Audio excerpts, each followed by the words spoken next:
Anyways, Amenable, the last message you sent was True Luke sucks. Welcome back. I know, welcome for joining. God damn it. Ugh, I hate having multiple versions of the same stream. I wish I could, like, tell Twitch, hey, this is all one stream. Can you connect them back into one video for me, please? Oh well. More editing on my part for the YouTube uploads. With a nod, he leaves and locks and closes the door behind him. For a moment, I still hear his voice while he gives the guards outside firm instructions, then a hush as he departs from his footsteps fade away. One that doesn't quite last. As quickly as the silence settles, lightning flashes across the sky, followed immediately by a loud boom of thunder. And that wanker strikes so dangerously close that I can feel the electricity in the air. The power goes out not a second later, and I feel as if I'm being mocked by whatever greater power there is. All is deathly still for a moment, but soon the rain starts once again, far heavier than the light drizzle from this morning. Its pitter-patter hitting hard against the place's roof. Despite the noise, I find myself drawn to my bed, exhausted, hoping for a little nap. I'm safe here.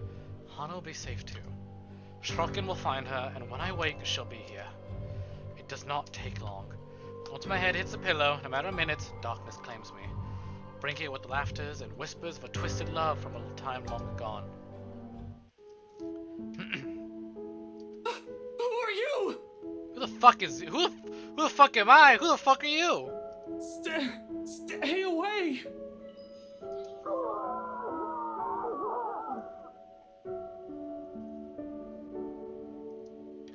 Sweet dreams, my love. It'll be over soon.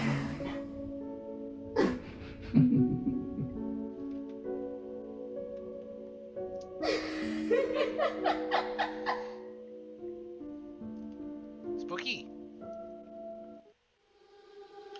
November 1st, Tuesday. Yet, in spite of the unfamiliar voices and unwanted touches from the shadows lurking in the dark, arousing is a slow, arduous process. Difficult, every limb heavy with lead. No matter my aversion for words, they murmur in my ears, or the sight of her horrid smile from afar. My body refuses to yield. I'm at their mercy. Beyond fathomable reason, my consciousness refuses to pull of the waking world, choosing to linger in the pits of a dream, gradually drawing me deeper into an unknown depths. Somehow, even if it might mean I may never open my eyes, I allow them. You do not belong there, my prince. Not that I mind getting a few extra hours, of course. The bed's more than comfortable as is, after an exhausting day yesterday. Babysitting kindly, the stress of finding an intruder in my own home. I think I deserve a little break every once in a while. Especially after going through all that in a single day. I can only be on the receiving end of so many unacceptable things within the span of a few hours, you know? As gracious a host and person I am, my patience has its limits too. Although there's still that problem with Hana. I haven't forgotten that, of course. But that's why I hired Shrokin. He's competent enough. He won't even last a day in my service. He's any lesser than those half-wits who think they can deceive me with sweet words. He's more than capable of working on his own without guidance. Let the butler take care of that little problem with Hana, and while I speak like a snack for 5 minutes with this awful, god-awful British accent. Hana. You do not need her. I am here. We are here. This is where your home is. Where you belong. For the blood we share. Come back to us. Spooky. How long has it been since then? Johannes has never taken this long before. Surely there should have been an update by now. Alright? So why isn't there?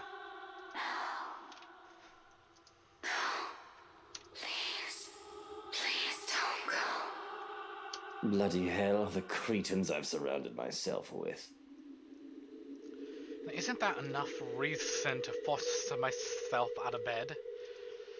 As it has always been the case.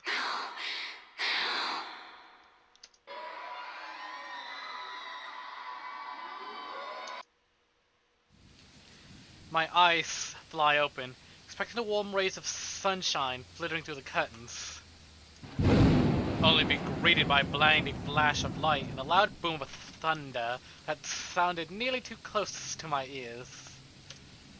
Strong gusts of wind will occasionally burst in from the balcony door, bringing drizzles of cold rain to the room. I must have left the door open earlier before dozing off. The carpet on the floor closest to it is already drenched. Hannah's going to be so cross once she sees this. Not that it's an immediate problem, if anything. It's the power outage we should be minding first. With the intruder still at large, steering through his darkness might be far more fatal than multiple stab wounds or a gunshot to the chest. Oh, great. The power's still out. That is exactly what I need right now. Yes. Yes. It's this storm, of course. I should have moved back to the penthouse to weather it in a much more comfortable setting. Already I can hear the creak and the groans of this old place as rain beats against the windows. Johans! Has someone been sent to check the circuit breaker yet? No answer. Johans? Silence. Stroking! Someone! Anyone? Still nothing, and my cordial mood is quickly dissipating. Where are those idiots when you need them? Is it really a wonder why he hasn't fixed this place yet? Was I really out that long? Can't be. It's only been a few hours after midnight. The time on my wristwatch is anything to go by. Unless I've forgotten to change it again after that last overseas trip a month ago. It's not Yakuza. It still says the letter. Yeah, it says right there, the letter.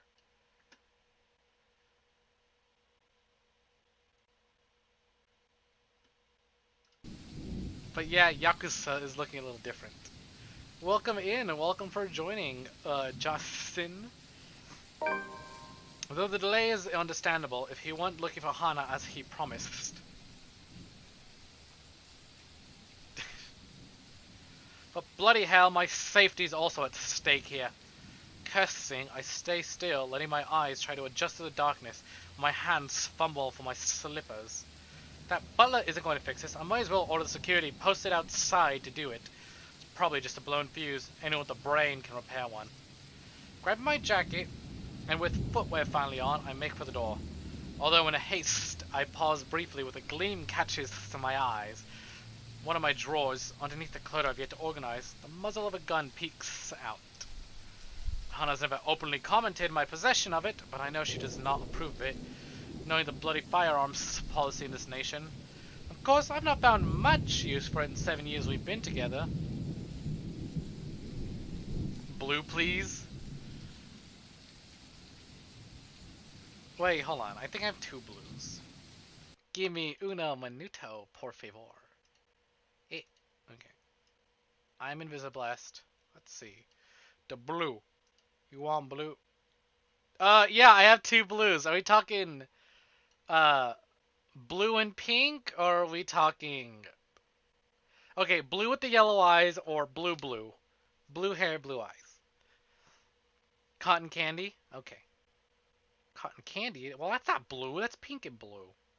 But cotton candy it is.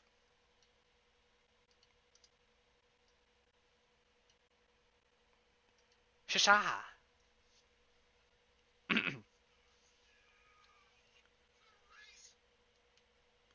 Papa Booey. Alright, back to it, Mezami.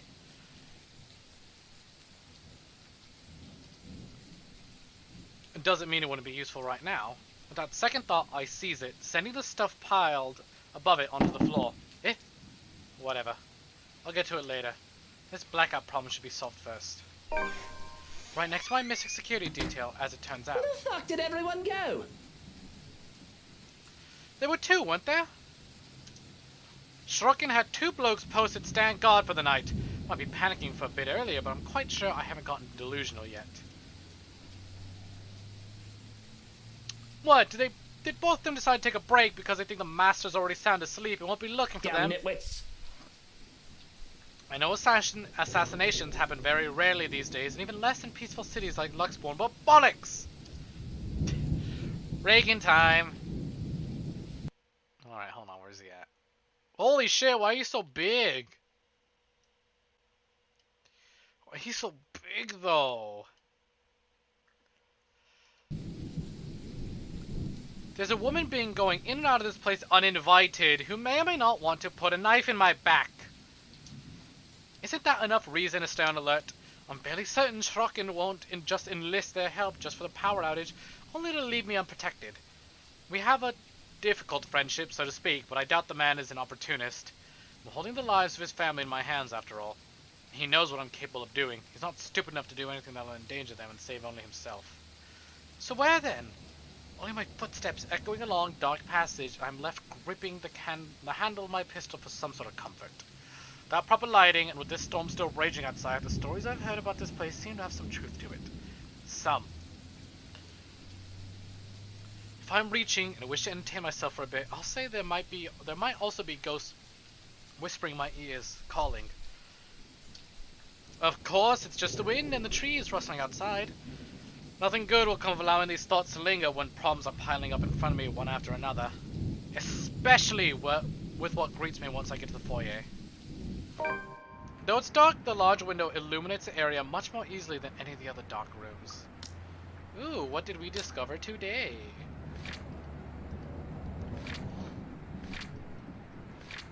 Holy shit, so much.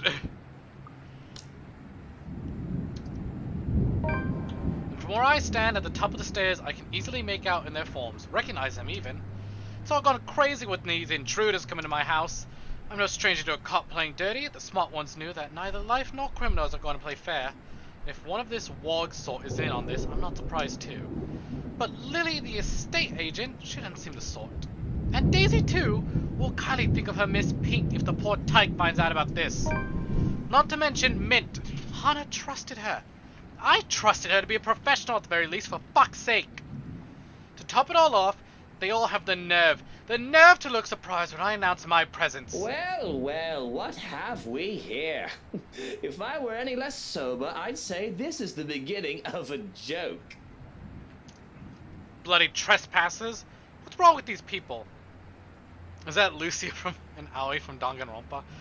Oh my god. No. My boy Zach is way better than anything Overwatch can come up with. How dare you, Jocelyn? How dare you? I revoke every time I ever shouted you out. They really think I'll be fine with them walking into my home like this? What are they even doing here? SMH my head. If I didn't know any better, they might also be behind Hana's disappearance. That's right, my love. They must have a motive. Make them pay. And it better be a good one. Not to us. Or a bullet to its head is the least of them will...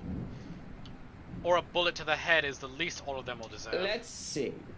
A photographer, a high school teacher, a real estate agent, an interior designer walk into a mansion. Thunder crackles once again, cutting me off. This time, its sound hits close enough that it nearly feels as if the windows and the ground itself are rumbling.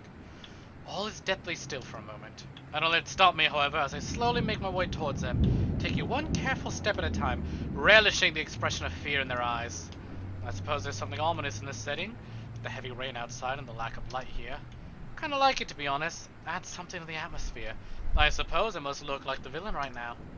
But short of me getting close to them, a noise to my left distracts me, briefly halting my movements while curiosity takes over every murmurs in my head. And it's a good thing, perhaps, that I did, because as soon as I look up, I see him. Another trespasser. Great. Just as he's about to jump down from the furniture that somehow ended up piled up, blocking the door to the parlor. Hey, Kiwi! Welcome in. Welcome for joining. The letter is assumedly almost over. What happened there? And did he really think it's alright to do that in other people's house? Lout.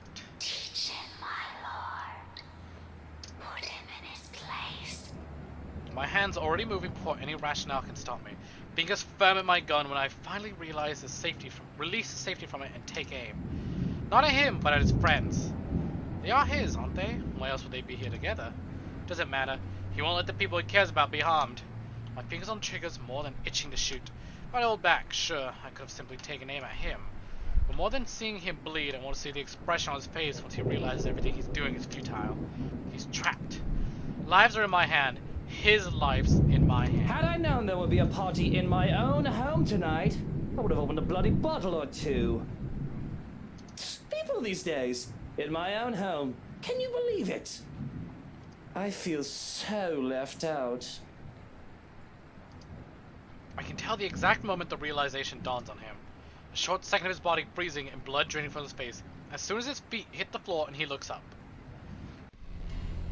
He's already prey, trapped by his own recklessness. How pathetic. And really, Daisy, even you, what would Kylie say? Luke, this isn't what you're thinking. You have to listen to us. There's something going on here. Well, obviously, why else would people be trespassing in my home? What about little Lily over there, then? What's your excuse? Checking back if your clients are doing okay? Is that it? Is this what this is? Oh, we're doing good, by the way. Sir, please. Oh, please, what? Becca's right, sir. We need to get out of this place. You need to leave. Not a good enough excuse, darling. You people are the ones who need to get out of my sight. Don't worry, I might consider pressing lighter charges for the woman. Who gave him a gun? Some black market dealer, probably. Can't say the same for the rest of you. He doesn't necessarily do the most legal of activities. But really now. I swear the people of this city need to be taught the meaning of privacy. Privacy! This is how you want to start the week. Why don't we just go with a bloody massacre if we want to surprise people in their homes, huh? My pronunciation was a crime. It's just a passing remark, of course. I'm not stupid enough to do something that'll bring negative attention to myself. Reputation, all that, I can't just risk it. Thought of having dead bodies here, ones that I'm not even responsible for. They're the ones who trespassed. It's already quite too much. It'll literally be overkill, especially for someone like me. Nevertheless, joking up, Feathers wastes no time drawing his own gun to slight wave my own, even if he knows it's already too late. Still, he glares at me. Still, he fights back. Now, Feathers. Manners. You're in no position to be pointing that gun at people. There's no desperation in him like I'm hoping, just an annoyance flickering shortly before being hidden underneath a challenge. The likes of him are the kind of people I hate the most. With their failures already glaring them down, mocking every worthless move they make, they have the impotence to stare people in the eye. Why don't you put yours down first, and then we'll talk about manners. Oh, he talks back. The gall! You know, your kind pisses me off so much. Annoying most of the time, like a damn pest it can't be rid of. But to some degree it is. Commendable. I'll give him that after all. We're almost the same in that regard. Almost. I'm still the better person, of course. He tells me to put the gun down, but I see no reason why I should. I'm a homeowner. In defense of my own home, I have the right to, I'd like to think. Questionable permit of firearms aside. It's not like I wanted this. But I'm already high-strung, and their presence does not help. Bloody peasants. Can never seem to figure how their minds fully work. Take this one for example. Despite the pride brimming in him, how he matches my glare with one of his own, he simply lowers his pistol after a long second, non-surrender. The tense set of his shoulders tells me as much, but the closest he can get to lowering his own ego, in favor of something I can't quite place. Interesting. Gotta admit, I'm almost disappointed. As you should be, my lord. Hey, have fun with that Destiny 2! By Jocelyn, and for those of you who haven't seen much of Jocelyn around, or haven't been around when I shout him out, you should check out Jocelyn, very good friend of mine, cool dude, great vibes to relax and hang out with when he's streaming. So go ahead and give him a follow. I think you're at like what, 75 now? He's almost at 100. Let's see if we can get him there. I expected him to hold on until one of us shoots the other. Can't say it'd be more exciting that way. A bullet inside any part of my body isn't something I'd like to have on a bad day like today, or any day for that matter. Bet. Oh, no cap. But it'll surely be predictable of him. And I like predictable. They're the kinds of people who are the easiest to deal with, no matter the situation. With them, there's no second guessing what they'll do. He shoots, I shoot. One of us dies, the other walks away. Nothing complicated. Nothing requiring much brain power, just muscle memory and who's the better shooter. End of story. Gasp! Speaking of death, Ronald Reagan II is no longer with us. Yet here he is, dragging a deep breath in and setting aside the only thing protecting him. Can easily shoot him this way, but don't just hold fast without a conversation. Instead, I find myself listening. Concession, for a person who I am in another life, would have also become the person I am today, had his circumstances allowed it. Damn shame. I'd have gotten along. Listen, right. I need you to. But alas. You broke into my house, and somehow, you expect me to listen like a good little boy. Are you a bit touched in the head, Feathers? I'm not the one breaking laws here. Look here, fucker. If I wanted you dead, I could have done it so many times already. In fact, I can easily shoot you down right here, right now. And you won't be able to do a damn thing, even with that gun. A meeting of two prideful blokes will never go well, whichever lifetime it is. I can only laugh at his audacity, his lack of shame and fear even facing the business end of my pistol. You know what I'm thinking right now? In another lifetime, we would have probably gotten along well. The best truth I can offer him, not many people, those who have slighted me in particular, live this long to see it. And he should be grateful. You're already gracious enough, allowing him to stand in your presence like this. Yes, especially when he has a lot to answer. Preferably right now, because as generous as I've been so far, my patience has its limits. My amusement can only last for so long. In 2 steps, I'm standing in front of him, grabbing him by the collar and resting the cold muzzle of the eagle against his temple. Ashton! Luke, no! Hey, now you two, I'm sure we can all talk about this first. It's Steel? He nicknamed him Steel? Oh, it's his last name, isn't it? Hold on. Yeah, that's how he knows him. Hold on. I forgot for a minute, but that's Zach's last name. Yeah, Zach Steele. He only knows him from the interview. Okay. I thought just because he was big and built like steel for a second. No, that's his last name. I forgot. He'll end up a pretty smear on this wall, so... Nah. He'll end up a pretty smear on the wall this close. This loud a lesson. What is it that you people really want with me?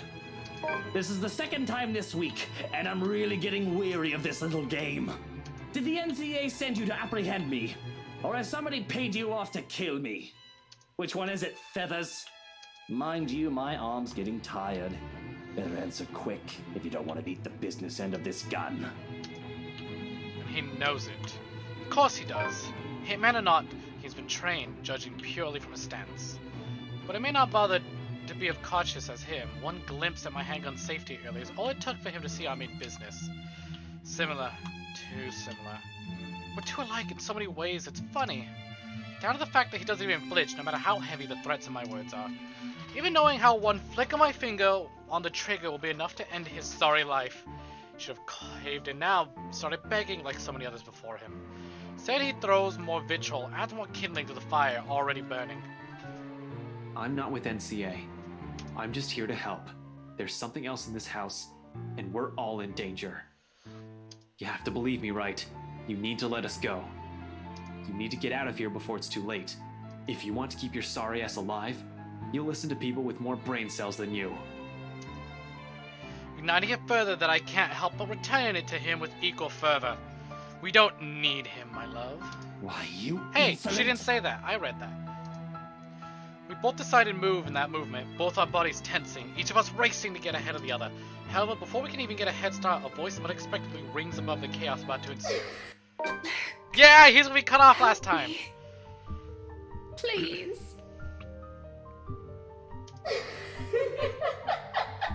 I've always been cautious and careful, cutting off trouble's head before things can escalate if I'm able. That's why I deal with the likes of Harvey, Suarez, and Johannes. For all who we are, for all the enemies the likes of us can make, such a thing has never happened before. Because I do everything to make sure it doesn't happen. So to see Hana in danger, I don't quite know how to feel or what to do. Of all the times for there to be a hostage situation, if this even is one, why now? Good fucking god, what is going on here? Help me. Please. Please make it stop. I think death would be preferable if my sense of self-preservation was shot to high hell. It would deprive me of choice or responsibility in the matter. I don't want to think about how fast my heart beats so that I hardly hear anything other than my own heartbeat and her pleading. Please. They're in my head. Screaming. It hurts so much. What do I do? What can I do against someone holding your life in their hands? With a woman that looks more monster than man? When her expression turns into one of amusement and horrific laughter fills the air, I'm torn apart. It's my fault, isn't it? Hana's in danger because of me. Everybody I love always ends up hurt at worst. And even when I chose to let her go, she's no exception. Hana's unbroken begging makes it all much more painful because I still love Hana, I really do. But will I really endanger myself for a woman who might not love me back anymore? Still, something in me dies a little when that woman laughs as if it's all some sick joke. Her smile taunts me, filling my head with laughter and rage so I can barely think over the cacophony in my head. The way the woman looks at me, as if she's watching, waiting for my next move. Please. Someone. Anyone. Help me. This is crazy. I don't know what I should do. I know for a fact that one shouldn't aggravate a hostage taker. There's no winning in an argument when someone holds a life easily taken. But I need to do something, right? My decision is taken from me, however. Why? Why are you doing this? And look at you, smiling like this is a funny joke. Thank you for the hydrate. Don't you dare lay a hand on that woman. She didn't do anything to you to deserve this, did she? Oh, God, Zach, I love you so much. King. To see the great black man like this is perhaps more terrifying than I've seen him. What little anger he's capable of feeling is clear on his face, lining his soft and kind features. He would have certainly be a fright had the woman not possessed such a monstrous contentions that he cannot rival. Welcome in, Santa. Welcome for joining. Things are getting spicy.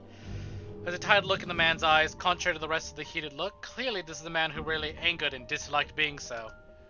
I have no doubts it would take great effort for him to be anything other than pleasant. He's clearly aggravated and he turns an accusatory glare at me. Are you really just gonna stand there? Really? Come on, man, she's your wife! Oh, what the bloody hell do you expect me to do? Well, you're doing a whole lot of nothing. I expected more from you at least. This ain't right!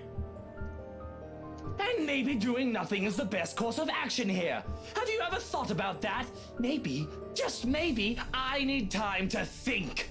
Hey, nice! Congrats on the day off. Ooh, fuck yeah, congrats! Psst, I stream again tomorrow if you want to spend your day off hanging out with me. Did you even stop to think that confronting her might make things worse? This isn't some bloody action film where me charging in is going to save anyone. One stupid move from any of us, and Hana might be dead because of it! He grits his teeth and has nothing to refute my point. It's obvious he's not happy about how I am right now, and frankly, I don't like it either. The woman doesn't look armed, but does not mean she's not dangerous. If anything, the fact that she's this confident, this unperturbed while being barehanded is testament to itself. Either she's well prepared, or she's just that crazy. And it's one thing to work with hostage takers, and another thing entirely to work with the criminally insane. A hush settles over the room as she speaks up. Her voice is but a whisper, and deathly slow, and I'm hard-pressed to hear it over the pounding of my heart in my ears. She speaks, the woman from the gardens and the servant girl from the ballroom. From the hallucination, vision, memories, whatever they are. Will you not speak up for her? Will you not try to save your beloved wife? I cannot stop the heat I cannot stop the heat from flooding my cheeks, shame turning me red and making me grit my teeth in anger. That same anger sets a fire in me, burns through the fear. It spurs me on to call her out because of pride.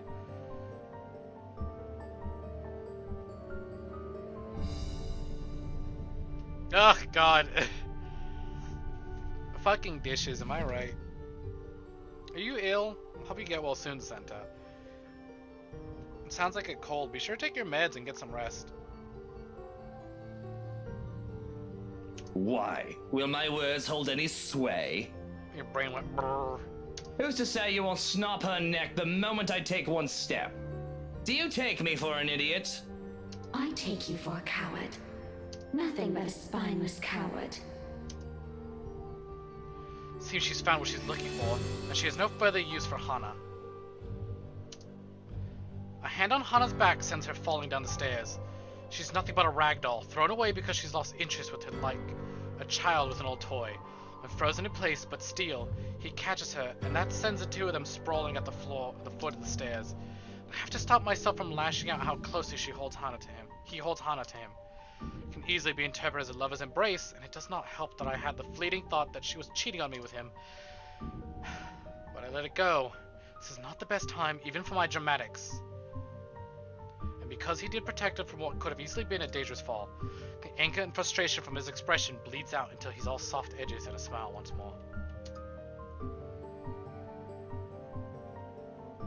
He smiles up at Hana, one does not look platonic to my eyes, and suppresses a groan. Ugh! I was not expecting that. She didn't hurt you, did she, Hana? Are you talking about your temperatures or the temperatures where you're at?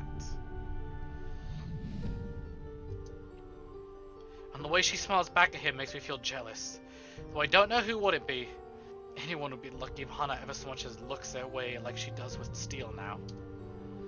Look at them! Look at them! Can we please take a moment to stop and appreciate them? The look she gives him, the look he gives her, their embrace, their love. I adore them so. Luke, come on, redeem yourself. Admit that you aren't a good person, you are a criminal, and Hana deserves better, and that splitting would be the best for both of you. Just look at this, Luke. How can you say no? I know Envy, she's my roommate, but please, Luke, stop and realize that this is the best for her. Just look at them, Luke, look at them! If this were any other situation, this would be the straw on a camel's back, where I'd wrench Hana off from him and make my fist do the talking. Oh no, I'm fine, Zachary. And you? Are you alright? I wasn't too heavy, was I? She's still flirty after being held hostage. But if Hana doesn't wish to be with me anymore, perhaps she'll easily find happiness with someone else, even if that someone else is him. He helps her to her feet, like a proper gentleman, and I suppose he's fine enough if Hana would ever want him. I don't think anyone would ever be truly worthy of her. But if he is what she wants, who am I to say otherwise once it's all said and done? Yeah, you're heavy. I'm Redemption! a bit worried you would have crushed my ribs.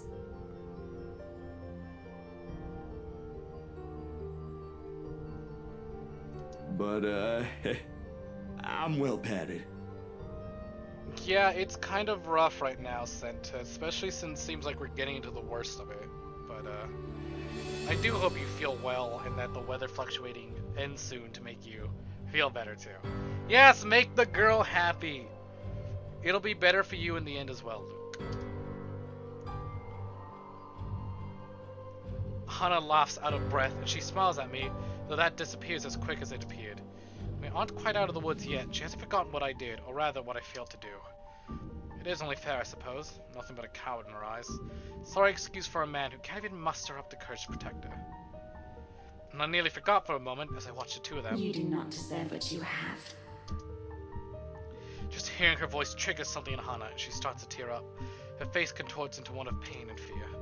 Zach is quick to place his hand on Hana's face so that she looks at him and him alone. Hana, look here. You're alright. You've got me and him. Between the two of us, you'll be fine, yeah? We won't let you hurt her again. He reassures her with a nod in my direction.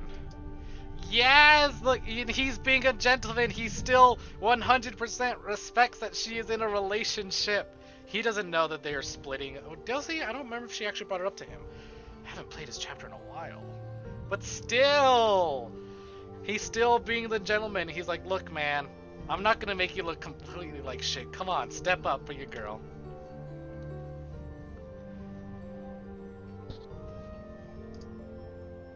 I don't know exactly what in bloody hell is going on, and I can't find anybody to care. Whoever these people are and whatever they're here for, this is not acceptable. For all I know, this is all some dumb charade to get to me. All the times I've seen the woman before, it all could have been an act to get to me, to get under my skin. To think they dare hurt Hana. For all that the fear that I had felt, seeing her touch Hana, I can only think of her as an actress in a grotesque makeup. My hand still shakes. The fear not having quite gone, but anger fills me as I look at the woman, a sneer on my face. How dare you! I don't care who you are, but how dare you touch Hana! I want you out of my house, out before I call the police and have you put away for the rest of your miserable life! Fuck yeah, Luke, step up. And that goes for all of you! Okay, hold on, tone it down a bit. Step back, step back. I hold my ground, firm and strong with my declaration. Luke absolutely fucking losing it. But the nerve of her, she just laughs in my face. Your terrible, dreadful laughter makes me feel as if there are ants crawling on my skin and maggots squirming into my You are ears. telling me to get out of your house. You threatened to lock me up. She laughs and she laughs. What's so funny? What are you laughing at? None of this is funny! But she persists and it almost feels like her voice is in my head. Oh, no different. No different. You're all the same. You can all suffer together. That's when everything turns to complete and utter shite. It's a slow thing, a whisper more than a bang, as the darkness creeps into every corner of the room. The walls shudder and groan, blood runs from the ceiling, crawls down the walls, and stains the floors. It feels as if life itself is being sucked from the house slowly but surely. The beauty of the place is gone, with only the dead, decaying remains of the mansion left in its wake. I don't have to wonder what it is, just the foyer that's become this nightmarish place. I can already hear it. Gone are the growling of thunder and the lashings of rain and wind against the foyer's high windows. All of it's been replaced by a more grating sound. This is rookie shit. Senta living in Silent Hill 24/7. A cacophony of voices from nowhere and everywhere, echoing throughout the now horrid walls. Voices that neither belongs to us nor the people who live here. What's going on? All throughout the house, shouts of alarm, surprise ring out. A mirror to the horror creeping out in each of us. Who wouldn't be shocked? This is insane! Even Daisy, feisty woman that she is trembling at the sight of it, clinging desperately to Lily while Steele and Beth stand protectively in front of the two. Brave of them, I have to admit, to put themselves in the front line like that. Though it doesn't necessarily mean they don't feel the same fear as the rest of us. Something I don't blame them for. There seems to be no end in sight to this insanity. If anything, it only feels like it's the beginning of the end. Help me! Oh my god! Please, somebody! Anybody! Who are you? Stay away! No. Stay away! Stay away! Their screams fill the mansion. She laughs all the while, a harsh, agonizing sound that goes on for what feels like forever. Until there's nothing but silence. Her horrid smile and pale hands reaching out to me, calling, beckoning, pleading. I'm terrified, I really am, like I should be. But I've never been one to truly stay afraid. I've long learned that fear will not get me anywhere. Cowering in a corner doesn't keep me safe, it will not keep me alive. Not like rage does. I've learned to use this burning hate inside of me to survive. There's no difference now. Stay away from me! Why do you wish to leave? This is where you belong, my lord. Remember the blood we share? This is your home. Don't you remember? You promised to return, to stay. Together with me, with us. With people no different from you. What is she talking about, Luke? What does she mean? Don't listen to her, she lies. I promised no such thing to anyone. Hana, you're the one who bought this house. How should I know what she's babbling about? I never even wanted to be here in the first place. Terrible case of mistaken identity. That must be it. I'm quite sure of it. Oh, shite. I don't know this woman, this monster. Why would I say that to someone like her? In my entire lifetime, I've only made and kept sincere promises to a mere two people. Hannah Evans and Eleanor Chandler. No one else. The rest of those who claim I've promised anything to them can go fuck themselves. Bloody hell, I may enjoy the company of women, but I'm not an idiot to start spouting such nonsense to anyone.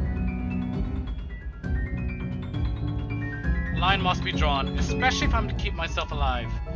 Yet still she goes on. Insist. Make me a lie in front of these people. Of course you still deny it. Have you truly forgotten? You haven't changed, I see. Still a deceiver. She's lying! You see, my love, nothing has changed. Still no difference, you and I. Just like the rest of us. Just like every single soul in this putrid wreck. We've waited for so long. You can hear them, yes. Their pleas, their calls, their invitation. Come, my lord. The house seeks its master. The monster reaches out again. Her hands are gory, abhorrent sight, along with that smile spread across her face. My body's already moving on instinct, stumbling back one step at a time in desperate bid to be away from her. Anything to put distance between me and this vile creature. No matter what she says, I'm nothing like her. I need to get out of this house. Out of this country, preferably.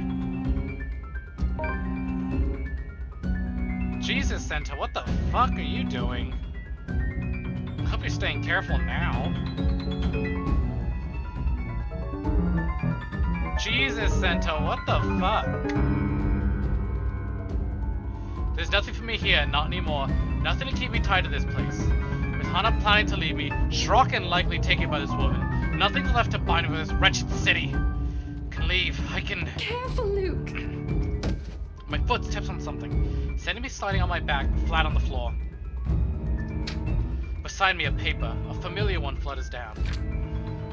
It's this thing again from the open house. It feels like a gimmick and more like a threat, what with recent events. Must have fallen from one of those peasants in the commotion earlier. For a moment they appear conflicted to see in my hands, but wisely keep their opinions to themselves. Even the damn thing is simply Baird's grisly message to everyone in the room to see. Help me. Help me, help me. Is this it? What they've been telling us? Why everything in my life's gone to shite. Cause some stupid old letter? An invitation indeed. One I'm not willing to accept. Not any time. From the top of the stairs, the creature moves again, drawing my attention back to her. Her gait remains slow and awkward as she walks forward, and she smiles, never leaving her. But I don't. I won't give her the chance. I'm not dying here. I certainly am not giving myself to a hideous creature like her either. Adrenaline kicks in, despite panic gasps and worried glances from Daisy's friends. I pay them no mind as I reach for the main door and... Without warning, it slams open, revealing not the mansion grounds like I'm expecting. Before my mind can even comprehend what's happening, black tendrils have already coiled tightly around my limbs, dragging every person in the foyer into the room. None of us even get to scream when the darkness completely envelops us upon the doors closing.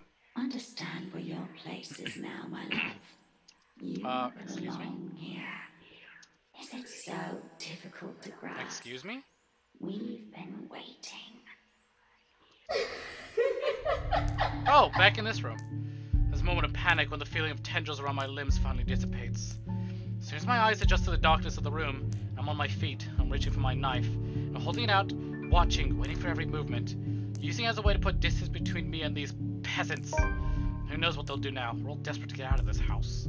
There's only 7 of us in this room, 4 of them, friends at that. I cannot trust these people not to turn on me. Bloody hell, even Hannah's giving me the same look as them now.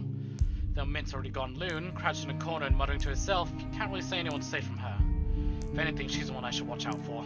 Cannot trust anyone. Not anymore. Not after this. Despite the pleading looks, Lily shoots my way while they all huddle in the corner behind steel and feathers. I have to remind myself that even people like her are capable of doing unpleasant. She's only human after all. It's never an excuse why even Hannah has her cunning, manipulative moments, though she does it much more subtler than I. Why else would Lily show this letter to us if not to save herself? Guess that backfired on her now that she has her own friends also stuck here. Still, I have every right to be livid. Everything that I built has fallen apart. All because these people came into our lives. You, all of you, this is all your fault. If I've died to this bloody curse, I'm taking you all down with me. Luke, please put that knife away. This isn't going to solve anything. Hey now, Mr. Wright. I know the situation ain't good, but we have to calm down. We're all in the same boat here. You shut your mouth. If it weren't for you, or this letter, for all of you, none of this would have happened. Hey, that wasn't voiced. Oh yeah, there's no audio to that. Is your life all that matters to you? What about these people here? Don't they have the same problem?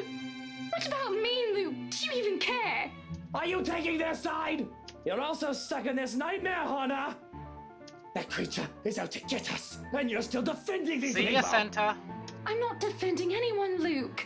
I'm just trying to be reasonable when you're clearly not. Oh, of course you're not. You're just the one who bought this bloody mansion to begin with. If I didn't know any better, you did this on purpose. Why, no. Why would I ever do that? This was only meant to be an anniversary gift. For you. For us. For the family we're going to have. Right, anniversary gift. Oh, here's your gift, darling. Oh, by the way, there's a curse included in that package. I hope that's all right. Are you really that eager to get rid of me, Hannah? Because if that's what you've been meaning to do all this time, you might as well just put a knife in my back while I'm... Suddenly, Steele steps up and slaps a knife away from my hand. Said knife slides uselessly onto the table out of my reach. Before my mind registers what's happening, a sharp blow explodes in the side of my head, sending me reeling backwards. Oh! I've been waiting for this.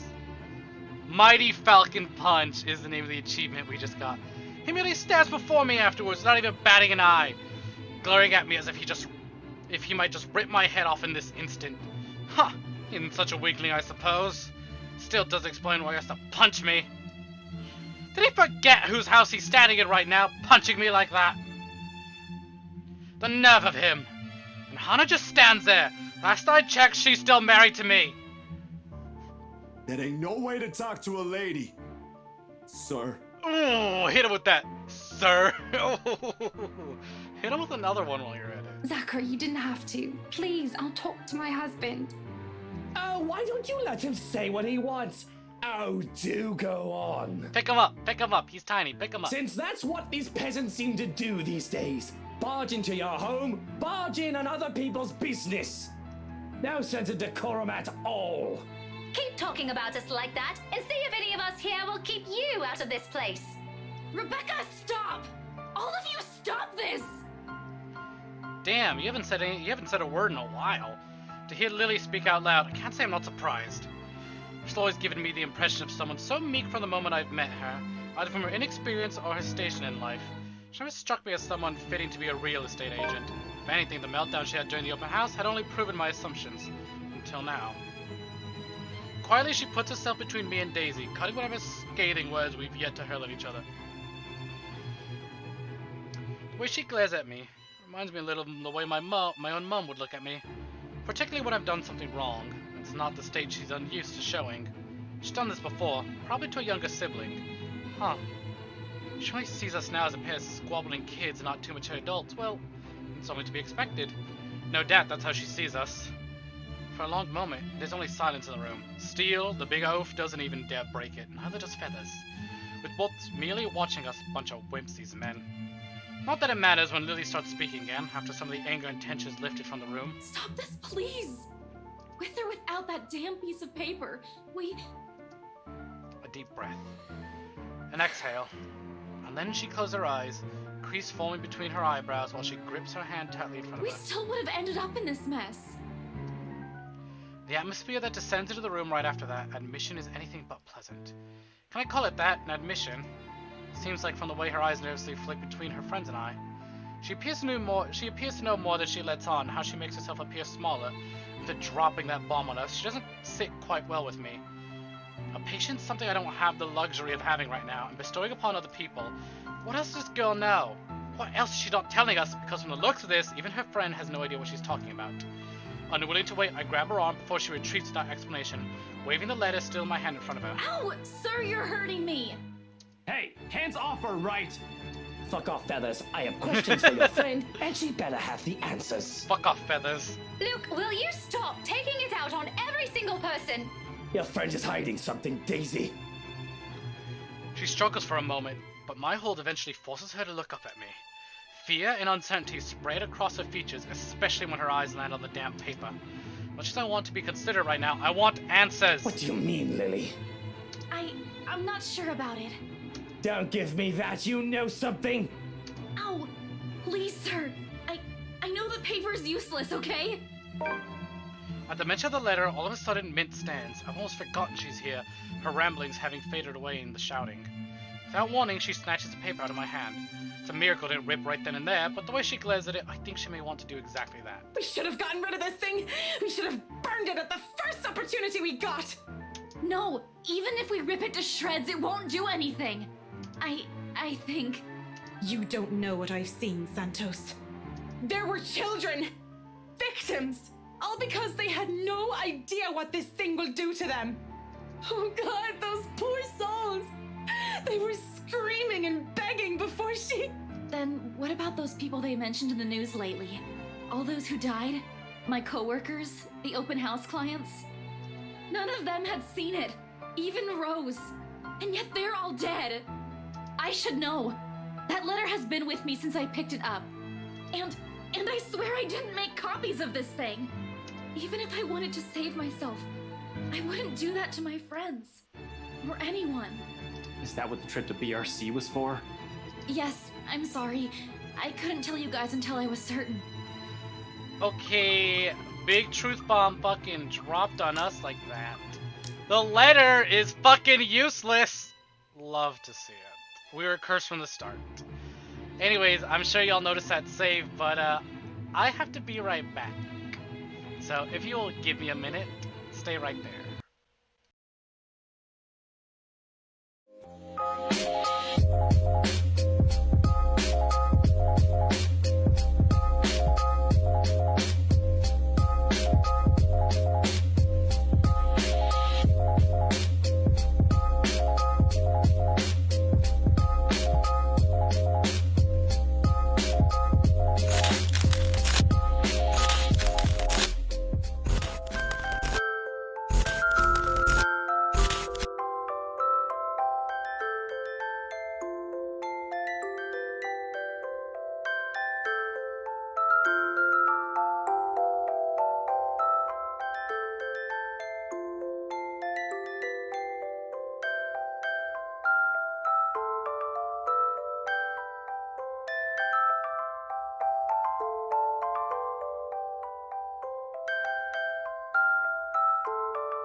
Shasha! I'm back! We're back with this shit. So let's fucking get to it. Welcome back to Luke fucking loses it. None of you believed me the first time. I had to find proof. Holy shit, look at those little emotes just pouring in. Also, I need to change that donation goal down there. I think I'm a little more than reimbursed for, what was it? Sonic Hill downcoming or downpouring? Yeah, Sonic Hill downcoming. Jesus. Yes, look at me. I'm gorgeous. I'm beautiful. We know this. It's facts. Thank you. And yet we're all here! Are you taking me for a fool, Lily? I have to go with whiskey on this. Who knows how many has already seen this before you found it? This cursed thing has to go! We would have ended up here either way. Maybe? I really don't know. Sir, please. All I know is that paper isn't the reason why all of this is happening. There's something else that... This place.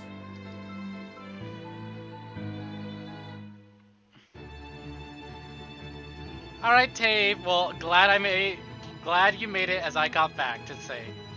So you take care. Have a good one, Tave. Good night. Bye-bye. Oh, welcome back, Senta.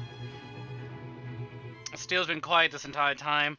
At the sound of him talking, however, whispered it is, still manages to catch us all off guard. We all pause, turning to him with likely the same question in our eyes. What? Oh, I just thought, I mean, it's a straight thought, don't take my word for it. No, it might be something. What about this place, Zach? There's still a moment where he hesitates, but Lily's urging eventually spurs him into speaking.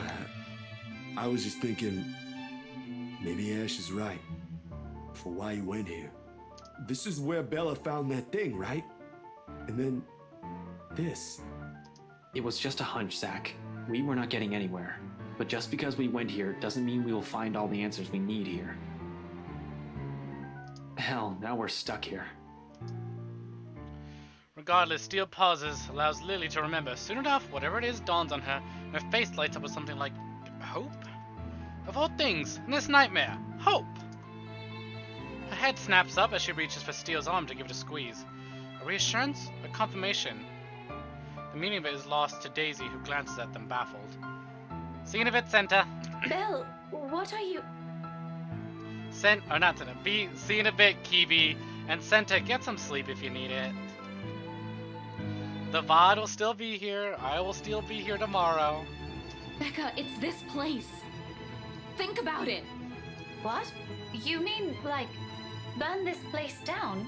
I still think we should get rid of this letter before we start thinking of destroying a place with some historical value. What? And no? We are not burning a multi-million-pound mansion, you peasants!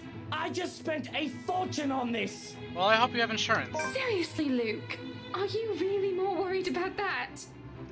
Buttercup, marching, millions. It's gonna take years getting all that money back! Well, you certainly won't be getting any of that money if you're dead. Really, Luke? Is that more important than your life? Bloody fucking hell! Not only do I have trespassers on my property, but they're also arsonists! That's such a good line. How dare they suggest something like that? Bloody peasants! My head's already aching just listening to them. To think this is all the solution they can come up with. We should just stabbed all of them and made a run for it. Doesn't it help that with each second we spend talking here, the crazier this whole place gets? The voice become louder, and somehow sounding more vicious. If the things in the room start bloating, mark my words, I will fucking flip out. Timeline, stop screaming. I need to check illustration, stop screaming. Empty. Oh, Luke with the knife. And they may not be thinking of it right now, but eventually they'll turn on me. Such is the nature of humans. Better find a way out of this place as soon as possible if I want to stay alive. Fuck! If I still have so much to do. None of our choices seem sound, but who knows? We don't understand a shite about this place. Might as well try everything, yeah? Whatever works. If I also have to be the one to make that bloody decision, so be it.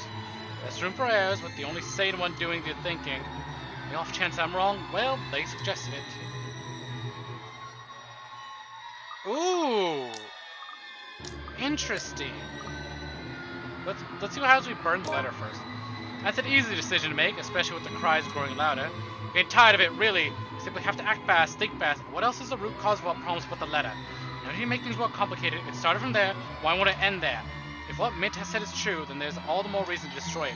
Put an end to this madness before anyone can think of passing it on to someone else. While this situation can stretch onto far too many of my taste, I snatched a blast of paper Give me away. that. For a second she appeared offended until I take out a mum's lighter. The sight of it shuts them all up, but I have no need for their opinion. The next moment, I'm already setting the letter on fire. It doesn't take too long for the thing to catch fire. It's old, for heaven's sake. Though I'll make sure none of the ashes end up on anything flammable. Be an inferno inside the study with all the books and documents sorted here. Not that a big flame's anything to worry about in this case. In fact, in a matter of minutes, that damn thing has turned to ashes on the floor. With nothing left to burn through, the fire dies, fades into the thin air in a whiff of smoke, leaving only the awful scent of burnt paper in the room. But as the last of the paper turns to cinders, a sharp, agonized wail echoes from somewhere in the mansion, before quickly dying out, taking with her the horror she brought upon the mansion. Slowly, before her eyes, the mansion changes again. Blood fading from the walls, ceiling, and the floor, returning the place to its old beauty. Gone is the darkness, quickly replaced by the artificial lights in the room. Even the smell of blood and gore has completely disappeared from the room. Perhaps the only thing undesirable left are the dumbfounded looks they're giving me. See? Wasn't that easy? Achievement unlocked. Are you shitting me? For fuck's sake, you people need to get your heads checked. How did you all make it this far in life with that kind of thinking? Well, you can all thank me later for this. You may now show yourselves out of my property before I call the police on you simpletons. I walk out of the study without a single glance back at them, more than eager to finally get fresh air. They can find their way out of this place, I'm sure. Every may not catch them again here, though I will not be happy. Outside, there's only side. Is that really it? Is the bad ending burning the place down?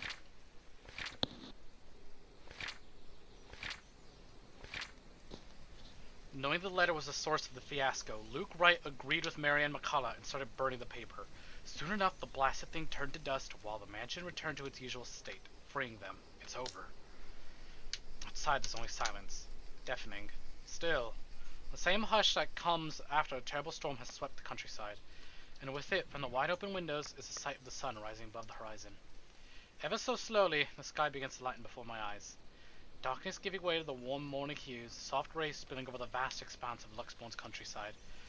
Nearby, the trees sway and rustle with the breeze, a passing draft that carries even into the room from the outside, cold enough to make me shiver. The remains of a storm that has passed. In the distance, I can hear the soft chirping of birds, while the rest of the world stirs, wakes. Dawn at last. We're free. Epilogue! Oh, we did it! We're at the end! For undisclosed reasons to the public, the mansion is put back on the market months later, while Briar Realty Corporation faces criminal charges filed by one Luke Wright. After the news of the lawsuit broke out and the realty company's declaration of bankruptcy, rumors quickly spread across Luxbourne City. But for those who still believe in the stories of the old, and those who know the truth, it is but a testament to the curse and the secrets of the Ermengarde mansion is hidden for centuries. There will come time those will finally be revealed, only the hallowed halls of the mansion know. To this day, it stands silent. However, on nights when the wind howls and thunder booms across the sky, some still claim hearing the voices within, of cries and wails that fill the night and desperate calls of help for anyone who dares listen. As for those who once tread its halls, unable to settle their differences, Hannah Wright eventually files for a divorce from Luke Wright. For several months, they've been the subject of gossip among the mass media in the city. In spite of this, the two have uncharacteristically remained tight-lipped on the circumstances of their separation. Though many assumed it's the inevitable falling out stemming from the trouble during the couple's housewarming party. To everyone's surprise, however, Luke quietly accepts the court's decision and disappears from the Evans-Harris life without creating much fuss. Even after Hannah Evans has given birth to their children, their children! More than one? Months later, the man is rarely seen around the family. Merely leaving his children paltry gifts in the mailbox whenever he's in town, never showing his face. With the Wright couple's separation also comes the Wright-Evans conglomerate split up. Although the Wright enterprise still manages to do well in the business with Evans Incorporated back as a competitor, Other Tech League places its CEO and the company under legal spotlight months later. This time, however, with the then Chief Inspector Harvey Lee's sudden absence, the businessman isn't able to escape close scrutiny. An investigation headed by LPD's Detective Inspector Ashton Frey of all of Wright Enterprises' illegal business dealings with the past 10 years come to light. Yeah, Senta, that's kind of the case with a lot of people who, end up in ghost stories. Spoiler alert, but in the true ending, a lot of these characters are dead. This isn't necessarily the bad ending, this just isn't the true ending.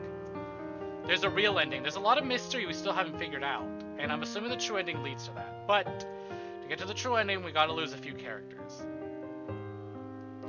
Although his involvement with other criminal crime is still being investigated, the disclosure has caused a huge outcry, especially from the city's business sector. Sued on multiple grounds, the company is ultimately forced to shut down. Oddly, when Luke Wright steps out of his office one last time, there's only a small smile on his face. To avoid public outrage, the once affluent businessman immediately leaves the city. Whoa, achievement unlock, saving your hide. Hold on, what is that? Abandon an already sinking ship. Oh shit! All of his bank accounts have been emptied, including his Luxbourne apartments, leaving not a single trace or clue where he might be hiding. The last anyone has seen of the man was on a flight bound for Ireland. Till this day, no one has heard from him. Hey, Tara! Thank you very much for the raid at the very end of the game, it would seem. But who knows, he might keep going. It's still fairly early for me. Not even Hannah Evans. Even his people from the old Wright Enterprise have all been left to deal with the aftermath. Though, over the past few months after the situation's calmed, some have made claims of spotting him gliding in and out of the city. If only a check on those he's left behind. Achievement unlocked, her own woman. Okay, so Luke got away. Despite everything, Luke got away. Find your feet, stand on your own. After years of living in the shadow of someone else. Achievement unlocked. Though a bit out of practice and doubted by many people at first. End game. I know, we got a happy ending, not the true end. Look, wait a minute, she cut her hair! If you know me, that's a big deal. Ma'am, I would propose respectfully, but that hand of yours belongs to someone else, and I will respect that. But know that I love you. How went the stream, Tara? How goes it?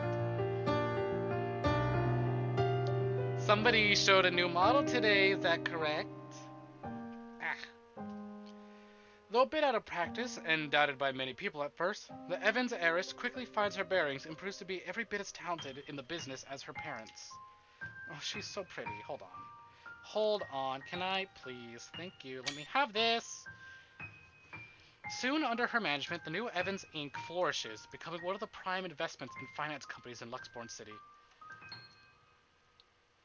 Hey, I'm glad to hear you had a good time. If y'all don't remember, I did a little collab. It was a fun little cleaning collab with Tara Sakar here, and y'all should check her out. If you somehow aren't already.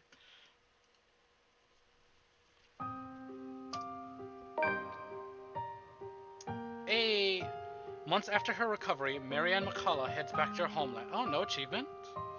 Ready to close a chapter of her past she has left hanging for so long. There, she visits Lorianne's grave, asking for forgiveness from the girl she once loved, something she's intentionally avoided for years. Although the terror of what she's witnessed inside the Ermengarde mansion still clings to her, she bravely chooses to move on from it. Oh, she's so pretty with her hair tied back like that. Oh, she's just so pretty in general. Turning a new leaf by focusing on a new branch of her interior design company and leaving her interior design company at Luxborn in the hands of her secretary instead. Although she never returned to the city after, she's frequently seen visiting to check on the people she's become acquainted with in the years there. I didn't get an achievement for this character specifically, is what I'm saying. I got an achievement for the other two, so I'm wondering why one didn't pop for her. Eh! Okay. Having finally accepted herself, she won't deny she's in a happier place now. Despite making the island... Hold on, maybe it's not too late. Despite making the Ireland branch for interior design company her focus now, Marianne continues to cater to her most avid patrons of Luxborn when requested. And after her work on the Ermengarde mansion, Hannah Evans has never trusted another to handle the design of any of the place she owns. Upon moving back to Evans mansion after her divorce, Marianne's name is the first thing she calls, and the woman is quick to fly back to the city at the socialite summons. Not only helping with decorations of the old place, but also assisting with the renovations, much to Hannah's delight. Since then, the two women have kept a close friendship and business relationship. Often they can be seen going around town together when Marianne's in town, and the Evans heiress can be heard recommending the designer to her peers during parties. Some even go as far as to say Hannah Evans has confided with Marianne McCullough during the tumultuous time of her divorce with Luke Wright. Whatever the case is, one can't deny that both women have found a confidant in one another. Ah, looky him. With the help from family and friends, Zachary Steele is soon able to open a photography studio of his own. Something he has only dreamed of having as a child. Although he hopes to get back to making Although he still hopes to get back to making indie films someday, client work and small projects has kept him mostly busy. Hectic as it may be, he can only be glad for the amount of work pouring in. It's made moving from the incident in the Ermengarde mansion easier, if not faster. While there are still nightmares, with support from his family, his doctor, and his own drive, the dark images have finally turned to pleasant dreams. He's aware he won't ever truly forget, but he's no longer running away. At times when he's not busy, or after a hard day's work, he thinks there's another story for the big screen to be told in that. An idea he may soon turn to reality once his time affords it. Look! Unknown to many, ever and a day achievement unlocked. They are happy and no one can fault them for it, says the achievement. Now to be fair, those are the kids she had with Luke. she was pregnant with Luke's babies before she had fallen for Zach. But that's fine, because Zach is gonna make one hell of a dad regardless. Who approved that kid's bowl cut? Come on, you two are way more fashionable than that. How could you? Oh god, she's so pretty. Hold on. Oh my god, I'm gonna cry. Thank you. Unknown to many, Hannah Evans has also played a huge role in getting Zach's new studio up and running. But for all of the latter's efforts to try and thank the woman, she insists keeping her investment a secret as she merely wishes to help out, having been impressed by his skills in the field during their brief time they worked together. A working relationship that continues this day, as he is the only photographer she seeks at every single event she hosts, whether it's a simple social gathering or a company party. In recent months, however, many have started to speculate it may be more than what appears. A rumor that seems to only grow with each sighting of the two together out in the town on a weekend, and every visit Hannah Evans takes to the said studio, staying for hours on end. Oh, they're so pretty. Sometimes even bringing her own children with her, who are especially fond of the photographer. Both have never directly answered what the real case between them may be. But whenever a soft smile appears in their face when asked, many have simply learned to take it as proof that and can only wish the couple well. They are happy and no one can fault them for it. No, tell me more! Aww, she's so pretty!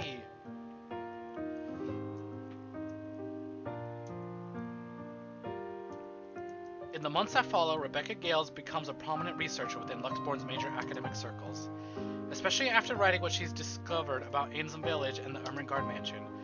With the help from Professor Andrew Clark, she's soon able to secure funding to continue her research, presenting her findings yearly at local and international symposiums.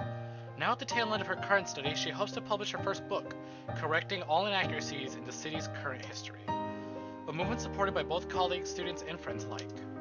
Though she knows she still has a long way to go before she can even begin to change people's minds about it, Professor Clark has warned her as much as she perseveres.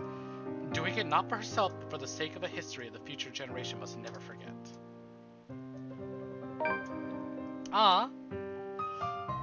No matter how disturbing her experience with the curse may have been, she remains the worrywart she's always been. Worrywart. Even after what she's seen, she continues to fret over people she cares about, sometimes much to their frustration or embarrassment. But if there's one thing that has shifted, it's her relationship with the people in their little group, particularly with Zachary Steele. In fact, on numerous occasions, she's been spotted dropping by his new studio, bringing the man food on days he's swamped with work. They also seem to have grown more comfortable around each other than before. Maybe it's born out of their shared experience, or maybe the way they see each other has simply changed naturally due to the years they've known each other. Regardless of the whys, it's the change the man welcomes and appreciates in turn. He strives to return her kind gestures whenever he can. For all the horrors they've seen, who would have thought something good will come of it? Aw, they're close friends now. He grew a fucking rat's tail? Aw. Things have inevitably become strained between Ashton Frey and Rebecca Gales in the months following her confession. And with their lives getting busier, the two have eventually drifted apart.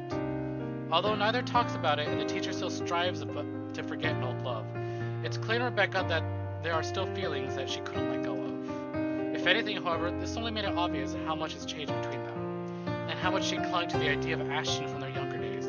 The one that might not have been there in the first place, merely an idea of a starry-eyed young girl. But if there will ever be a time she'll be able to accept this, to move on from the hurt and repair an old friendship that has fallen to ruin, only she knows.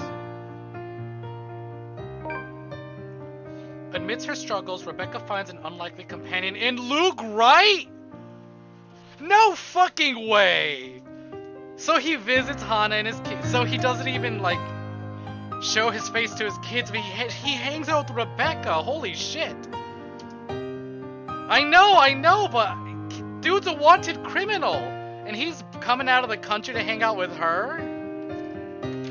Listen, I just assumed he had fled the country. I took from his ending that he just kind of swung by to, you know, give gifts to his kids, maybe say hi to Kylie. I didn't think he'd literally walk out of a fucking car and willingly hang out with Rebecca. He's on the run, and he's, you know what?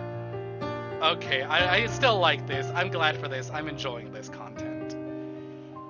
How the fuck can she stand him? The way they bickered with each other was kind of fun. I enjoyed their dynamic. She can stand him because she doesn't give a shit about what he thinks. She's one of the only characters to fucking put him in his place apart from Zack at the very end. Honestly, her chapter was a lot of fun the moment I'd stopped focusing on Ashton and started focusing on Luke more. While he avoids the city like a plague nowadays after losing both his company and Hana, he manages to drop by from time to time. Honestly, he looks good in this. I kind of want a screenshot of this. This is sweet, and I didn't get a screenshot of her yet. Mostly to check on his goddaughter, Kylie Suarez, though the man still won't admit it when asked. Rebecca still regards the man as insufferable. She doubts it'll ever change. But, after all she's seen, much as she denies it, she now considers his presence the closest thing she has to comfort. A similar sentiment the former businessman seems to hold, even confiding in the woman of his problems, petty or otherwise. Their friendship may be awkward at best, but with the grim reality of death having once shadowed over the two of them, it's something they've eventually grown fond of in time. Oh, look at her hair! I love those braids! And she's painting! With her newfound courage, Isabela Santos finally chooses to pursue what she really wants for herself.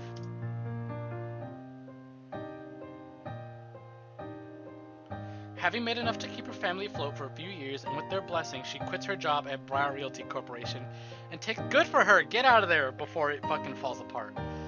She takes a scholarship offer from a local university, though remarkably out of practice and unsure if she'll be able to keep up by the time she returns to university. She finds her feet soon enough and help her with people close to her. With her confidence in her skills growing, so do the number of people recognizing her and her work. It doesn't take long for several award-giving bodies to take notice of her. For all her accomplishments, however, she's never truly forgotten what happened at the Ermengarde mansion. The images still remain in her head, and on a particularly unpleasant night, terrors continue to visit her dreams. She knows those will never disappear from her life. It's become a part of her in the same way death is permanently taken from her.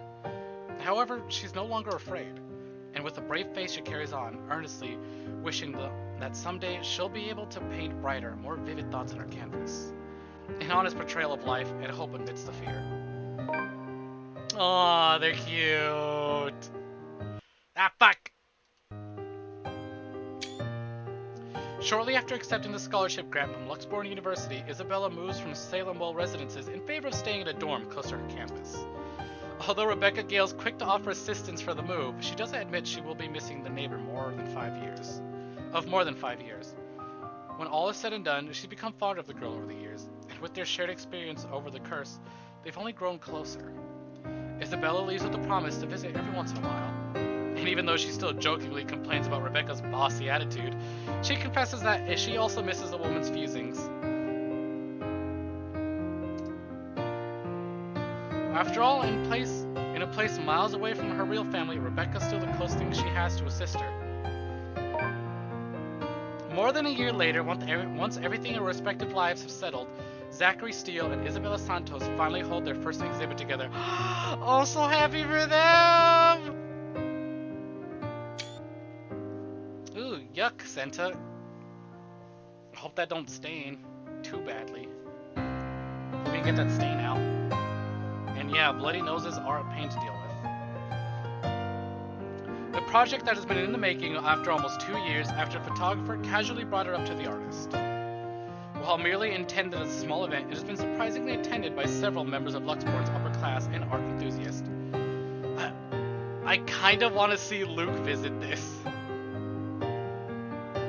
Although only a few of the pieces have been meant for sale, the show has brought prominence to Zachary and Isabella's names in the city's art scene.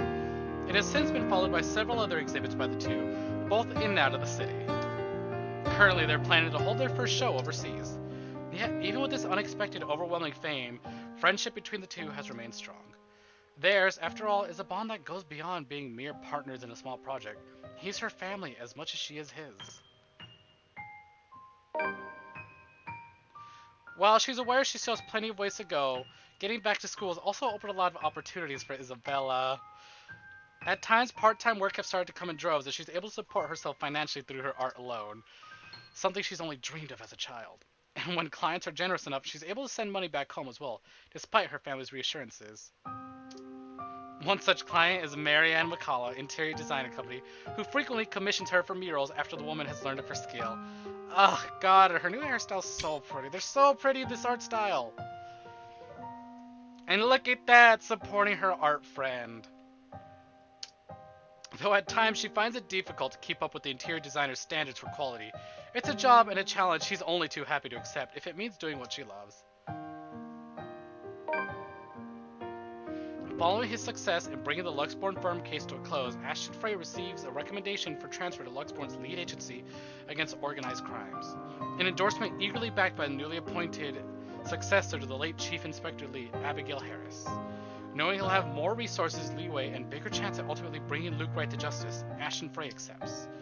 He still warns the people close to him against Wright and his associates, but only a friendly reminder now more than anything. Though he does worry, he believes they are wise enough to know what they're doing and trust their judgment. For now, he's decided to leave the evidence and law to speak for itself and take care of the man once the proper time comes. Nowadays, police work and operations keep him busy, sometimes taking him away from the city he grew up in for days on end. A rare thing for him to enjoy once upon a time, yet this time he never loses his drive. Simply growing more determined after having finally found a clear purpose close to the rush and excitement he dreamed of as a child. Although Ashton still keeps mum about specific details of his work, his experience with the curse has slowly taught him how to open up, especially those he knows that genuinely care for him. He still has a long way to go, he knows that, but for the sake of the people who are still with him, those who've chosen to stay, he hopes there will come a day where he no longer has to hide his own lies. A day when he's no longer afraid of facing the truth in his own words. Make him your model.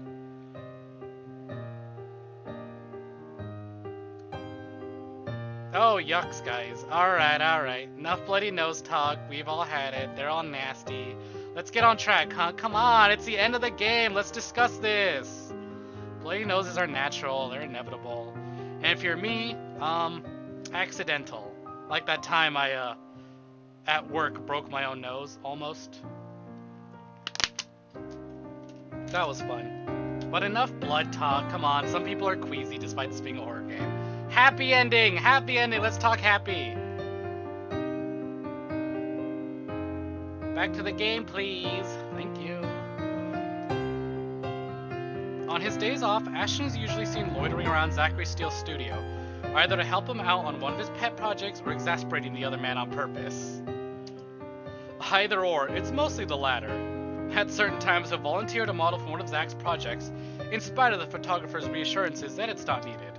Regardless, Ashton insists before complaining how meticulous the whole process is hours later, to Zach's utter amusement. You know, I need the screenshot. Back!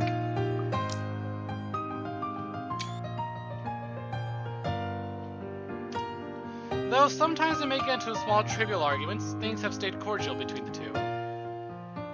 If anything, an ordeal they've both gone through has merely strengthened a friendship the detective didn't expect to find in anyone.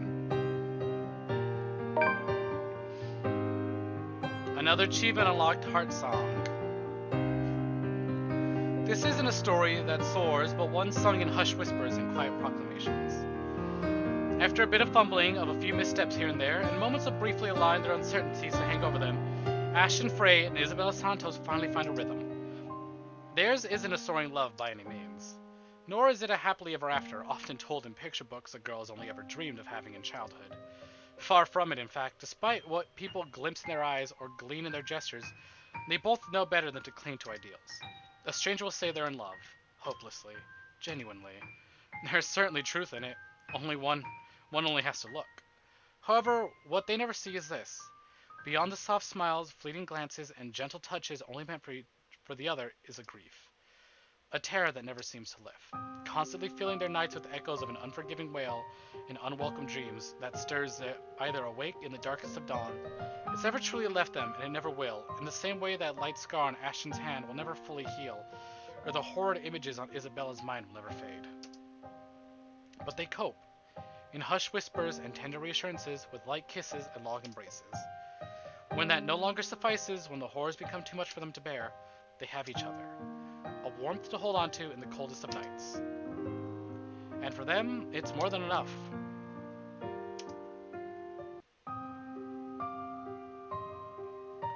We did it! That was Amanda Lee? I recognize you. Some Night Jeff Warden. Huh. I knew the game was over before the rules were set. Rose, I miss you. Well, I don't know if I want to do the true ending. Honestly, I don't know if I want to do the true ending. I bet it's good. I bet it solves a lot of mystery. But like, fuck it. Let them have their happy ending. I think I'll just look it up online. Or I guess I'll look up how to do it. I'll check on Steam while these credits are rolling. Did we not fucking... Before you finish that, get a Johannes ending?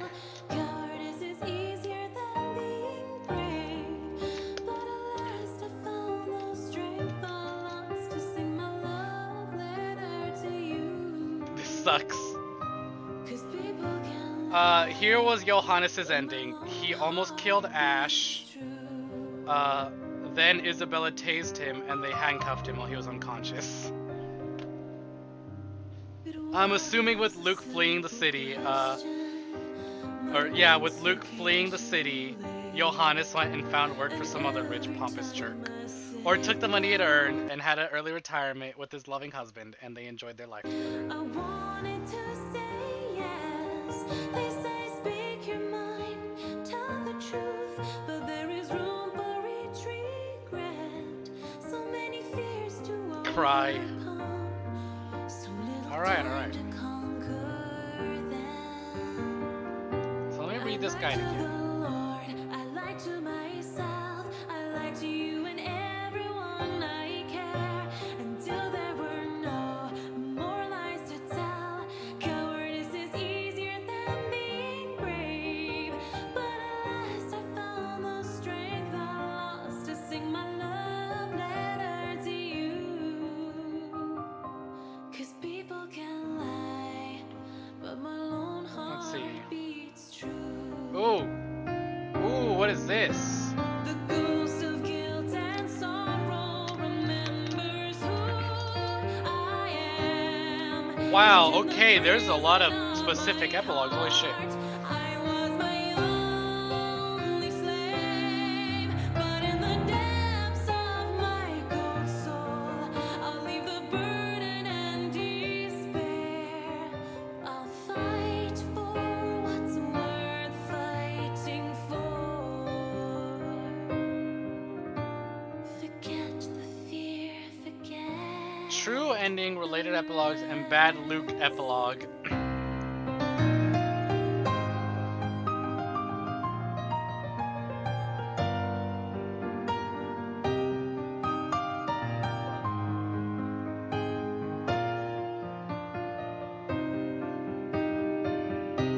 I lied to the Lord, I lied to myself. Hey, wait, isn't this a song Marianne was singing in the bar?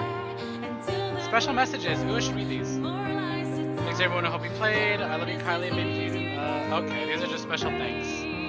But at last I found the strength I lost to sing my love letter to you. 'Cause people can lie, but my lone heart beats true.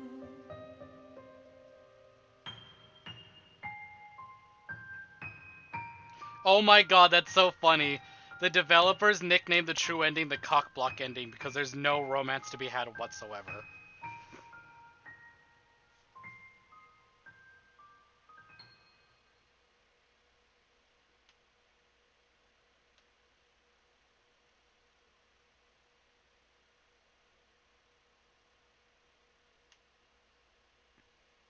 Well, that's the letter. Oh, Where are you, Teal? uh-oh. Don't you take my happy ending from me. God damn it! She's still here, Teal. Help me, please. I don't like... Okay. It is a horror game after all.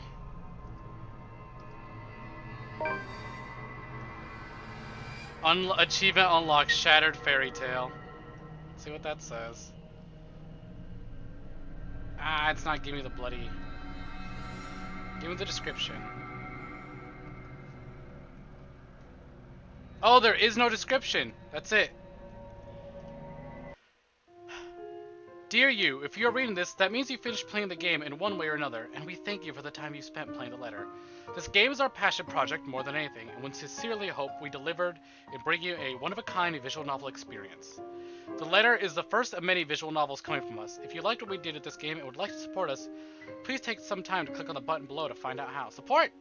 Thank you so much for everything. Let's talk soon. Love, YYM team. Oh, they have a... Ooh, they have a Patreon. Supporter. You get sketches, Discord channel. Digital copy of our games for $10. Oh, wow. Support them $10 a month. You get digital copies. $20 a month gets you the sexy stuff.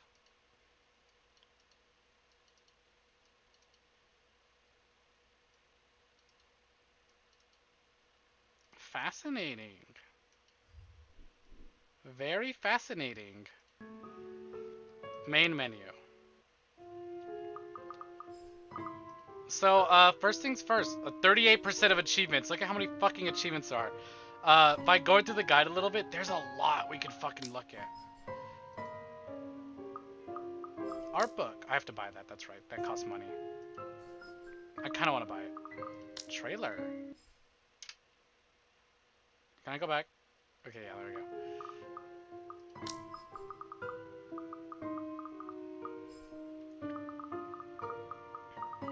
Extras? No. Well, so let me read this real quick. Can I do this in one run?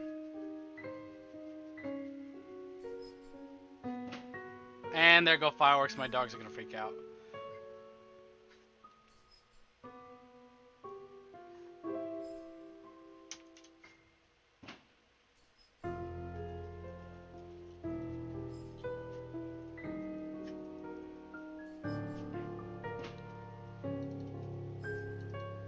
Trending select.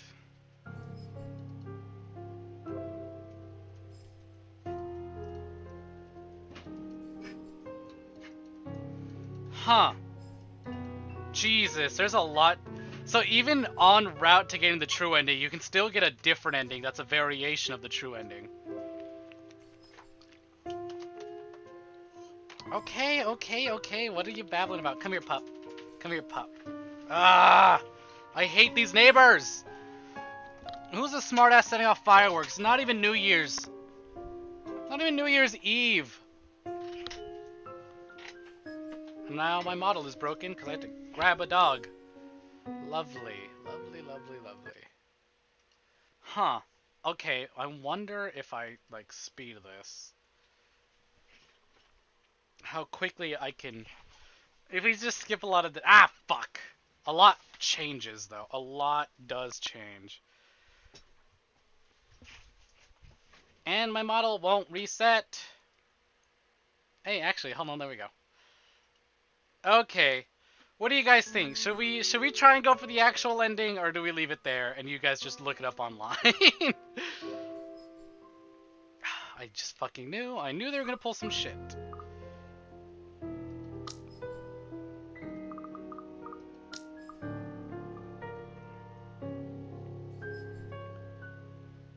Let's see.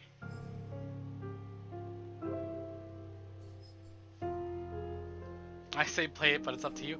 Honestly, this is barely like normal time where I'd still be streaming. I say fuck it, let's try and... Let's see if we can get it. I probably won't be reading a bunch. New game. I'm gonna hit skip out of the... I'm gonna skip the fuck out of a lot of this dialogue. Branching tree. Boom. So here are the story branches. Wow, we got a lot of progress done. Really? Only 8% of Luke, huh? I kind of want to... Hold on. Load. Let's load the last of Luke.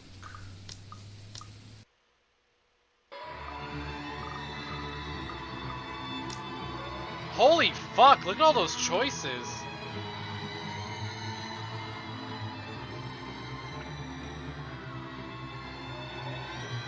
That is a lot. That, oh my god, holy fuck, that is a lot. Alright, yeah, that's kind of hard to follow along with. Jesus. Branching.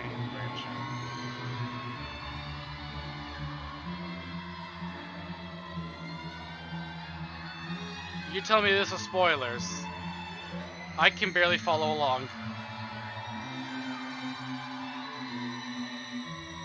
Common route. Story update. Common route. Story update. Common route. So I just did the common route, eh? Figures, many people try to get this ending. Ooh, question. Burn the letter. And that leads to all that. Oh fuck, I didn't get to save after burning the letter. But I did do that already. And that would be destroy the letter. That leads to that, and that leads to... Fascinating. Ashton. Alright. Load game. Or not load game. Quit. Yes. I wonder what happens if you burn the mansion. I don't want to see that. That's...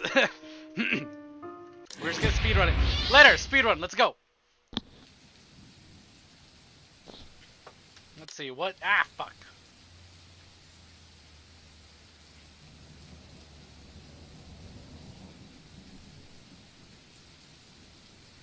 Let's see.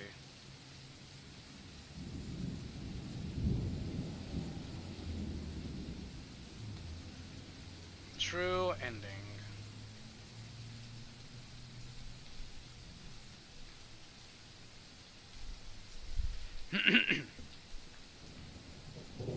Well, okay, yeah, that's as good as it's gonna get, huh?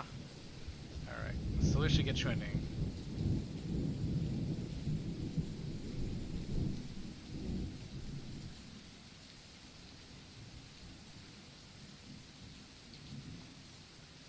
And how do we go about doing that?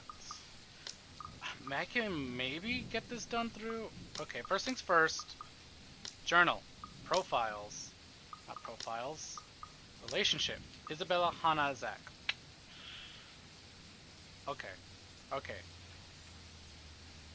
I'm just gonna skip, but I think most of Isabella's doesn't matter.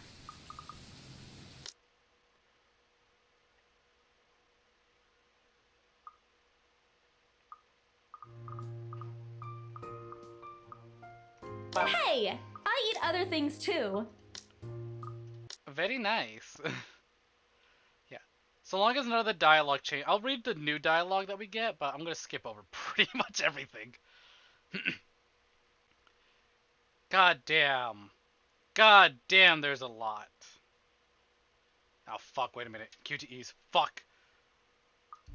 Options. Gameplay. Skip QTEs, thank you very much.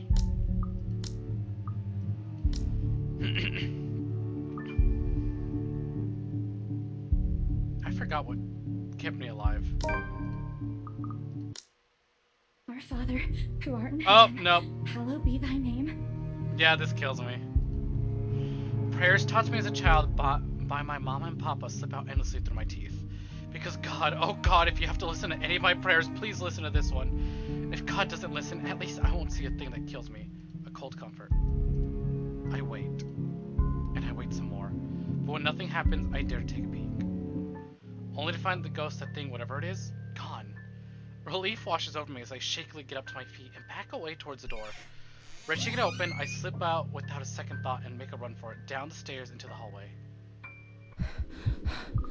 I take a look back to make sure it isn't behind me.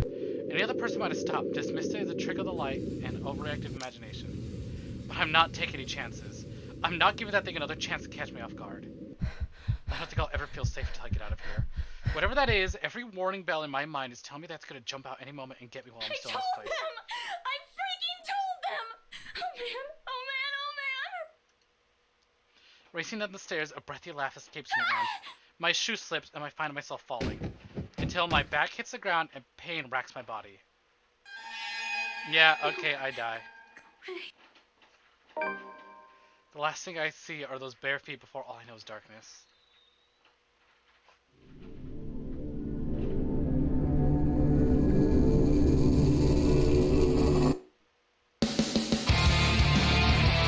I forgot there was an anime opening!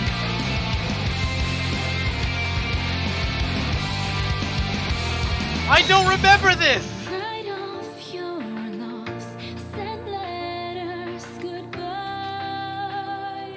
I won't forget you. Though your life I literally have zero memory of this, but look at them! in this Look at them! world filled with regret. Hold my hand and leave. Please don't leave me be. I know, what the fuck? This is cute! These bloody halls where we shed all our tears. The darkness reigns. Our memories alone remain.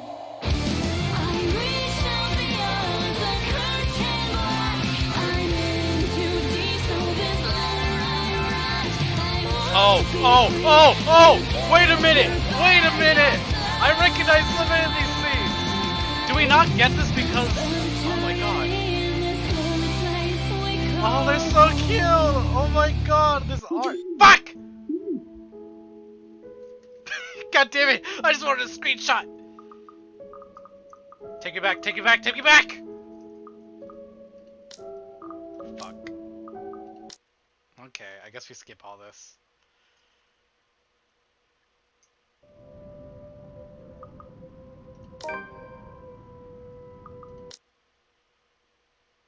Oh my god, what the hell? That was fucking cute. I liked that.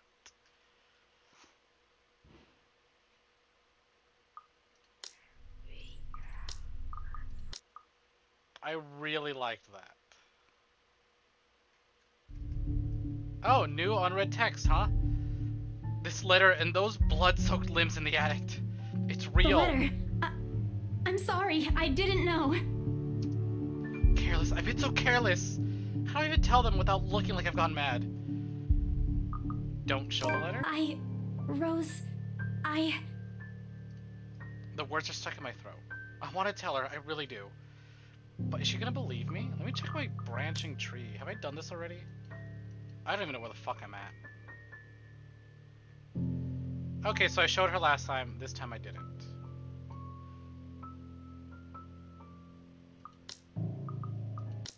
She already dismissed me earlier. It's a concussion, she said. It's not. There really is something in the house, in that attic, in that letter. It's going to go after us. Please believe me. dear me. Is Isabel alright? Mom, Hana's voice breaks through the haze, beginning to cloud my mind. Rose is looking down on me, worry etched on her features. I didn't even notice when she removed the wrinkled paper from my hands and pushed me down to sit on a nearby chair. From the edge of my vision, I can only make out Miss McCullough asking a passing food server for a glass of water.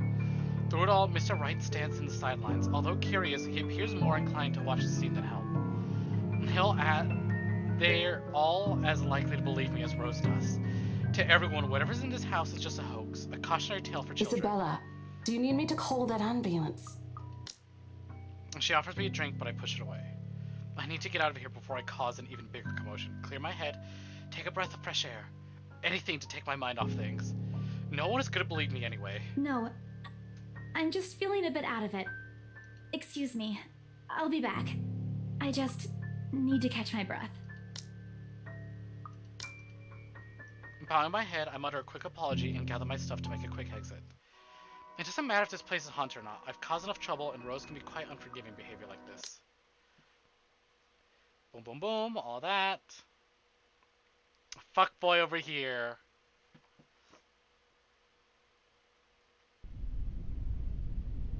Why, of all the times that I have to screw up like that, in front of an important customer no less, I owe Rose a big apology. I hope she likes free donuts. You don't seem too happy about it. I am happy. Doesn't this look like a happy face to you? Hey, let's change the subject. You keep asking me about my work, yet you haven't said a single word about yours. And then we've done all this, done all that. I want to keep them all friends. I'm not going to change my decisions too much. God, I hope I didn't actually skip a bunch of that fucking anime opening. That was good. Stay for the movie. Minus Rebecca plus the other two. Well, it's bound to happen.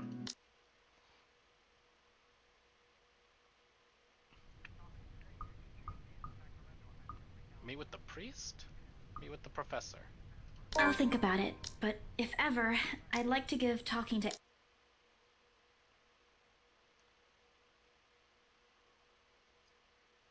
October 22nd. Okay, let me just double check these.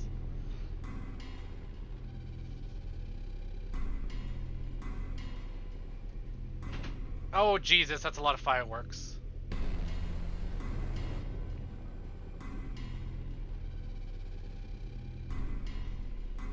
Ah, fuck. Okay, hold on. I gotta go back. Ah, Jesus. God damn it.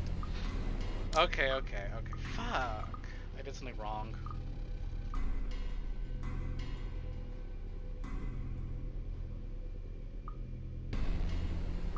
Thank God I have all these.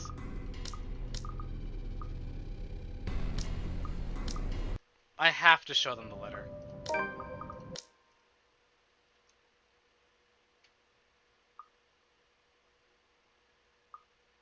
Wow, that is a lot of...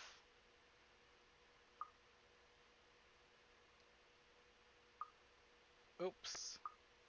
Yeah, show the letter to Rose. Skip all that. Now we're good. Now we're on track. Do.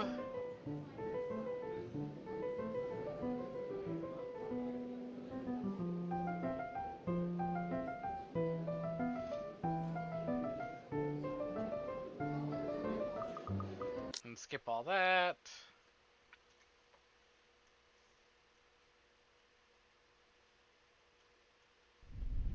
Change You the keep asking me subject. about...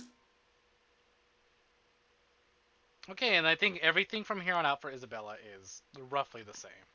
I can make the same choices I did last time.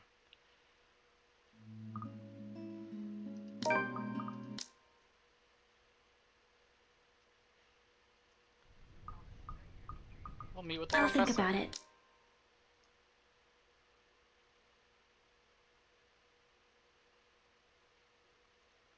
October 22nd. Everything's pretty much roughly the same.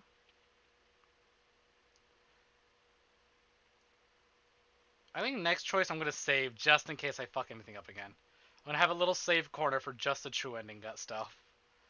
God damn, so much flashes by in the whiz of a second. Boom, here's the choice. We'll just go to 10. And we'll save on this top right choice here. Oh, actually. Boom. Top left.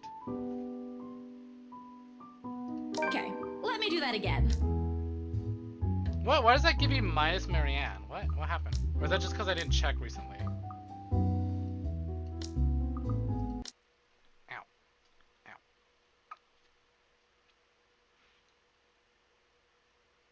God, I wish there was a way to go, fucking change, do big decisions only. Not decisions that give you slightly different scenes. It's cool. It's cool. Holy fuck, there's so much to, like, watch and view.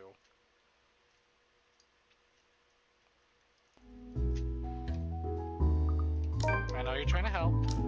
That gives us plus, and then we skip again. Kind of wish we got some music at least. I have to entertain you guys with my voice. What the fuck? What is this? What is this? You can be nice when you're trying.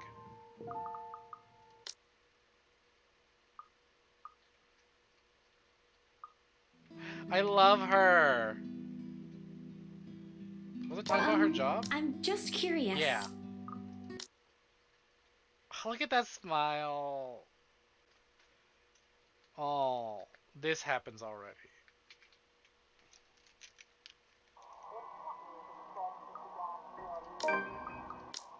Oh, fuck. This is different. What's the use? I won't be able to work anyway. Not with this weighing on me. Not with the images flashing in my mind. Not with these voices calling for me. Over and over and over. I flop back down on my bed and discard the phone on the nest of pillows beside me. The TV is left still running, I notice vaguely, having been left open the night before, though I have no desire nor interest in it now. Rose is dead, and it's all my fault. Shoving the pillow over my head, I make an attempt to sleep again. Anything just so I won't feel this heavy feeling in my chest. A cheerful voice with a tinge of hesitance greets me when I answer the sudden call. Hey there! How are you feeling? Good morning, Becca. Okay, I know when to start Just- skipping. I just want to check on you. I heard the news. How are you doing? It's as if her questions opened a dam of emotions I've been keeping at bay. Becca. Rose. Rose, she... Shh. It's okay. I know. I'm sorry. I know how much she means to you. No, you don't understand! This is what I've been telling you guys! What you've been telling... Alright. Tell you what. Why don't we eat dinner together today? I heard the diner near your office is serving your favorite today. My treat? Meet up with her. Huh, I can't believe we missed out on this because we went to work last time. Perhaps it's better to talk to Becca about this in person. Not one over the phone when I'm calm. It's not too late. She might still listen to a reasonable explanation. Okay. I'll meet you after school. So long as you don't make me pay, okay? I've already treated you to free food the other day. You know I'm not like that. If there's anyone who should be complaining here, it's me. But promise me you'll stay safe, alright? What's gotten into you? I don't think that's necessary, considering I'll be at school the whole day. I'll wait for you here, understood? Don't be late. I can only stay until... Promise me. If something bad happens, you'll run and... The Luxbon Police Department continues its search for the following reported missing people. I lift the phone away from my ears and turn my attention to the news. Never mind that Becca's still on the line. These faces. Hold on a second. Missing? Aren't they? Becca, I'll call you back. There's something I have to look up. Wait, Isabella, what are you... Frantic, I press the end the call button and open my laptop. The loud tapping of my fingers against the keys fills the room for the rest of the day as I look through everything. The background about the place, its history from its current owner, the list of employees hired under BRC. And I'm right. Of course I am. BRC may have a lot of staff, they may have a lot of agents hired, but I'd remember those names anywhere. After all, they're part of the crew who worked with us in preparing the match for the open house. And thank you, Jocelyn, for the hydrate. Still, I've got to check. One by one, after calling, I go through each person missing on the list. This isn't anything illegal, right? I'm just someone concerned for a fellow coworker. Oh, nope, can't skip this. They're gone. They're really gone. No one knows where, but they're gone. Then the letters... No, that can't be. I hope it's not what I'm thinking. But Rose is... Something snaps into place in the fraction of a moment. These people, and I Rose... need to tell someone. They need to know. Ash, Zach, Becca. That's right. We agreed to meet. She needs to know. Of course. Of course! The letter, my phone, papers, anything that'll be useful. I grab all of them and make a run for the nearest bus stop. It's gonna be a long scene because I picked something else. And here I am just trying to skip literally everything. I'm already late. Becca must be really annoyed at me, but maybe if I use the subway, I can still get to her before her patience snaps. As I run, I bring up my phone on my ear. Her number's already being dialed. Each rings in sync with the quick tapping of my foot against the pavement, the sound take away the edge from the agonizing wait. She's not answering. Uh-oh, spooky, and I can't skip this, because this is new. I turn to the nearest shortcut I know, a small street Becca has warned me never to take before. No lights, no other pedestrians passing by at this time of night. It's dangerous, but right now I have to. If I want to fix this, I have to get to her. Reaching the crosswalk at the end of the short avenue is a relief. A little more and I'll be at the station once I get to the other side of the street. My fingers fly over the keyboard and again another attempt to call her. 5 seconds till the signs change. Please answer! 4 seconds. Becca's still not picking up. 3, I redial her number for the third time. 2. Please, please, I beg you. 1. My feet are already moving. And finally it connects. The world grinds to a halt. And when I look up, she's there. With the same misshapen face, tattered clothes, and unsightly gait. Her voice reached out to me again, calling like every other time, whispering, and whispering, drowning my ears with endless pleas and cries, gripping me with words I couldn't even begin to understand. There are shadows pulling at the edges of my vision, and the terror of her presence brings wounds itself tighter on my legs this time, pinning me to the ground. No! Enough! How can I possibly help you? I couldn't even help myself. Or the people I dragged into this. She smiles, her lips contorting to something menacing. And right then and there, I understand the cutting anger in her eyes, and the depth of circumstances we found ourselves in. There is no escape. It's the last thing I see before my phone slips from my fingers and... Oh! Achievement unlocked, no jaywalking. Oh, fuck!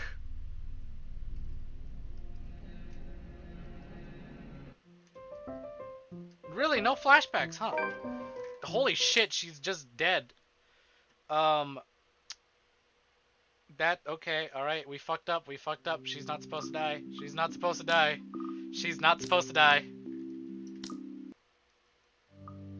Okay, let me do that. Huh.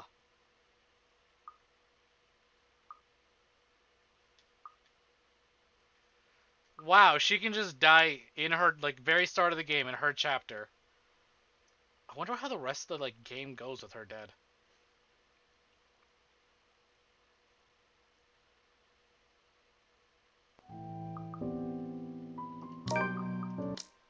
That was a lot more gruesome than I expected. We didn't get any flashbacks. Normally when we got another character dead, they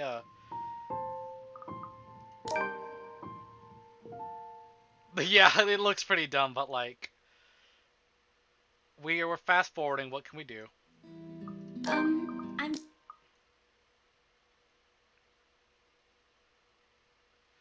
Alright, so I think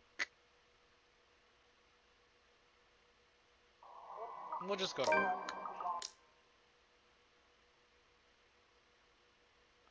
Oh, yep, and this is where she shows up again, and then Isabella's chapter ends. That was a really stupid QTE that I like got stuck on. Right, Hana's turn. Ugh, ACAB, get him out of here. So let's see. What? Why is this different, or is it just because? Okay, so let's save here. Skip. Oh! Luke is dressed to the nines as he usually is, and he looks ready for whatever the day will throw at him. His butler and the valet wait at his side, just in case he isn't as ready as he looks. Oh, sure, that is normal. What is confusing me is the fact that he's only on his way out of the penthouse, considering he won't have anywhere to go until much later. Where are you going? Okay, no, there we go. I was like, why isn't it letting me skip? Defend myself. Yes, I am very happy, Luke. Because for once in a very long time... Yeah, I remember how to play this. I just don't remember how... I just don't... Spooky. Free up my schedule. But I guess we can free up a day to meet with you. Think I'm making the exact same decisions, but fuck it. I know one of them is going to change.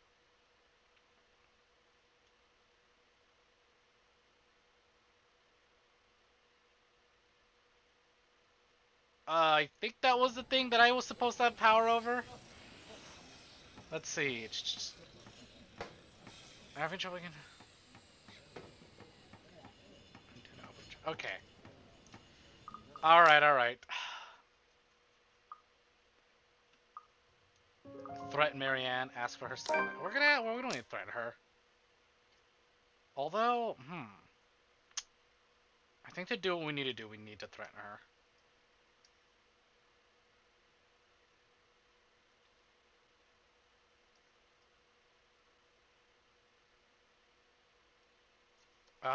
Keep it going. Yeah, continue. No, that's right. He wanted us to stop. I'll stop if it makes you uncomfortable, sweetie. I remember this. And then Johannes came in with the kissing of the butler. I was talking with Zachary, the photographer for Luxury Living. And then tell him the truth. Call them out. I think this is the exact same thing I chose.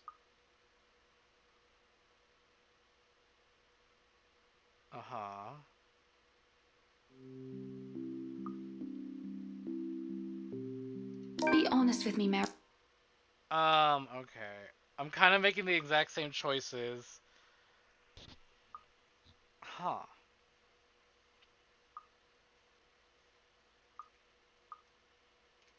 I remember this, I remember this, I remember all of this. I remember this fucking lady. I remember that fucking asshole. Alright.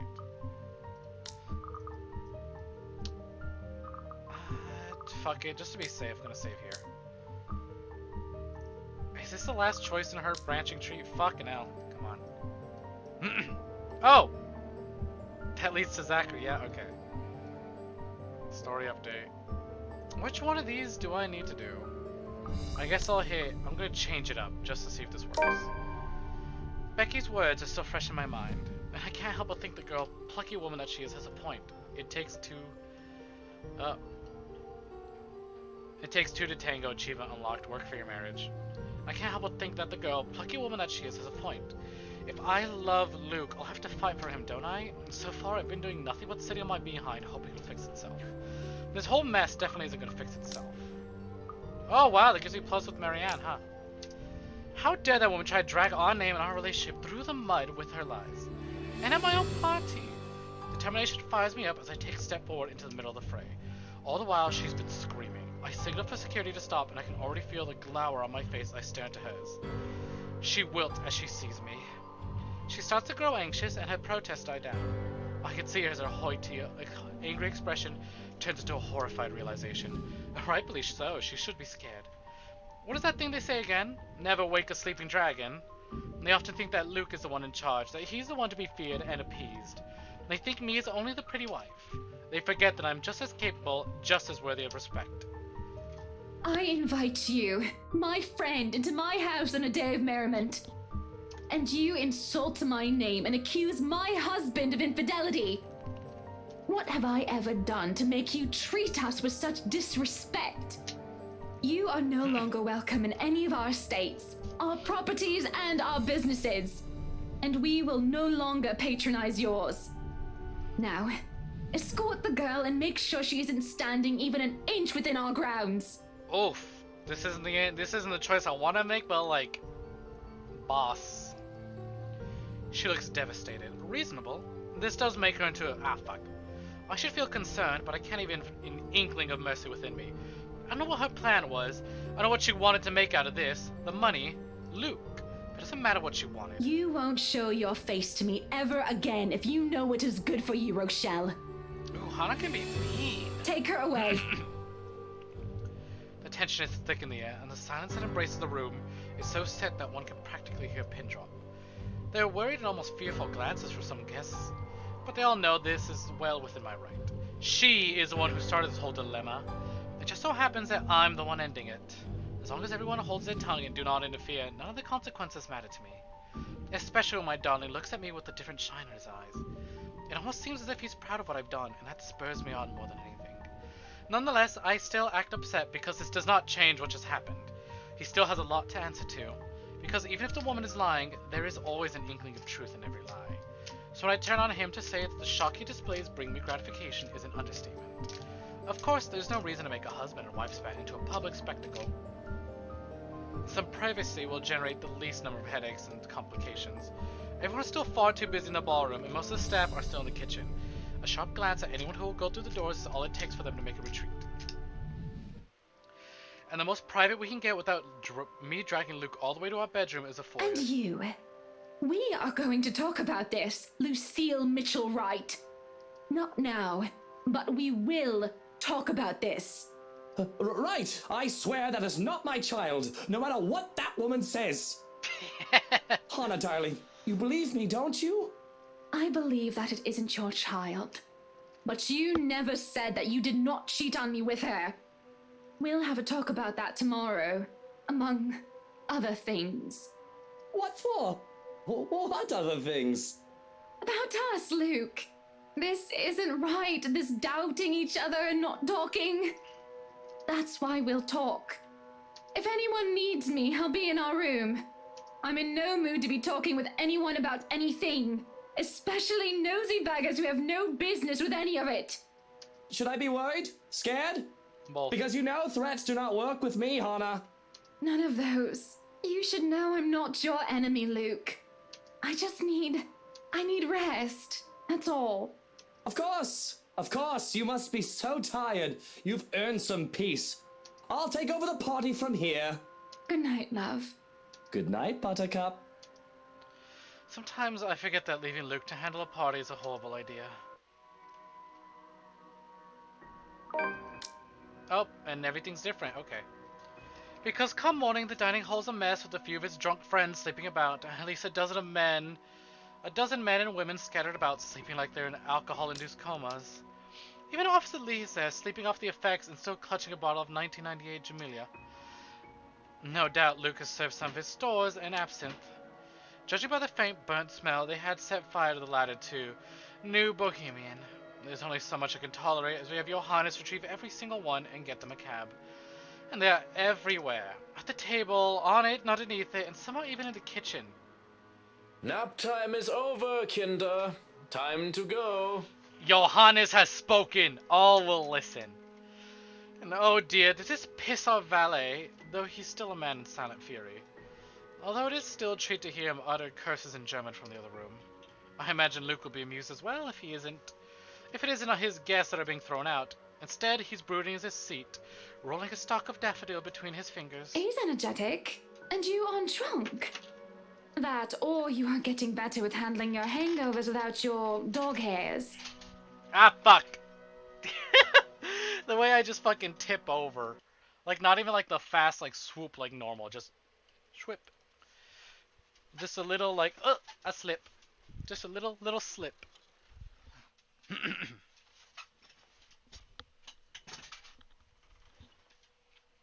Okay. Did I fix it? Kind of? Uh-oh. Hey, okay, there we go. Pleased to announce that I found a way to fix this without having to restart the whole program. Should I be looking out the window to see if the sky has turned red and if pigs have started to fly? I am unfortunately completely sober, Hannah. And how does it feel not being hungover? Still miserable. Bambi. Come on, jump. It'll get better. Jump! Why aren't you jumping? Do you want a water bottle? I don't know what this dog wants. She's just kind of staring at me. Or so they say. You wanted to talk about something? You know, for once, I wish you were hungover. Maybe this isn't the best time for this talk. No, please. I do not like loose ends. And this is a bloody ugly loose end. Then, first things first, I want you to be honest with me, just between the two of us. Without others to impress, without people listening in, just you and me. Did you or did you not sleep with Rochelle Lee and got her pregnant? I didn't get her pregnant, but the thought of having a child with her? Can you just imagine it?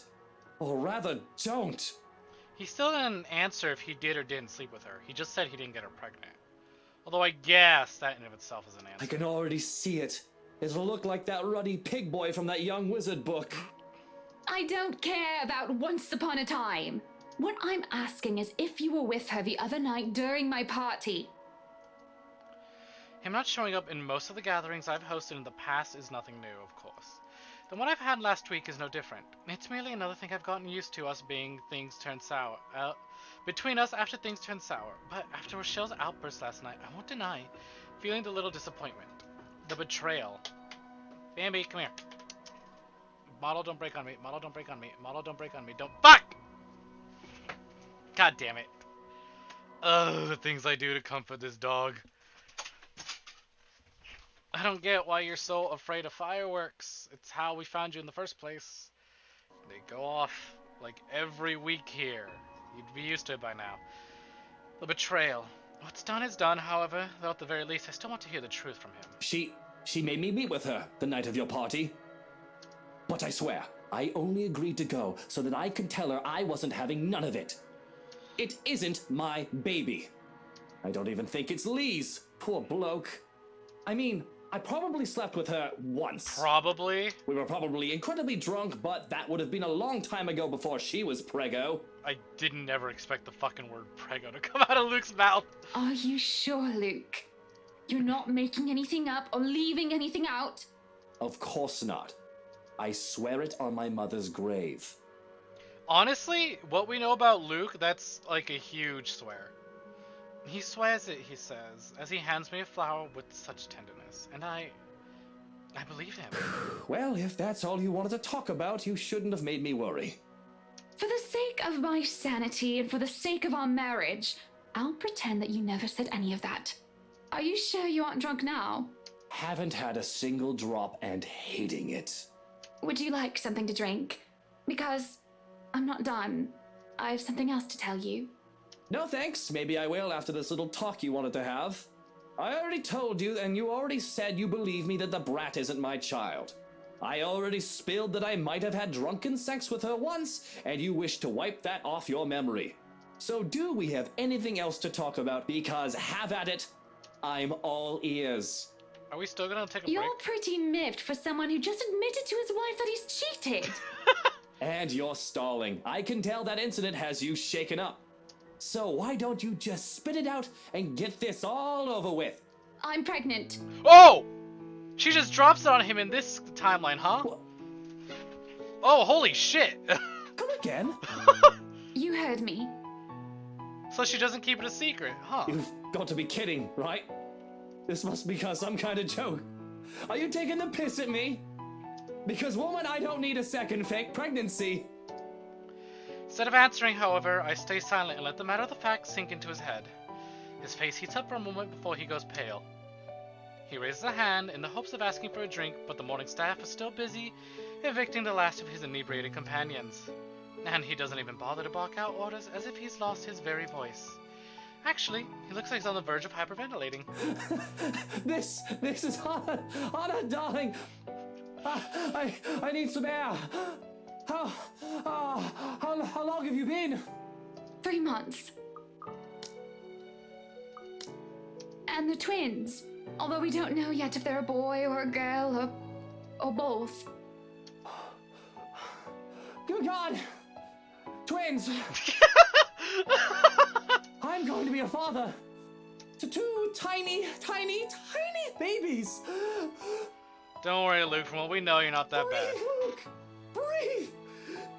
Goodness, Luke, I'm the one who's pregnant here, not you. No, don't touch me! Stay away! Ugh. Of course, the fucking bloody pig. Here to ruin the moment. A scream cuts off my amusement, and without thinking, Luke and I rush for the foyer. There stands a crazed-looking chief inspector thrashing about as he tries to make it up the stairs while Johannes holds him back. What is going on here? Und tschüss. All the Schweinehunde must leave, including you, Chef Inspector. Yeah, Johannes, beat up that cop.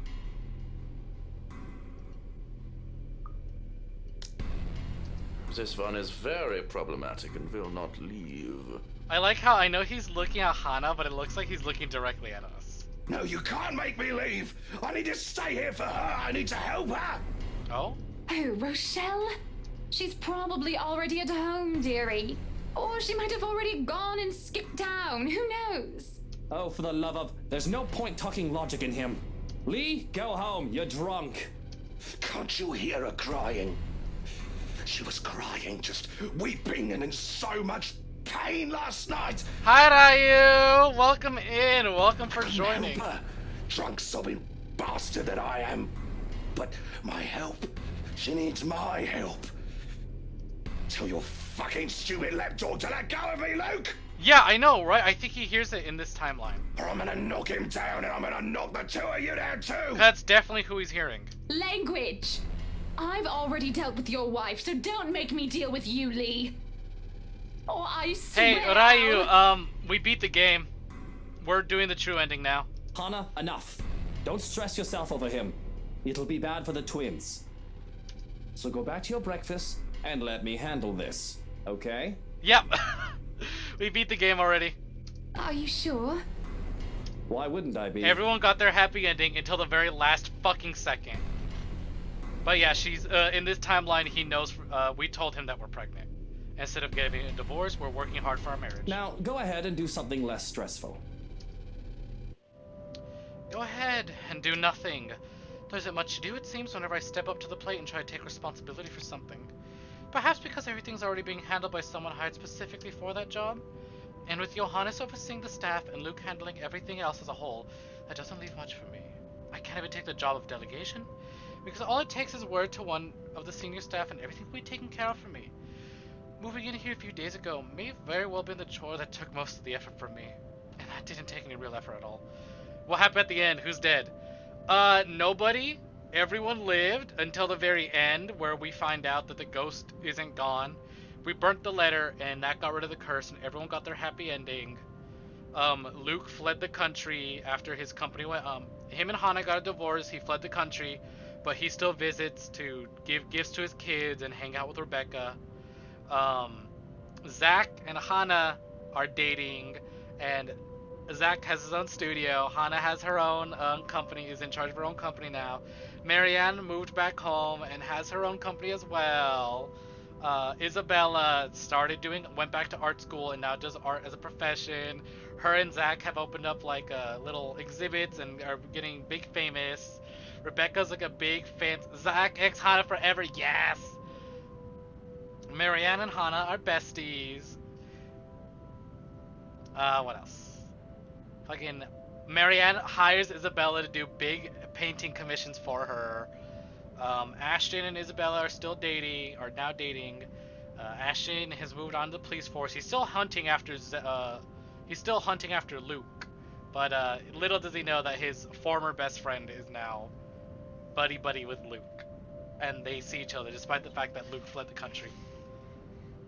It was all a really good ending, and I enjoyed every bit of it until the very end, after the credits, where Luke's goddaughter Kylie is heard crying, and she says, "Tio, she's still here," and then the ghost kills her. So it's like, yeah, happy ending until the very end, where this adorable child character that I didn't mind at all dies. So now we're doing the true ending to keep the kid alive. And that didn't take any real effort at all. Yes, Hana, go buy a mansion in the middle of nowhere. Good idea. Great plan.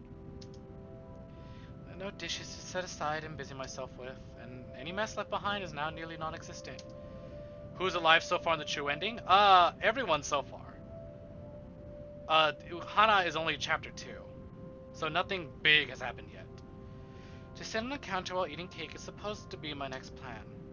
Alas, there isn't even one to finish off, and I don't really know what brought me to the kitchens in the first place. It's not like I'm craving anything else, nor do I have any unfinished business left here. But there's a calling to this room. Speaking of calling, why not do just that? Might as well, since I have nothing else to do. At least that'll require some effort on my part. With how cut off from the rest of Luxborn the mansion is, and with how long it was abandoned before we moved in,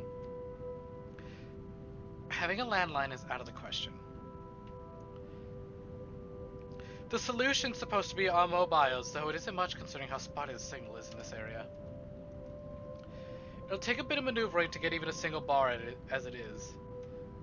It takes a bit, as I said it would. I have to park my rear in one of the cold drawers. That suits me just fine. Another matter that needs my effort is who to call. She who must not be named is certainly off the list. That doesn't leave much in the category of close friends who attended the party, along with the category of who else is awake at this early hour. But soon enough, I manage and the call goes Hello, through. Rebecca Gales here. Ah, I like this. I like that she calls her.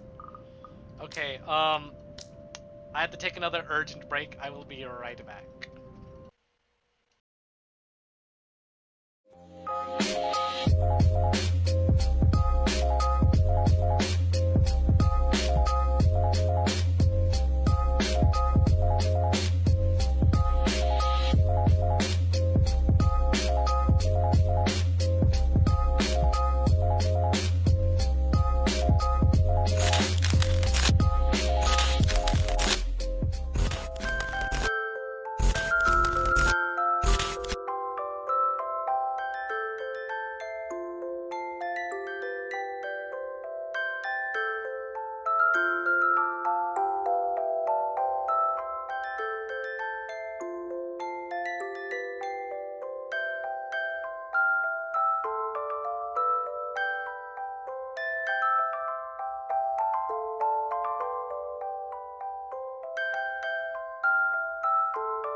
sna.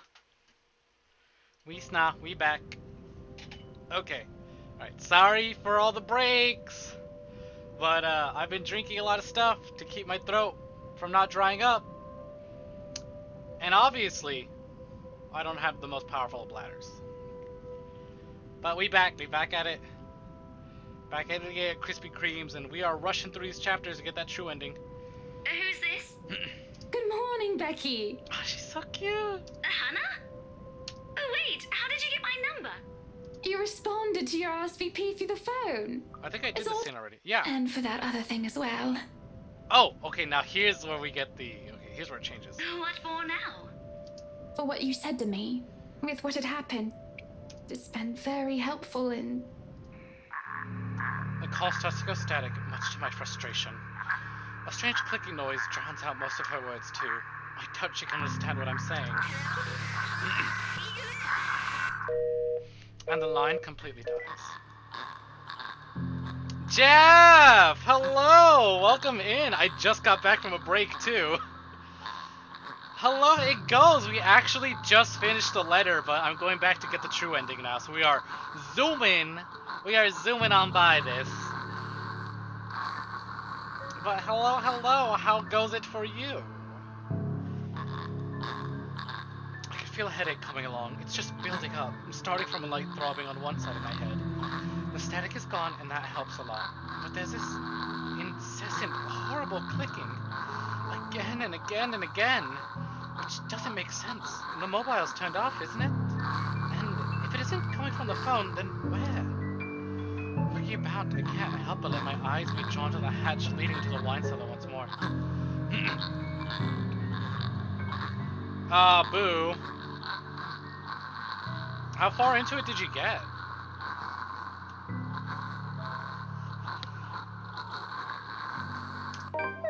That's when the clicking noises stop and I hear that crying. That familiar crying from before. Can I skip this? Yeah. Up.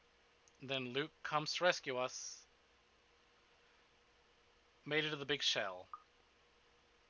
Nice. I'll be honest, I don't know Metal Gear, but I don't know what that means. But I hope that's not a whole lot of progress you gotta redo. But I mean, it's Metal Gear. If the game's good, I'm sure you don't have a problem redoing it.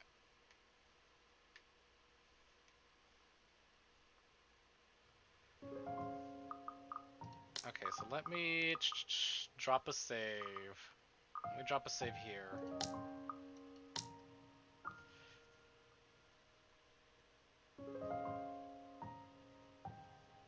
Oh, valid. Alright, let's tell her. Okay, first of all, let me pull up my guide, because I know Zach's chapter is very important.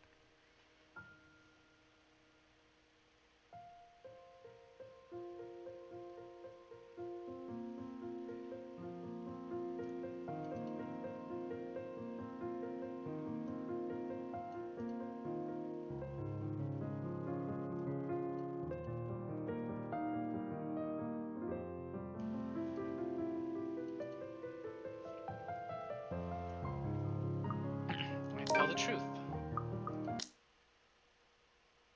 So Zach is supposed to do something though.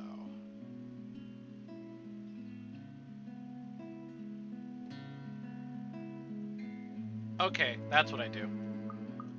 Papa boy. So we're just gonna skip through all this, and I can pick a whole lot of the same choices. I don't know about you. I don't want to skip your. I hate skipping through Hannah and Zach's chapter. I love them so much.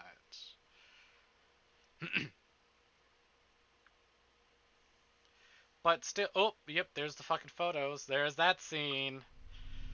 Show the photo to Ash. And then this is all completely new. Ash will give me flack for this, he will. I can already hear what he's gonna say about this moment, the moment I bring it up. Hell, before he even sees anything, I'll wager. The guy's a skeptic through and through, and it'll take more than my account for him to even consider this. But what is even happening? Big horror story, big mansion, spooky letter, everyone in the game is now cursed. There's a lot going on. This is one of the longest games I've played. Literally, I think the only game that's taken me 10 parts, aside from this, was Final Fantasy VII. And if I don't do this true ending shit in one go tonight, this game is officially longer than Final Fantasy VII. Hey, thanks for the hydrate.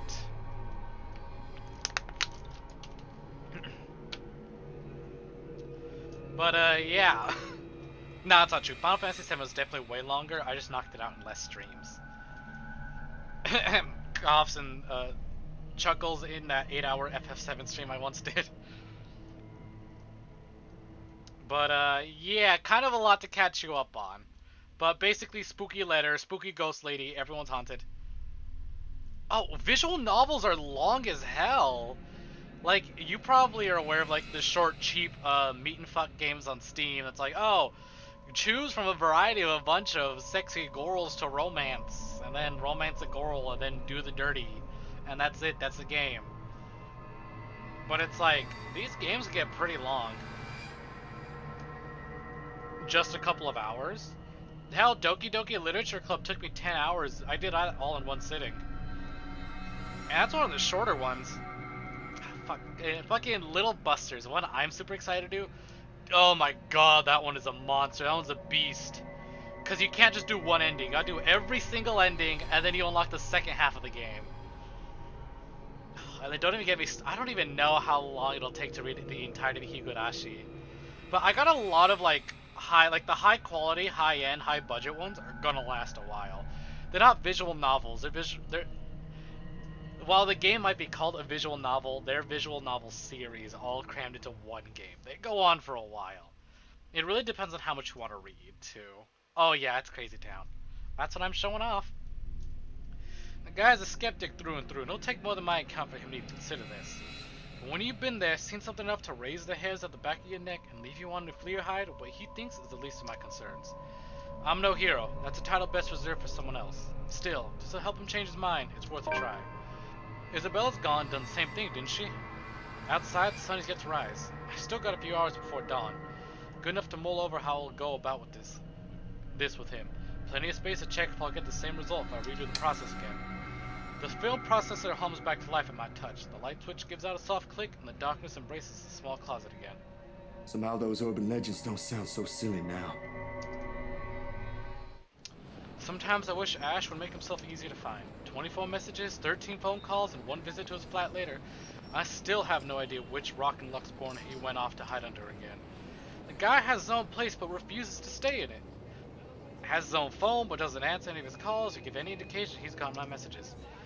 Most of the time he'll just show up at my front door. Sometimes in the middle of the night complaining how uncomfortable it is to sleep at the back of his car.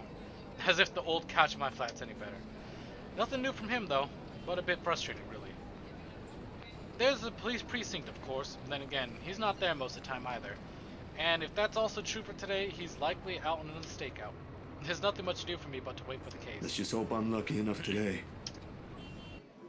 While Luxborn is a relatively peaceful city, boasting a low crime rate, its precinct stays abuzz with activity. As soon as I open the glass front doors, and murmurs come from the people waiting in the lobby welcome me.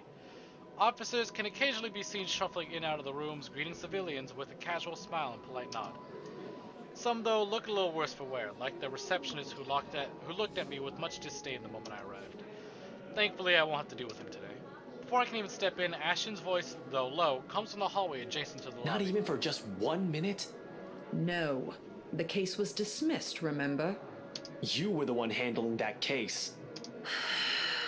If you want access to those records, you've got to ask Chief. I was taken off it before shit went to hell. Why do you even bother? Even Professor Clark seems to have given up on that.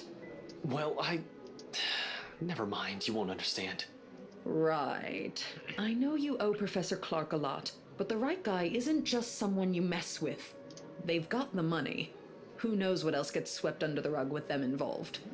That takes a special kind of ignorant not to know. And a smart person to know which boundaries he can't cross. You're a bright guy, you'll figure it out. In any case, I've got to get going. Another missing person case on my hand. Benjamin on the front desk looks like he's about to maul someone after the fourth one yesterday. Murders, people missing, what a time to be alive. Man, I miss the old Luxburn. You and me both. I'll see ya. Gonna go grab some lunch. He notices me first as soon as he enters the lobby and pauses. Confusion briefly crosses his face until I fish out the phone from my pocket and wave it up. Frowning, he pulls his own mobile out, wordlessly fiddling with it for a few seconds before sighing heavily. There ain't any annoyance in him when he glances up, though, only mild exasperation and what might be a hint of amusement. Stop taking pointers from Isabella. This is gonna get old soon. At least use your phone properly. Hey, nice, Jocelyn. What'd you get? It's an alarm Congrats, clock, a good gamer. note-taking device, a halfway decent camera, and maybe a music player too. If I'm being nice. What else do I need it for? I don't know, keep it in contact maybe? When he merely shrugs, I've struck a chord. He's far from holding a piece of technology in contempt, of course. Ash has always been nothing but practical from the start, and technology is useful. Only when he gets too focused on one thing like that case he's handling, he tends to forget there are other things around him. Little reminder and a nudge in the right direction get him a long way. I've got an email on that social media site the girls roped us into joining. That doesn't make any sense.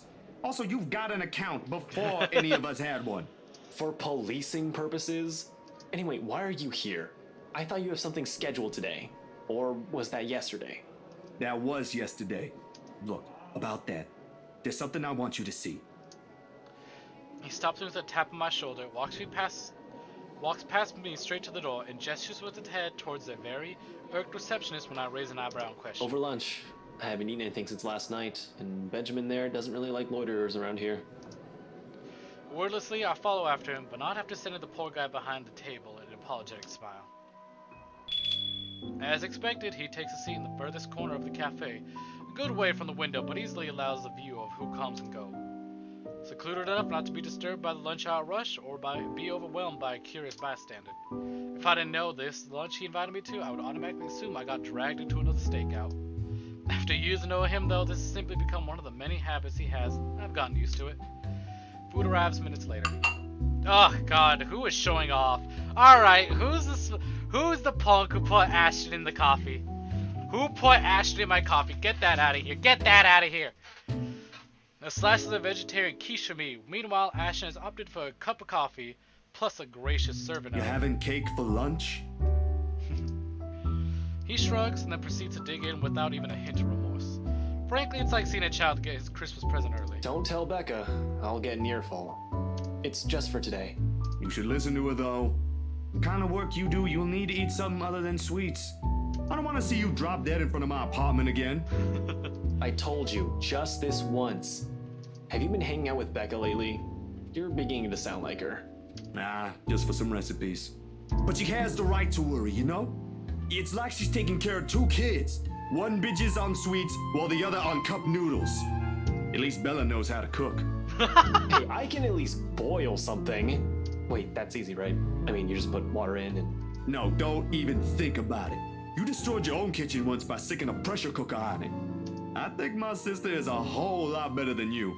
And this is coming from someone who has no other choice but to eat her cooking for some time. To be fair, he generally appears offended at that last remark. Hate will be too strong of a word to describe how Sis and him usually interact whenever they're in the same room. Though, whatever appropriate word it is, I can say with most certainty that the feeling's mutual for both. Ash thinks she nags too much, while Sis thinks he's a trouble magnet I should stay away from. They're both technically right in their assessments. How's your sister, by the way? Still bullying white guys? Yeah, I love to see it. Go Sis. You're the one who started it. She's married to one now. Oh, that's funny. You do know she's married to one now. I hope she doesn't end up poisoning him with her cooking. Pot calling the kettle black? She can't be better than me. Actually, she is now. They're planning to start a restaurant sometime in the future. I was bedridden for days after eating some of the stuff she whipped up. And now you're letting her cook for other people? Don't exaggerate. It was just for one day and you're the one who refused to leave your apartment. You should come by though. Sis gave birth a few days ago. Girl, I've only seen the pictures. But I might visit sometime after everything's settled down.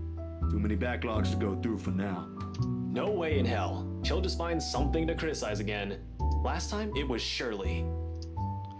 He makes a show of being utterly mortified, though I'm quite sure he doesn't mean any of that.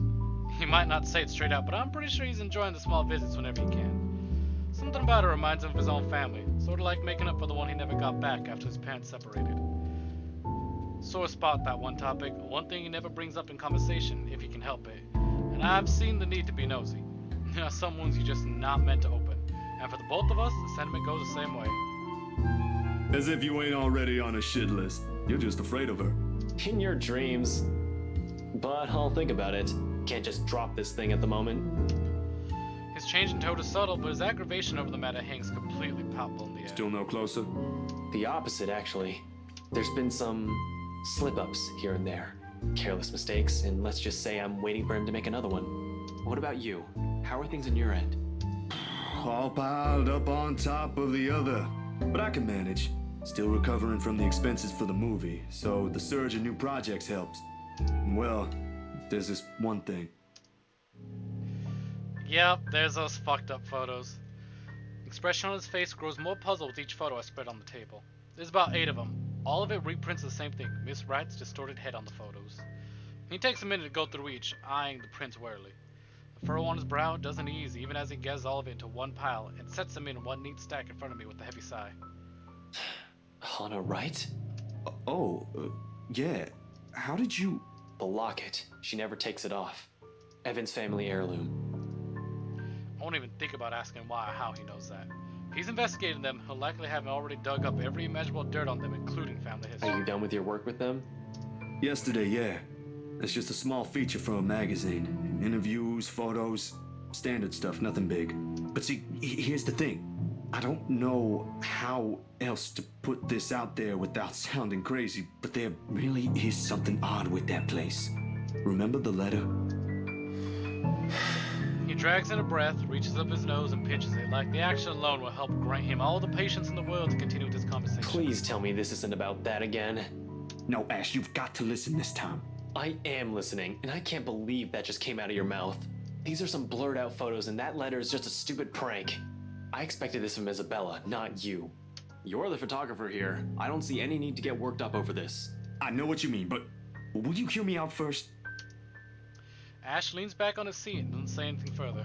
He gestures for me to continue with the wave of his hand, impatience clearly on his face. Any other person tell him this and he'll walk out without batting an eye. Suppose the only reason he's giving me the benefit of the doubt is because we know each other. Ash, I don't easily buy into these things as much as you do. Yesterday, though, behind Hannah. He blinks at this, his eyebrow lifting momentarily before settling into a deep frown. Hannah? Since when were you on a first-name basis with the right missus? Why does that even matter? Because they're in love! Not in this timeline, though, unfortunately. I thought you said this was just a gig.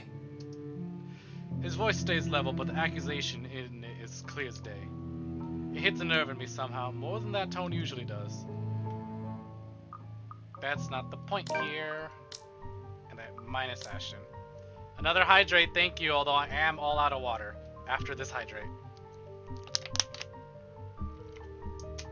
Of all the things I said, my connection to the rights is the first thing he points out. As much as I want to keep my own annoyance at bay, I can't stop from seeping into my voice. That's completely beside the point here, Ash. I warned you, Zach. Don't tell me I messed up. I get it, alright? But you can't just expect me to turn it down after I made a commitment to a client. I've got to put food on my table. I didn't say you shouldn't, but you should not be messing with them. I wasn't messing with them. And this isn't? He waves the photos in front of me before dropping the pile on the table with a loud smack. I don't need to look to know that we've already attracted some attention from the lunchtime crowd.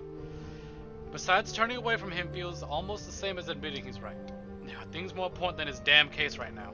I wish he'd see that. It was a job, and that ain't how these photos were intended to come out. You think I'd go out of my way just to edit something like this? There's something weird going on here. And you think Luke Wright will see it that way? You think the right missus will find it amusing? I did not do this for my amusement, Ash. People's lives might be at stake here. If you understood that in the first place, we wouldn't be having this stupid talk. Luke fucking Wright is a dangerous man, Zach. Keep hanging around them and you'll find yourself burnt to a crisp in your apartment or floating down a river 3 days later. This case is... Will you stop talking about the damn case for once and just listen to me? Why do you think Isabella's... Don't you dare bring her into this. We're talking about you and this stupid... Oh, of course you don't want to talk about it. Because you're fucking afraid there's some damn truth to what she's saying now that there's 2 of us. Every expression... Also, I just gotta say, damn. Fucking damn, hit him with that. Maybe he'll be less of a skeptic earlier in the game than at the end of his fucking chapter. Every expression drains from his face as soon as the words are out of my mouth. They've hit their mark. Each utterance scathes, sharp with nothing but anger and the truth. Yet they're also things I won't typically say out loud in good company and rather ease people into it before letting it fall. Almost immediately, a wave of regret washes over me. Ash, dude, that ain't what I meant to. You said enough, Zach.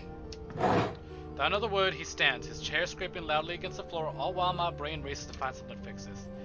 Ours ain't a fragile friendship by any means. I like to think we've gone past the stage where we find everything the other says insulting. But there are times when letters and phrases alone can cut deeper than any blade. Mine might even leave a scar. He doesn't let me, however. Instead, he sets a card in front of me. The name is familiar, but amidst the cloud of remorse swirling inside my head, I can't bring myself to recall what I've seen. You shouldn't be running blind. Call this guy. He'll be less inclined to shout at you. Might even talk some sense into you. Huh. For a second, I thought I messed up, but that might actually be what we need to do to get the true ending.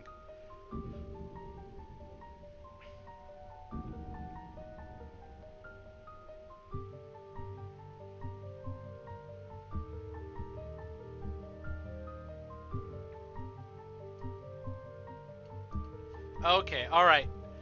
I don't see his face when he leaves, and it's only when the store bells chimes again do I breathe. Of all the places, never crossed my mind I'd end up wandering to a public library today, considering I rarely ever visited.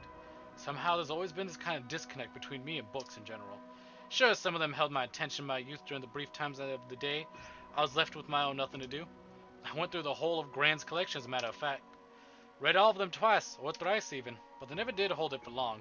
Most of it never even stick, especially if I learned it's simply easier to do things myself I want to learn stuff.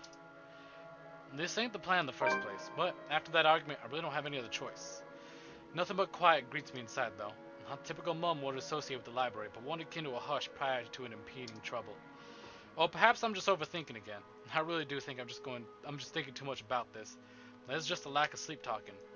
Regardless, apart from a group of students murmuring in a corner somewhere, the place is free of its usual visitors. All while my footsteps echo in a manner unsettling enough to raise the hairs at the back of my neck.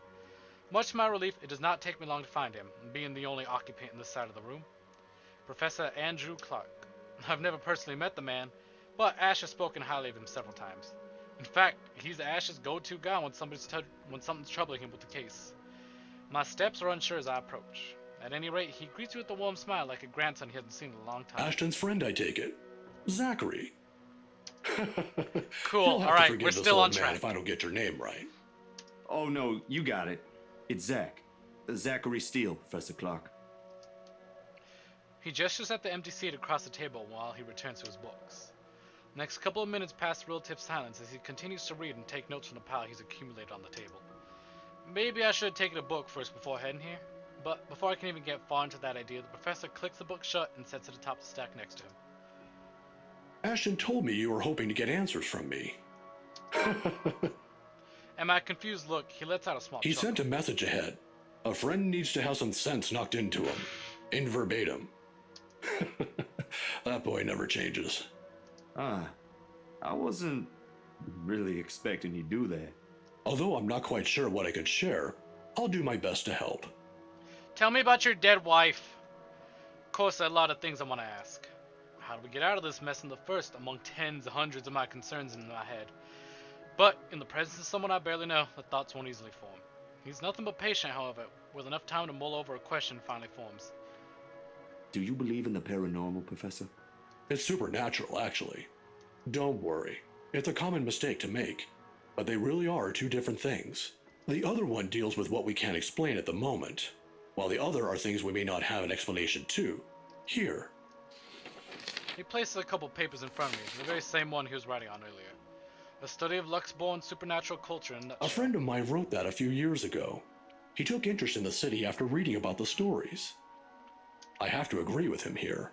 Even stories dealing with things you don't see with the naked eye can be rife with culture, and this city thrives on it. Just ask the locals. Like ghosts, for example. Among other things. The interpretation has changed over the years, though. Various religions, for example, have their own version. It might not always be a spirit now. It could be a memory, or an imprint, an echo, so to speak. Some are born from curses, even, out of great anger, hatred, or pain. There was this one story. Ah, here it is. He has such a professor voice. Another book is pulled out of the stack and placed on top of papers while he speaks with such passion that it makes me wonder if some part of him believes these to be true. It is interesting, though, even if I'm personally not a fan of such stories. And soon hours pass without my notice. In the end, it asks for something to be sacrificed in order to destroy whatever anchors the Wraith. A sad tale, that one, but the simplest grudge can bring the ugliest, even in the kindest person, with some people none the wiser. I can't tell if that's hail or fireworks I hear outside. Oh, I'm sorry. I just went on. It's fireworks. Nah, it's good. Hey, I believe we just figured out how to beat the game. Are you familiar with the Ermengarde Mansion, though? That was such just a passing line, but with everything I know now, I believe we figured something out. Of course. That goes without saying. Who hasn't heard of the local legend? In fact, you aren't the first one to ask me about that recently. Although, word of the mouth is, someone has already bought it. Ah, yeah. The right couple. It was a close friend who handled that sale. So I heard.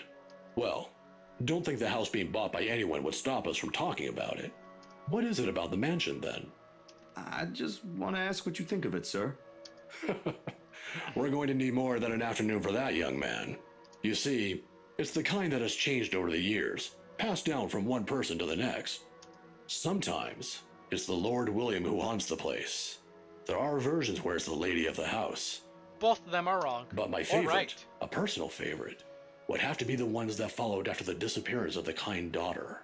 Well, what about these then? There's a moment of hesitation on my part before I pull out Ms. Wright's photos and lay them all in front of him. Unlike Ash, though, the professor inspects each print with great interest. That gives me some hope, at least. When were these taken? Achievement unlocked. Need some advice, Professor? Just the other day. Do you think those are the same? Perhaps. Perhaps not. There were certainly instances when the film would pick up what the human eyes weren't able to see. But then, it could also have been human error. I didn't edit it in any way. You have my word on that, Professor. They all just came out like that. Then, if it is what you're thinking, I'd strongly advise against doing something reckless and further tangling with them. Accounts about them may be riveting to you, but most of it often ends in an unpleasant manner. What about those people in the house? If there is something in there, shouldn't they know? I'm sure they're already familiar with the legends, but... Some people might deserve it, however. Oh, and Deserve what, sir? All of a sudden, the tenderness in the professor's eyes disappears, his face becoming unreadable. As though catching himself, he hastily clears his throat, gathers his books, and rises from Professor? I'm sorry. I just remembered something I neglected to do. You'll have to excuse me, Zachary. All right. Do you need any help with that? Don't let my looks fool you, son. I can still carry a few hundreds. I've been doing this for years. I'll see you some other time if you have any other questions. For those of you who might have missed it, he doesn't like Luke, and Luke may or may not be responsible for the death of his wife. Of course. It was nice knowing you, Professor. He doesn't hear it, however. In a few short strides, he's out of the library, leaving me in every piece of this whole mess amidst the oppressive stillness. Despite the answers gleaned, more questions surface. If there is even a single way out of this, I hope we find it soon. The moon is well into the night sky by the time I make it back home, and I believe this is all... Yep. Oh! This is new. An invitation and a request to cover an event, the Wright's housewarming party tomorrow evening. If only it were that easy. It would give me a chance to talk to her. About that thing in their house. With a sigh, I let my hand fall on my side of the bed along with the invitation. I'll think about it tomorrow when my head ain't muddled with thoughts of a headless woman and the haunting smiles of a ghost. But lately, it occurs to me the last meal I ate before was the one with Ashton. An empty gnawing ache makes itself known, but I can't bring myself to stand up. Today was a complete waste of time, and frankly, a disappointment. I don't like this. The lack of certainty, the disquiet, the lack of stable ground to stand on, the part where I don't know what will come tomorrow. Ever since that damn letter, everything's been thrown out of the loop. I wish everything stayed the same. Routine would have been easy to make sense of this. In closing my eyes, I let the noise from the streets below lull me to sleep. At the very least, that's the one thing that hasn't changed.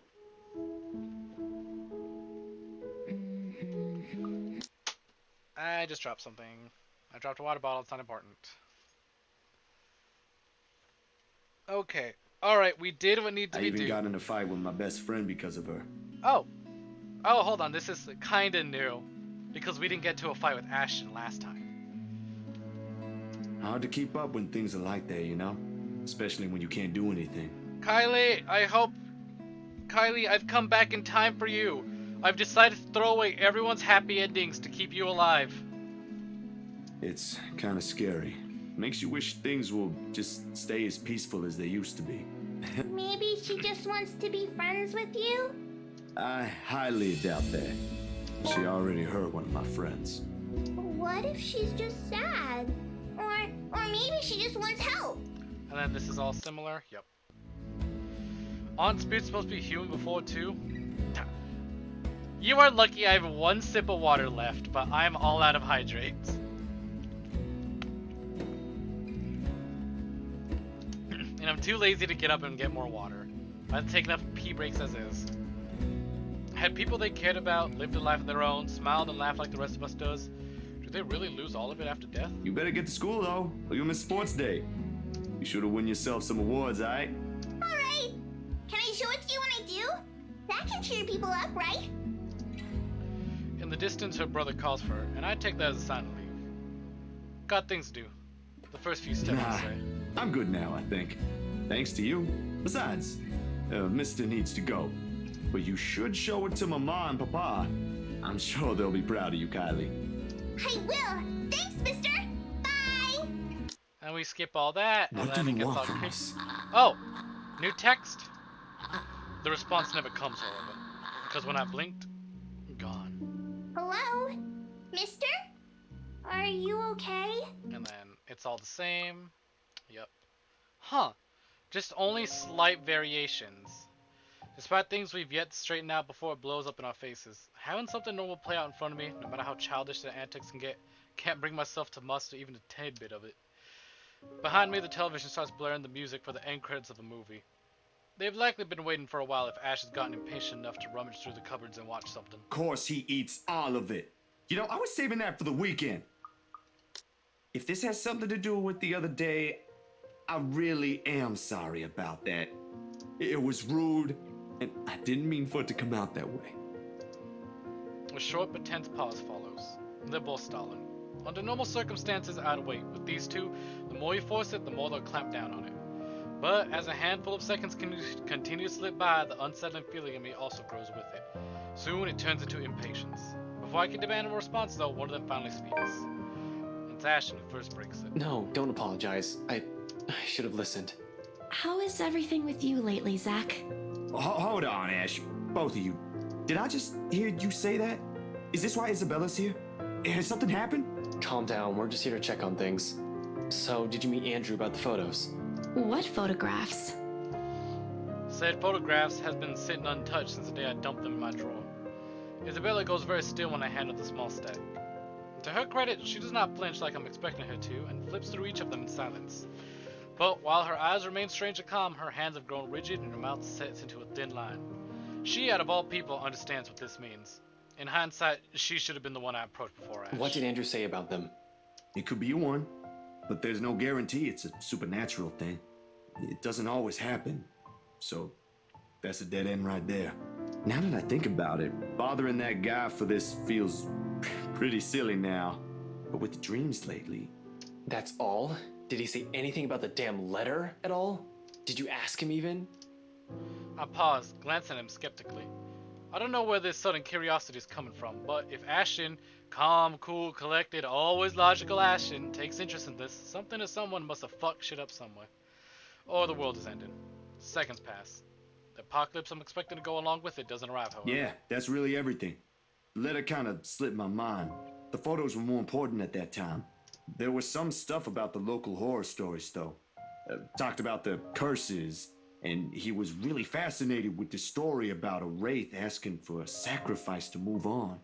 Kinda nasty if you ask me. But it does make sense if you simply go along with it. I'm not sure how this will help in the grand scheme of things.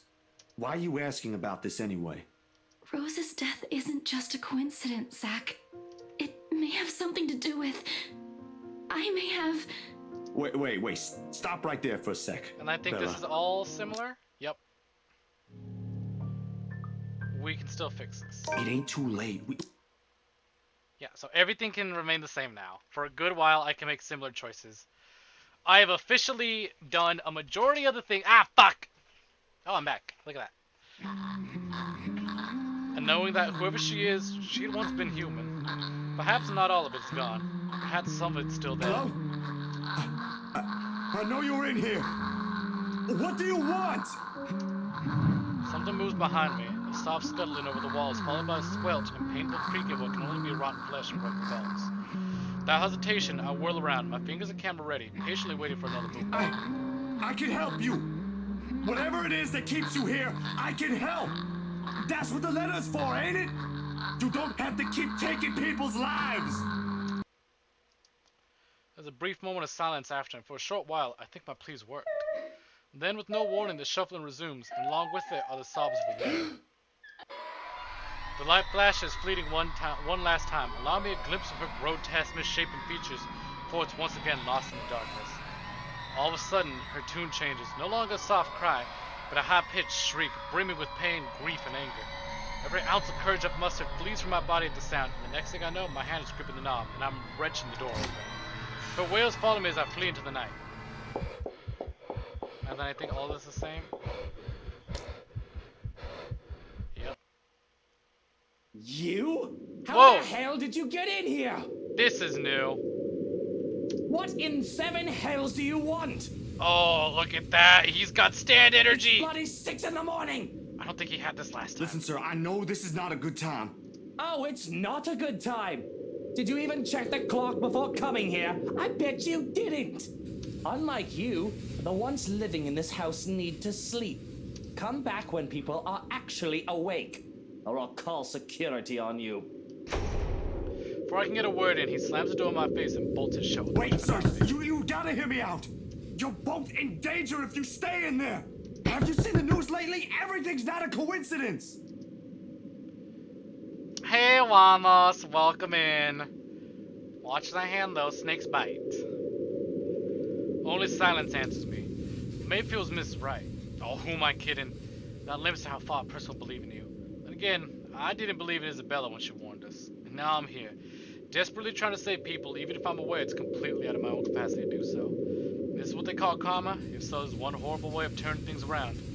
Taking people's lives, playing with people's fears, making them feel useless. You're around, ain't you? You here?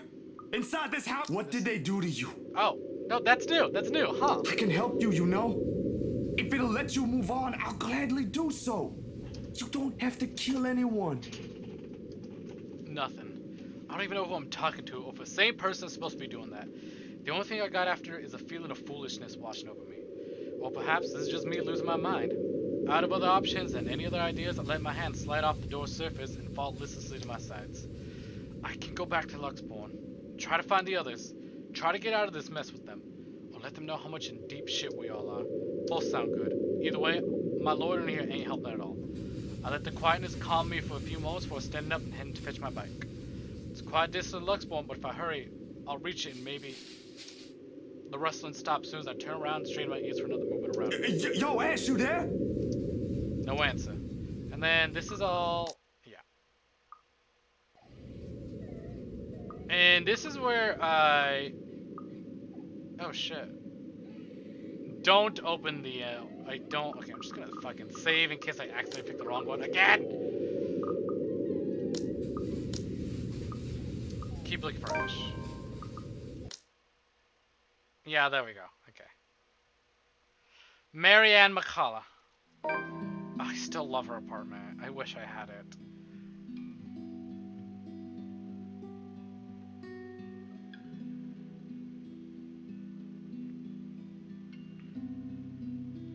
Alright, okay, yes.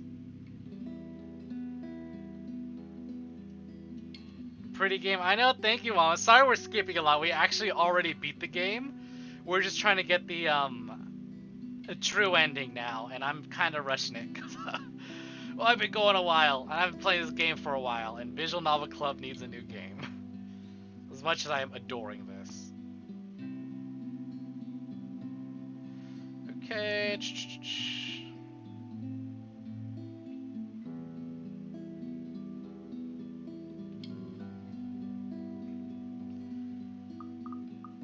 Alright, so we can just skip a whole lot, and I can treat her chapter pretty much exactly the same.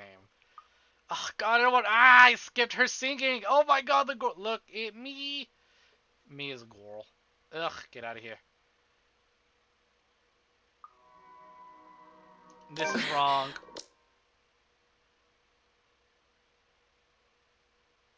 So, I think we can do hers pretty much exactly the same up until the very end. Thankfully.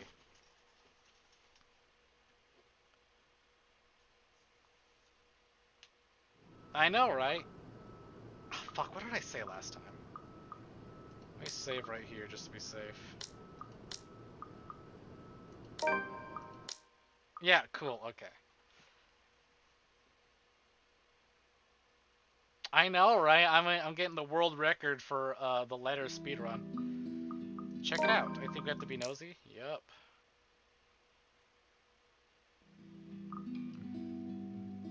Oh, fuck. I don't remember majority of the choices I made. I just want to make sure I picked the right. What am I doing? I have the fucking tree right here. Where am I right now? Check it out. Story update. Question. Oh, fuck. Where's Mrs. Wright? Okay, cool. That's exactly the same.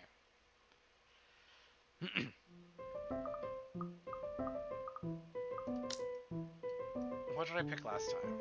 Common route, question. Yeah, it sounds fair. Perfect.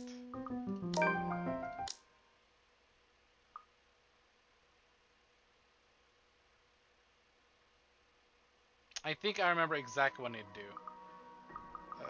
Just making sure we pick the same exact one. Oh, does this... Check the first floor. Sick.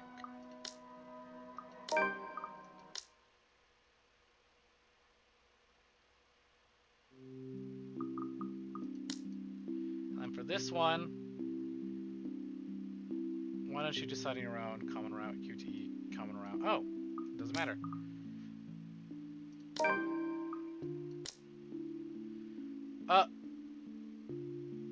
Oh, that's right! She decided to stay with Luke in this timeline, so things are different. I mean, it doesn't have to be as difficult as she makes it out to be, right? Why don't you decide on your own? I mean, nothing against Mr. Wright, of course, though. Whiskey buggered me to no end.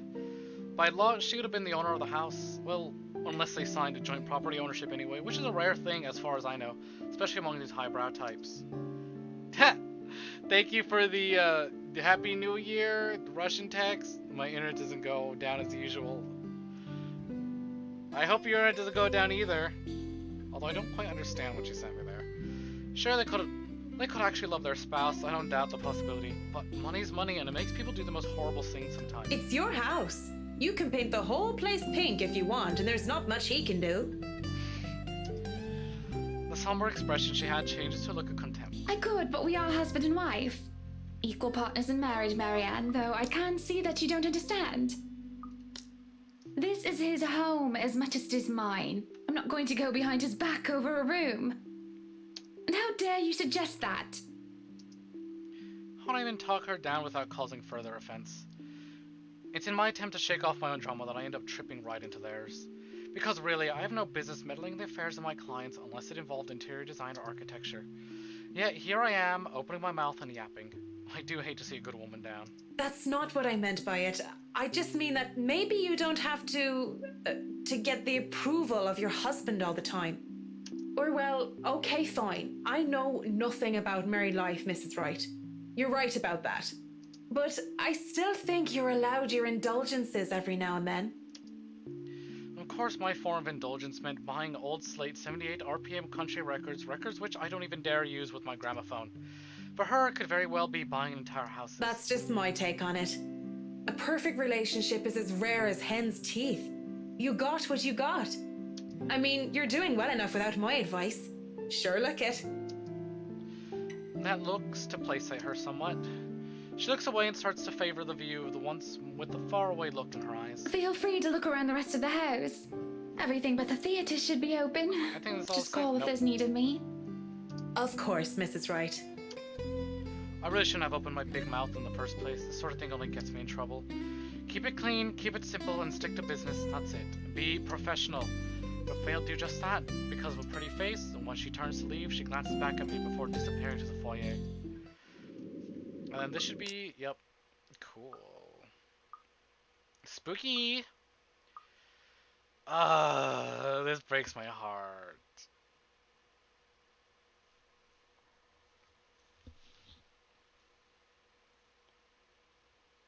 It warms my heart. I wish I didn't have to get the true ending so I can give them the lesbian ending they deserve.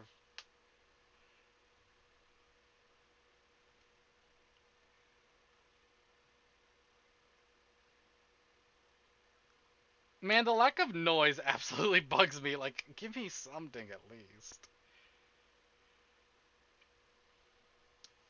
Yeah, get out of here, Whiskey. What did I do last time? Oh, that's a whole lot. Hold on, that's not what I wanted.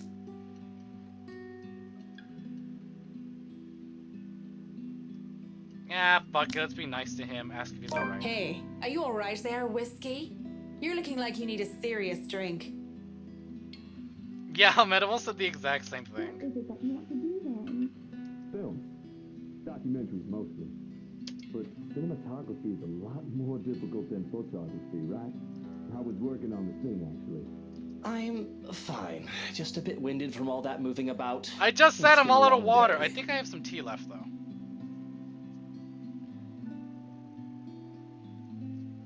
But go ahead, waste your redeems. And the day's not over yet. So if you can excuse the bloodness, you either shape up to help or ship out back to your room and let us do the rest of the work. No, I'm basically at the end. I don't want to get up to go use the restroom again anymore. He hesitates, eyes locked firmly on the door that led to the dining hall. Ah-da-da. Ah-da-da. Thanks for reminding me, I gotta add more noises, by the way. I had more plans for more point redeems. Even now, we can still hear as Miss Wright and the photographer chit-chat between shots. It's Oh, would not you my look at place that? to say I was this, but having fun she doing really does seem to accents, care and a you lot go about you, and you you know? do this to me. I'm wasting the price of Ooh after today. Y'all went fucking ham doing Yakuza. There's no need to remind me of that. Anyway, where's my quack? Because it's funny, haha, very funny. Thank you for always not redeeming at the very end. I got to enjoy my ending without any interruptions. A strange smile appears on his face before he shuts his eyes and sighs. Tell the workers that you're all dismissed early. That's nice and all, Whiskey, but we really shouldn't just take off. Delays aren't a good thing when it comes to big projects like these. I think this is all similar. The sooner we Nope. tackle certain issues, the better. And I trust you can take care of these issues another day. Don't make me ask again, Mint. Just tell the others they can go home early, and to not worry, they'll still get paid the remaining hours. I don't know what prompted this. With the ale he's putting on though, I know better than to meddle and plot further. Besides... Fine, you're the boss. Okay, now this I can skip. Ow, piss. Oh wait, observe as I hit the skip button. And there's all that, there's all that. Hello, Johannes. Goodbye, Johannes.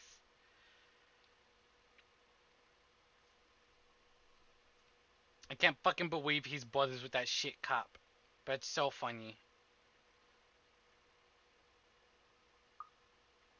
Alright, and we got more work to do. Nope. Here we go. Alright. So I will save right here. What did I choose last time? Story update question. I need to move on. Ending 1 variant B. No, not Johannes! Not Johannes! The barkeeper, the bartender. He's brothers with the cop, but he hates the cop guy. He pretends he does not know him. Alright, so to get a different ending variant, I need to choose to stay. I really do want to stay with her. I'm getting tired of pretending, of lying to myself. And the fact that I'm admitting this to myself now of all times only brings out how Wayne was right about me all along. I should have listened to her. Lorraine! You're dead! How can we even stay together? I know. And it's your fault, isn't it? You tore us apart. But now, you can put us back together again. And now that I have the choice to fix what I've done to us, then who am I to do otherwise? I'm so sorry. I must look like a right mess. I'm here, Em. I'm here now, don't you worry. Come here. Takes everything I have not to tear up at the sight of her. She reaches out and sweeps her fingers through mine before pulling me away from the tunnel and towards the mirror. Our reflection, a grown woman and a teenager barely past her prime, runs a bizarre white to his horse team. I can't imagine how you've been so alone all these years. I left you, Lorraine. I didn't mean to, but that's what I did. I don't even know if you can ever forgive me. Don't cry. Doesn't suit your pretty face. Besides, I don't have to be alone anymore, do I? You're here for me, aren't you? You'll never leave me again, will you? My mouth goes dry as she looks at me. This isn't a plan, this isn't closure. Yet her hand in mine makes me believe that this is real. She's real, and that's all that matters, nothing else. Yes, of course. I wouldn't dare leave you. You swear you won't leave me? I swear to God, I won't, Lorraine. Though her smile remains, I can only describe her expression as sad. She walks around until she just stands behind me and wraps her arms around my waist. I nearly crumble with how I am in her arms once more. And when she puts her chin in the crook of my neck and I feel her hot breath on my neck, I'm filled with both joy and grief. The scent of chocolate, almonds, and honey and beer surround me. My first taste of love. Though, the love that I denied. It had been so bittersweet. God's not the only one you're making promises to, Marianne. Swear it to me. Or, even better, prove it to me. I'll stay forever with you, Lorraine. I swear it to you. How do I even prove it to you? Simple. She presses something in my hand. A large glass shard from a wine bottle, cold and sharp. You join me. Is she suggesting that I... Die for me. Lorraine! That's... How can I? So, reading the guide, I'm gonna just spoil this right here, right now. Spoiler alerts, I'm just gonna take a walk for a second. Spoiler alerts, self-harm, and, suicide. So, look away, and if that bothers you, and I will type in chat when the scene is over. Despite the fact that we've seen a lot of gruesome death. But, oh, hey, would you look at that? Ooh, ended anyways. But, you know, this sort of stuff is different. There's no need to be scared. I'll be here for you until the end, Marianne. Even if you hadn't done the same for me. But that's the only way I can forgive you. The only way we can be together again. Oh, fuck! Okay, wait. That is way worse than I expected. She guides my hand, raising the glass shard. My own hands are weak, as is my will, and I can only bare my neck to do as she wishes. There's no reason, no self-preservation as I mindlessly welcome my own death, as if she'll lead me to my salvation. I feel nothing at first, other than the glass touching my skin, like a caress, until a stinging sensation blooms from my neck. The pain sears and burns like nothing I've felt before, and every breath intensifies the feeling. Even if I want to cry out and scream, I can only cough as a slick metallic taste coats my tongue. The most I can do before that is rasp out, calling out her name. Lorraine. Cold and weak, I grow worse by the second. I cough with each ragged breath, expelling the blood that I'm inhaling through my slit throat. Shush now. Oh, that's fucking It'll be over creepy. soon. Really soon. There's a moment of doubt as I remember the devil was once the most beautiful angel in heaven. That I shouldn't be deceived by such beauty, but in my final moments, all of that's soon forgotten. My mouth twitches, even the smallest of smiles anymore. Can't muster the smallest of smiles, but I'll be with Lorraine. You've unlocked a memory fragment. Alright. Oops. So there's that scene. Marianne has to die. That's one of the first characters who has to go. That was fucked.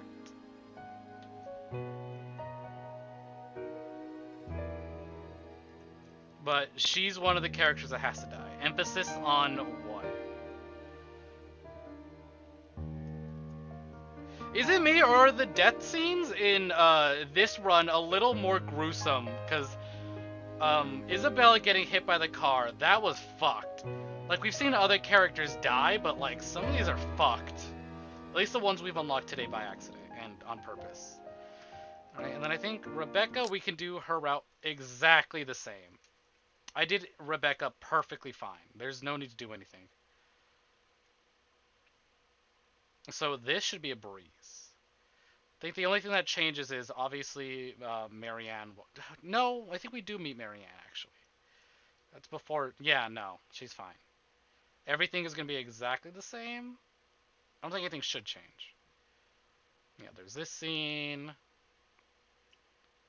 There's all that. Wow, it's a long time without a choice, huh? I know one already in like the beginning of hers. There was just a lot of like talking. All right. So, first choice, and we did... Oh, that's right, we did both of them. I think it was the cold cut. Let's just save. Let's save... Oh yeah, down here, fucking Rebecca. Entering the open... And that's all the same. Yep, sick. There's when the ghost girl showed up in the back of our car.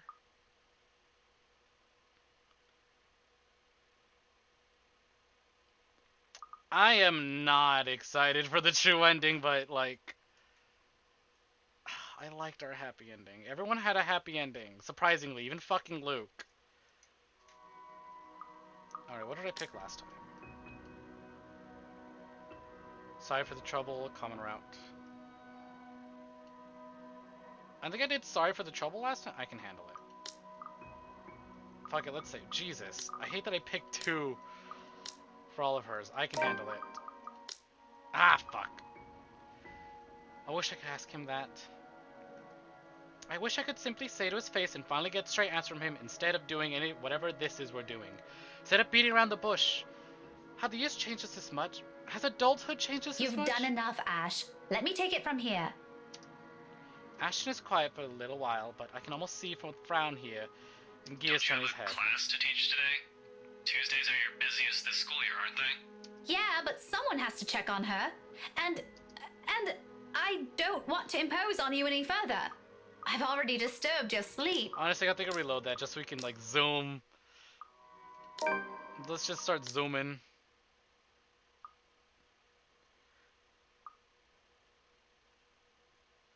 Because, like I said, as far as I'm aware, in terms of Rebecca, we are Gucci.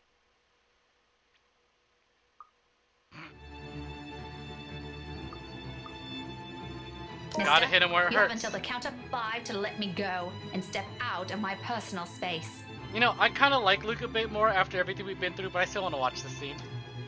A fair warning. A fair that any I can offer to the people of his kind, and I'm already being considerate. Hell, this asshole doesn't even deserve a warning. If he doesn't listen, well, he's as much responsible for what'll happen next as anyone. Or else what? Such vulgar words coming out of that pretty mouth. A gorgeous flower like you shouldn't even be saying. Don't say I didn't warn you, Bowbag. Love that intensity, Daisy. FYI, I like feisty in a woman. It gives them this certain charm. Why don't you? 5. A second of silence. Then without any preamble, my legs move in one fluid motion and delivers a swift, powerful, well-placed kick to his nether regions.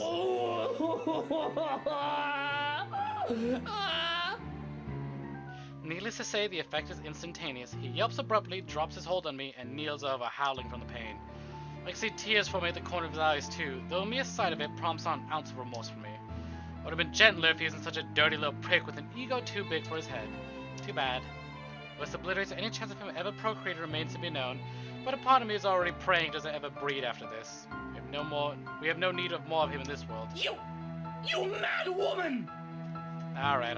We can skip now. I'll apologize to Lou. Oh, fuck, wait, no, that's new. That's new. We can't do that. We can't. Fuck. Alright, I'm just gonna read this. I'm surprised she grew up the child she is. If anything, I want to be the role model this man couldn't possibly be for her. Even if it means taking a few blows to my ego and stroking his insufferable one. A deep gulp of air, a short moment to swallow my self-respect, and then I'm facing him. The words are out of my mouth in a single breath. I'm really, really sorry, sir. Achievement unlocked, the bigger person. I had no idea. His smirk is impossible to miss. He's not making an effort to hide it, and even the smile is so irritatingly present in his tone. If I could slap it off of him, I'd do it in the heartbeat. Now, it's an honest mistake, Daisy. No, I really mean it. I actually thought you were... And then... It's fine now. It probably happens quite a lot to a few people who look suspicious to you. Seems I'm one of them now. But don't lose sleep over it. Fucking asshole. Do be careful with that book, though. A little more and you would have dislodged my poor brain off my head. What would I ever do if that happens? Keel over and die. Oh no! Did it leave a mark or anything? She's so different when she apologizes to Luke instead. If you want, we can have it checked. I'll handle the expenses if there's a need for it. Now, what kind of man would I be if I let an attractive woman such as yourself do that? Why don't we just look at it this way? My forgiveness is coming from the utter goodness of my heart. So full of himself.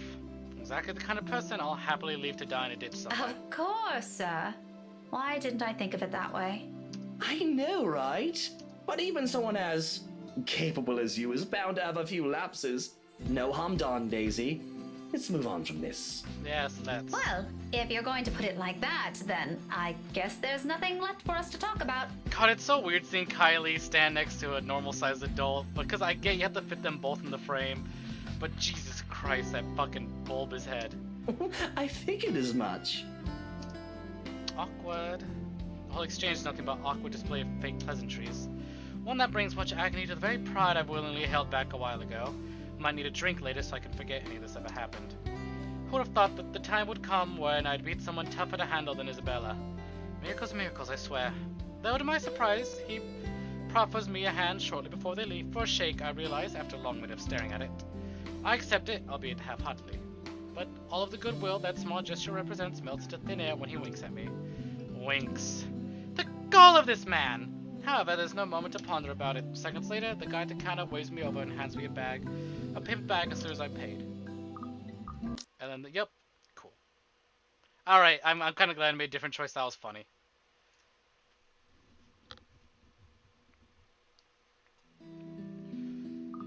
Alright, and now we can keep everything the same here. Oh, that's a lot. That is a lot. Is that why I didn't go home last night? Perfect.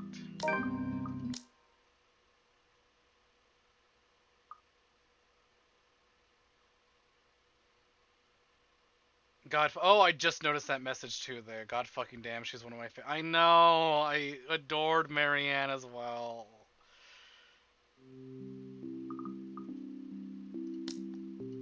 I fucking hate that she has to die for the true ending.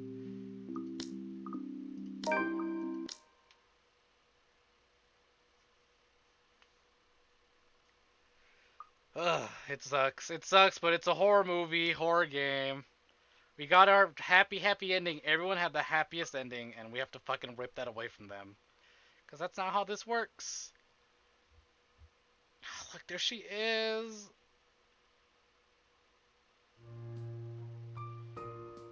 I think I did okay only because Kylie asked me to. Yep. And then we skip all that. I like how I did this all, like, I didn't even intend to be friends with Luke and get to know Luke. I just kind of did it in spite of Ashton. And it worked to my favor. Common route question. I don't need to answer that.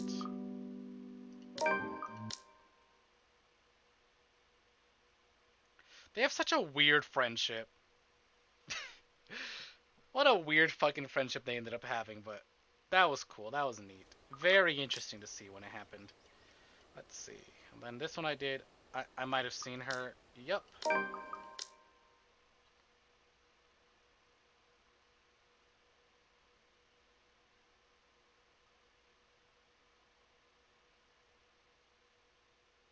I feel like we're gonna have to redo the entirety of Luke's chapter though, because a lot changes for Luke. It's in her eyes when she turns to her, the face of someone who demands she be given the same respect she has long deserved. You are no longer welcome in any of our estates, our properties, and our businesses. And we will no longer patronize yours. Now, escort the girl and make sure she isn't standing even an inch within our grounds. Hannah's outrage is a strange sight to witness after those smiles and the grace she has carried herself through the entirety of the party. Like this, her eyes burning with bright fury, I don't doubt she could do much more. Ruin a scandalous woman if need be. Shaming her is already an act of mercy, generous enough coming from her. You won't show your face to me ever again if you know what is good for you, Rochelle. Take her away. No one protests, not even the subject of Aya as she is forcibly dragged out. Even the smile on Luke's face wavers when she eventually turns to him and pulls him out of the room for a talk of their own. For a brief moment, there's concerted effort between those left in the hall, a short second of tense silence while struggling to figure out what to do with themselves. But true to the kind of talk these situations attract, it doesn't last too long. Soon chatter explodes throughout the whole ballroom.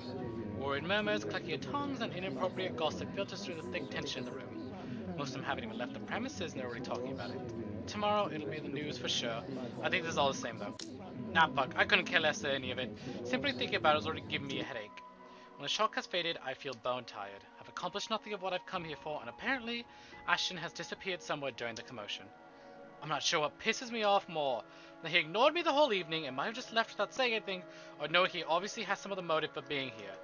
Can't he at least trust his own friends for that? He didn't have to hide it from me. I love that. Oh, it's all same. Okay, different stuff, new stuff, new stuff. He appears as disturbed when he stands beside me, fiddling with the buttons on his camera, even though the device is off. Eventful night, huh? You can say that again. It was awful. He pauses for a moment, stares at me intently.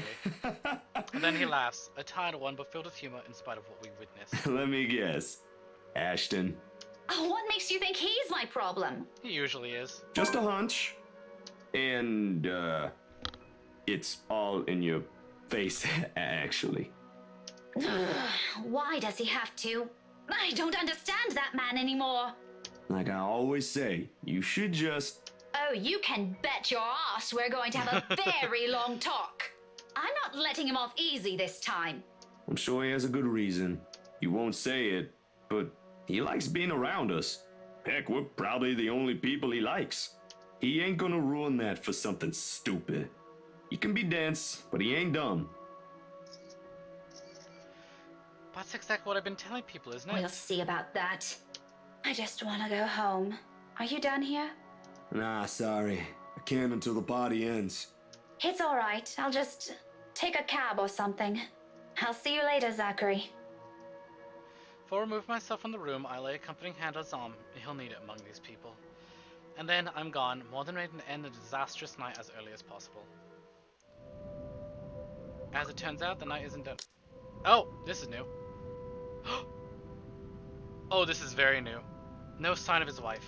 Just him and the agitated clicks his shoes make while he treads around the empty room. Oh yeah, of course this is new, because this is right after she had the talk with him. Away from the media's prying eyes and their guests' judging stares, it's easy to glean how much this scandal has shaken him. Not to the point where he's utterly lost his composure, he appeared to have mastered himself enough not to. But an ample opening is there for a nervous edge to show on the lines of his shoulders. What do you know? The man's not as tough as he makes himself out to be. Sure, I've seen this briefly, in that 1 second in the hallway at school. It's a strange matter, however, to witness this out in the open. Behind closed doors, this is the real Luke Wright. Though, maybe that's because he hasn't noticed my presence yet, busy as he is with his thinking. If he's aware, I doubt he'll be acting like this. His pride is one thing he will always wear with him. Even now, when I place a gentle hand on his shoulder, he whirls around to face me. There's a second-long moment of anger flashing across his features before it dissolves into confusion. He tucks it away quickly as he can, but it does nothing to change the impression I've built on the man in my head. Daisy, must you be everywhere? We've only met 3 times, Luke. Quit the dramatics. Did I see this scene already? This feels familiar. Because, Daisy, I've had enough of it Oh, for I've one seen a night. majority I don't of need this. to hear another one. It's slightly altered. You are a very unpleasant man. So I've been told. Will that be all? If so, I suggest you go back and join every bloody goss in that room. Not everything. An unpleasant, unfrustrating talk what this man is. He deserves the benefit of the doubt, at least. questions and criticisms aren't lacking, of course. And then I think I told him you should be with your wife. God damn, that's a lot I gotta fucking scroll through. Yep, you should be with your wife. You know, brooding over here isn't. Oh, there's this fucking stand! Yeah. Piss off, Ashton. I told him, care to explain your reasons? Care to explain?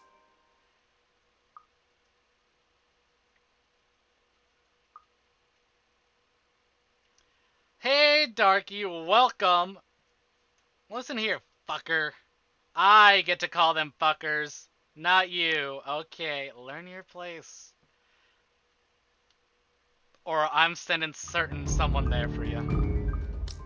Jokes aside, though, how you doing?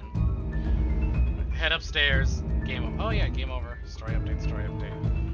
So, good news, we don't have to watch this scene again, because that broke my fucking heart. So, we head upstairs.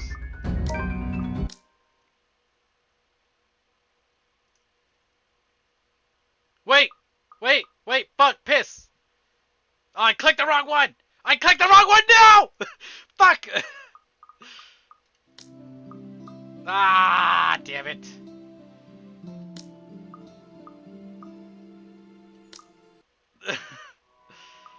Oh, we gotta do... Okay, hold on, I can skip a lot of this. I think because it's technically red. Ah, shit. I could have sworn.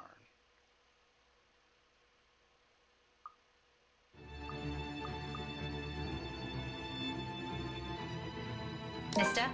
Hit him where it hurts. And then can we apologize to him again? And then we can skip... Yeah, because I read that already. Cool. So even though I didn't save...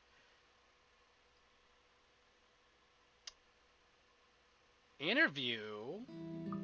Whoa, you had an interview with someone? And then what did I tell her?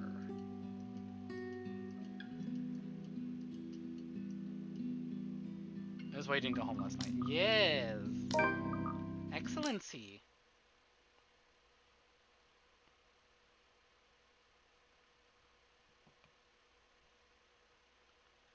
I literally said we don't have to watch that scene again, and then I went and fucking got her killed again! Ugh, damn it. And I said you're good at handling her, yes? Yes.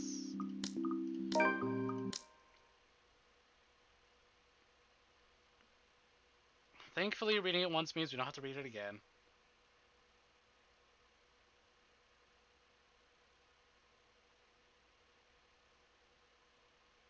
Remembering some of these scenes, though, so good. Oh, I miss you already, McCullough.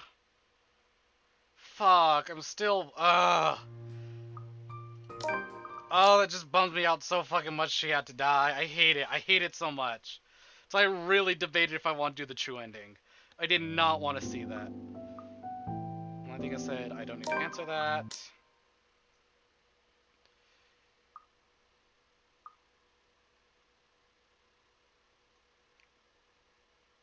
Damn. Shame I can't refund you. I told you I ain't got no more water, Jocelyn. Someone was doing interviews with a bunch of random VTubers.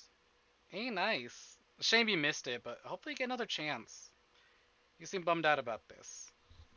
But if you had the opportunity once, who's to say it won't come by a second time? You should be with your wife. Stand abilities, and then Ashton fuck off challenge. I did it. I succeeded at the Ashton fuck off challenge. Okay. Alright. Gotta make sure I don't fuck this up again. It's very, very important that she lives during this sequence. Fuck, that was stupid of me. I'm like, haha, look, we don't have to do this again. We don't have to watch her die. Just double check it. Because it said game over! I misread it, I guess. No, it's still going strong. Still going very strong. Still going. There's a lot to click through. Oh, duh! That's what I misread. Game over because I failed the QTE, so I have to head for the door.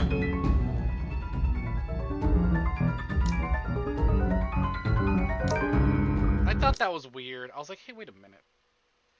And then QTE, but I turned those off just for the sake. Pop my elbow. Ashton. And then do we have to do anything as Ashton, or is that totally okay?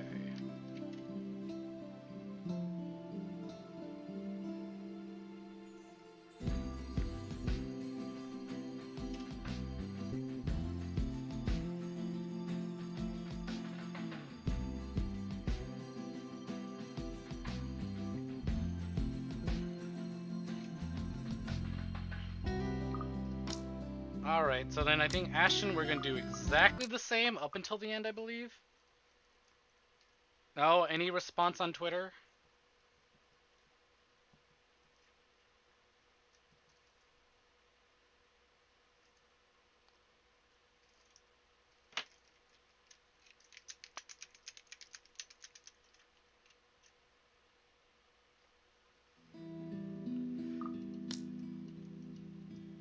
And then what did I do? Stretch truth? Insist it's confidential. I remember this actually. It's confidential. I wanted to tell her I wanted to make her happy, and I ended up making her upset. Oh, this is new. Same stuff Zachary's also been trying to tell me. Things even the news have been blasting out the general populace lately. Evening, afternoon, morning, all deaths with the same modus, blamed on a single serial killer. Or is that still the case? Found dead in the early hours of the morning today. The fire was contained within the room and no other tenants were harmed, according. And then that's all same. Has also been saying good things about a bunch of photographs. I might as well while I'm here. Playing a paranormal detective, or was it supernatural? I can't remember. Whatever. Wouldn't hurt anybody if I try to get to the bottom of this. If nothing comes out of this good, everyone can shut about stupid curses and we can finally get back on track with our lives. Onto more important stuff. If there is something. Are you two done? Okay, then that's... It's literally like 3 lines of dialogue that change, but damn.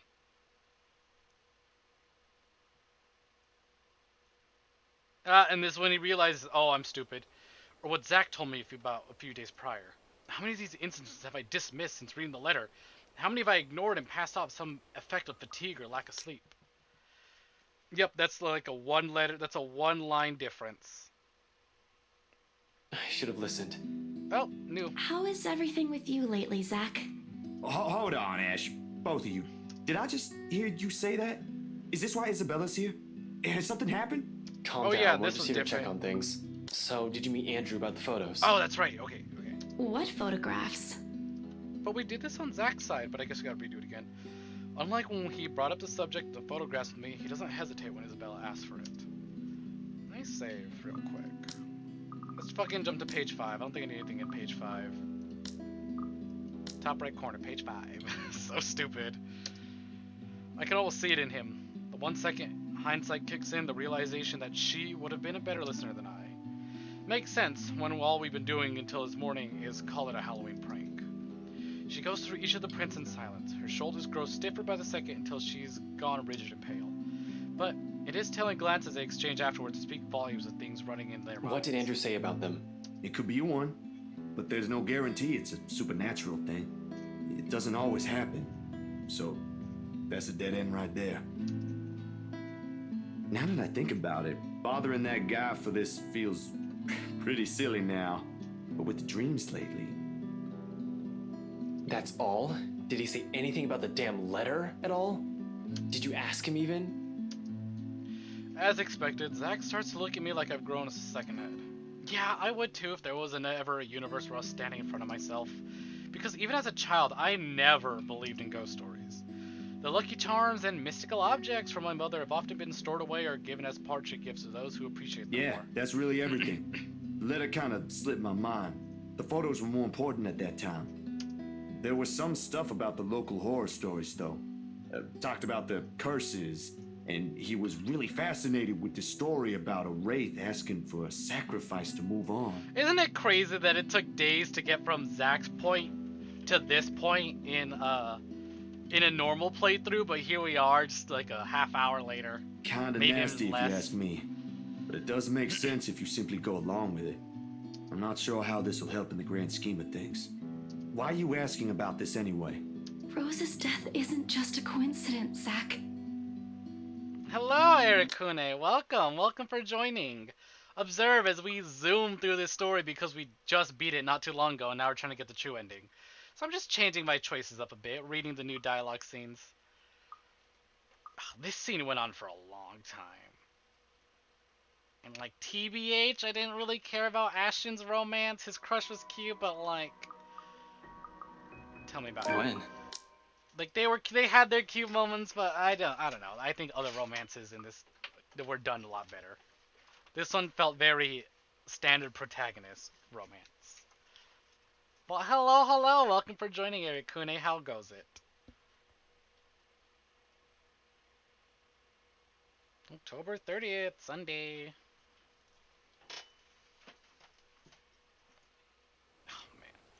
Zach's probably right. Perhaps I've always been afraid there's something damn truth. Zach's probably right. Perhaps I've always been afraid there's some damn truth to what Isabel's been saying, knowing I have no clue how to deal with it.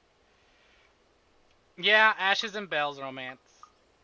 They're cute, but it was like one of the least interesting things to me. Like, it works, it's cute, but I didn't care too much about it. They're cute, I'll let them have their happiness. Oh, Z-Man showed me photographs, mentioned weird things happening around him these past few days. Bottom line, he likely knows as much about this as I do. Why else would he approach me? The guy who knows stuff, according to him. In the end, all I've done is give him the brush off. Some reliable guy I am. Hell, Rebecca's probably in the same boat, grasping for anything that might provide an answer and a way out of this. What can any of us do when all of us lack any understanding of what's happening?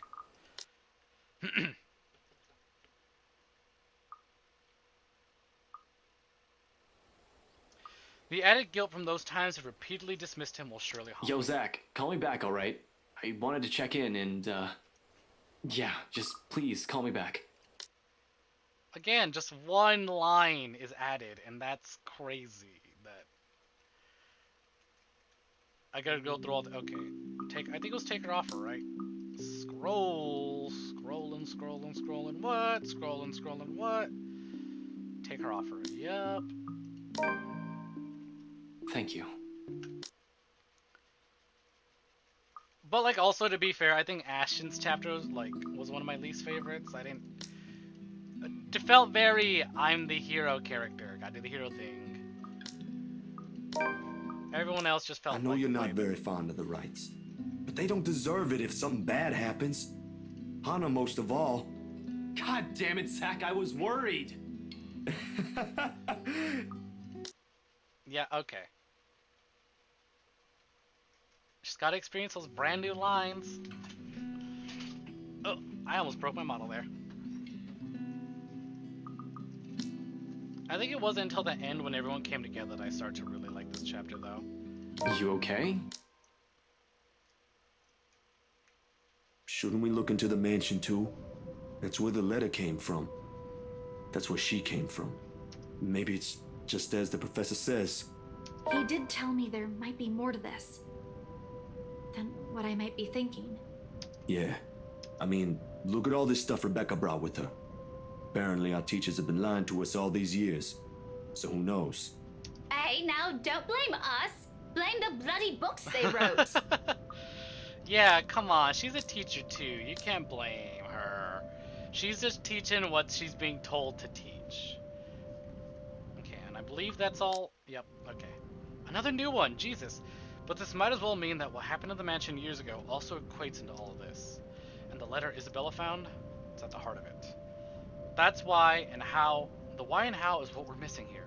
If I'm going by what Andrew told Zach, the connection between the letter and the mansion's curse may run deeper than what we've initially thought. We won't be able to figure this out without looking to the other. Fuck. How do I... The mansion's private property now. Can't just waltz in there.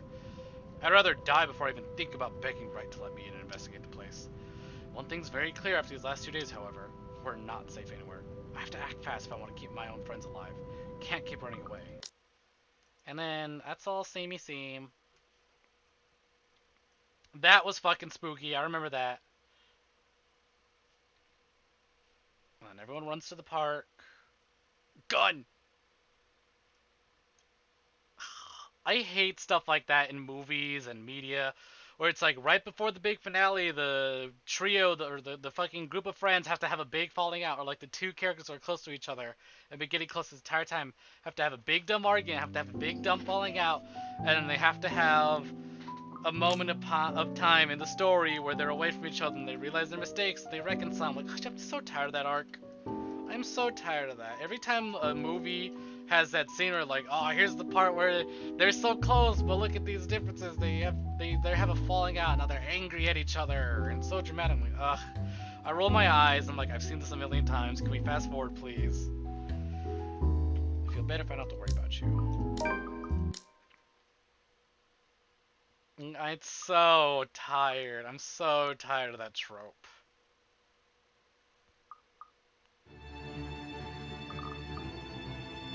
And then I think here, we took Isabella's side.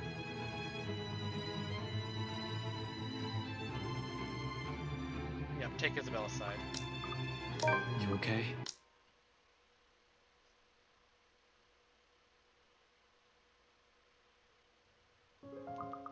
And then again, what did we say? We said both. Fuck. Can't let you do that. Well, obviously I said I can't let you do that. I can't let you do that, Belle. And then that maxes her out.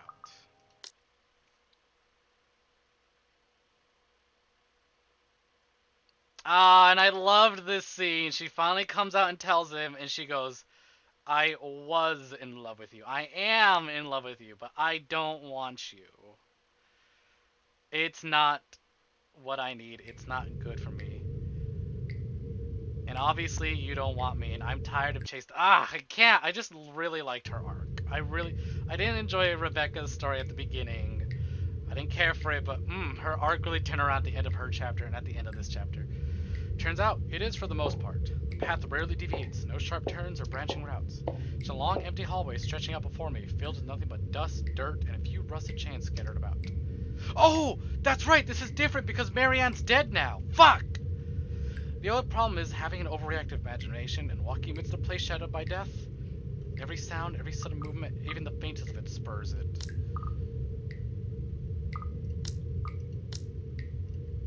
At times, there are scampering, small noises that abruptly rise above my footfalls, rebounding off the hollow walls and echoing inaudibly across the whole span of the tunnel before fading away just as swiftly as it rang. It's probably just some animal.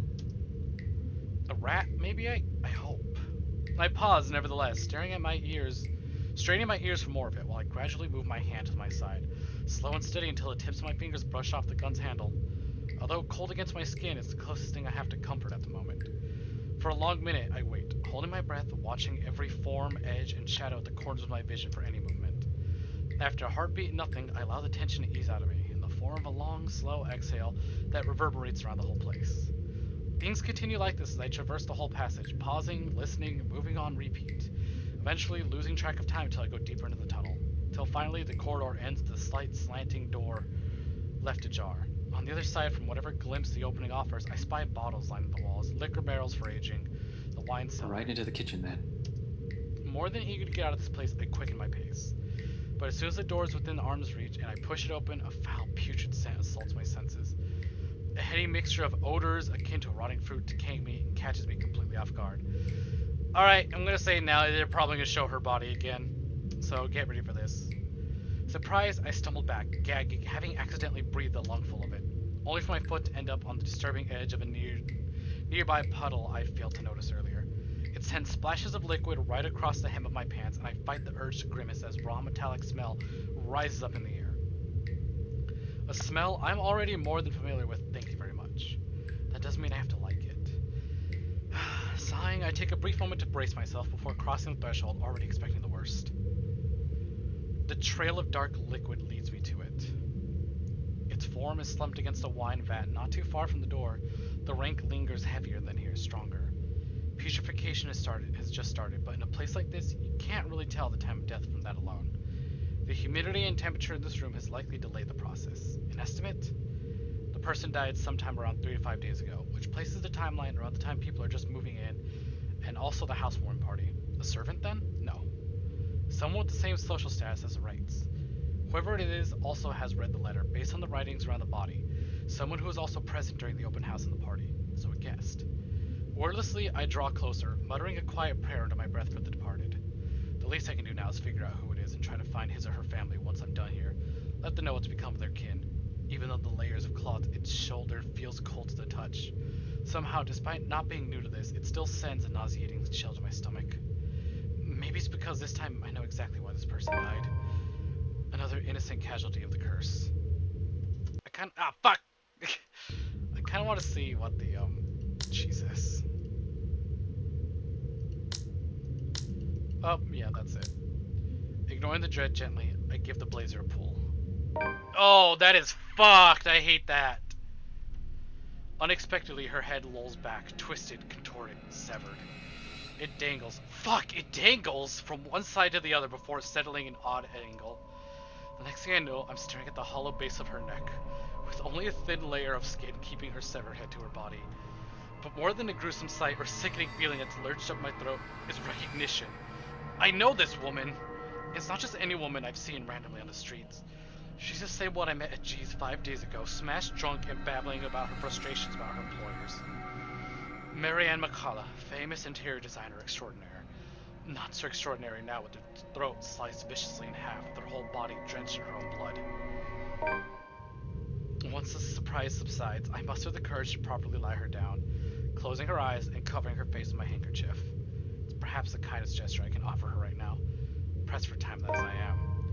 But for someone to suffer this kind of death... Yeah, it was a lot, huh? In the end, the only thing I'm able to do is avert my gaze and continue with my plans. Surreal.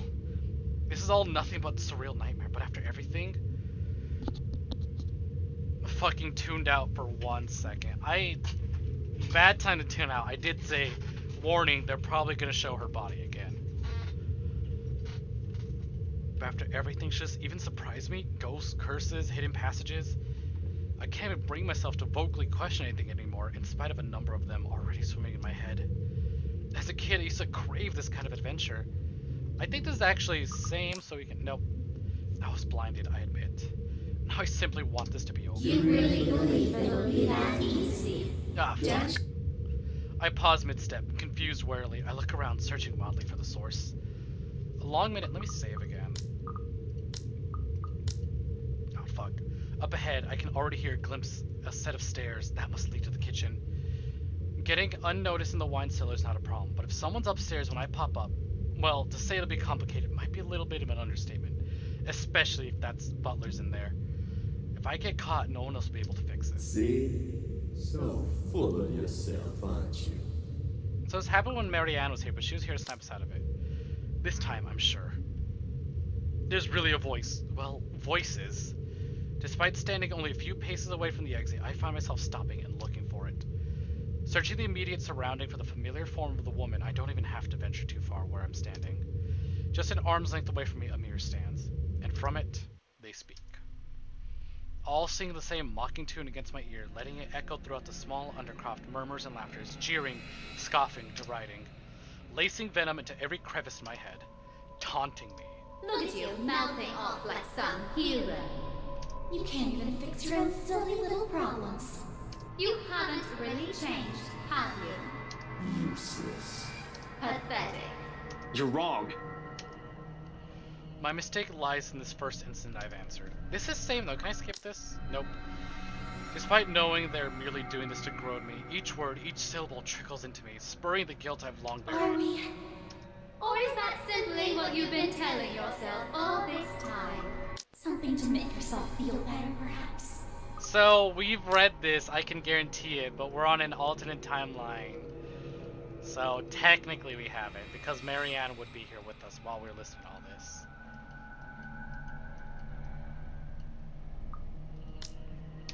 You're the one who took that letter off Isabella's hand that day. You're the one who opened it. How does it feel, I wonder, to know you're responsible for all of this? What do you think I'm doing? Why do you think I'm still trying to fix this? Oh, but you can't. It's already too late, and you know that. You know all of this is futile. Just face it, Ashton Frey. You're a failure, and they are the ones who have to pay for it. A badge and a gun. and you still can't protect your own friends. Can't even solve a case for an old man. Can't even bring the right to justice. Can't even keep his own family together. No wonder they left you. Before you do the same thing to them. Mom and Dad are better off without little old you, aren't they? It's a good thing they had the sense. Ah, that one fucking hurt. Pitiful, isn't it? Some detective you are. Some friend you are. Some son you are. You might as well just throw that rank away. You're no use to people either way. Shut it! I hate this. I hate how this monster can easily get through to me. Every weakness, every insecurity, it knows to hear it said in my friend's voice, even more so. But what I hate about all of it is... You know it's true, though. All of it. It's why all you can do is tell us to shut up. You don't want to hear a single word, because you're already aware of it. You can't even admit it to yourself. Who's the coward now? But no matter how hard you try, you're not gonna be able to save anyone. Shut it! Not a single word anymore. In the end, your Story own updated. competence will eventually lead to the deaths of everyone you care about. Yeah, I can definitely attest to that, Amenable. She has seen much worse. It laughs, sharp and piercing as it sounds. Something in me snaps. A rage hastily unfurling, red filling my vision. Next thing I know, I'm raising my hand and my fist connects to its surface. It shatters. A broken spirit, achievement unlocked. It shatters, renting the air with an ear-splitting crack, sending fragments of it onto the floor. The fog from my mind lifts. Every sound, every noise returns to me, flooding my every senses all at once. There's this deafening silence. Slowly, I become aware of my surroundings. Bottles of wine, barrels of liquor, the faint old scent of death and decay somewhere. And the small cuts at the back of my fingers. Blood drips from each digit, trailing down my wrist until it disappears behind my sleeve, or falls to the floor, not too deep, negligible even. There's a pain, however, a different kind, an ache somewhere else that stems not from the wound, but where every single word has hit. On the ground, Shard lie lifeless now. No more voices, no more insults. But even as I walk away, one whispered taunt continues to ring in my ear. It's useless, Ashton Frey. You are going to die. And you are going to die alone. A fear. Once been long kept in the darkest place in my heart. One that a small part of me wishes for. Alright, and this is the same? Nope. It isn't even locked. Probably left open by right. Asks for some midnight snack. I make sure the coast is clear, of course, before I pull myself up. The butler of theirs is nowhere to be seen. He's probably sleeping, attending to his master, or doing some extra late night work before returning in for the night. Meanwhile, Mr. Wright won't touch anything to do with menial chores, not even with a 10-foot pole. It's next to impossible for him to linger here. No servants, no anyone. Just as easy as that, I'm in. Gently, I close the hatch. If things go well, the same path will be my way out. If my luck doesn't hold, that's not an option now, is it? I have people waiting for me. I really don't want to think what might happen. Sometimes it's best if I simply revel in the little victories. They're great blessings, even when everything else goes against you.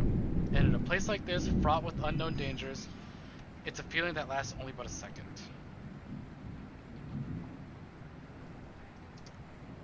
Suddenly, a sob. Ringing out from some distant part of the house, echoing through its empty halls. My shoulders immediately tense, hairs raising at the back of my neck as a sudden chill passes. This, despite myself and the beliefs I've long held. Because as much as I want to convince myself that nothing's wrong, my experience tells me a whole different story. What are the chances I'll be able to leave this place alive? Do you want me to answer that? I want to be optimistic about it, really. However, I'm going against something almost everyone can't quite understand. I'm just being realistic with my chances. Beyond the walls of this room, and the cries continue to grow louder, with a ragged draw of breath, heavy with apprehension, I slip out the door.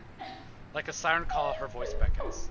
Finding out who that is seems to be a good place to start as any. I keep to the shadows for the most part.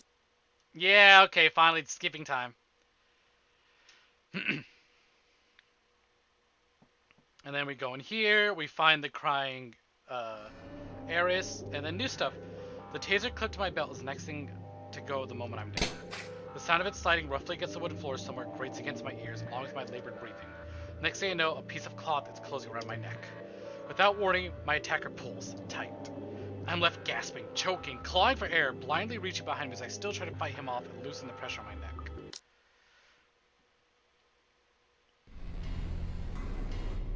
Hey, and here's where it happens. She must have picked it up before the bastard kicked it off earlier. So, Mandible, you weren't here for this, but, Ashen got jumped by, he gets jumped by Johannes. At the time, we had given the taser to Marianne McCullough, but she's dead. So, instead, we have the taser kicked away from us and left in the hallway. Isabella shows up and is now threatening him. And boom, this all plays out about the same. We're about to die. We're getting choked out. She shoots him. He's tased. They handcuff him. They have big heart-to-heart. A sliver of Johannes, and that's the last you see of him. He's knocked unconscious and handcuffed to a bed.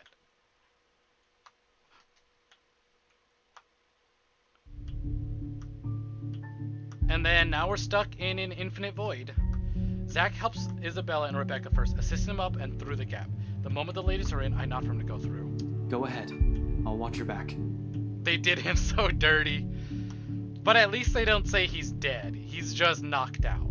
And not a threat. It's not like it's a big fucking pool of German blood laying there. Surprisingly, he does that without any protest. Not that there's any need to. Sometime after entering the room, the whole place has calmed down. Time to save, again.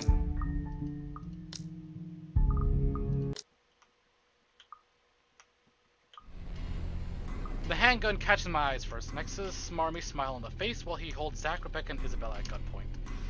It's sight enough to lodge a painful thorn on my throat. I've been too complacent. Save again!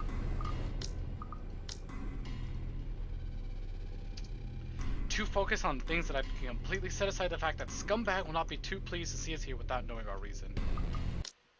We can skip all that. And here's the part where I decide, do I beg him to listen or I shoot him? I think we have to beg.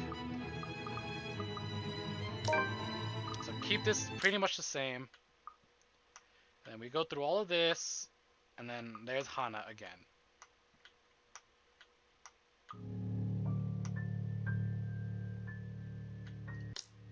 Oh, to say I'm scared is okay. To say I'm scared of what's happening is a gross understatement. Trouble of any sort is the last thing I want to get home to after a long day at work and a trip to the bar. When I see Hana near prostate, I can feel only dread. She twitches and seizes, body wound and coiled tight before thrashing, shuddering and shaking. Like a woman possessed, her mouth falls open and her eyes roll to the back of her head. Has the hallmark signs of a seizure, the symptoms are similar enough. And that knowledge, the fact that I know this, only makes it feel worse. But to hold it close, all I can do while she thrashes about. I know this is wrong, I'm not supposed to hold it down, yet I do it out of instinct, reflex even.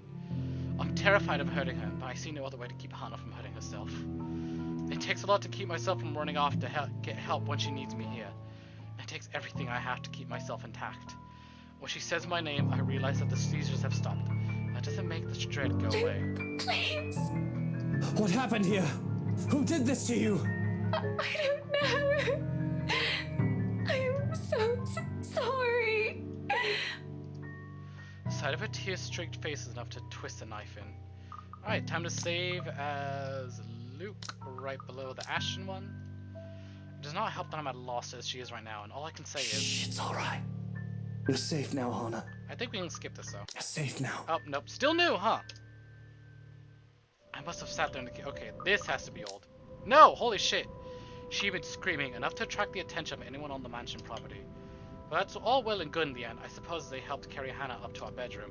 I doubt I could have managed on my own. I would have slipped on the stairs and cracked both of our heads if I tried. Both Shrocken and the maid does a short work of making her comfortable while I sit on the sidelines. No idea how long I remain there, just watching them and her. But at some point after they left us, the sun must have set, leaving the room dark and silent. Nestled in all the pillows and blankets and put on the side though, Hana looks smaller than ever. She looks so weak and vulnerable, but I can't help but worry. Not to mention the children! Think about the children! I wouldn't know how such an event could affect the babies in the womb. Oh, that's right, he knows now. Now seems like a good time to get drunk as any.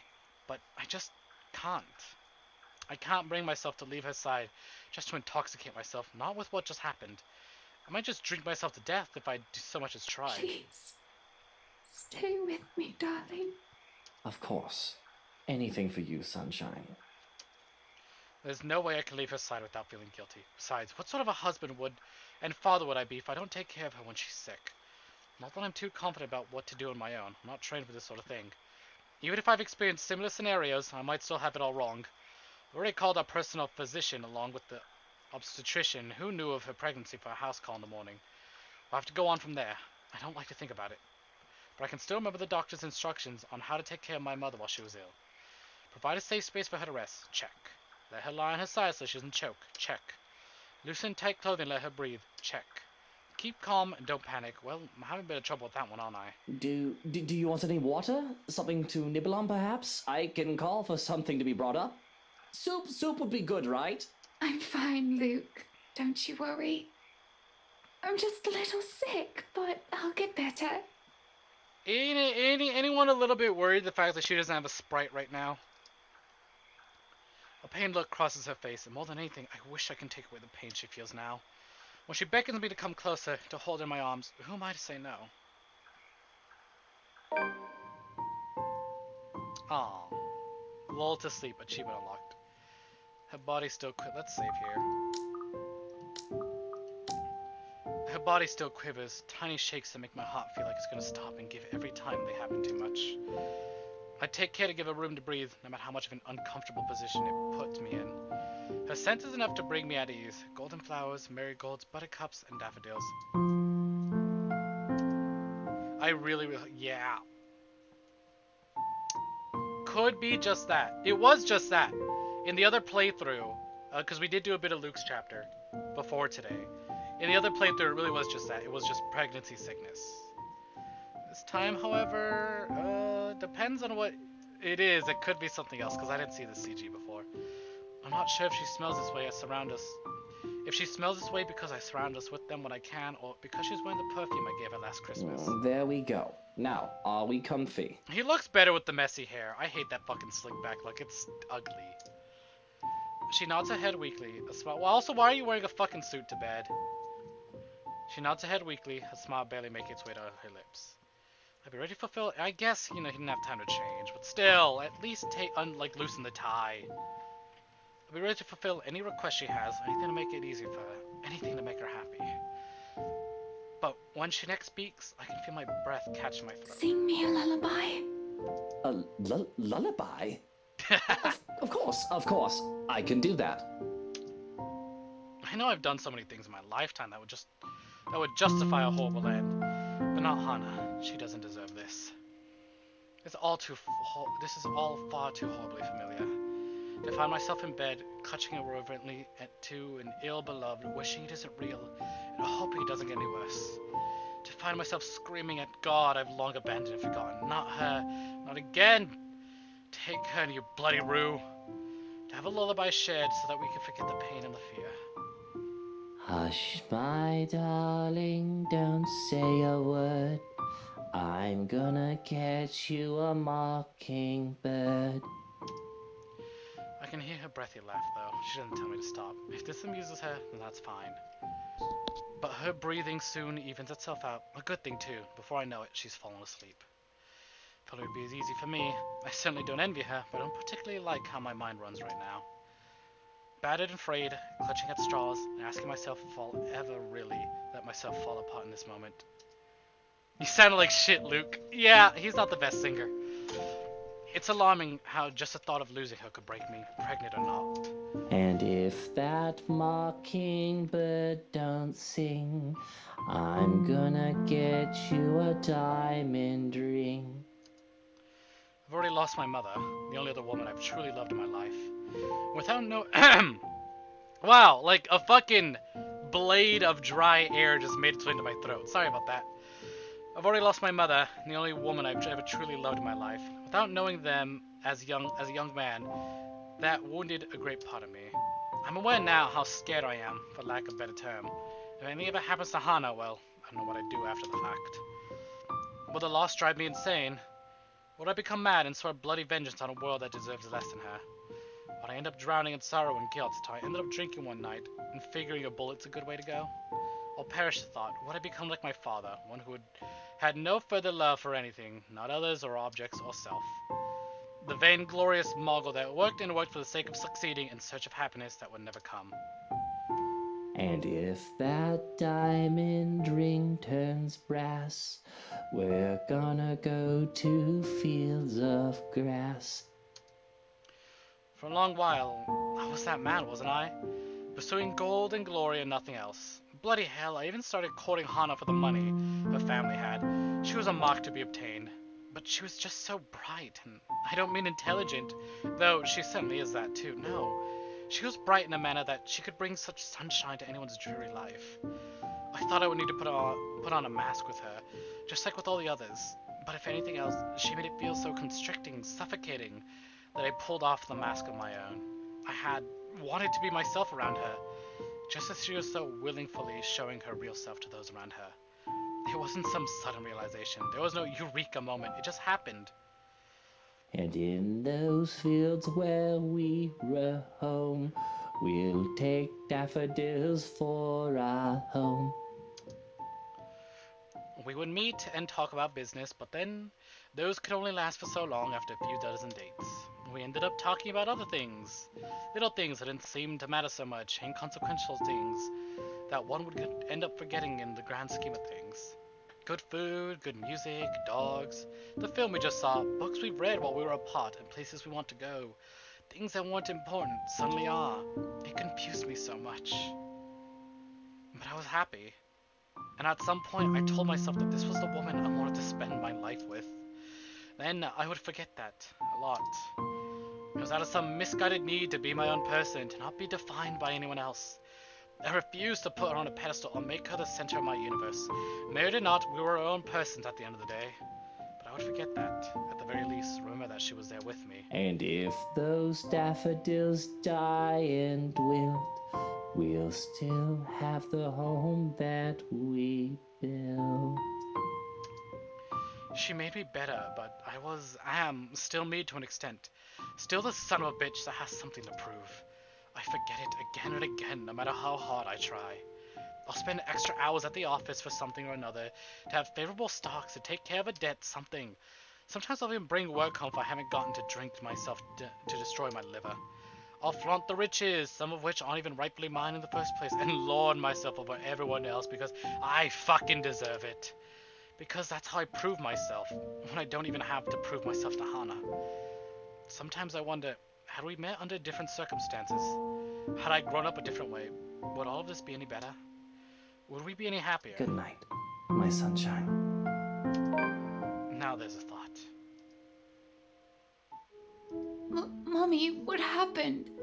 You were wiggling and shaking, and you wouldn't stop even if I was shouting. That's weird, hearing baby Luke's voice but seeing adult Luke's sprite. I'm so sorry I shouted at you, Mommy. Shh, don't cry. My little ball of sunshine's not supposed to cry, is he? Don't you worry. Mummy is just a little sick, but she'll get better. I've got a new job now, and I can get medicine again, okay? And we'll buy some bread pudding, too, while we're at it. Please don't do that again, Mommy. It's scary. It's okay. I'm here. You've got nothing to fear. But you have to be brave, too, Lucille. Even when I'm not around, be brave.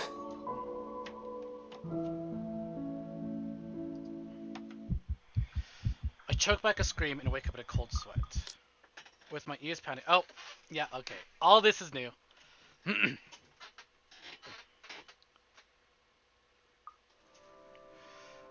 But the only horror here is the news that Hana has brought forth yesterday and the very idea of me being a father. Neither the deafening silence nor the biting chill spreading across every room in the place. My wife is pregnant, bloody bollocks. There's no place for fear when another set of problems already burns that fuel. So I wait for another second. When no butler still answers my call, I simply yank the doors open myself, perhaps more force than needed. And that's when he's here! I love you! But we gotta skip all this. Hana will disapprove, scold me for treating the photographer with such disrespect if she hears me right now. She seems fond of him after all, despite meeting him only once or twice. He's merely doing his job, she'll say. But she's not here, is she? What she doesn't know. You? How the hell did you get in here? What in 7 hells do you want? It's bloody 6 in the morning! Listen, sir, I know this is not a good time. Oh, it's not a good time! And then skip all that. In the meantime, the bigger problem at hand. It's on a whim that I've chosen to cook. Sure, I have a lot of other things I could have done instead, but cooking distracts me, and I do find it relaxing on the rare occasion I step up to the task. On the tray, 2 plates of roti paired with spicy beans, boiled eggs, hash browns, and a bacon topped off with peppers, croquettes, and axe. That looks pretty fucking good. I can't get back to sleep after my abrupt awakening earlier. Although I did think about drinking to get some 40 winks, I've changed my mind at the reminder that my very pregnant wife is sick in bed. I love my alcohol, no doubt, but there are times even when I shouldn't drink. As it is, I'm running on nothing but 2 cups of coffee. The surprise on Hannah's face is apparent the moment I step into our bedroom holding a breakfast tray, but it quickly changes to a look of delight as I place the tray on the bed. Good morning. What's all this then? Oh, that does smell good. Oh, she's so precious. I made breakfast. In hindsight, I probably should have prepared something a lot healthier for you. Oh, don't you fuss. This is absolutely perfect. A little grease isn't going to kill me. Feels like forever since I last had your cooking. I don't see what you're so enthusiastic for. I'm no master chef. I won't be too mad if you tell Johans to cook something else for you. That just means more for me, of course. I can't wipe the grin off my face when Hannah takes a bite. It looks like she's enjoying what I've made. It'd be a lie to say I'm not glad or proud I can't make her happy. Though, perhaps I haven't been able to do that as of late, but Hannah needs me now, and that counts for something, doesn't it? Oh, I don't think I can finish this all. But I should, shouldn't I? After all, I am eating for 3. I feel a terrible pit in my stomach at that reminder. Try to fill said pit with food anyway, but bloody hell, I don't think I'm ready to raise a child, let alone 2 of them.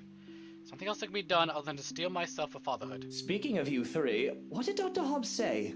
How are you and the babies? The physician took some of my blood. We'll go through some other tests tomorrow to make sure we're fine. I know how you hate hospitals, so I asked Johans to drive me there. That way you can have some alone time with Kylie too. Admit it, you just want to leave me alone with a little tyke without any backup. Don't be like that. You'll do fine, I'm sure. And... Oh, didn't mean to skip that. Of course I could just look at it like it's practice. I do want to be a good father, right? Not like my own, though. I don't think any practice in being a parent would have helped him. Okay, I have to take another quick break. So I will be right back. I'm also going to get more drink because it's starting to get dry in here again. So I'll be right back. But we're getting close to that end. God, I hope we actually did everything we needed for that show ending. We're at the end, essentially. So be right back.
Okay, hopefully the last break. God, we should be at the end. It's the end. There shouldn't be that many new scenes. Last break. Last break. I did get some more water. I'm not gonna. Don't fucking make me chug it. Don't fucking make me chug it. Only here for emergencies when my throat gets dry. We're getting through this. I didn't care about the son, he sighed, until he learned that he was ill and was not long for this world. And when he did find me, he still cared little. I definitely don't want to be like Damien Wright.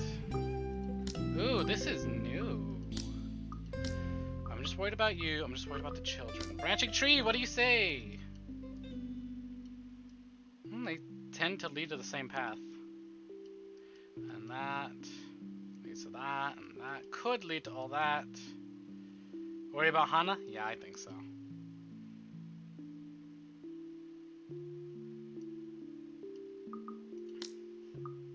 I'm just worried about you, Hana.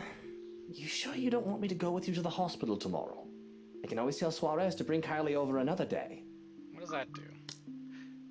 That gives... Oh, that gave us minus with Hana. What the heck? Guess you want us to worry about the kids. Only memories of hospitals are bad ones. Doctors only bringing bad news. Pills and money exchanging hands. All I can see is the mother too weak to take care of herself, let alone me. How her brightness dulled so badly, she might as well blend in with some white hospital walls with how pale or lackluster she was. My breakfast starts to grow stale and I feel like throwing up for a moment. Yeah, that was weird, but I figured she wants us to care about the kids. Yeah, sure, let's give it another go. I'm just worried about the children, Hana. And that's I know you plus can on all take of care of them. yourself just fine. You're one tough cookie. Look at you, already becoming a great father. One day, when the kids are all grown up, I'll tell them the story of how their dad is being a great big worrywart. Just leave being pregnant to me, alright? My hand moves to Hana's stomach, which has yet to grow too much beyond its usual size. With some pudge hidden well behind her dress, I'm half expecting to feel something, perhaps a kick. They always talk about how the sensation cements everything, proof of life that goes beyond a growling belly. But of course it's far too early for that. Still can't believe it, you know. I didn't think it would ever happen. We're going to have kids. A shame. I certainly need grounding. It would help me to get my head around what's going on. How are you feeling about all of this? I don't know how I feel, actually. Worry is the first thing to come to mind. I don't think I'll ever stop feeling that. That's a broad son, isn't it? It'd be awful of me to say that I'm not happy about the news. Excited, even. But that all did not stop me from feeling the same fear I had when Hana first told me this. I was so afraid. Still am. I never gave thought to being a father until now. But I'm already afraid for them, their safety, and the world they would find themselves born into. I'm afraid for them because of me, the bastard who'll be their father. The only consolation that comes to mind is the fact that they'll have someone like Hana as their mother. Like I told Miss Pink, I never wanted to spawn anything. Though I truly did not mean to call a child, even an unborn one, an abomination. Of all the people in this room, the one close to being a monster after all. I'm alright. You're good, so I don't see why I shouldn't be. I'm not the one carrying a pair of brats around in my belly, am I? Just think about it. 2 tiny humans are inside of you and you're going to swell up like a watermelon. If you can get through this, so can I. I'm afraid. But the smile that Hana gives me is enough for me to believe that everything will be fine. We eat the rest of our meal in companionable silence, and if I shovel some food off my plate onto Hana's, she makes no comment. Come on then, sunshine. Eat up. Can't have any of you starving on my watch now, can I? I say it in a jokey manner, but I'm entirely serious about making sure they don't starve in every sense of the word. I know it's an impossibility to be lacking when it comes to food with how well off we are, but there are other things a person can be starved of. Affection, attention. I could probably think about a third word that starts with the letter A, but I digress. Soon enough, our plates are clear and I put them away. There's no objection to it either, as a quiet yawn escapes her lips and her eyes start to droop. Indeed, the urge to sleep is high after having a full meal and with an inviting bed. But sleep isn't what I want right now.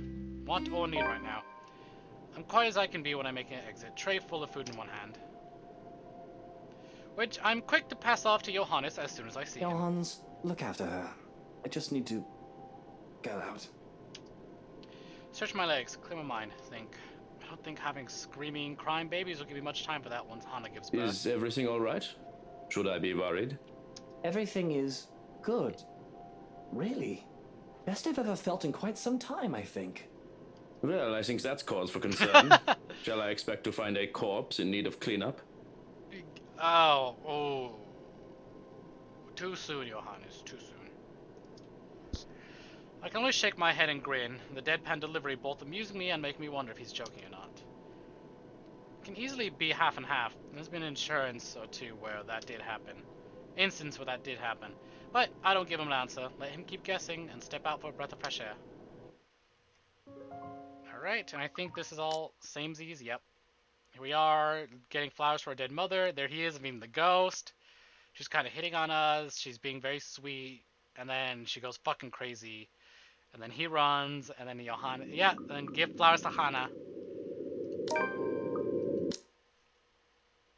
And then that's when he puts security on the fucking double down. Really, little sleep was had, and I feel completely drained come morning. Even when Hana rises from bed, in spite of a mild fever, and invites me down to breakfast, I can be bothered to drag myself up in the comfort of the sheets.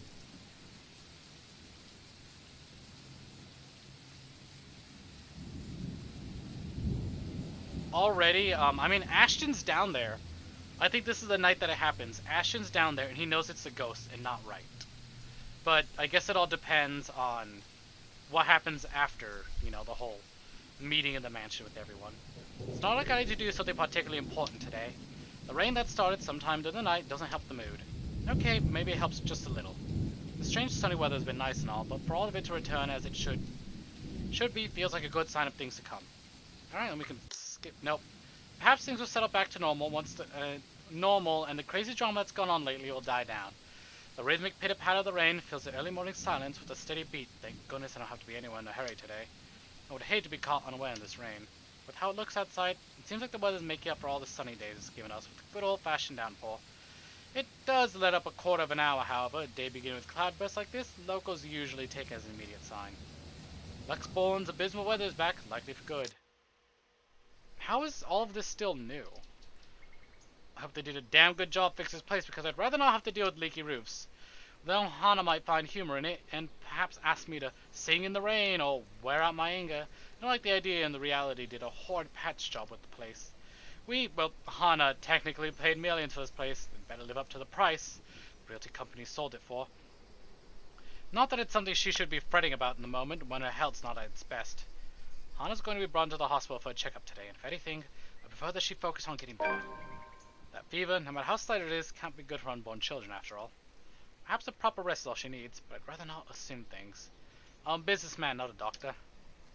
Wonder of wonders why I even bother agreeing to babysitting duty at that. But here I am, scheduled as today's babysitter for Suarez's brat, once her father drops her off as the mansion steps. Though that is worry for much, much later. If I wish to, I can ask that nobody bother me while I doze off in a cocoon of comforters. But as always, somebody has to be a buzzkill. Are you really going to stay in bed all day? Yes, it's my day off, let me. What do you want? How is It's this still far new? too early to deal with your nosiness. You must have been really rattled by what happened yesterday. If you need to talk about it, I am quite qualified in that regard. And you aren't even the slightest bit bothered. Truly? Not even the slightest bit worried? I was worried. But I realized that it's not my life in danger, is This it? fucking line again. My worrying will not help matters. Neither will yours. Low as I am to admit it, he is right. The whole thing might have rattled me, but there's little point in jumping at every shadow I see from the corner of my eye. I shouldn't lose my head for a threat that might not even come. I should know better by now. But I've never been this worried about a possible threat in my life before. I'll be honest here. If anyone's in danger, it's Hana. I can take care of myself just fine. With Security Titan, I'll have at least one guard, if not 5, making sure nobody gets within 10 feet from me without me I say so. Hana, on the other hand, is pregnant, will be away for most of the day. This is a small relief that Johannes will be with her. Are there any updates about the woman? Being in the dark has me on edge. Information, any at all, may very well help me in calming down. I've already briefed security about her, and more from the agency will be arriving tonight. But they haven't seen anyone fitting the description. Alright, cool, I can skip again. To think I might be doing it again soon, with Hana's children, with our children, kids of my own flesh and blood. In a few months' time, I'll be cradled in my arms, hearing the ring of their laughters against my ears. It's a tender thing to think about. And despite myself, in spite of all the fears that I'll never be good enough for them, I'm actually looking forward to it. Of course I didn't, you little rugrat. I just had to take care of something before you arrived. And we skip all this, skip all that. And I don't think she's going to be worried about us getting divorced, but now she's worried about something else. If I didn't know any better, I'd say the kid's trying to make me feel guilty. I want to say that the little tyke is ill for me to say so. I understand. When I get sick, Papa and Mama have to leave me with their maids, too. Well, they don't take care of you? That doesn't sound right. Even my mom took care of me when I was sick as a child. Well, they're always busy with work. Oh, I see. I guess that's no good. I know she doesn't mean to accuse me of anything, but as her father's boss, maybe I do overwork Suarez a bit. There's a lot of responsibilities that only he's capable of carrying out. Delegation is a thing, sure, but one set of responsibilities are legally questionable at best. Putting others to the task isn't always an option. But maybe your papa is in need of some vacation time. He deserves it, doesn't he? He's a hard worker. I could arrange something for the holidays. I could cut him some slack. Some of his assignments can wait. Can't do much for her mum. She isn't one of my employees, but this would have to suffice. It'll be worth it if it makes the little girl happy, because just like that, the somber look on her face turns into one of pure joy. It's like looking at a little sun, warm and bright. It's nice to do something kind every now and then. Would you really, Teal? Would you like that? I'd like that very much, yeah! We can go to this museum! There's one with lots of cool trains and planes! I like trains! And there's the local Manor theme park! And a monkey forest! There's a kid adventure farm too, the wacky warehouse, and a play barn as well, and... Whoa, slow down there, Munchkin.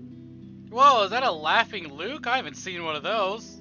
I don't think I have. I know you're excited, it's but not even I think evil you should let me schedule either. your dad's day off before you plan a whole year's worth of stuff.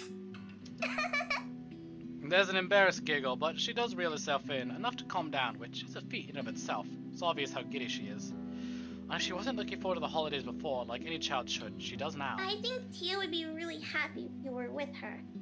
You could have told me you needed to go to the hospital with her, Teal. I won't be angry. I'd love to be with her, but I wanted to spend time with you, Munchkin. And she told me to stay. Besides, I don't like hospitals. They always smell like alcohol. Not the good kind either. I don't think anybody likes hospitals. They're scary. But you said Tia is brave and strong. That she is. Oh, blushing Luke! And he's not drunk either? That's a new sprite. The content silence comes over us as we go back to scribbling. Though I stop when I'm done with my blue dog, cringing at how awful it looks. Kylie reprimands me for that because I should be like her. The little tyke goes through several sheets of paper, one drawing after another. Practicing, she says, because practice makes perfect. Not to mention there's a drawing contest coming up in class, and she just has to beat Tim from Class D, who says girls can't be superheroes. The clay gets her turn too, where we start sculpting food and pretending we're Michelin chefs. When we're too tired from tossing pizza and making cakes, there's no trouble in finding another activity more relaxing for the both of us. I find myself invested in reading The Picture of Dorian Gray once more. Often I lose myself in the pages of the book. However, it is rather difficult to do so when I'm also trying to keep an eye and ear out for Kylie. I've been reading the same paragraph over and over again even. Inexplicably, I can feel my skin crawl when the girl sits with the Narcissa by the parlor's fireplace, humming, singing. Though I ignore it long enough to only to hear the tail end of the song. Everything is up in flames, up in flames, up in flames. Everything is up in flames, my fair lady. Foreshadowing, mayhaps. Time to save. I don't think spending more time with Kylie considering how high-strung I feel. So it's a good thing Suarez came for her as soon as I've called. Though it is earlier than I agreed upon, he voiced no complaints. The bastard even has a look of relief as soon as they left. Or at least I interpreted it as such from where I stood by one of the windows, not bothering to step out and greet the man. And we skip all that. It's all very same. Whoa! Oh, these are the memories he was talking about. Now we can see them. Interesting. My heart feels like it's seizing in my chest, like it's being squeezed and the pressure won't stop until it Are you passes. truly storming off over some hearsay? Be sensible! What you did, it is... There are no words. You bring disgrace to this family. This rotten noble standing in front of me is not the cousin I grew up with. Oh, they were cousins. This is not the lady I fell in love with. Oh. She would never do such unspeakable things, Charlotte. I bring disgrace. I bring disgrace. I am not the idiot who's running off in the middle of the night. You promised, Edward. You gave me your word. Don't you dare turn your back on me. I swear to you, if you step 1 foot out of these lands, mark my words, Edward, I will. What? What is it you swear? Ew. Yeah, Will your men ew. steal me away? Defile me too, like what you did to yourself? There's an undercurrent of fear. I'm in danger, my head screams at me. And there's the head, a deep, burning shame I can feel on the woman's behalf. Looking at her on its own is a chore I can't bear. One after another they come at me, unending flood that threatens to sweep me away for what feels like an eternity. Each one I show both joy and suffering for those who've called this mansion their home. Each new scene is like a hammer to the head, threatening to crack my skull and split it in two. And then that's all very... Oh. Yeah, okay, and then we did all that. We did this, Schrocken. That's what we tried to figure out what Schrocken meant. Just to remember it's his last name.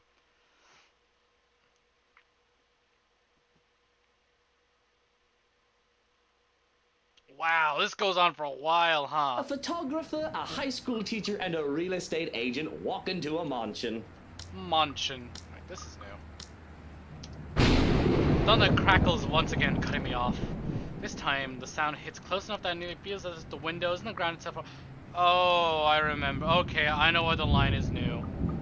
I can skip all this. It's literally, he didn't say an interior designer because she's missing.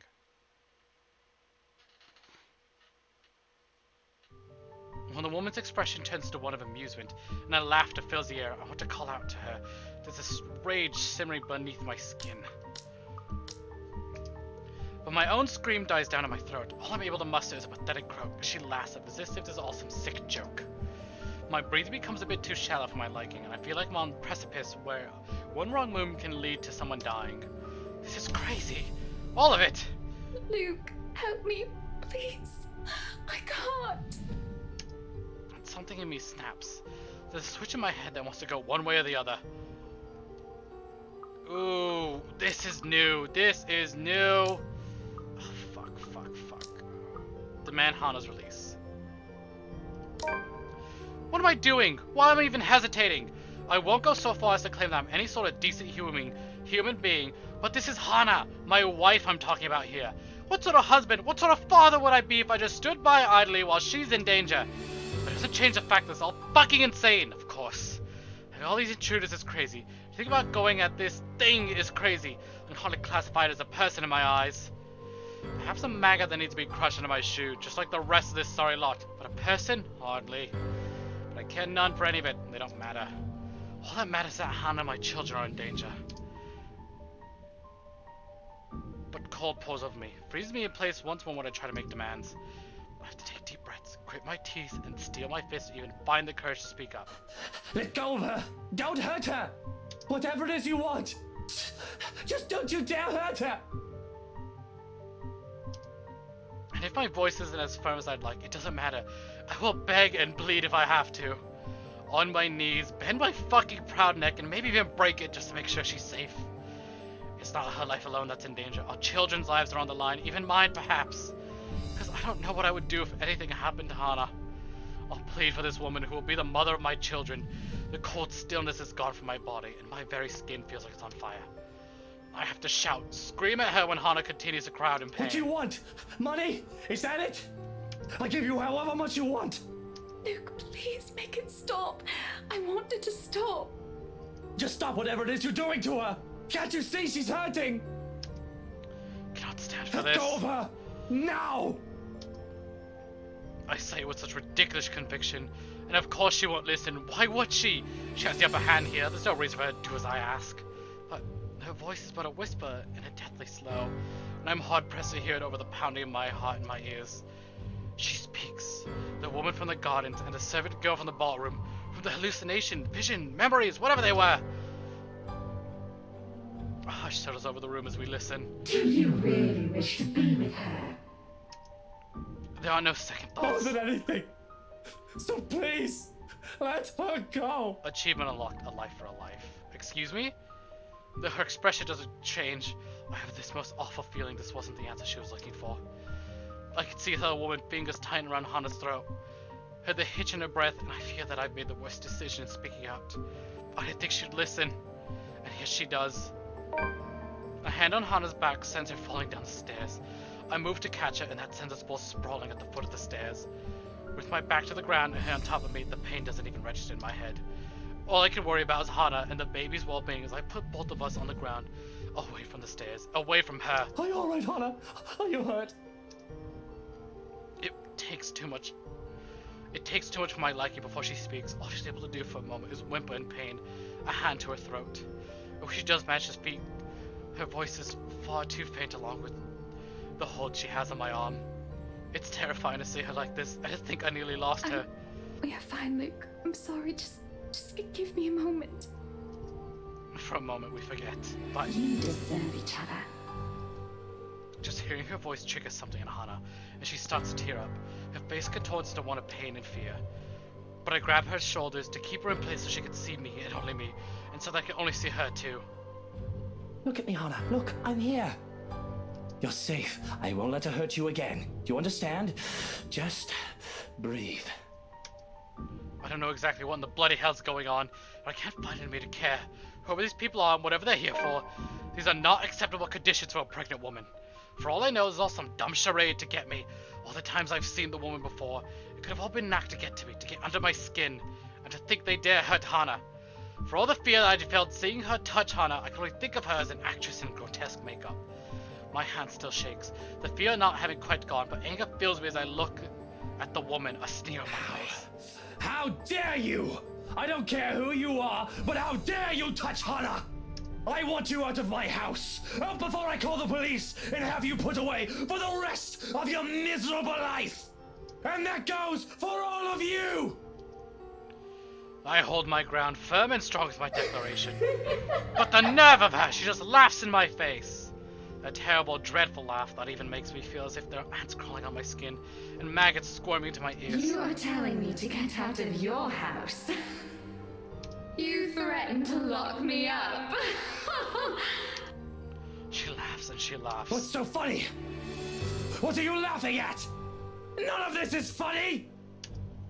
But she persists. It almost feels like her voice is in my head. Oh, no different. No different. You're all the same. You can all suffer together. That is when everything turns to complete and utter shite. Think it's all the same? Oh! The walls shudder and groan. Blood runs from the ceiling, crawls down the walls, and stains the floor. Feels as if life itself is being sucked into the house, but surely the beauty of the place is gone, with only the dread decaying remains of the mansion left in its wake. Oh, I know what is different. Because Marianne's not there anymore. I have to wonder if it's just the foyer has become the nightmarish place. I can already hear it. Gone are the growling of the thunder and the lashing of the rain, wind against the foyer's high windows. All of it's been replaced by a more grating sound. A cacophony of voices from nowhere and everywhere, echoing throughout the now horrid walls. A voice that neither belongs to us nor the people who live here. What's going on?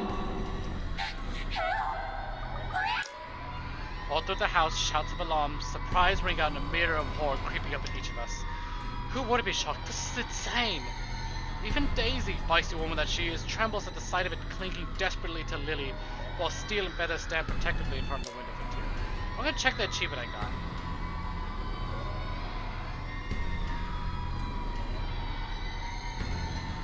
Brave of them, I have to admit, to put themselves in front of something like that.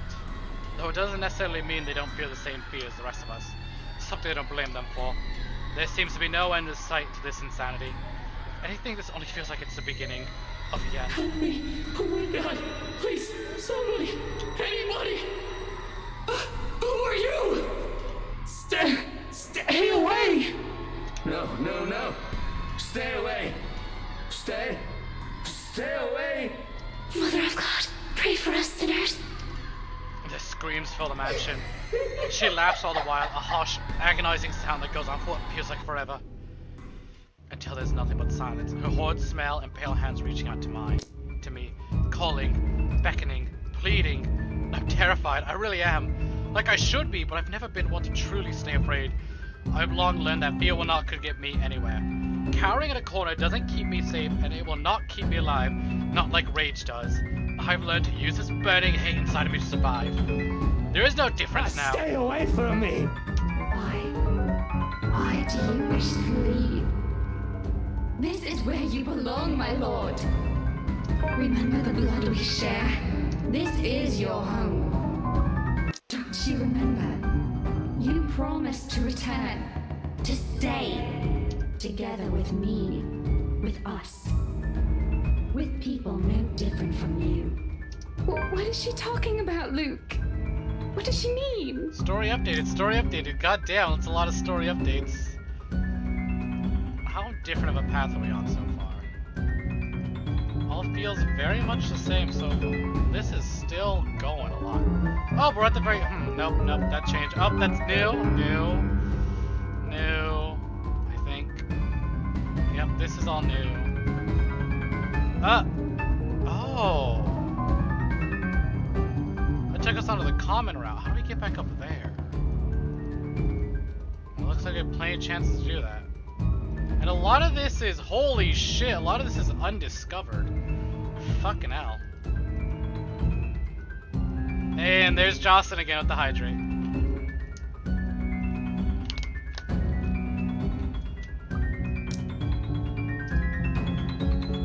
Don't listen to her, she lies. I promised no such thing to anyone. Hannah, you're the one who bought this house. How should I know what she's babbling about? I never even wanted to be here in the first place. A terrible case of mistaken identity. That must be it. I'm quite sure of it. I don't know this woman, this monster. Why would I say that to someone like her? My entire lifetime, I've only made and kept sincere promises to a mere two people. Hannah Evans and Eleanor Chandler. No one else. The rest of those who claim I promised anything to them go fuck themselves. Bloody hell, I may enjoy the company of women, but I'm not an idiot to start spouting such nonsense to anyone. Line must be drawn, especially if I have to keep myself alive. Yet still she goes on, insist! Make me appear a lie in front of these people. Of course you still deny it. Have you truly forgotten? You haven't changed. She's lying! You see, my love, nothing has changed. So yeah, I'm just gonna master a bunch of this. Still no, just like every waited. You can hear them, that plea, that call, their invitation. Come, my lord. The house. Wait, this feels slightly still. The monster reaches out again. Her hands a gory, abhorrent sight, along with that smile spread across her face. My body's already moving on instinct. Stumbling back one step at a time in a desperate bid to be away from her. And they put distance between me and the vile creature. Excuse me, vile creature. Let me just make sure I'm on the right path still.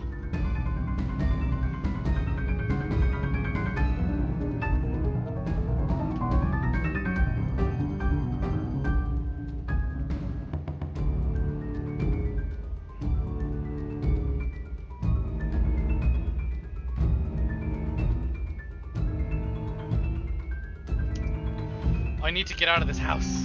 Out of this country, preferably. Take Hannah with me. We can start a new life out of this dreadful city. Start a family. There's nothing for us here. Our parents are long gone. Nothing to keep us tied to this place. Shrocken has likely been taken by this woman. And he's not what binds me to this wretched city. I only need Hannah. We can leave. We can...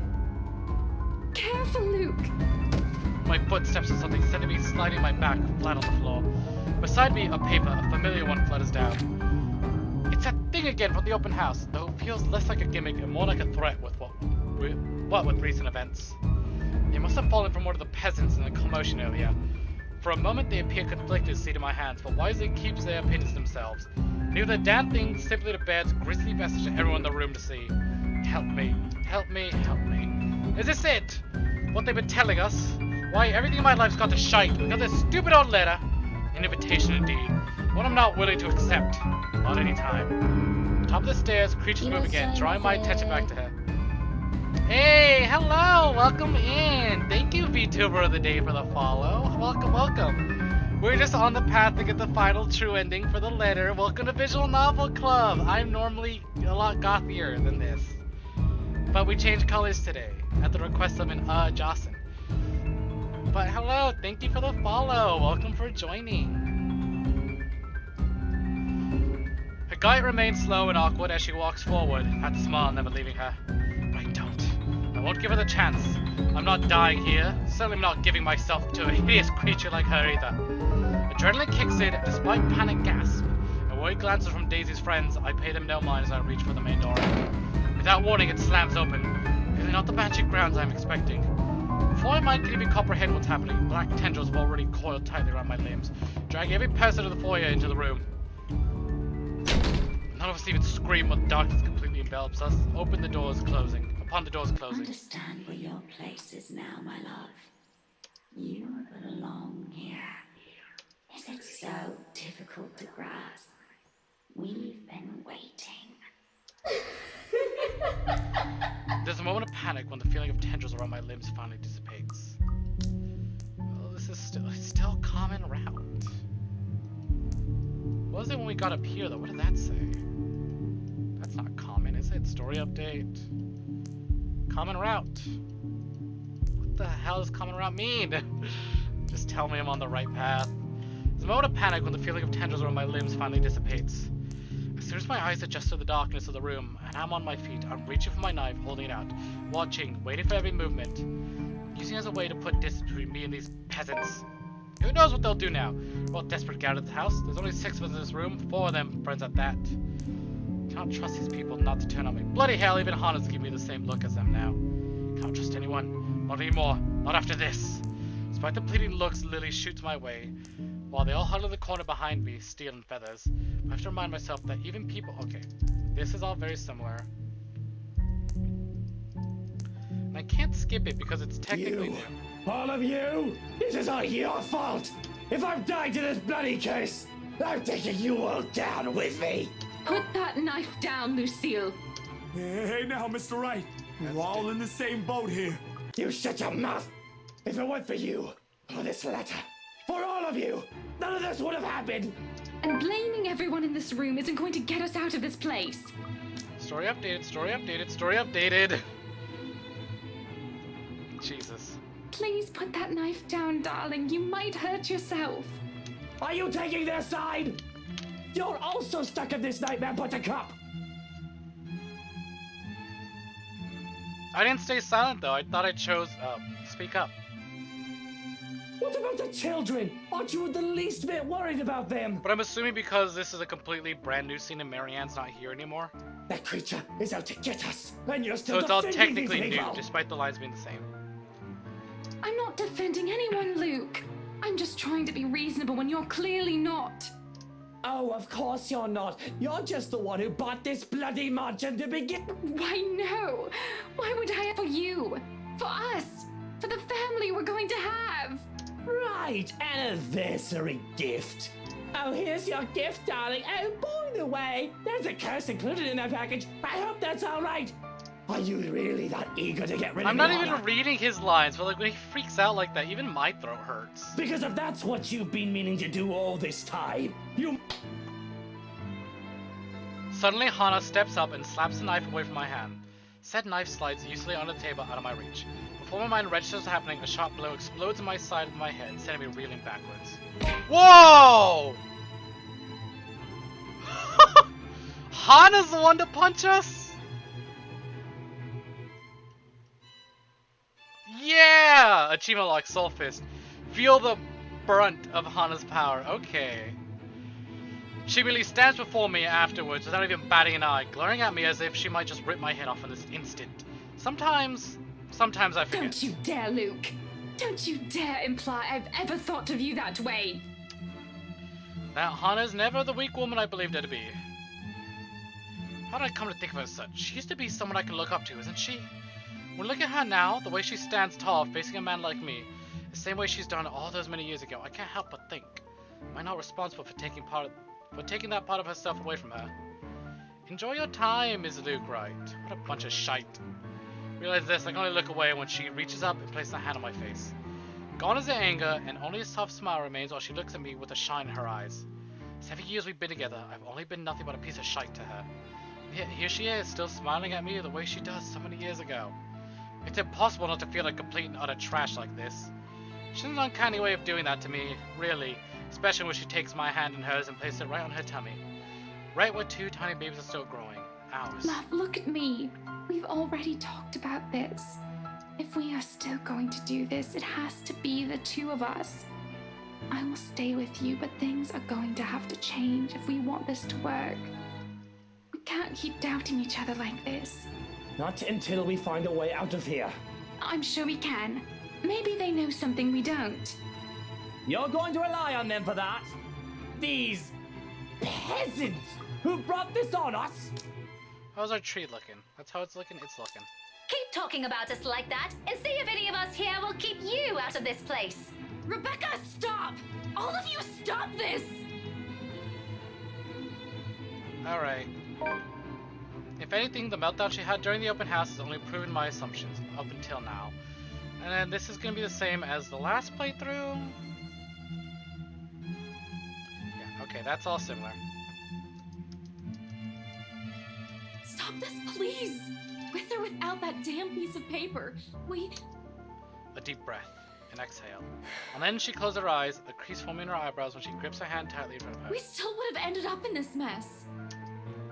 The atmosphere that descends into the room after that admission is anything but pleasant. Can I call it that, an admission? Seems like, from the way her eyes nervously flick between her friends and I, she appears no more than she lets on with how she makes herself appear smaller after dropping that bomb on us. Doesn't sit quite well with me. Alright, we know this. Ow, sir, you're... We've done this. Hey, hands off her right! Fuck off, Feathers. I have questions for your friend, and she better have the answer. Luke, will you stop? Your friend is hiding, sir. What do you mean, Lily? I'm not... Don't give me that! Ow! Please, those people they mentioned in the news lately, none of them had seen it. Even Rose. And yet they're all dead. I should know, sir. And I swear I didn't make... Even if I wanted to save myself. Is that what the trip to... Yes, I'm sorry. None of you believed me. And yet we're all here. We would have ended up here. Maybe? Sir, please. There's something else. Steele's been quiet the entire time, and the sound of him talking over whispered it is still manages to catch us all off guard. We all pause, turning with him, likely the same question in our eyes. What? I just remembered something a friend told me. Alright, this part's definitely new. You know, stuff about ghosts or curses. You probably don't want to hear it. No, it might be something. What about this place, Zach? There's still a moment where he hesitates, but Lily's urging eventually spurs him into speaking. Oh, that's not what I wanted. How's the tree looking? Down this way. Looks like we go back up. Remember what I told you the last time you and Ash visited? A few days ago? You mean what Andrew told you? Those were just stories, Zach. It might not even help. Regardless, Steele pauses while he allows Lily to remember. Soon enough, even whatever it is dawns on her, and her face lights up with something like hope. Of all things, in this nightmare, hope. Her head snaps up and she reaches for Steele's arm to give it a squeeze. A reassurance, a confirmation. The meaning's lost even to Daisy, who glances at them baffled. Belle, what are you... Becca, it's this place. What? You mean, like, burn this place down? What? No! We are not burning a multi-million-pound mansion, you peasants! I just spent a fortune on this! Seriously, Luke, are you really more worried about that? Buttercup, marching, millions. It's gonna take years getting all that money back. Well, you certainly won't be getting any of that money if you're dead. Really, Luke? Is that more important than your life? Bloody fucking hell! Not only do I have trespassers on my property, but they're also arsonists! It's not only that. Think about it. Then they proceed to tell some ridiculous narrative about the supernatural. Stories about ghosts, legends, curses born out of great anger and pain, and whatever else people use to scare children. Not that I believe any of it. What if knowing it will help? Bunch of loons, these people. Officially off their rockers. To think I'll be stuck in this nightmare with people like them. What did I ever do to the world? Of course, it's all absurd until... I think it's just like what the professor guy said. Just like that old story. This mansion and some other thing might be keeping her here. You know, something he wanted in life, but never got to have. Something like that. Or maybe it's not something, Zachary. Someone. The who doesn't have to be uttered out loud. There's only one person in this room who that woman calls after. Every single one of them has heard it. Bloody hell. It's in the reluctant shift in Daisy's eyes when they flicker over to me, though only briefly. She's also holding information on her own, perhaps a realization she just had. Does it matter? I know when people slowly start to turn on me, how do they think I lasted in this cutthroat world? Betray them before they do the same thing to you. Put a knife in their back before they can act. Kill or be killed. Survival in a nutshell. What now? They're gonna throw me at that creature, see what happens to save themselves. I'm no fool. No. You're all in on this, aren't you? Are you people implying that my husband, that we should just... Of course! Of fucking course! Luke, that isn't what I... Are you all going to stoop that low? It's nothing like that, Ash. All we're saying is that maybe he might be able to do something about this. Drop it, you guys. We're not leaving anyone here. Just like that, the bickering begins anew. Bloody peasants. My head's already aching just listening to them. To think this is all the solution they can come up with. I should just stabbed all of them, made a run for it. Doesn't it help that with each second we spend talking here, the craziest whole place gets? The voices become louder, and somehow sounding more vicious. If things in this room start floating, mark my words, I will fucking flip out! They may not be thinking of it right now, but eventually they'll turn on me. Such is the nature of humans. Better find a way out of this place as soon as possible if I want to stay alive. Fuck, I still have so much to do. My only choice doesn't seem sound, but who knows? Who doesn't understand the shite about this place? Might as well try everything, yeah? Whatever works. If I also have to be the one to make that bloody decision, so be it. There's room for errors. The only sane one doing the thinking. On the off chance I'm wrong, well, they suggested it. If I'm going to regret this, I will. But the cries growing louder, it's become the easiest decision I've ever made.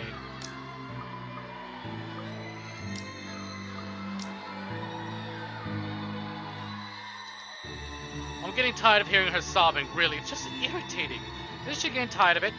Besides, someone has to act fast, think fast. What else is the root cause for our problems but this place where the letter was found? No need to make things more complicated. It started here, why won't it end here? If what Lily said is true, then there's all the more reason to destroy it. Put an end to this madness before someone thinks of putting this blasted place up on the market. When I get out of this place, I swear I'm suing a bunch of people. Run that estate company to the ground if need be. We spent millions, damn it! Millions! With a sigh and perhaps a heavy heart, I open one of the drawers in my study table. Taking a bottle of liquor out for myself, then passing it on to every occupant in the room. They accept it, but not without a look of protest or a confused glance my way. Doesn't shut them all up, so maybe I've done something good. Look, this isn't the time. Even more when I pop the cork off the bottle and pour its contents on the floor. What are you simpletons waiting for? We waste no time dousing the whole room, the smell of alcohol filling the air. If I didn't know any better, I'd say they're more than eager to set this whole place on fire. The blaze catches easily in this room when I set it alight, using the blasted paper as kindling. The whole place drenched with wine and all manner of things alcoholic I had been hiding from Hannah. The small fire soon turns into an inferno. In a matter of seconds, we're out the door. It doesn't exactly lead with where I'm hoping it will. Although any of the kitchen does give us more reason to play like a bunch of pyromaniacs. Ooh, okay, we're up on this route. We skipped a lot, holy shit. I wonder if this was a smart thing. Something tells me we want to see all those scenes. Maybe we don't. Maybe those are all variables in case other characters have died up until this point. Damn, that's taking us far. Holy shit. Holy shit, that's skipping a lot. God damn. Maybe I made the right choice. Fucking hell, how long is this going? There we go. Oh, story update. Ending 4, variant B. Epilogue. Oh shit. Oh yeah, this is an ending, alright. Although any of the kitchen does give us more reason to play like a bunch of pyromaniacs. Fishing the liquor stocks from the cupboards, we also do the same thing we haven't done from the study. door after door in every room we pass, pouring bottle after bottle, expensive aged liquor, and setting everything on fire, only leaving once the blaze has started in earnest. When we run out of liquor, we simply drop the bottle and take one from the many nooks I've stashed one. And there's no lack of it in here. The hard stuff, the shots, the watered down kind, gifts from distant relatives, friends, so-called friends, you name it. I've made sure there's always one within How reach. many of these things do you keep in this house? I always have a few bottles in the bedroom, you know, the parlor and the dining room. You have problems, man. Well, isn't this the time to discuss them? Turns out it'll be useful now. Not to drown out my sorrows, but for this wonder of wonders, though I suppose I can now say it also has saved my life. But there's no time for some introspection now, because with each room we pass, burn, the place becomes easier to navigate. As if it's slowly fighting itself, returning to what it's supposed to be. Soon we finally find ourselves standing before the main door. The strong odor of burning wood, cloth, and varnish alike wafts from under the doors of the rooms we previously torched, slowly filling the hall with thick black smoke. The blaze has also started in earnest in every part of the house. I can already feel the heat seeping from the rooms I've set aflame. In a matter of minutes, flames will engulf the whole house. Fittingly, this is when she appears again before us, watching us from the top of the stairs while her world goes up in flames around her. However, what catches my eyes is the expression on her face. Not the vile smile I've grown accustomed to, or the one where she gleams with complete hatred. This one? Forlorn is the only word I can think of to describe it. Please, help me. Help me, please. Can't the dead still feel? Can she hear us? Or is that merely another one of her tricks to trap us in this nightmare? Like this, however, she seems almost like the woman she used to be. I don't waste any time pondering over it. Now with the exit just a few steps away, the door is finally open and through it I glimpse the world outside. Safety. However, I do turn, if only to see the last of her. Farewell more than anything. For all her attempts to lure me, draw me in, her wishes to be with me, she does not stop me when I finally run from this horrid place. Quietly, she disappears. Achievement unlocked, light it up. Watching a multi-million-pound house burn before me, for some reason, nothing about that bothers me.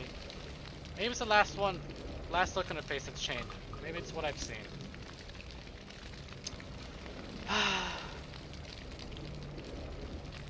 We didn't do it. Didn't do it. 2 people are still alive, and that's a problem. This isn't the true ending. It's a ending. It isn't the true ending.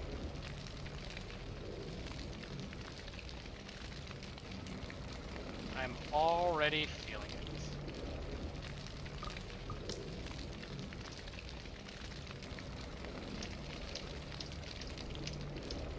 Yep, this is him narrating the burn.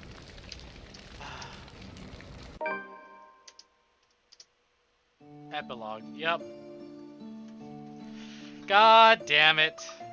Alright, hold on. Let me load this. What happens if we keep quiet? I want to rage and scream, but my tongue feels fuzzy in my mouth.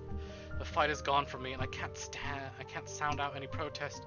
Anything I try to say dies off in my throat, and I'm paralyzed by the way the woman looks at me, the way she has a hand around Hana's neck.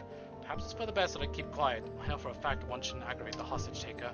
There's no winning an argument when someone who holds a life so easily taken. Though, is there any reason with the monster? She looks far too gleeful, far too deranged to be all there. The way she laughs as Hana begs reinforces the thought. Please, Luke, help me. Help. When does this all become so fucked up? A strangled cry racks my body when Hana truly starts to beg for her life, and I only stand there, cowed without a tongue or the slightest hint of a heart. Please, don't hurt us. Please, my babies, they don't deserve this. Please have mercy, I beg of you. So I think that achievement, a life for a life, I think that was a bug. Oh God, I'll do anything if you just... She's cut off as a woman's finger tightened around her throat. To think she's heard her pleas?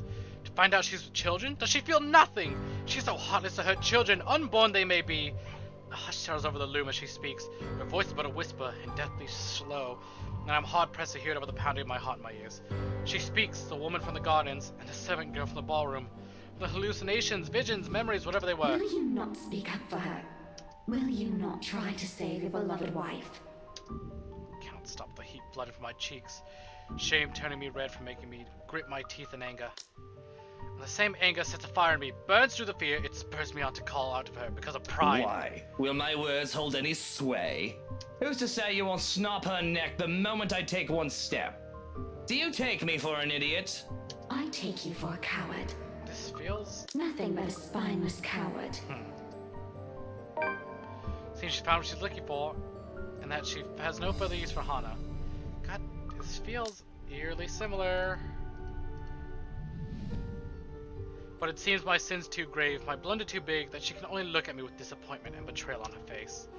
Though she doesn't completely shy away from me, the hold she has on my arm is light, ready to let go of me the moment it's noticed, much like I'd easily let her stay as a hostage. It is only fair, I suppose. I'm nothing but a coward in her eyes, a sorry excuse for a man who can't even muster up the courage to protect his wife and children. And cowards cannot be trusted. I'm so sorry, Hana. I was so scared. You were scared? You weren't the one up there, Luke! Yes, but you're safe now, aren't you?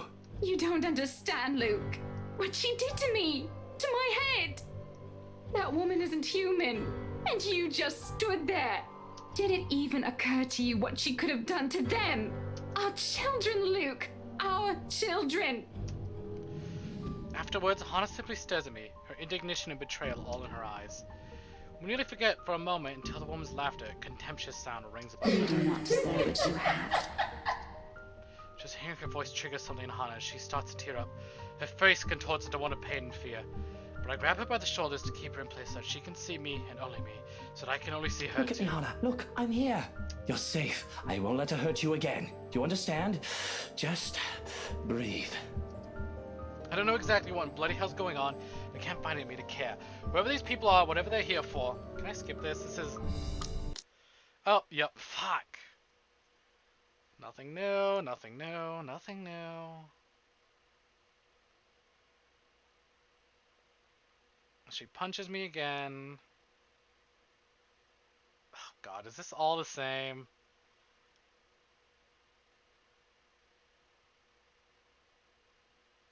Yep, alright. I think I know where to load. Here. Fuck. Let's fast forward. Disarm him. Sorry about this. I really don't have time for you. I don't think twice with the span of a heartbeat. I'm moving and pulling on the trigger. 2 shots in quick succession echo across the whole foyer and both hit their true mark. Wright recoils with a sharp cry of pain. His pistol falls uselessly to the floor with a loud clank, followed by drops of blood from his bleeding wrist. You insolent! He's down in 2 successive steps when I tap him on the floor, pinning him hard with my arm. Although before I can knock him out with a solid right hook, an agonized wail bursts through the tense air, loud enough to echo along the dark, empty halls of the mansion, piercing enough for every occupant in the foyer to cover their ears and close their eyes. Then, all at once, there are images. All from a long time and a life that was never mine. However, there's no time to make sense of it all. Amidst the discord and the noise, something whizzes past, too close, too swift. A brief key blur that barely registers in my eyes, like an arrow quickly finding its mark and hangs straight forward. Isabella! Time slows to a stop. In one moment of clarity, my body moves on its own, heart pounding hard against my ears, blood rushing through every vein. Spurred only by adrenaline, in a desperate bid to reach her crouched, unsuspecting foreman, I don't even get to yell for her a second time. I don't even get to call her name. Ashton! An acute pain bursts through my chest the next instant. All of a sudden, everything around me feels too sharp. Every edge, every point. Even the act of drawing a deep breath alone stings and burns my lungs, while an intense ache slowly spreads throughout my whole body. Numb. I feel numb. A hand comes away bleeding, shaking, while I can only let out a ragged laugh. Soon, without warning, I'm going down on my knees and the whole world is pitching sideways. An arm, warm and welcoming, is on me the second I stumble back, catching my fall. Isabella's always been warm after all. Ash? Alright, back on track! Here is body number 2. Ashton needs to die. Her hands are shaking. Her lips are quivering while she looks at me with wide, fearful eyes. Tears have started to form at the corners, threatening to spill. By the way, this scene actually changes. If we romance Rebecca, it's Rebecca that we protect instead. And it's Rebecca holding us at the end. tears have started to form at their corners, threatening to spill at any moment, and a pang of regret hits me at the sight of it. Ashton! Even for the last time, I can't even give her a reason to smile. Achievement unlocked to sudden end. Hey, you're crying again. Don't give me that look. I told you, it doesn't suit you. I hope Ryu's not watching. Cautiously, despite the stabbing aches shooting up at every moment, I reach a trembling hand up to wipe them away. Crying's never looked good on her after all. My arm never makes it far, however. Midway she meets my hand, catching in a light grip, as if she's all too afraid I might break. Though I already am, just slowly. The pain is easing, everything's going cold. Shut up, Ash! Don't move, alright? Stop talking! We'll get you a doctor! Someone! Just stay put! Just stay put, okay? You'll be fine. You'll be fine. I'd like to agree with her on that, reassure her. But I've gone through a lot, survived a lot of shit. It doesn't take a genius to figure out I'm done for. Whatever hit me, a hole to the chest is fatal enough. I don't think I'm gonna bounce back from this. I'm dying. I'm sorry. I should be afraid in this moment, yet I'm not. No fear, no dread, just an acceptance. And deep regret as she appears before us, her voice echoing through the foyer. At the top of the staircase, Hana Raid stands. To make matters worse, that thing's behind her, menacing, a rotting hand wrapped firmly around her neck. She looks like death. Pale and shaky, eyes red with tears, we nearly don't hear as she pleads. Help me. Please. I told you didn't die. Everything you're doing is useless, Ashton Frey. And now, you're dying. Meddlesome fool. Outside, another streak of lightning flashes and a clap of thunder ripples across the sky. Here, there's only a whispered sigh, a fading breath, and a lone heart that beats one last time. She got one thing wrong, though. He didn't die alone. I didn't die alone. Memory fragment. Luke. That's what we needed to do. We needed Ash. Okay, I didn't realize that's where Ashton has to die.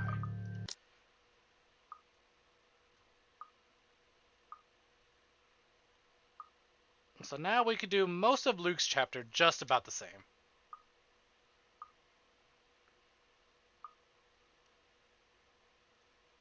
I also need to point out how the two holy shits that came from you two. Anyways, back on track. I'm Worried just about the worried about children.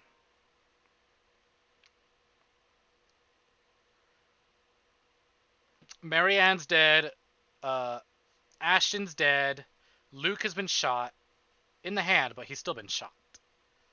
And Hana is once again held hostage. Give them to Hana.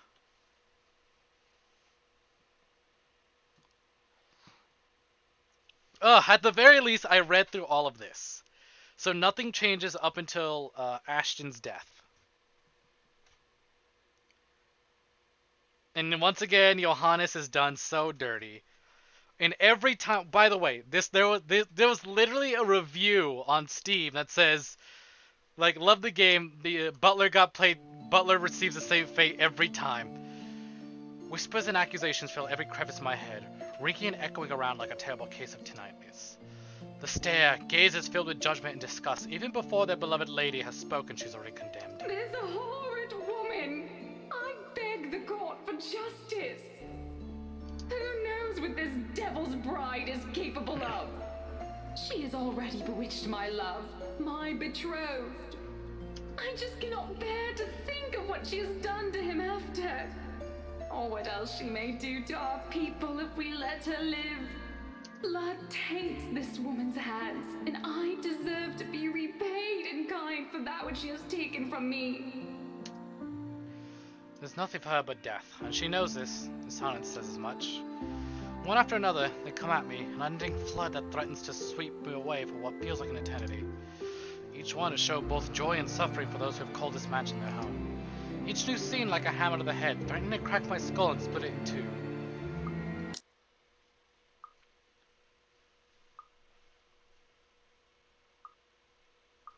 And that's all that. And continue to skip everything. Jesus, this scene goes on for a while. Okay, but we're back on track. 100% back on track. I hope.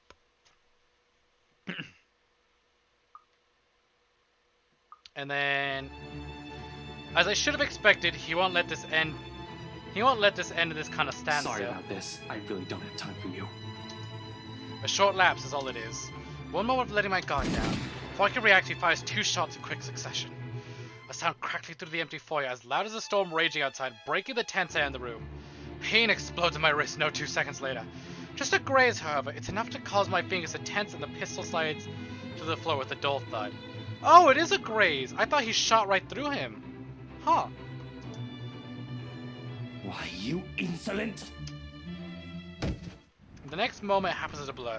The following second, I'm being tackled bodily to the ground, back hitting the floor, cold floor, and hard arm pinning me down to the neck. There's a fleeting minute of panic and a struggle while I try to untangle myself from him, before he manages to knock me out. And then, a scream.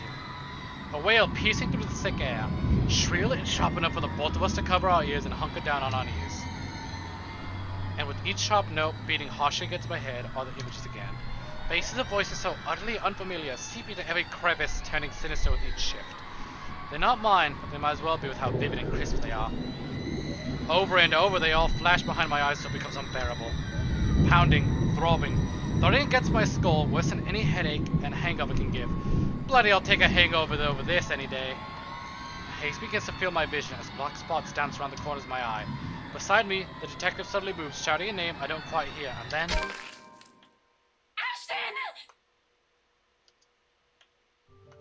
In the next second, he falls down on one knee, desperately trying to keep himself up with what strength he has left.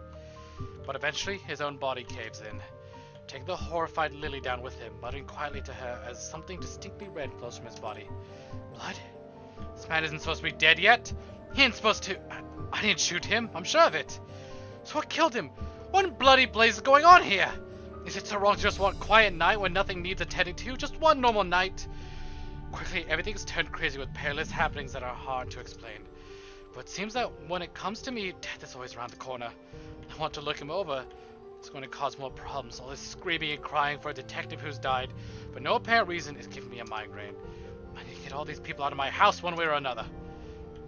But in the blurry mess of my vision, none of this registers enough to compel my body to move. Nothing does, except for the voice unexpectedly ringing above the discord, and when I finally gather the strength to look up, everything falls away into the background. All that matters is her. Help me. Please. Oop, no, we're not loading. Save, please, that's what we want. Can we skip all this? Nope. Everything you're doing is useless, Ashton Frey. And now, you're dying. Meddlesome fool. I've always been cautious and careful, cutting off trouble's heads before things can escalate if I'm able. That's why I deal with the likes of Harvey, Suarez, and Johannes. For all who we are, for all enemies the likes of us can make, such a thing has never happened before, because I do everything to make sure it doesn't happen. So to see Hana in danger, I don't quite know how to feel or what to do. Of all the times for there to be a hostage situation, this even one, why now? Good fucking god, what is going on here? Help me. Please.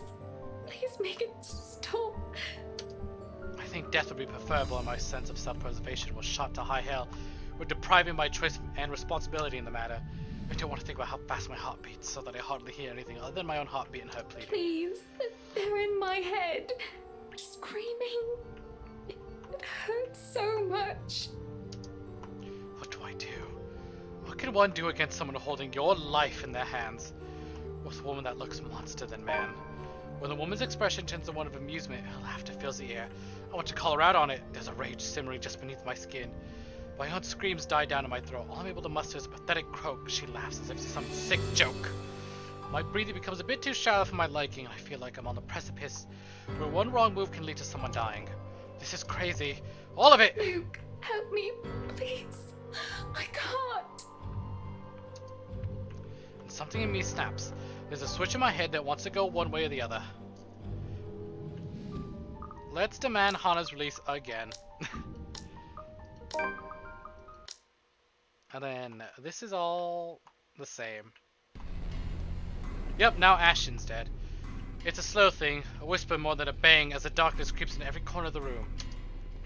The walls shudder and groan, blood runs from the ceiling, crawls down the walls and stains the floor. It feels as if life itself is being sucked from the house, but surely, beauty of the place is gone, with only the dead, decaying remains of the mansion left in its wake. I have to wonder if it's the foyer that's become the nightmarish place. I already hear it.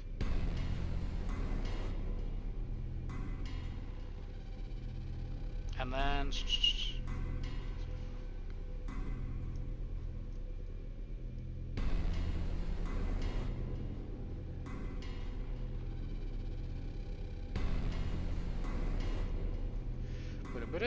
Okay, I'm hoping I still did this right, otherwise we have to go really far back for a choice. A cacophony of voices from no one everywhere echoing through. This is gonna be exactly the same. Oh! Even Daisy, feisty when she is, chums inside of it, clinging desperately to Lily while Steele stands protectively in front of the two. I suppose it only makes sense for the man to take on the role when their friend is gone. Something to hold on to where here seems to be no one in sight to this insanity. If anything, this only feels like it's the beginning of the end. No, stay. I'm sorry. Oh! Ashton! Their screams fill the mansion. She laughs all the while, a harsh, agonizing sound that goes on for what feels like forever. There's nothing left but silence. Her horrid smile and pale hands reaching out to me. And then, can I skip this? Carrying a corner doesn't keep me safe and will not keep me alive, not like rage does. I've learned to use the burning hate on the side of me to survive. There's no difference now. Stay away from me! Why? Remember this is. Don't you remember together with me? What is she talking? Don't listen to her, she lies. Hana, you're the one who. How should I know what? Saul feels exactly the same. Of course you still deny it. You haven't changed, I see. Still a deceiver. God, this is rough. I don't think we're on it again. I think I missed one thing. I did one thing wrong. I don't know what that was. But if I get it right, we get a lot to skip. We're gonna be sitting there for a while holding that fast forward button. She's lying! You see, my love, still just like Abby waited for you can back there. Come, my love. Alright.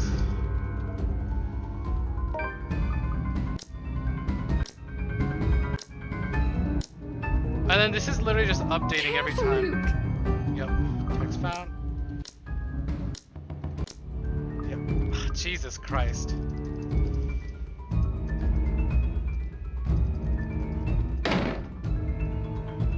And then all this. Understand where your plate you, but is it so difficult? This is all new? Question mark?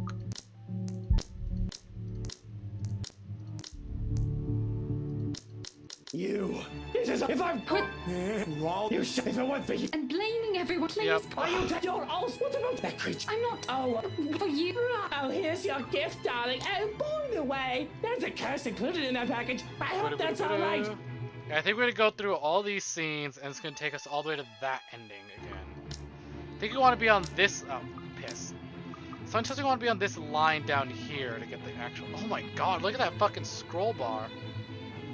At what point do the paths deviate?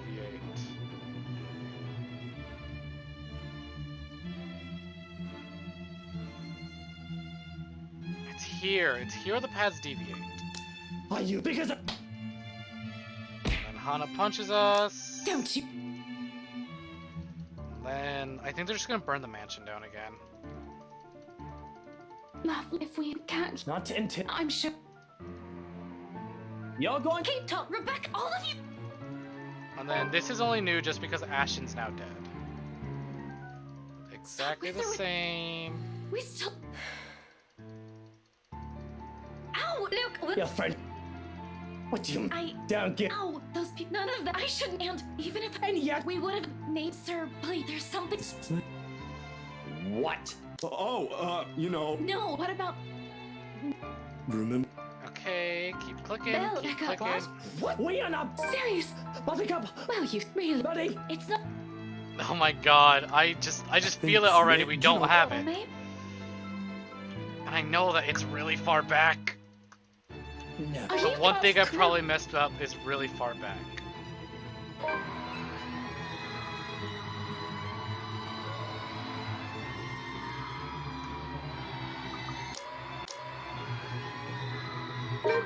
Well.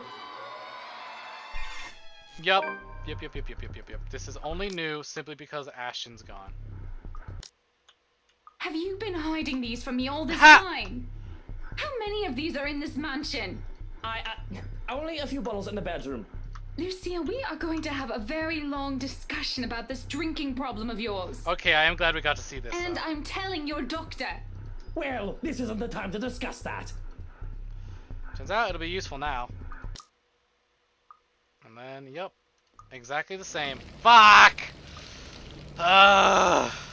Okay, I think I know how far back to go.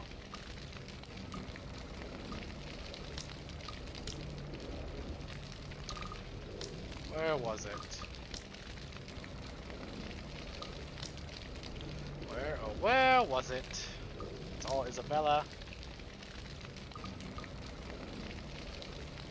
Here we go.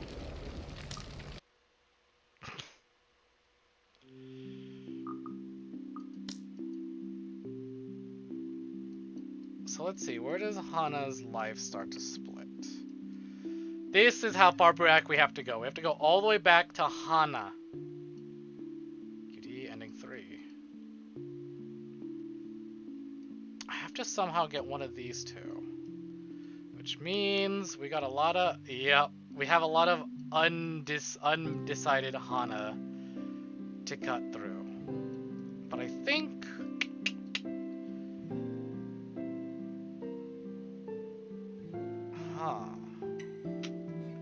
So I'm just gonna pick the different ones. Remain silent. I am happy. I'm sure he'll be too once he gets over this little upset. There's no point in aggravating him anymore. Everything we did was fine. We just need to change one thing about Hana. But I don't know where it is, so we're just gonna have to redo all of Hana. There's no point in aggravating him anymore, so I keep myself from commenting on issues any further. A sweet smile and a borrowed head, no need to provoke. That is how I cope. So, when do we leave? Where are we even going? We're scheduled to leave after lunch. Das ist ja interessant. It's just Deutsch name. Is that infamous mansion? Yeah? I have seen it from afar. It's a huge property. Very beautiful if it wasn't left abandoned. Certainly a house befitting lords and ladies of the land. But we'll get there. We'll get that fucking ending. A house good enough for nobles, huh? It is well known then? I guess that doesn't make it a total waste of time. Our old sous chef mentioned going there for Halloween last year. We have not seen him since. Ha! Not that I mind. He made terrible pumpkin soup. I smile even as they turn their backs to me. Alright, and then this is all old. So we can skip all. Oh my god, Rose, I miss you. Oh. I miss you, but I need to be mean to you.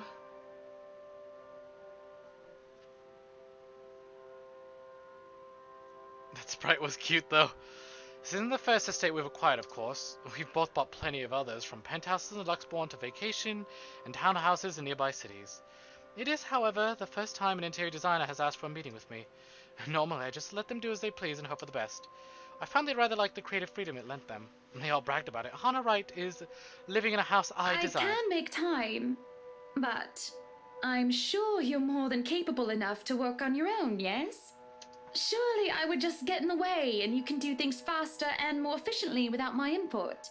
Because, no offense, if you're one of those workers who need constant supervision and hand-holding, you might as well tell me now so that I can look for another interior designer to work with.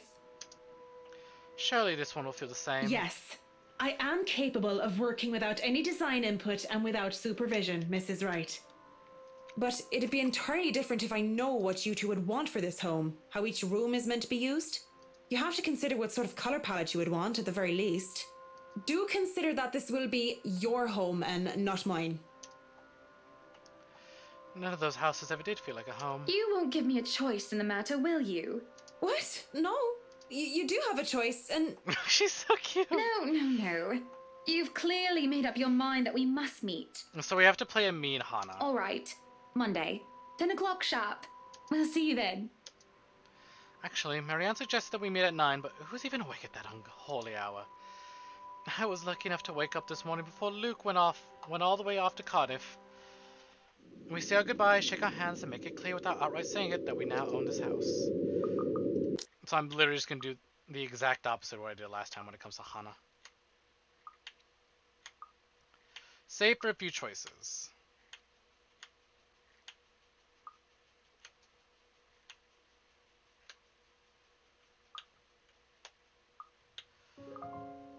I don't want to. I love you. You deserve better, especially what has to happen. Ugh, but we need to be mean. I'm not going to let Marianne do so, no. She's going to talk about this ever. By taking a deep breath, I've always been the matronly of Luke and I, and many have seen my dear darling husband get angry before, but there will be repercussions if I'm angered. People often forget that. You know, I can make life very difficult for you if you speak a word of this. At my little declaration, I met with a stony look from the other woman. I won't speak a word, Mrs. Wright. Won't you? How would I know? What guarantee do I have? I have signed a document, Mrs. Wright, saying that I will honor your confidentiality as a client. It does not speak only about the design of your home, but also about what I may hear or learn during my time here about you as my client. It's all on paper. There is no need for threats, Mrs. Wright. I don't trust you, but I suppose that I will have to make do with that. So I'm guessing I have to make Hana act more like the original lady. It's in the contract.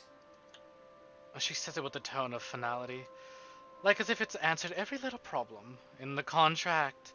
Marriage is a contract, is it not? A contract where one spouse has responsibility and obligations towards the other. Contract when two people enter a monogamous relationship as overseen by the law, and in certain cases by the church. If that sacred contract, which has stayed through the rest of the time, can be broken, how am I to trust anyone? I save here. The door to the parlor opens, cutting through the tension in the air like a knife. Madam, the photographer from Luxury... I give him nothing but a small If you nod. dare tell anyone about what you just heard, well, I'll make sure you regret it, Annie darling. Now, if you can excuse me. Standing up and walking out, I hear no reply from her, neither do I bother to answer the question look the butler gives. An interview with Luxborn Luxury. That is today, isn't it? Oh yes.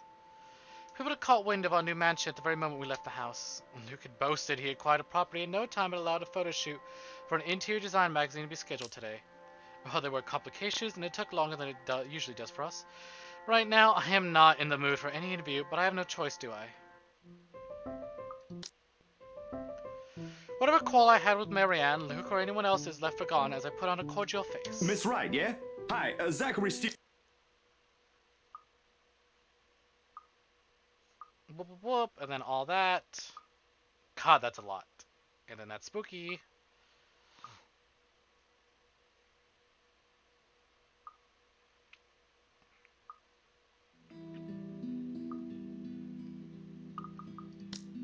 Branching tree.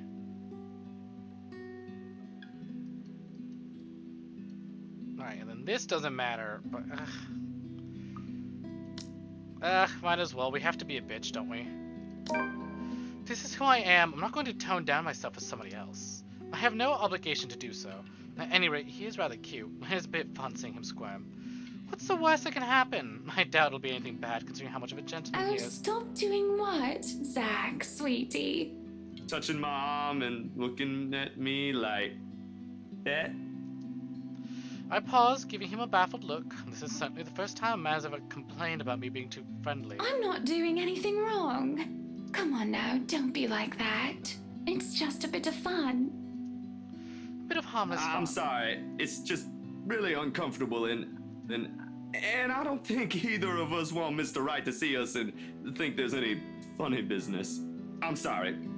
Look, we're finished with the interview already, aren't we? Maybe it's about time I go. Oh, you must be joking. No, I'm not. You're certainly the odd one. Don't be such a killjoy.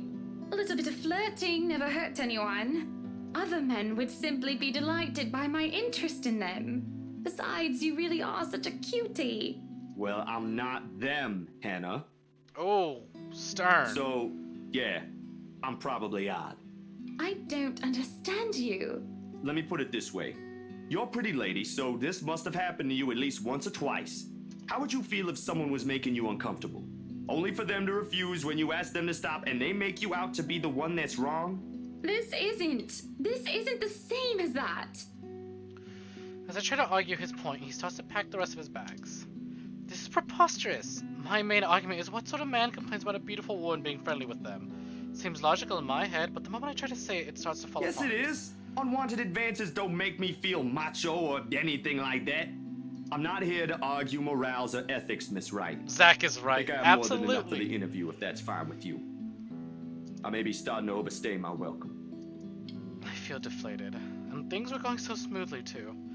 Not a pushing too hard, just when I might have found myself a good friend. Not sure if I feel awful because I'm getting what I want, or because I just compared to pigs I so despise. I was just compared to pigs I so despise. You're not even going to let me apologize. You're not a bad person, Hannah. Just... Because I really am sorry. people won't always be how you want them to be. And apology accepted. But I really do need to go. A friend of mine is expecting me, and it's getting late. Will you visit again? I will be asking for copies of those photographs. Yeah, sure. I'll make you a copy. That will be much appreciated. I'll ask Johans to see you out. I feel sick to my stomach as I watch Zachary leave. It is silly to be upset over falling out with a man who was only a few hours ago a complete stranger to me. That doesn't excuse my boorish behavior at all, and it doesn't make the ill feeling any better. Idling about, I stare off into space, unsure of how I feel. And I stay a good while, just stand there until the sun sets on the horizon. Disheartened, I proceed back into the mansion for supper. Wow, she's like a completely different character on this route.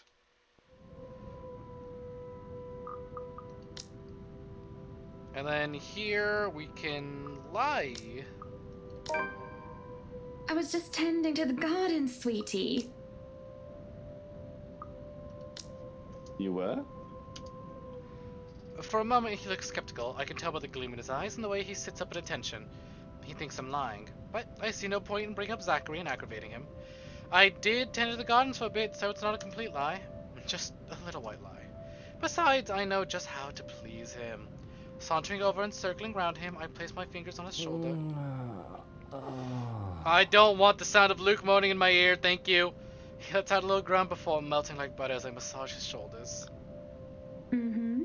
I had to make sure they didn't ruin your favorite daffodils. Oh, that is wonderful. I'm not sure if he means the massage or the flowers, but I'll take it. This is better than a fight. So, absinthe. Just one glass, Loosh. I suppose I can let this one go. A bit too late anyway, you've already drank half the thing.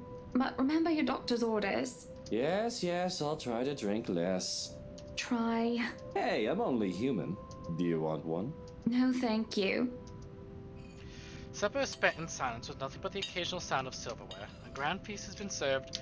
Well, grander than usual anyway, most likely due to Luke's complaints of stress. A platter of native oysters for starters, and a trench of turbo with purple sprouting broccoli, lemon capers, and anchovy sauce for mains. Yeah, show off, artist, show off. Ooh, golden syrup sponge pudding with custard looks so good. When our appetites are appeased and the plates are cleared away, Luke stands, kisses me goodnight, and leaves me to stare at my half-empty cup. Lonely in the lull of the night, I sit in a house too big and too empty, foreign and unwelcoming. Even with its warm, welcoming tone and home decor, it feels cold. There's no need for tears, however. I know I can get through this like every other obstacle I've faced before. This is a minor setback, and what I will hope will be a long and happy life. To remind myself that this place is for Luke and for our future children fills me with renewed vigor. Besides, it looks like someone is having a cry already. The wailing is far away and muffled.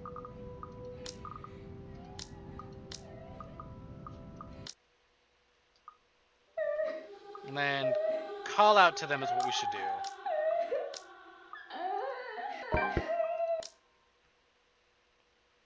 And then Johannes. Ugh. We gotta fast forward everyone else's, but I have to make sure I get everyone else's dialogue correct. Yeah, bitch Hana sucks a lot.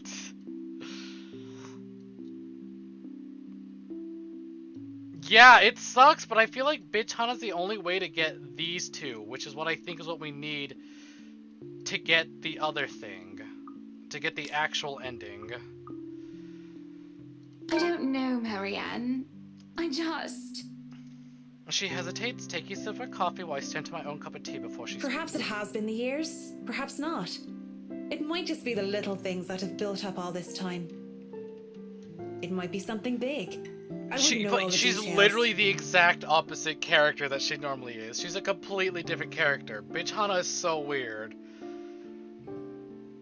But in any case, with things like these, I've seen couples take time apart just to cool off. Like, I even felt kind of bad for Luke with her lying to him and then, like, giving him shoulder rubs just to make him, like, not think about what she was doing. Sometimes they get back together in the end with a light. Speaking from experience, are we, Miss McCullough?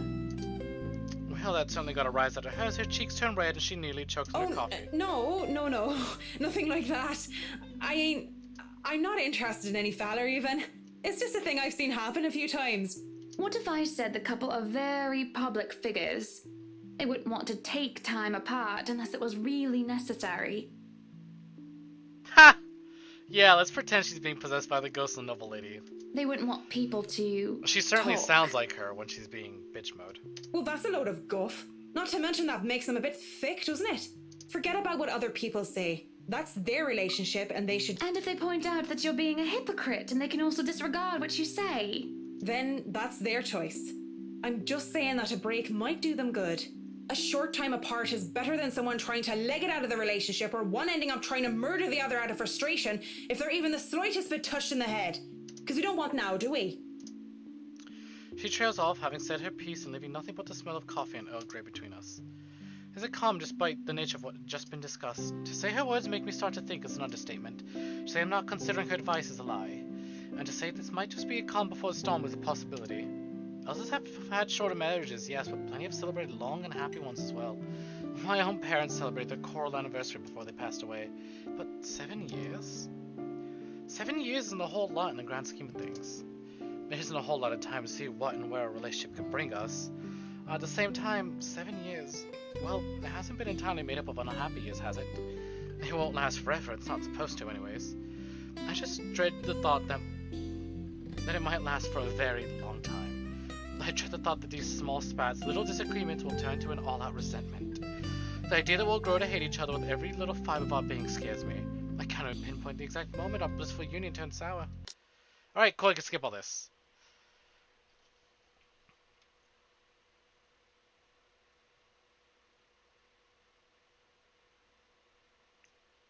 God damn, this just goes on and on.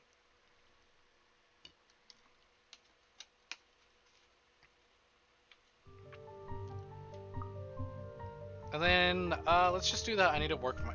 fuck it, let's just save here. Just in case. Just to be double sure.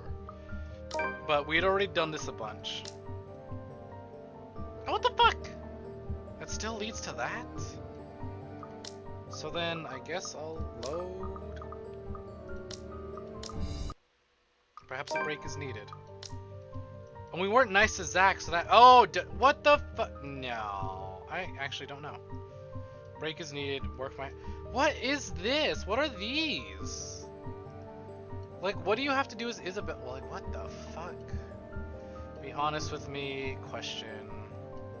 Common route. What the fuck? Call them out. I think this has to do with that, but I was told to avoid... Ah, shit. The guide literally says, don't look in there.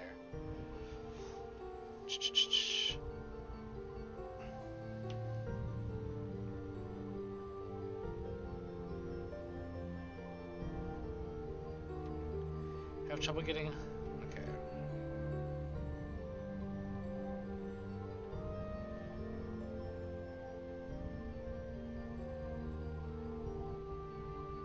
Ah, fuck. Okay, hold on. Did I even...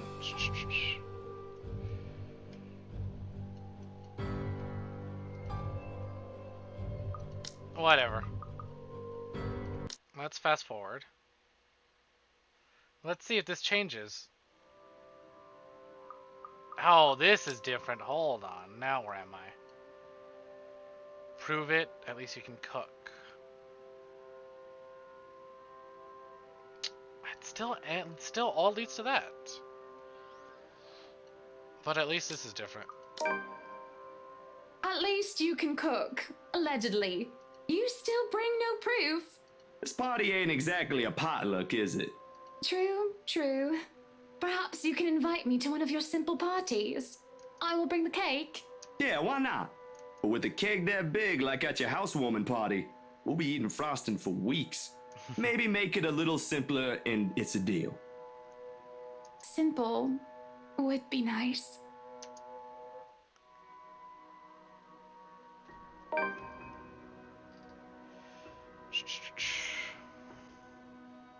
Hmm.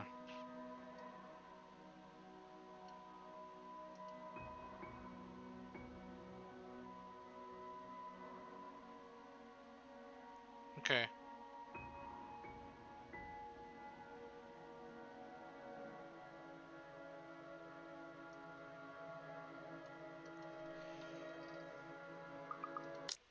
Let's skip through all this, because we've seen all that.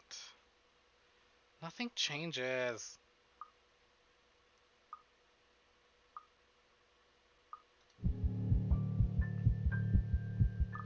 Well, no, but that's just a game over.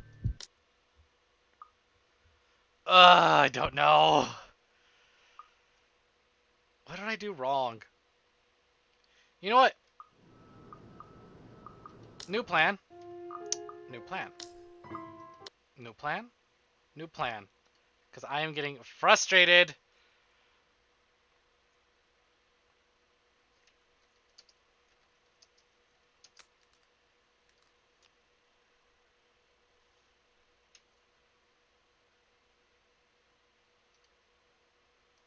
New plan. New plan. New plan. Spoilers. How do I get to that part? Ugh. Okay, hold on. I don't know why I was fucking doing Steam, guys. I should just pull up a guide on Google. Okay, how to get the true ending. Spoilers.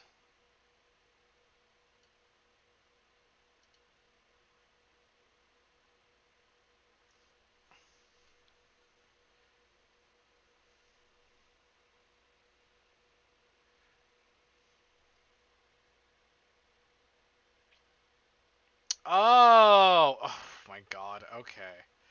Okay, okay. Alright. We're doing it again. We are doing it again. This guide makes it a lot more clear what we're supposed to do.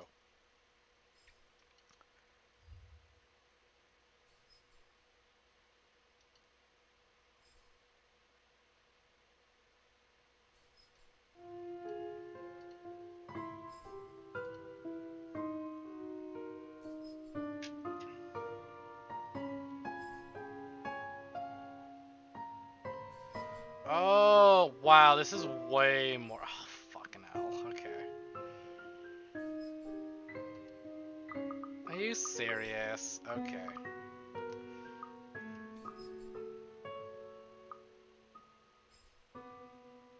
Alright, you know what? Check this out. New plan, new game. Oh, that's new. Okay, let's fucking speedrun this. Isabella's is the easiest. We literally just have to do one thing. You know what? Hold on, I have a plan too. Run in the background. Apply.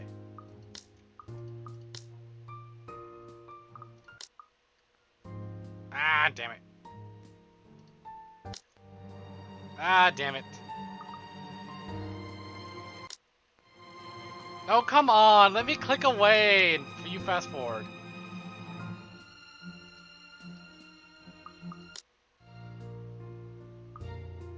Hey!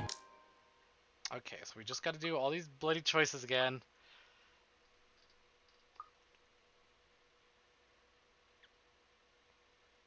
You know, if it wasn't for the fact that I was like, this is the final episode, we're doing it! Ugh!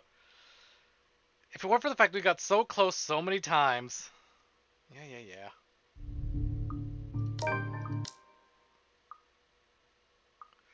Thankfully, we don't have to reread everything that we reread. Fucking bless the skip option in visual novels. Okay, you know what? Fuck it, let's enjoy this one more time, because I feel like I accidentally skipped it. And I deserve this.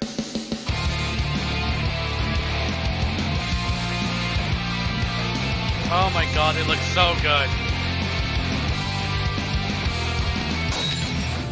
Write off your loss, send letters goodbye. I won't forget you, though your life fades away as I wither in this world filled with regret. Hold my hand tenderly. Please don't leave me be. In these bloody halls where we shed our tears, the darkness reigns, our memories alone remain. I reach out beyond the curtain black. I'm in too deep, so this letter I write. I want to be free, together by your side. Spend eternity in this lonely place we call home.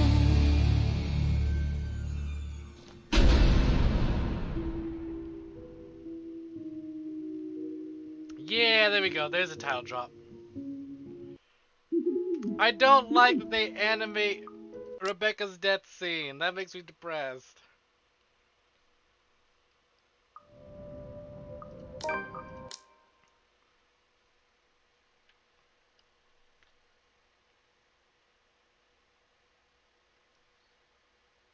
God, I wish I had that other guide pulled up instead of the fucking shitty one I was using.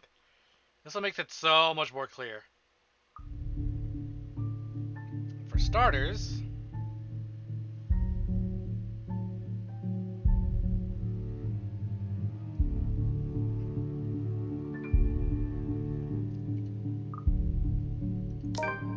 show the letter. And that's it. That's it for Isabella.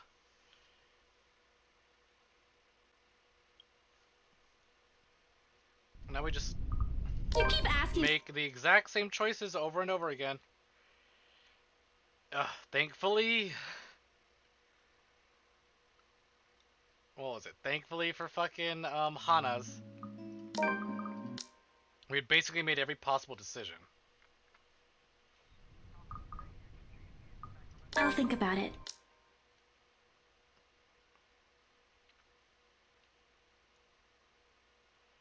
God, this game is really finicky with which choices you need to make. Holy shit.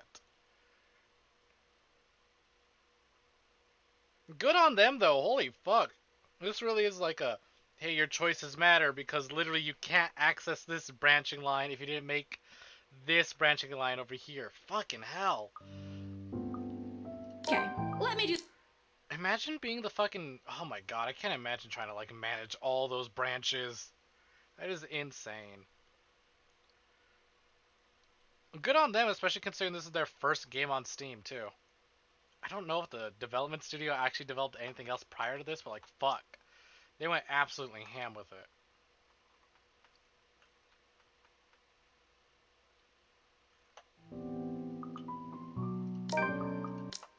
I need to put on some fucking background music. Jesus Christ. It's gonna be so silent because we're rushing through like 30 hours of fucking dialogue and choices. Yeah, come on.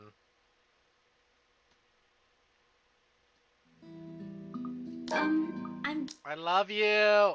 I vote Vocaloid. Vocaloid is always a good answer. I wanted to end this like 3 hours ago. Go to work.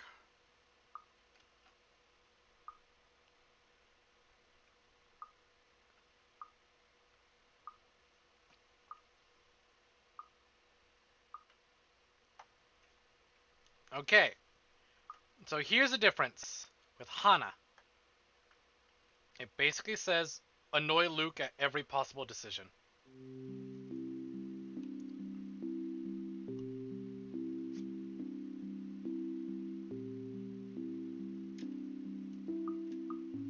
So we defend ourselves. As long as that gives us negative with Luke. What? Oh, fucking hell. I didn't save. Hold on, please. Oh, damn it. 10:14, that's way too long ago. No, but I think...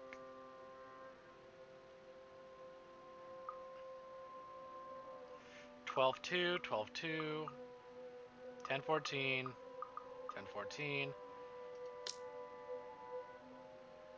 Do I have an Isabella, like, from December?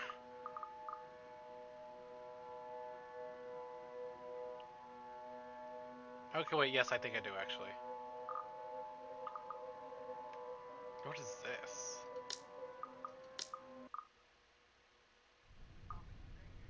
I'll think about it, but if ever, No, I'd like I to don't think give that's right. talking to Andrew a try. Fuck. I need an Isabella save from... Here we go. Fuck, I should have saved.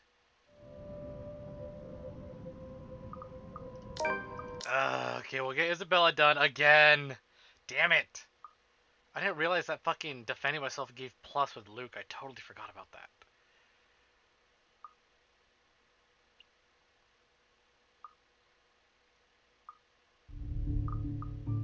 Let's make sure I always show the letter. Alright, save.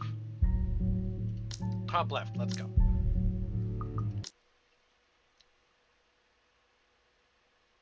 That's important. Then we do all this. Get out of here, asshole.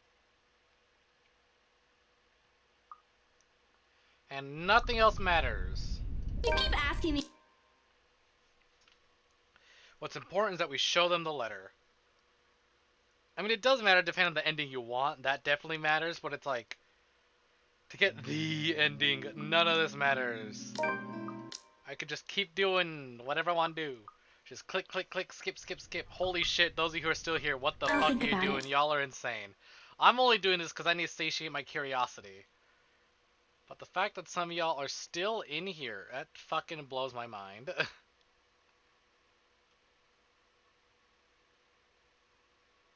God damn, god damn.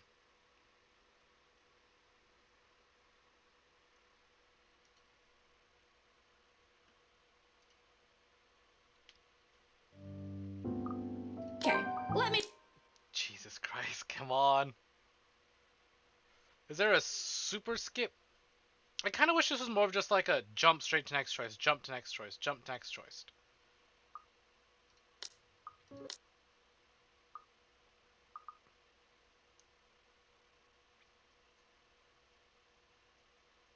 I get like fast forward to new dialogue, but if there is no new dialogue, can I just jump to the next choice? Alright. Jesus, this scene. I've seen this so many times. Speed boost! But officially, I think we've done just about everything. It's just we have to read some new lines, and I really fucking hope that new... Better job.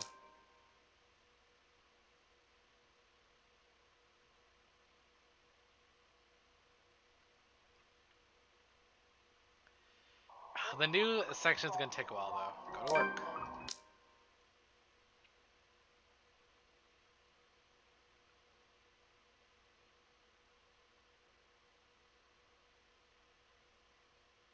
I don't know what's worse, me fucking running through all these hoops to fucking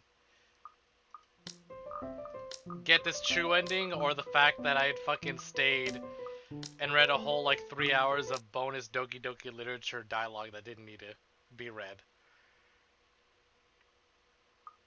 So that's my, oh, we start with minus Luke, that's right.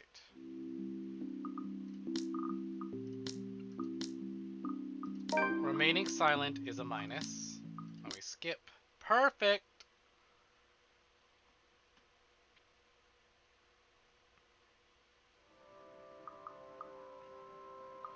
Free my schedule, we can be nice. We only need to be mean to Luke. Everyone else can be nice too. And that is easy to do.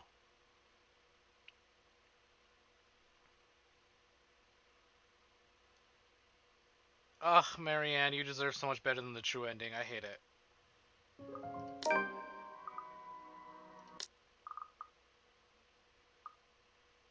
And then Zach. Ugh, sweet, sweet Zachary. I love you.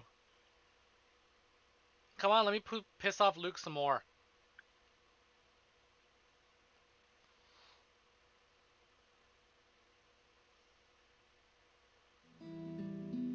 I'll stop it.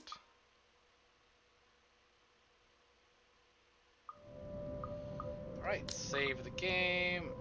Save here, yes.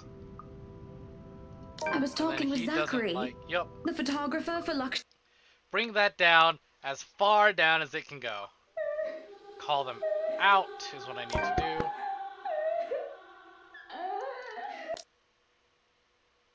Because apparently opening that completely overrides whatever it is that we are going for.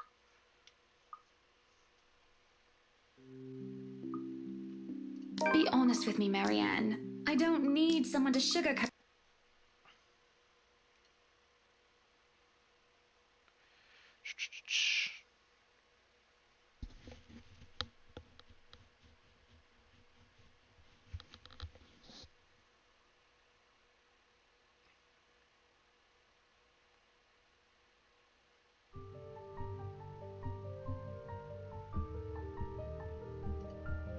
Oh. What the hell? Why is this different? Oh, why is this slightly different? Judging by his pale face, he's heard the whole thing and feel nothing but pity for the man. Not that I believe Rochelle. Luke will never. He'll never go so far as to sleep with another woman, right? I'm so sorry for her behavior. She's been under a lot of stress and the alcohol. So holy shit, the only thing I did wrong with Hana on our first playthrough was that I defended myself, because he liked that. Fuck. So when we did that whole mean Hana run, that was completely pointless. All we had to do was not defend ourselves, and then continue being mean to Luke. Talking nonsense, that's all it is. You're not allowed to drink because of the baby, Shelley. What are you thinking? Nothing to see here, people. Move along. Is there really nothing here about ramblings of a drunk? That's not true. Is it, Luke? Please tell me she's just lost the plot. Don't be a blooming muppet, Hana. Of course she's lying, creating a scandal for attention. If the baby isn't Lee's, she's probably gotten herself knocked up by one of her employees, and she's accusing me for money. Fuck! How stupid can you be? Oh, wow, that's really fucking mean. Excuse me. I just wanted to hear your word. Very true. He did say he likes strong women. There's no need for such crass language. Yes, there is a need for such fucking crass language, because you've been nothing but a pain recently. Oh, yep, here it is. This is totally different because we've been nothing but mean to him. I told you not to invite her, and look what she's done. And not just recently, for a while in fact. I'm sick and tired of having to look after your clingy, spoiled ass. I was literally just one relationship point too high on my normal run to get this. You've been derailing my schedule and my plans, questioning my priorities and my decisions. You can be worse than a hormonal pregnant woman at times even. How touched in the head are you that I need to hold your hand? Speak no more. We are done here, and we'll talk about these matters in privacy now. No, why don't we hash it all out here? Because every time we talk about our problems in private, you start crying your fucking eyes out. I should have expected this of Luke. To put us in the limelight, think I'll back down because we have an audience. But there's another thing coming for him, doesn't he? I'm just as livid as he because of his disrespect. Our happy marriage is quickly crumbling under our own 2 feet, yet I can't give a rat's ass. That's how it goes, so be it. You dare! Ooh, gee man, new CGI too. I dare, Buttercup, because I've kept quiet about this. Oh, you've kept quiet about it? How rich! Yes! No, I've had enough of this!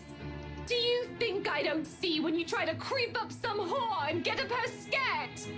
You would be nothing without me. Your company would be buried in debt and you'd be begging on the streets if it weren't for me! She lies! Don't listen to her! And I've had enough of you. So guess what? Fuck you, Luke. Yeah! We agreed to never talk of this, woman! Did we? I don't remember, but it's all true. Right Enterprise would be nothing but a precautionary tale if Evans Incorporated didn't agree to merge into a conglomerate. You asked that we keep your family name because you said it was so important to you. Your legacy. I agreed because...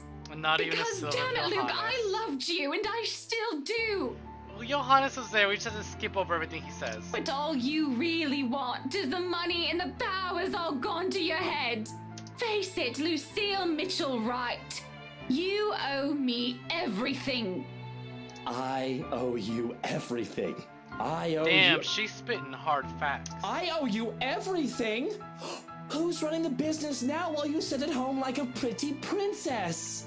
If I recall, you told me to retire so that I can enjoy my time as Mrs. Luke Wright. I wouldn't even bother with other women if you were still Hannah Evans. You used to be your own woman. You used to be someone who I could fucking look up to. Now look at you. If I wanted some brainless bint, I'd go to the whorehouse and play any old strumpet like a fucking fiddle. That's all you are now. A brainless, good-for-nothing... Slap him! Yeah! A slap echoes in the ballroom. I don't even realize that I've lifted my hand against him.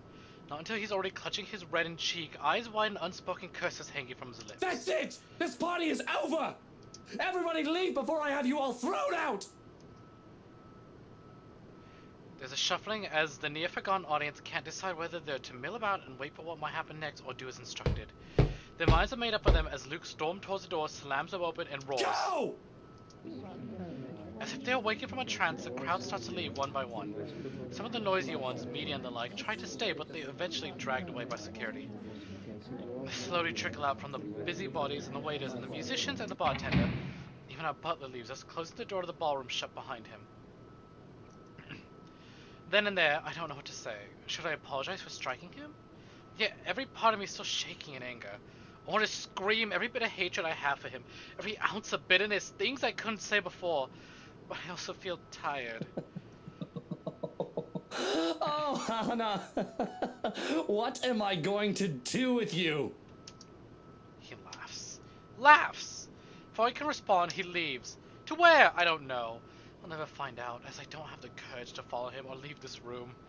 Subject to the nearest chair, all I can see is his face, red and wide-eyed. His empty laughs echo over and over. One of the walls acts as my audience now. I can feel their accusing eyes burn onto me. There will be no sleep tonight.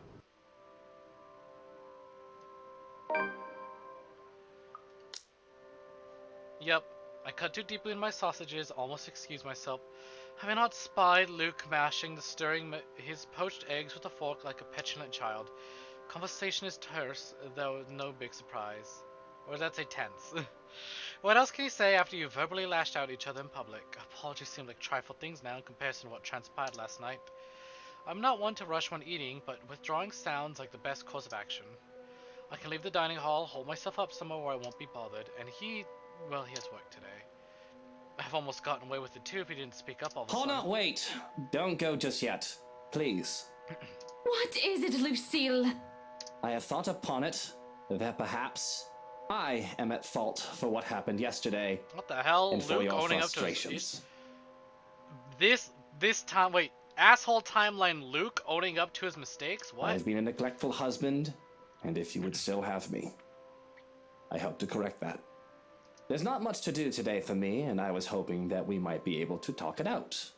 If you are willing to still work it out with me, you will have my afternoon. Just your afternoon. He stands and approaches with steps, careful and wary.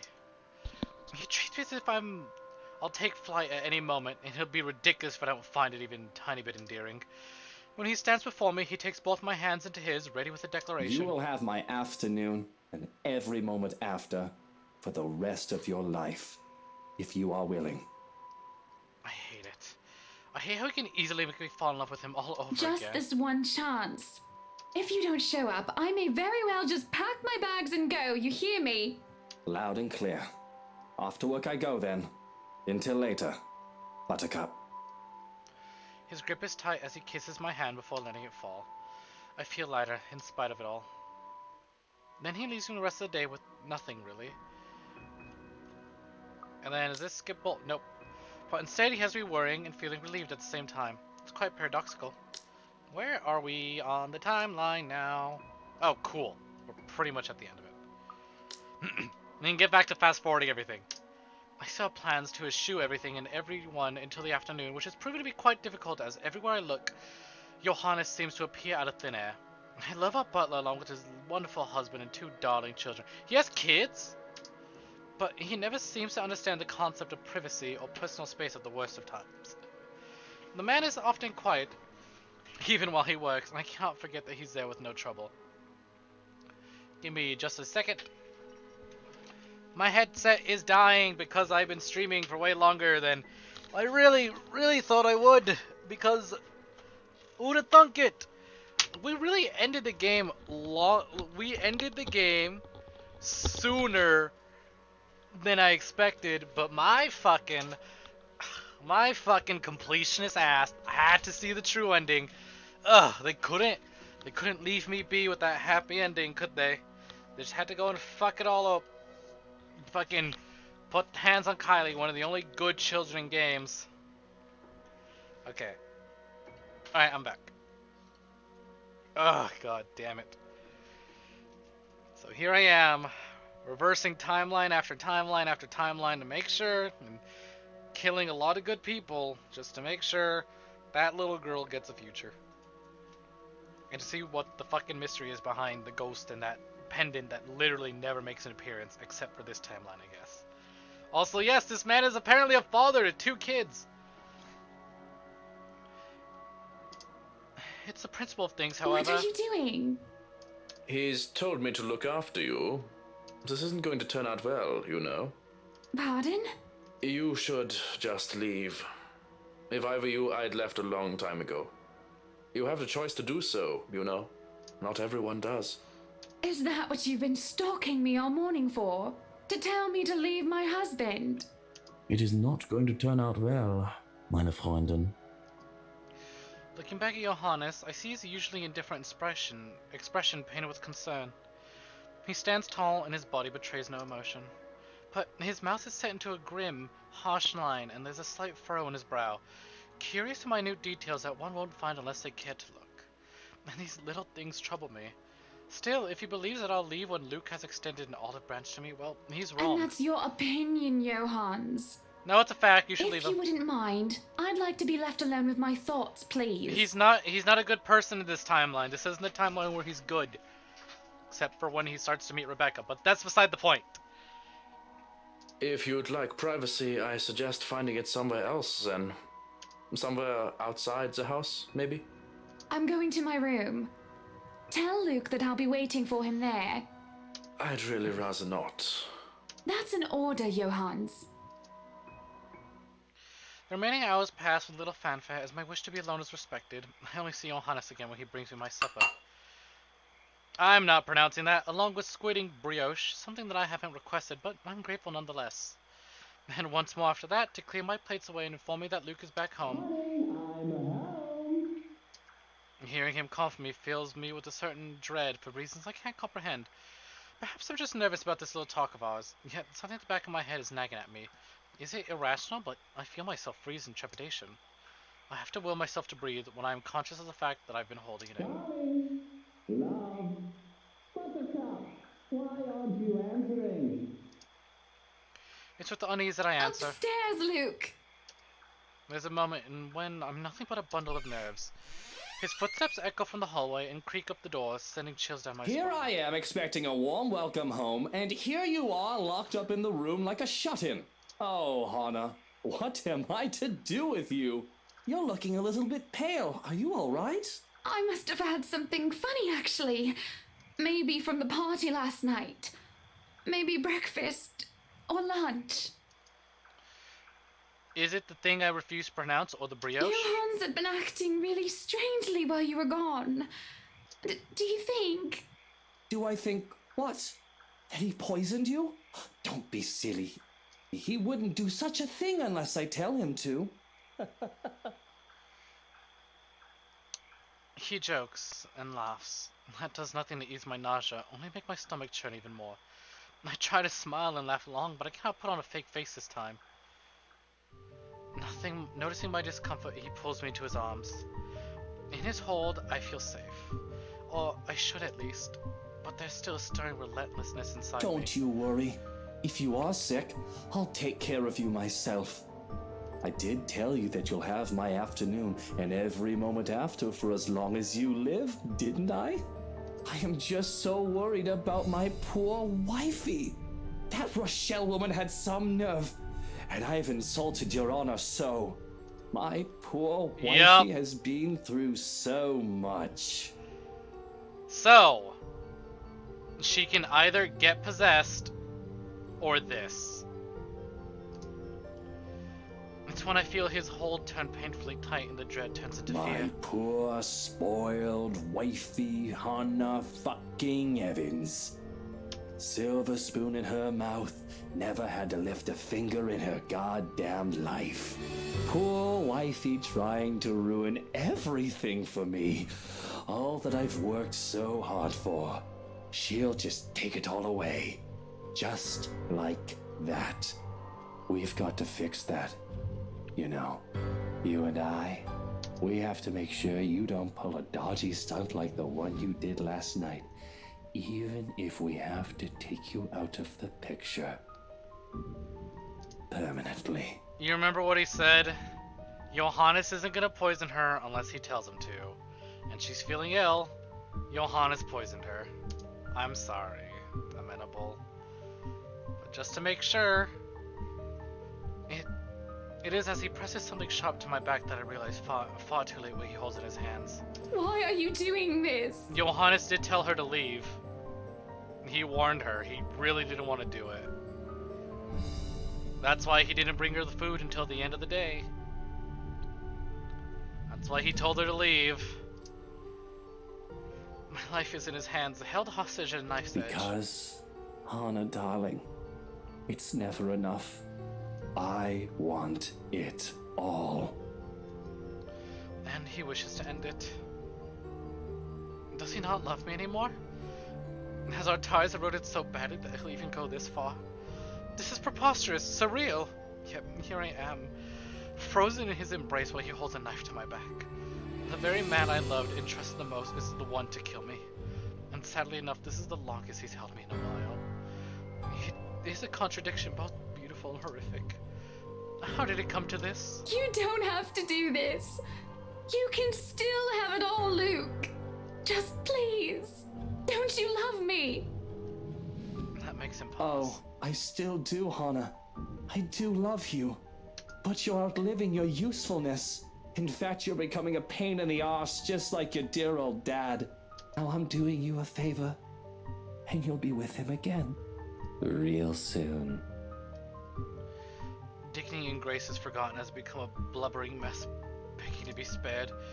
Please spill from my lips prayers to Luke for his mercy, because please, I don't want to go. I'm not ready to go. I still want a family. Our family. I want to do more. I can't help but cry at the things that could have, should have been a husband, children, and a home. But I'm going to be cut short. My pleading falls on deaf ears. Achievement unlocked, Love Me Dead. That's a good song. And although I don't feel it immediately, the way he loosens to hold on me says as much. There's no pain at first, only shock and a dull throbbing radiates my back. It's like an itch that I couldn't reach, which gets worse and worse until all I can focus on. I panic as the pain becomes too much to bear, and I wish nothing else but for death to consume me now. My body spasms, trembling and shaking, and the pain fires up anew when Luke, the monster, twists a knife deeper. Breathing is next to impossible. Every time I try, it only feels like I'm drowning. Soon enough, I taste blood on my tongue, like copper, yet both salty and sweet. And here I am, laughing like a bloody loon, though my laughter's nothing more than a wet, raspy chuckle. Slowly, I'm losing myself. What's so funny? Deeper and deeper yet. He starts laughing. We went there. So beautiful. I drown in his laughter.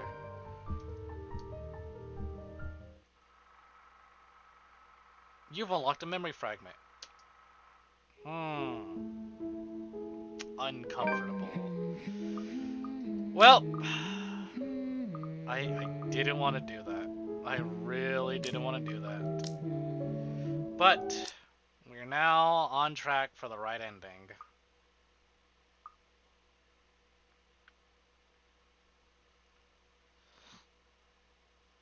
We gotta fast forward through the entire game now. I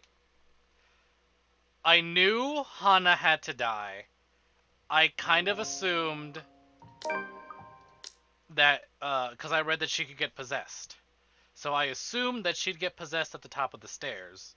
Which is why I kept redoing that entire scene again and again and again. So those are the three that need to die. Marianne, Hana, and Ashton.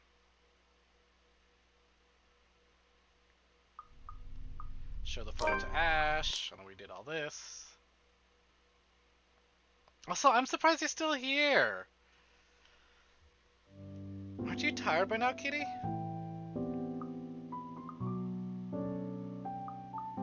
Now, what did I say last time?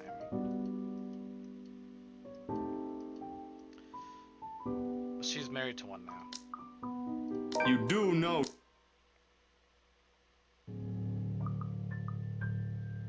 That's not the point here. I remember saying that last time.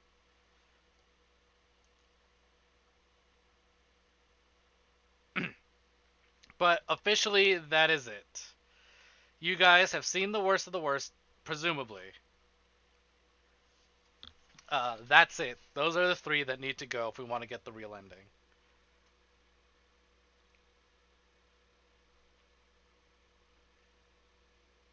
So, show of hands, who saw that it had to be those three? It ain't too late.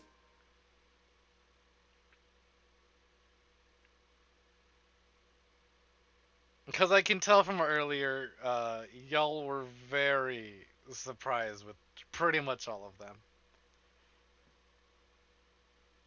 I spoiled myself on it. I read who had to go a long time ago. Oh! New scene. From the room up on the second floor, there are no lights inside and the windows are shut, but I'm sure whoever's seeing isn't in there. And what? Hold on a sec there. It's difficult to get a decent view from my position, but something's odd about that window. The marks on the other side, rather streaks of color of copper run across the glass panels. I can't make out most of it if the strokes are meant to say something. Miss Wright's cleaning crew may have simply missed that room.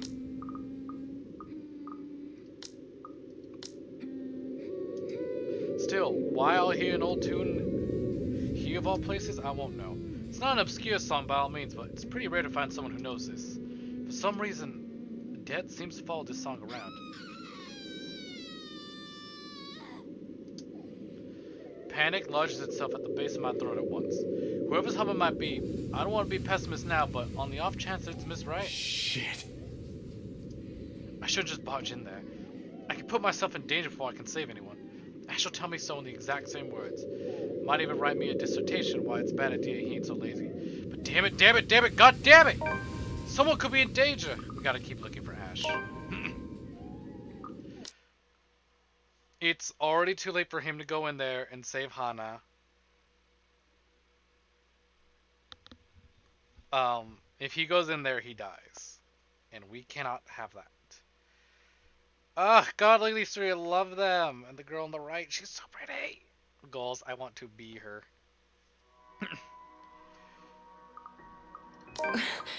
You don't get a fucking ounce of coochie.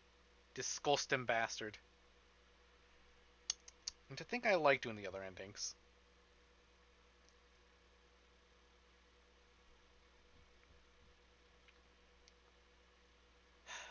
Why can't horror stories be content than making everyone happy? Alright, well, none of this matters, because... Let's see. Yep. We just have one choice. Only one choice from Marianne really matters.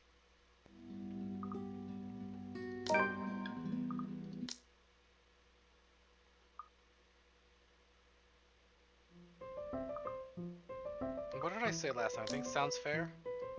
Or compromise? Sounds fair.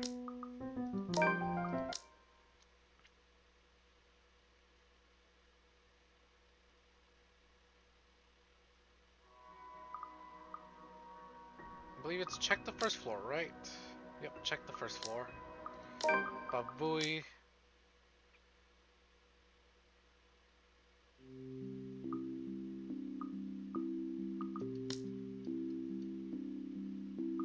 And then you must have been quite You must have been quite... Cause let's make her happy, cause she dies after today. Oh, and so do we. Oh my god, do they die on the same day? No. Okay.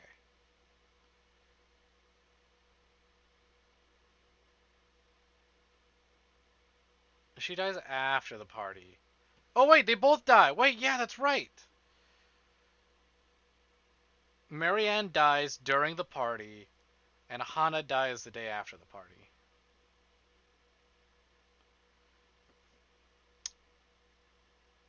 And then Ashton dies the day after that. I did both of these, right? I can just lighten the mood because I want to fucking cheer him up. You're not gonna go out...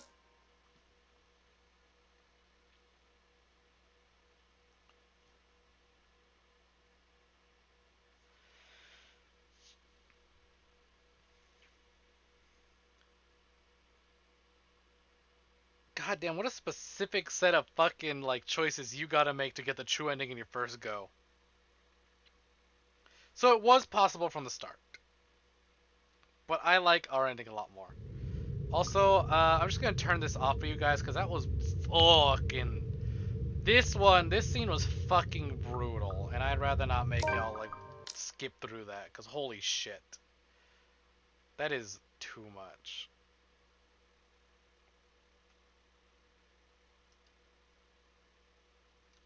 Alright, and we're back.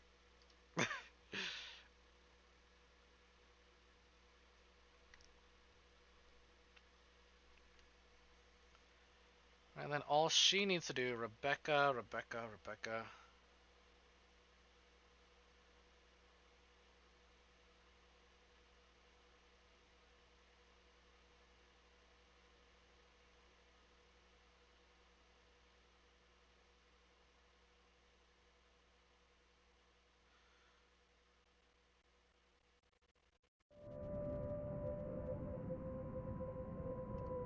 Oh. Cold caught up with me. Excellency.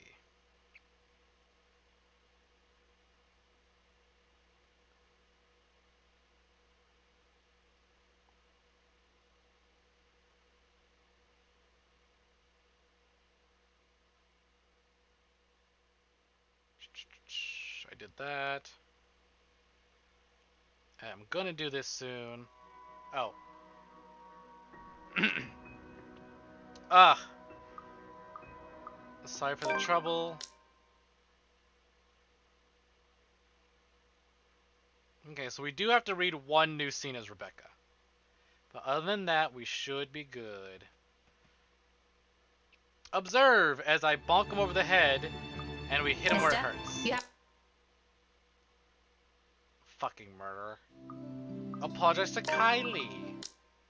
We could skip that because I did that last time.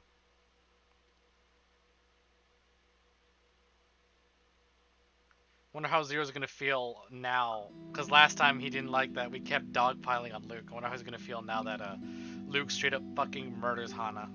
Now, what do I tell you here? What did I tell you last time? Is that why you didn't go home last night?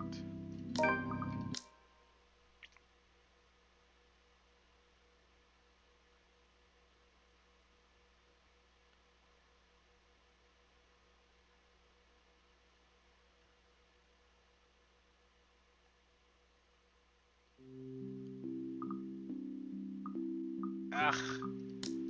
I don't want to be nice to him, but I don't want to sit through I don't want to sit through things I don't need to, so we'll just skip that.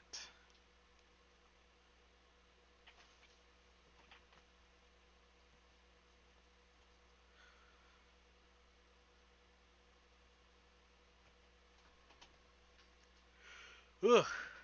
Getting there. We are getting there. However, I have other things to do. Though, when you look at it closely, it isn't such a difficult decision to make. First and foremost, no matter where I look at it, it is inappropriate to some degree. Disregarding Luke's honest intentions, I've only known the man for a grand total of 2 days, including today. If I'm going to be thoroughly specific, I'll give it a grand total of 10 hours. By all means, it's not enough reason to be enjoying them for dinner, even if he says Kylie is the one who requested it. To other people, it won't appear as innocent as he makes it out to be. And if there's one ugly thing about this city, it's this place penchant for inane gossip. One little spark, it'll spread like wildfire. Who knows how far it'll go, how many ears it'll reach. What if Ashton hears about it? I'd rather not think about the consequences of that. I've got enough on my plate lately as is, being at the center of a rumor mill along with the man. Whatever form it takes sends unpleasant chills down my spine. My answer must have already shown on my face, as Kylie's smile immediately dissolves into a You're heart. not gonna join us, are you? Maybe next time I'm achievement unlocked. sorry, Kylie. I'd love to, but I have other things to do. Another time, maybe? A friend just texted me about something urgent, and he wants to meet tonight. Just say it's a date, Daisy. The little rugrat will understand. She's not an infant. No need for blatant lies. Heat has instantly crawled up my face at his baseless insinuations. That wasn't the word.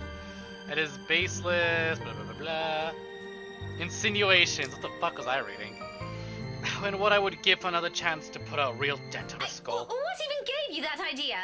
And even if it is, why do you care? Stop sticking your nose in other people's affairs. Oh, your face says it all, woman. You think I won't recognize those longing looks? There isn't a look, there isn't a look, all right? Sure, whatever helps you sleep at night, Daisy. You already have a story written inside that head of yours, don't you? Oh, please. It's not that interesting. The color of your face does suit you, though. Matches the hair. Well, come on now, Munchkin. I'll just buy you an extra glass of that parfait. With extra strawberries? I'll get you a basket full if you want. As long as you behave. And no complaints if they don't have enough syrup again. Deal? Deal. Have fun with your date, Miss Pink. Luke's already leading the child away before I can correct her. Upon reaching the end of the hall, however, he doesn't miss a chance to shoot me another one of those infuriating winks. So you really think women enjoy those? I'd sue him for harassment if I can. Well, I must admit, the two of them walking together hand in hand is an endearing sight in itself. He says he dislikes the idea of having children of his own, but it's easy to see some part of him genuinely wants them. Well, he ruined his fucking chances! What's stopping him? It's something mull over, along with every confusing, frustrating thing about this guy. Some other time, though. Ashton's waiting. His car's headlights have been left turned on, illuminating the otherwise empty parking lot. If it's like that, it's probably going to be a quick visit. Although our landlady would probably have a few hundred words to say about this before letting it go. Not many in this complex own a vehicle anyway, to warrant the space's frequent use, owing to this area's proximity to downtown Luxbourne. No one's going to be disturbed if one car stays parked with the lights on for a few minutes. Right now, though, it serves as a pleasant company while I idle inside my own car, thumbing the invitation's fine print, flipping it over and over until the motions become familiar enough. What should I say? How should I say it? There's a very high chance he'll say no, but on the off chance he accepts it, what should I do? Fears, doubts, questions I've asked before. More often than not, the anxiety is because of him. 17 years ago, I've been in the same position, a different letter in hand. Somehow, nothing has changed. Perhaps if he'd noticed how I'd always felt about him years ago, I wouldn't be in this predicament. Honestly, he managed to ace all those exams at school without even lifting a finger. He couldn't figure this out. How dense can he get? Incredibly. But I can't very well wait for another 2 decades just for something as measly as an invitation, can I? It's not like it's going to be a date. Although, frankly, I wouldn't mind if it is. However, that's a wish best reserved for some other time. It won't get me anywhere if I just keep thinking about what ifs. Gathering all my thoughts and courage, I step out of my car and gingerly make my way upstairs, invitation in hand. Ever since the incident 3 days ago, there's air permeating the atmosphere here. Weighted, but that sort of slowly trickles through you until the burden of it finally bogs you down to some kind of disquiet. The days since have been uneasy, and Isabella's absence from her flat does not help settle it. Every day coming home somewhat feels like an uphill battle in itself, leaving you spent when you're supposed to be getting some rest. Is Zachary experiencing the same thing? I certainly am. The same weary slump is on Ashton's shoulders, one I catch a glimpse of. He's leaning casually on the rails, his back against the metal surface while reading through a bunch of papers. Each one appears more important than the other, despite me having never read a letter of it. He'll probably head back to the precinct after this, if he's not going to drop by Zachary's for a bit of shut-eye. No rest for the wicked, but no matter how occupied he seems, he pauses away and looks up from his work the moment he hears my treads. He raises a hand in greeting as a small smile spreads across his lips. Exhausted as I am, I can't help but return it to him. What brought you here? He hums something inaudible, neither an answer nor a vague hint, before he turns his attention back to the papers. For a passing second, I thought he'd ignore the question like every single time I've asked. But then, he shuffles the documents back to the binder and sets it aside with a huff, its sound more fatigued than I've ever heard from him recently. Either there's simply too many things keeping him busy at once, or his investigation isn't going too well. Maybe even both. Just work. Just work? Do you expect me to believe that? In a way. I didn't think an important contact ditched me and now I'm stuck would make for a cool alibi. Did it work? As if there's going to be any difference. You're still a dafty. Anyway, do you want to come in? But if you're going to hang around for a bit, you better turn those headlights off. My landlady's one hairline away from banning you off this place, you know? Stop taking the piss out of her. She's a nice woman. When she stops taking the piss out of Shirley, maybe I will. Get a better car, and your maybe. bloody car. First time I've heard that name, I did a double take. From the way he put it, it was as if he was talking about some woman he met somewhere. Surprised and got along with and grown fond of. Never mind how impossible that is, knowing his lack of interest for people outside our small circle. Honestly, it sent a surge of panic in me. It lasted for days. Until he proudly introduced me to his new car. His car! Hey, it's a nice name. Don't laugh at it.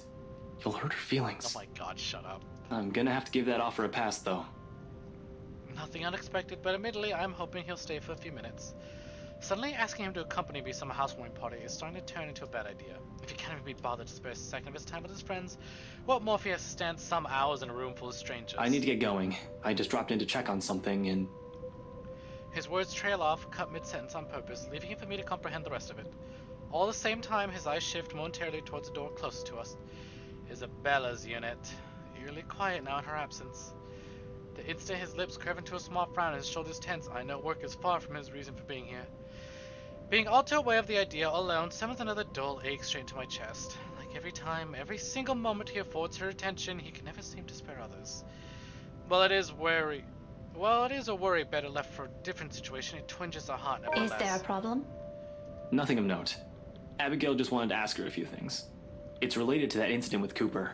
You heard the one. Hold on. She isn't in trouble, is she? No, I don't think so. Not as far as I know. And do you really think Scaredy Cat can do anything like that? It's just an off-the-record thing, okay? Abigail wanted to confirm something. She knows I'm friends with someone working at BRC, so she asked me. Apparently she isn't getting anything from that company, as long as the red tape's in the way. It's nothing urgent, though. She isn't answering her phone again, so I thought I'd check myself. I can wait until she gets home. If she comes home soon. The last time I saw her was 2 nights ago. His demeanor immediately changes. Despite his careful attempt to appear nonchalant, his eyes scream of an unspoken worry.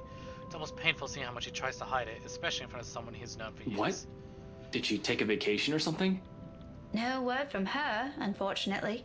And I don't think she'll go on a trip without telling us. It's been 2 days. 3 if she's not going to show up tomorrow either. Do you think we might have to file a missing person report? I hope not. Even Zach's not acting like himself already. I wonder what that guy ate. But let me know if anything happens. You know how to contact me. I'll see you later, Becca. Ashton squeezes my shoulder light as he can before stepping away and heading straight for the stairs. His way of offering comfort in the middle of this little mess we find ourselves in. But amidst all this, a tiny voice at the back of my mind nudges at a memory. Something I've forgotten and the very reason I've chosen to return home early. Return home early. He's made it 4 steps down with that when realization kicks in, awareness of the envelope I've been holding returns to me. Panic rears before proper words can form, or I can think of the situation. Not a second sooner, I'm calling Ashton, after him. wait! He halts, 1 foot already down the step when he turns to me, raising an eyebrow and a question. Yeah? And of all times, in this moment when I falter, the adrenaline from earlier's panicking suddenly recedes. All of a sudden, none of the things I prepared to say would take form, and I'm caught between simply forgetting about this or just blurting it out to him, hoping for the best. And then, what do I do here?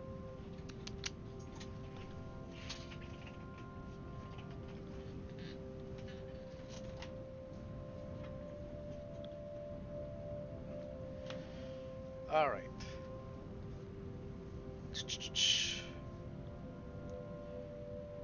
Do-do-do-do.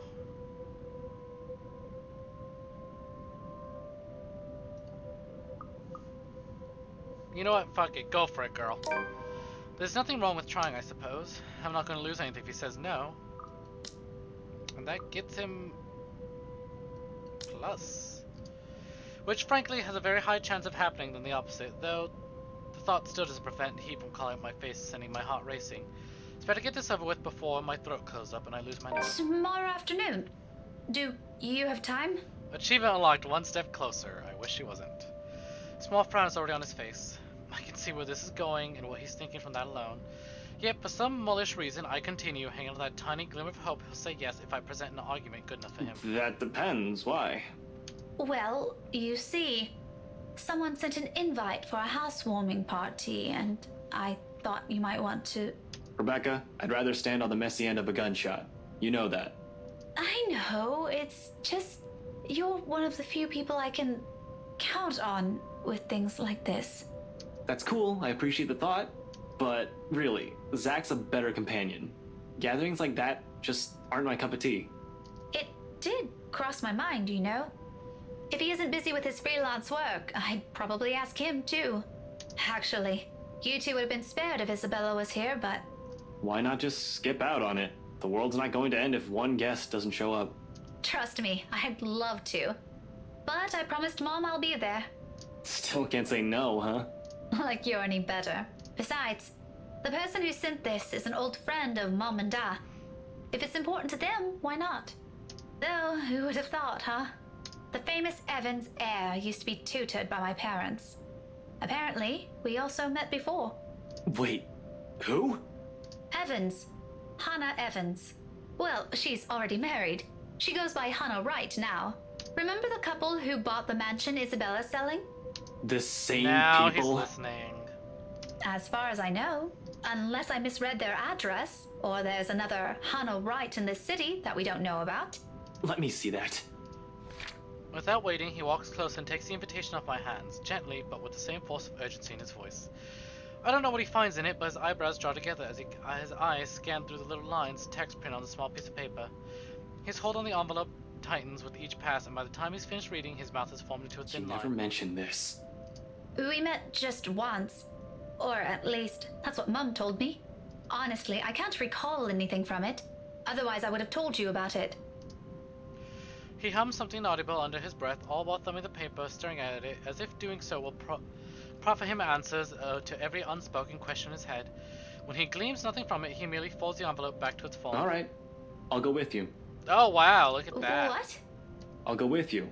That shouldn't be a problem, right? Unless you've already made up your mind about asking Z-Man. No, I told you already the guy's busy. Why would I bother him for this when I can go alone? But what about your own work and I can make time for this. 3 o'clock, yeah? I'll pick you up an hour or so before. Poor Becca. My head reels, less from what this implies, more from how easy all this seems to him, how fast his turnaround is. He's already halfway down the stairs without any semblance of sense returns to me. I can finally string 2 words of protest together.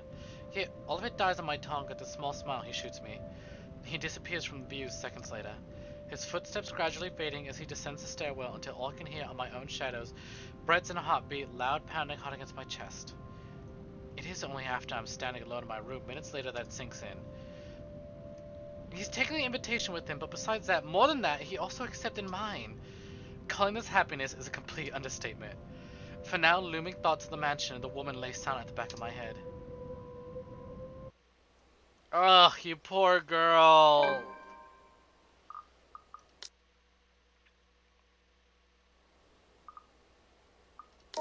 Oh my god, last night, Becca. you mentioned Zach hasn't been acting like himself. Maybe you should ask him too. Or maybe you're all just feeling under the weather. I'm not sick. Why did it Don't you stop? think I... That's weird. Severely underdressed is a total understatement to describe how I look.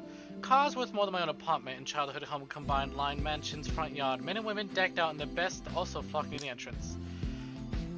This whole scene changes because we actually brought Ashton this time. Fuck. More eager for the festivities to top, while some are simply idling about, enjoying the warm afternoon sun before it sets. But once the woman standing at the front porch speaks, their undivided attention immediately shifts to her. Presumably Mrs. Wright, from the confident manner she holds herself among present company. This despite keeping a far simpler appearance than the rest of her own guests or not having a husband beside her. Why is Ashton... Okay, I know why actually. Never mind. A trait worthy of utmost admiration at best. At worst, she's the envy of every woman, the subject of every gossip in Luxport. Welcome everyone. Ugh. Mum said we could have been good friends. I can't even picture myself mingling with the kind of guest she has. Though I admit, she does seem familiar now that I've seen her this close. Does it really change that much? Really? Does it really change that much? Like, can't just...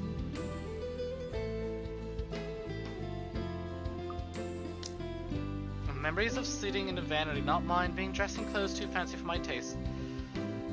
They flit briefly in my mind till her cheerful tone rises above the buzz of her enraptured audience Please, again. make yourselves at home. I wish I could share her enthusiasm, really. But being surrounded by all this extravagance, for the lack of a better term, merely makes me dread how the rest of the night might go. Also knowing this might be some truth to what lies inside, helps drive unease further by a notch. Ashton, on the other hand... Be careful with Shirley, alright? Oh my god, shut the fuck up about Shirley. For someone who abhors gatherings like this, he already seems right at home, standing with an air too lackadaisical as he watches a valet drive with his bloody car. Can't you at least act with a bit more shame? Becca, if I find a single scratch on Shirley, there will be hell to pay. Those guys know what they're doing. They're handling cars worth more than your precious Shirley. My disdain has likely shown beyond the tone of my voice, quite possibly in the form of a grimace. He chuckles, a rare moment where mirth and amusement danced across his features. Try as I might to pull a stern glance, can't help but join him instead. There's something in the lightness of it, and how easy this kind of interaction falls into place. We don't let feelings get too involved, in spite of being stuck in a situation we're not fond of. It brings back memories. However, the moment doesn't hold. All of a sudden, Ashton grows quiet. Chief? An odd expression flashes momentarily across his face, though he blinks away before it can figure out what it is Ashton, exactly. what's... Sorry, Becca, I just saw someone I need to catch up with. Longtime friend. It doesn't help that he's making an effort to spare a glance my way. When he answers, instead they're focused on some point in the crowd. His gaze darting between people walk past us till a small frown forms in his face. Oh wait, Ash, what about... This won't be long. Be careful while I'm gone, okay? I meet the smile he hastily throws my way with a frown of my own. What does he mean by that? But before I can ask, already, he's turned his back on me and is walking away without a single explanation whatsoever. In some desperate effort, I try to catch up to him, if only to know what warranted his sudden departure from his odd warning. Hey, be careful! About what exact... only for my attempts to be interrupted by a muffled ringing from my pocket. Mum's cheerful voice greets me as soon as I answer. Yes, I'm at the party already, Mom. But when the call ends, I get to look up. Ashton's already heading inside. With a sigh and admittedly a little disappointment, I tuck my mobile back into my pocket and follow after him. So much for a date. That was weird. Why did that line sound like that? Even with familiar company, this is somehow shaping up to a terrible evening. Alright, everything plays out exactly. If I didn't know any better, I'd say he'll agree to come with me for another reason. I swear, the next person who asks, I'm dancing the night away with. Ashton can go fuck himself. Alright, okay, I think we're done. We are officially. I haven't even sorted these things out myself. So, this is a nice party, Miss Wright. Oh fuck, okay, this word's different because they have the big fight. The commotion doesn't go further despite the drunk woman appearing like she's plenty more venom to spill. In a little while, security shows up escorting her out. Apparently she's a chief inspector's wife too. As the whole thing can get more fucked up than it already is. What a mess. But the damage has been done, and beyond the repercussions this will bring, I'm more worried about Hana. Maybe Luke too, in part. I've seen the man that hides behind his self-importance, and it's someone who cares for the person who stands beside him. Yeah, that's a fat fucking lie! No matter how questionable that is now. Though sometimes mere affection's enough. And I've had enough of you!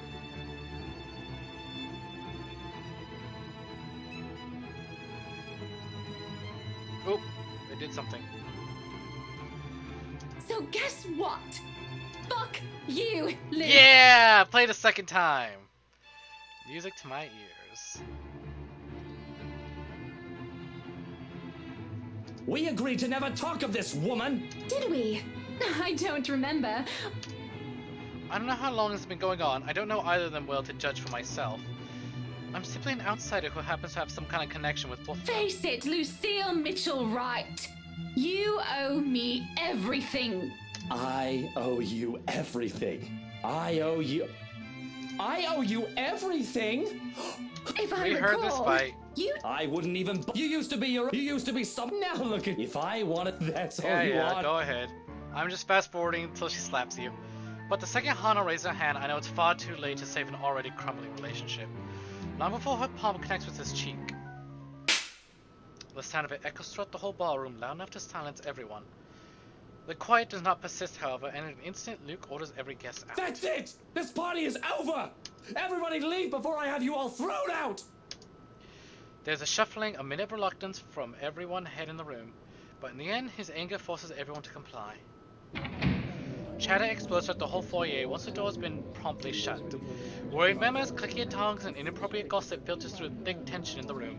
I couldn't care less about any of it. Besides, pretty obvious what the topic is. Most of them haven't even left the premises and they're already talking about it. Tomorrow it'll be on the news for sure in every local broadsheet and tabloid in Luxbourne. Simply thinking about it already gives me a headache. When the shock has faded, I just feel bone tired. I've accomplished nothing of what I've come here to do, and Ashton's nowhere to be found.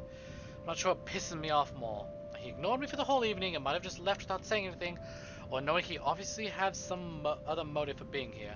Can't he at least trust his own friends for that? He didn't have to lie to me. The only relief to be had is this. Perhaps is Zachary's comforting smile when he approaches. He appears as disturbed when he stands beside me, fiddling with the buttons on his camera, even though the device is off. Eventful night, huh?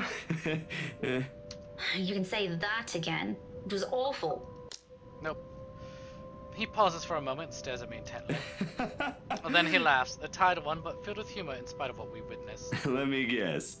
Ashton. Oh, what makes you think he's my problem? Just a hunch. And, it's all in your face, actually. Why does he have to? I don't understand that man anymore. You never did, honey. Never Like did. I always say, you should just... Oh, you can bet your ass we're going to have a very long talk. I'm not letting him off easy this time. I'm sure he has a good reason. He won't say it, but he likes being around us. Heck, we're probably the only people he likes. He ain't gonna ruin that for something stupid. He can be dense, but he ain't dumb. That's exactly what I've been telling people, isn't it? We'll see about that. Let's just go. Are you done here? Yeah, no use staying when... Just then, the door to the ballroom slams open and a very irate Luke marches out into the foyer. By now, most of the guests have trickled out the mansion, leaving only a few loitering around the room. With his fury still at its peak boiling point, it's only natural he'll zero in the tallest person with the temper's blast radius. Though he's not really making an effort not to let the remaining people in the hall hear his tirade. Well, well, still here I see. Having a grand time, aren't we? Every bloody goss in this fucking city has something to talk about tomorrow. Great news day, isn't it? I wonder what the headlines will be. Cheating husband lashes out at poor wife. I ain't a part of the media, sir. Miss Wright only hired me for the photos, nothing more. Oh, the photos, of fucking course, how could I forget? Darling wifey needs a bloody souvenir, doesn't she? Something to remind her of how she humiliated her asshole of a husband. Your words, not I'm ours. sure it ain't like that, sir. Hannah's... No one expected... Hand it over. I'm sorry, what? Are you also deaf? Do I always have to spell everything out to you peasants? Hand the blasted thing over! I hate this shit, I know. All of you! If I see one picture, even a single shot of a fucking spoon tomorrow, you will all lose more than your jobs. Now give me the bloody camera! I can't do that, sir. I do freelance work, and this is my... Do I look like I give a shite? Give it to me, or... I wonder what Kylie will say if she sees Tio Luke right now. Achievement unlocked, justice for Zack. For a short second, he looked surprised to find me there. To be honest, I didn't realize I've spoken either until he turns a livid glare on me. Unless a person will probably cower under it, I will too, perhaps, in another situation where he isn't throwing insults at my friend. That one, I simply can't let go of. Oh, Daisy, oh, Daisy. Do you always have to butt in on other people's discussions? I wouldn't have to if there was actually one happening right now. It's pretty one-sided, eh? I love you, Rebecca. A bit offensive, too, if you ask me. Woman, why don't you just bugger off? No one cares what your opinion is, especially in my home. You don't have to worry about that, Mr. Luke Wright. I don't have any plans of staying longer. I'm only here to fetch my friend. I wasn't expecting to see an asshole standing beside him, though. Rebecca, you really don't have to. Oh, no, you shut your trap. Let her say what she wants. I'd love to hear it. That feisty attitude is going to take you places, Daisy. Fair warning, though, woman, and I've said this plenty of times. There's a pause as he steps closer, staring me down with almost little to no effort. Do my best to hold it, but I won't deny flinching at the tone he takes once he lets loose the next words from his mouth. Threats do not work on me. Then and there, I believe him, that this man is capable of doing so much more than what any intimidating remark I can lob at So him. if you don't have anything worth my while to say, it'd be in your best interests if you remove you and your precious friend from my property. Now, before I get the security to drag you out. Another person takes a decision out of my Come on, hands. Becca. He ain't worth your time. Without wasting time, Zachary pulls me away from him. By the time I've regained my senses, he's already tugging me by my wrist towards the wide open doors. The stubborn part of me, however, the part who's seen the kind of person he is when he's with Kylie, refuses to withdraw without flinging a last resort And retort. here I thought you were a halfway decent guy. Whatever happened to the person his goddaughter looks up to? He was never there, Daisy. That man died a long time ago. You're better off not looking for him. I won't. I've no intention to, but I can't resist the urge to glance back before I leave. We'll have one last look at the man he really is. Perhaps I should be thankful this brief acquaintance isn't going anywhere. But the instant I turn my gaze on him, I see it. Looming, hovering over his shoulders, drawn to him like a moth to a flame. Like the first time I stepped inside the place in search of Isabella. He was there too, wasn't he? That man along his wife and another person, Miss McCullough. And that shadow. No, a woman now. Her no longer a dark blur. Terror rushes through every vein in my body. Crippling sensation gripping every part of me while she stares at me with a glare filled nothing but hate and venom. It's like staring at the eyes of a woman I've unknowingly robbed of something precious. I try to say something, a warning, but Zachary's already leading me out of the foyer, obviously. And before I can gather my wits and voice it out, someone shuts the door behind us, as if to keep outsiders away from the secret the mansion possesses. Skip! Ah, damn it! It's like I'm playing the whole fucking chapter over again. By now, the sensation, the fear, and the disquiet it leaves whenever I see her is familiar enough for me. Already, it's made a home in my nerves. It's 4 in the fucking morning. I don't even notice my trembling hands until Zachary points it out to me. Rebecca? You okay? You ain't looking too good. You're shaking. Hastily, I retract my hands from his hold, crossing my arms across my chest instead in some lame attempt to keep the smallest of my movements down. The cold from the tips of my fingers seeps through the thick material of my shirt regardless. Neither of it helps to bring together some semblance of coherent thought in my head. Don't worry about it. I'm good. Zachary, did you see anything back there? Oh, about what happened in the ballroom? Or... No, not that. In the foyer, right behind... Never mind. You go ahead of me. Someone has to warn him. I'll just catch a cab on my own. Warn him of what? Wait, Rebecca, did you forget something in there? I can... I turn away and walk before he can stop me with the word of protest. It's not wise. Coming back, that is, especially after what happened, but Hannah's still an old friend, and Luke's neither a friend or an enemy, just an acquaintance who doesn't deserve whatever misfortune that letter might bring. I can't just leave those two in there. Isabella's right.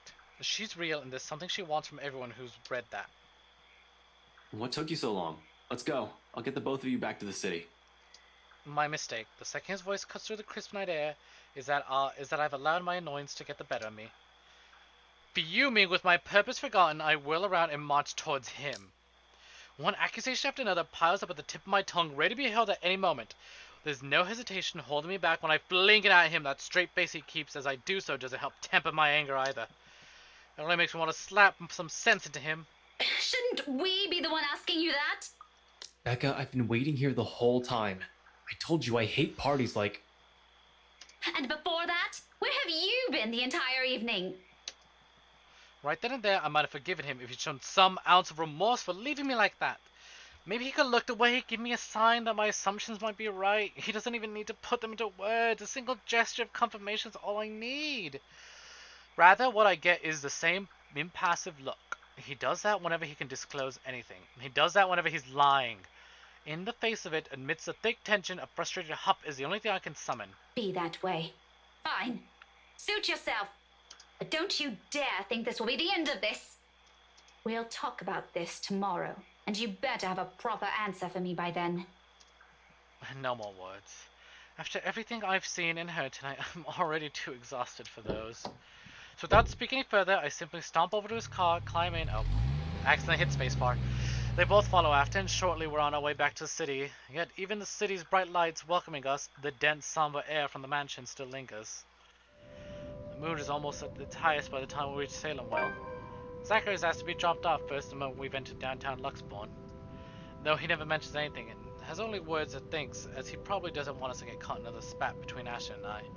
It's all too clear in his face, the poor man. I'll have to apologize for subjecting him to that some other time.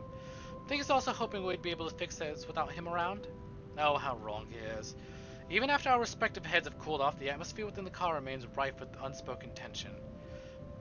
This isn't a problem so easily fixed with a few handshakes. There we go.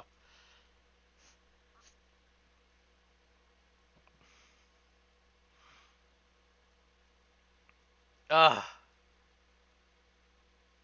You know what the worst part is? The guide recommended I invite Ashton to the date just so we can get the card. But lo and behold, we already know I could get the card from the fucking, from not going on the date with Ashton, so not having to read all that stuff. Can't you at least act with a bit more shame? Which means we've completely altered the course of history and we have to Becca, read if new I find dialogue. a single scratch on Shirley, there will be hell to pay. I'm so tired. Just get me to the new ending. I've seen all this. There will also be hell to pay if he so much as harms a hair on either Zach or Rebecca's heads. Worrying about Isabella, brief dealings with him is stressing in itself already. I doubt he'll attempt anything in front of other people though. It would tarnish his glorious reputation, and he values appearances more than anything. That doesn't necessarily mean he's incapable of it, more than, in fact, and on the off chance he does something, I wouldn't be responsible for my actions. Those guys know what they're doing. Their handling car's worth more than your precious, surely. For Zachary's and Rebecca's sake, however, I really hope it'll be simply another housewarming party. Even though something tells me it's anything but. Call it a detective's intuition or whatever. When Luke Wright's involved, nothing good ever comes of it. I can't let my guard down here. Even more so when familiar car slows to a stop and out comes... Chief? Hey, Cab!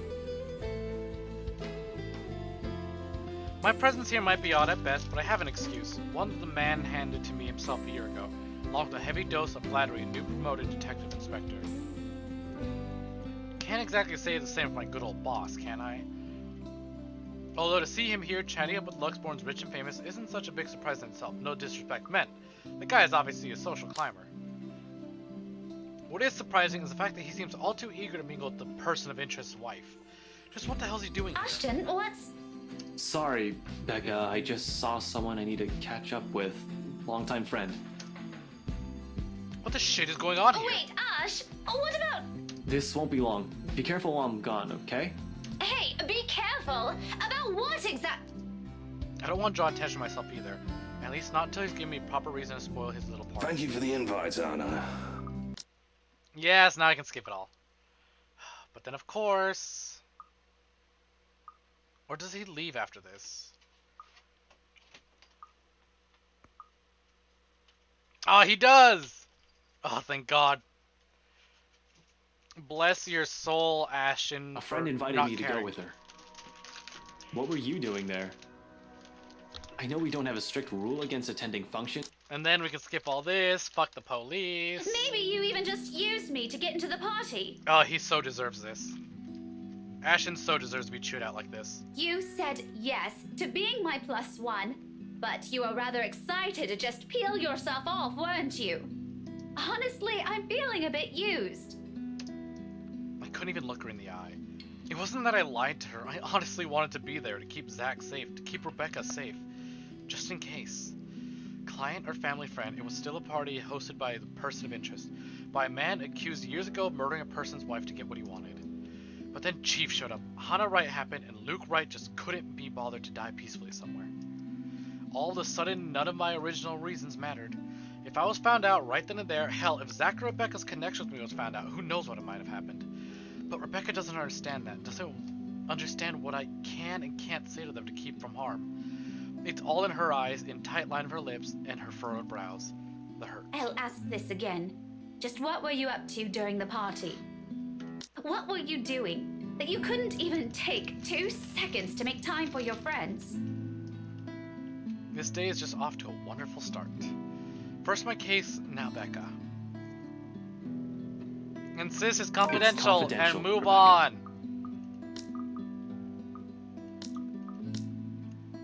Fast forward, baby. Official police business, damn it. huh? So you did use me? Used. The way she utters it just makes me feel like a total scumbag. It's not like I did it all on purpose. But I can't just hold someone else responsible for this, right? Who am I gonna blame? The chief? Hannah Wright? Luke Wright? Doing so feels like cowardice. It doesn't change the fact that I'm the one who put us in this situation. I couldn't even look at her anymore with this guilt eating me up inside. But then she laughs. Half-hearted with barely a hint of cheer in it, but it's a laugh nevertheless. I honestly don't know what to make of that. What to do with myself upon hearing it. It's almost like the mere sound of it is meant to pierce. The least you could have done is tell me. Maybe I could have helped. Kept an ear and an eye out. And then we can skip it all.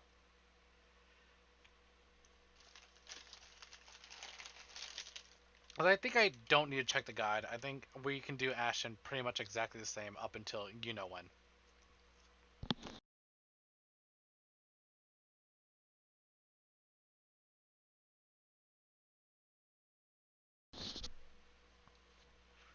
Oh, we're so close though. Once this is done, and then we have Luke, which unfortunately is going to take a while, but hey, that means we're there. Because part went on for so long. Tell me about him. And this keeps going, and then that keeps going, and then he says a thing because he's dummy. Is it weird that I don't remember fast forwarding through all this? Like, I don't remember fast forwarding through the BRC scene. Like, I somehow completely skipped it last time we did this. Or last time I ran through Ashton. I hate this. I hate that I had to fucking, despite having all the pieces of the puzzle lined up for me, I still had to fucking piece it all together myself. I had all the pieces right in front of me. They told me, here's what you do. And I went, so like this? Thank you. And I still fucked it up, and I kept us here longer than I should have because I didn't find a better guide. Okay, what did I tell them?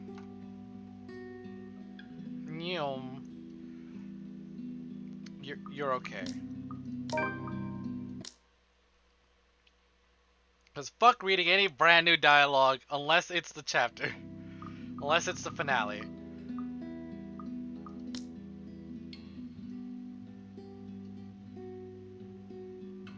And then, are you alright? You okay? You're limping.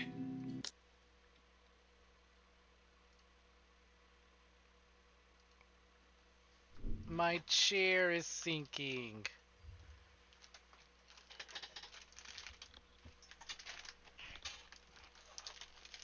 Well, I'm glad you think it's alright. It's okay. I'm glad you think so, but I don't think it's okay. I kinda wanted to end this a while ago.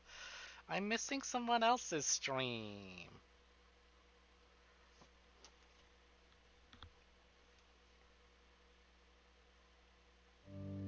God, Jesus, at this rate, she'll finish before me.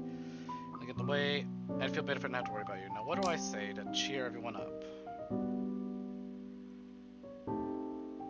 God, that goes on for... Jesus, there's so much to do as Ashton. I feel better if I don't have to worry about you. Nyum. And then just click through all that. And then, yeah. Take Isabella's side. Okay.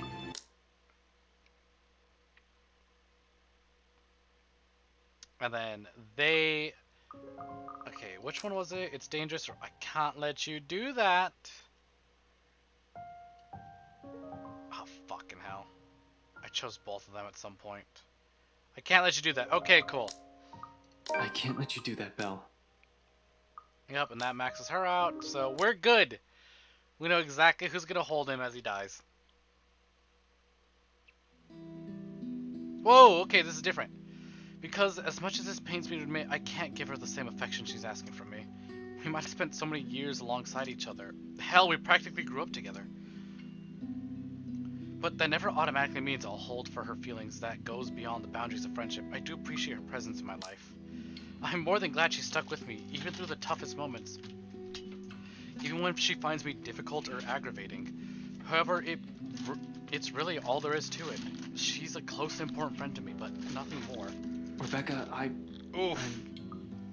I am pain. I draw in a breath, ragged, unsure, uncertain how and which words to put together so it'll hurt her less, so the wounds they might leave won't be so deep or scarred.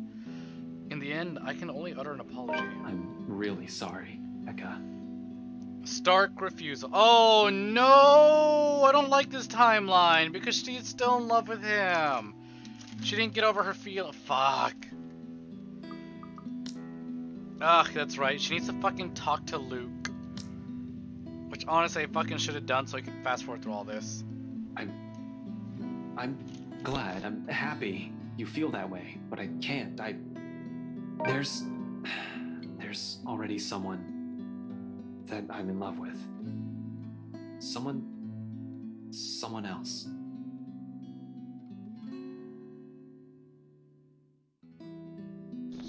Fuck, I mean chips.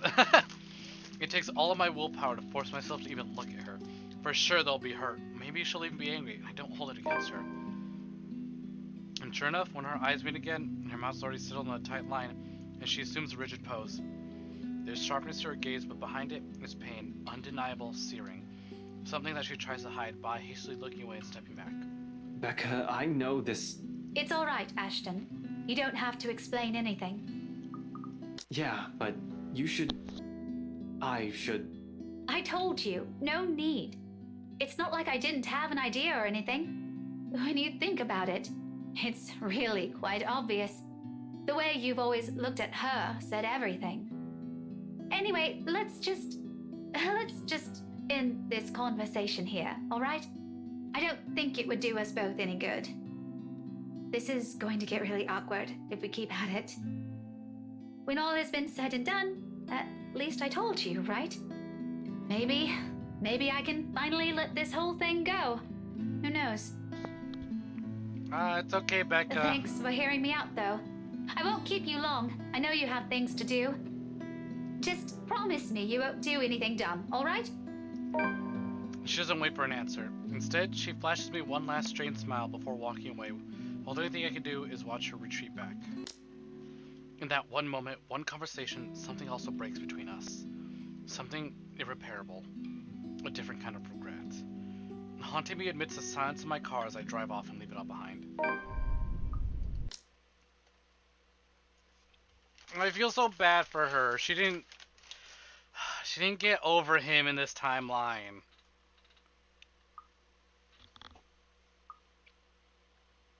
Yikes, okay, that was only a second though, so we're good. That scene took a while too last time. Thankfully we can just skip right past it.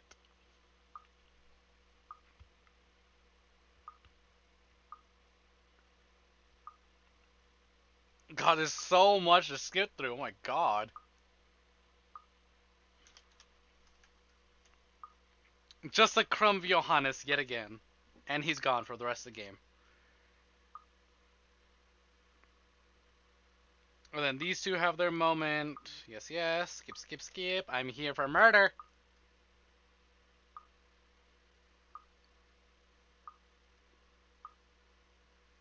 Why are you doing this?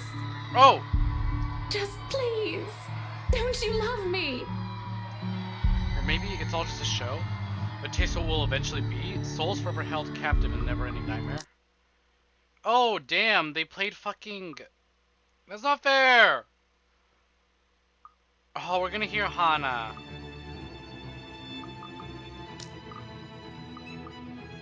We're gonna hear Hana and Marianne. Sorry about this. I really don't have...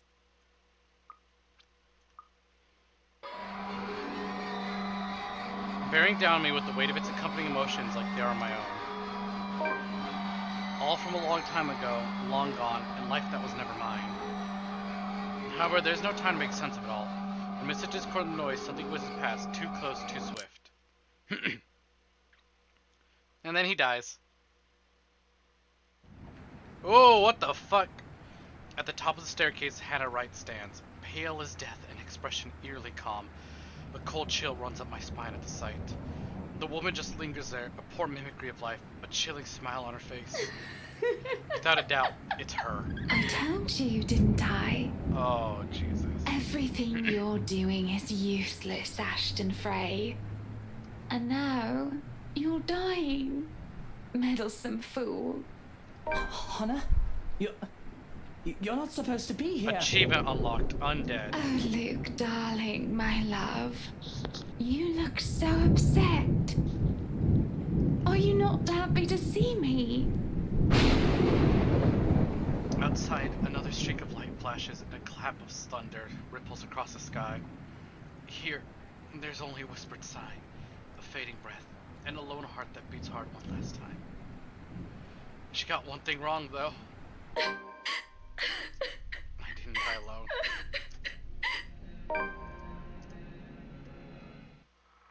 You've unlocked a memory fragment. Luke time. Time to be the shittiest of shits that ever shit up Shit Creek. You would be nothing without me. Ah, damn it. Your New company scenes. would be buried in debt, and you'd be begging on the streets if it weren't for me. I can still feel their stares, the way they judge with their tiny, empty minds. Pinpricks on the back of my head, eyes all over me. They don't look at me with awe and desire, but with accusations and disgust. If I don't do something, everything I have, everything I've earned will all amount to nothing. Honey, I'm home. could think of nothing else. All throughout the day, it has left me nervous and agitated. I've done little else but worry about it. I almost shot a thug in the foot for laughing too loud while I was enjoying a sandwich. I've contemplated, jumping back and forth between yes and no, will and won't, mulling over a work that starts with M and have been doing so with great malice. Murder on my mind seems a bit too much, I know. It's just a thought. But thoughts are dangerous things. Who cares what buffoons think of me? They're beneath me. But Hana, to think that she feels that way towards me, I can't stomach the thought that she thinks so lowly of me, as she may have always believed me to be lesser than her. It was the way she looked at me with eyes so full of anger and hatred that burns me most of all. There is no prince that loves another better. She is not deserving. Darling! Love! Buttercup! Why aren't you answering? Upstairs, Luke. Your princely dignity must not suffer that wrench. No, I mustn't. I'm beneath no one. My steps are slow and heavy as I climb the stairs.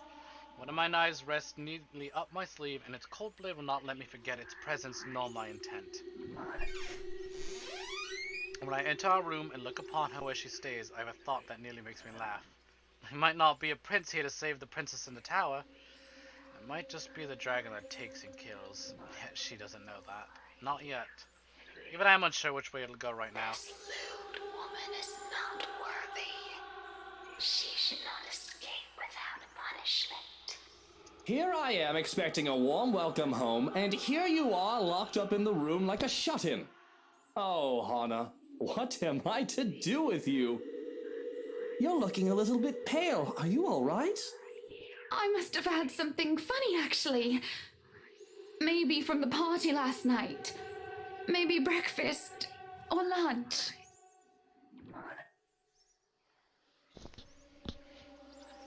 Oh, if only that were the case. Perhaps you'd have been too sick to do what you did to me last night. Hans had been acting really strangely while you were gone. He tried to save your life. Do you think? Do I think what? That he poisoned you? Don't be silly. He wouldn't do such a thing unless I tell him to. That bastard was told to look after her, make sure she doesn't leave. A guard for the princess. I did not tell him the extent of my plans, only that I hope to talk to her, to see how this has come to be. And can we find reason to try and forgive her before she's done? Oh, so Johannes was in on it. He had no idea. He literally just told her you should just leave him. He really was just looking out for her. And not even that he was showing mercy, he just genuinely felt for her. If I'm to do anything, it would have been best to control the situation so I can steer the story. One cannot get away with crimes as much as I have without being director of nature. I can be the loving husband, distraught over his wife's death if needed. Or if she were to say, disappear, that can be arranged as well, whichever I see fit. A greater hesitance comes over me though, as I hold in my arms one that I haven't felt before. Even things such as killing come easy with the idea that it's just for my well-being. But again, this is Hana, sweet, sweet Hana. Am I really to do this? Perhaps we can still fix things. She will bring you nothing but troubles and vexations. Don't you worry. If you are sick, I'll take care of you myself. I did tell you that you'll have my afternoon and every moment after for as long as you live, didn't I?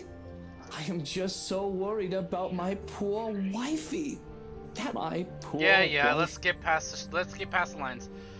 The lies. Let's skip past those lies. Silently, I procure my knife and press it against the small of her back. This close, I can feel the hitch of her breath, and it's all too easy to imagine the quickening of her heart. To know I hold another human's life in my hands would be rather breathtaking at times. It is power, after all. Enticing and intoxicating. My poor, spoiled wifey, Hannah fucking Evans. Silver spoon in her mouth, never had to lift a finger in her goddamn life. Poor wifey trying to ruin everything for me. All that I've worked so hard for. She'll just take it all away. We've got to fix that. We have to make sure permanent. It makes one feel like a god and a monster in equal measure. On One cannot be both. Which one am I? I'm... Kill her. Kill her now. Why are you doing this? It is for the best. Because, Hana, darling, it's never enough. I want it all. She is only getting in our way. You don't have to do this. You can still have it all, Luke. Just please. Don't you love me? I do love you so very much. Oh, I still do, Hana. I do love you. I love you. I love you. But truth be told, you would have been hurt sooner or later, one way or another. The least I can do is make it quick and painless and have you in my arms as you go.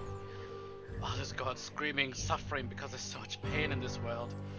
This is a gift, right? But you're outliving your usefulness. In fact, you're becoming a pain in the arse, just like your dear old dad. Now I'm doing you a favor, and you'll be with him again. Real soon. There's no prince more caring and loving. Now be rid of her. Which is why I must do this, even though it pains me What's so too. funny? There's nothing funny, so why am I laughing as well? You would have been so beautiful.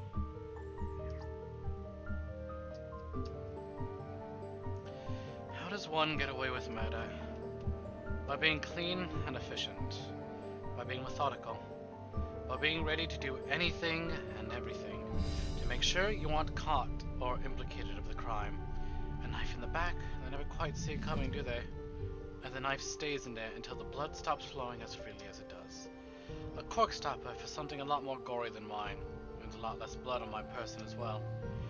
There's no time to delay, no time to think while I start to drag the body face down so the blood doesn't spill on the floor.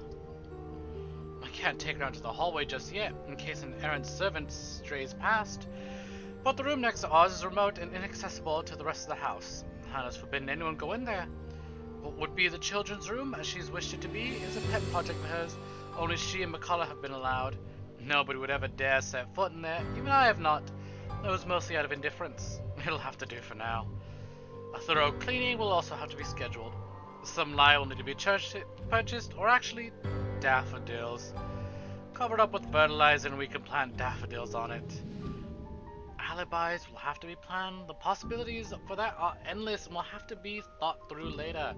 In the meantime, my body moves on autopilot. How many times have I done this?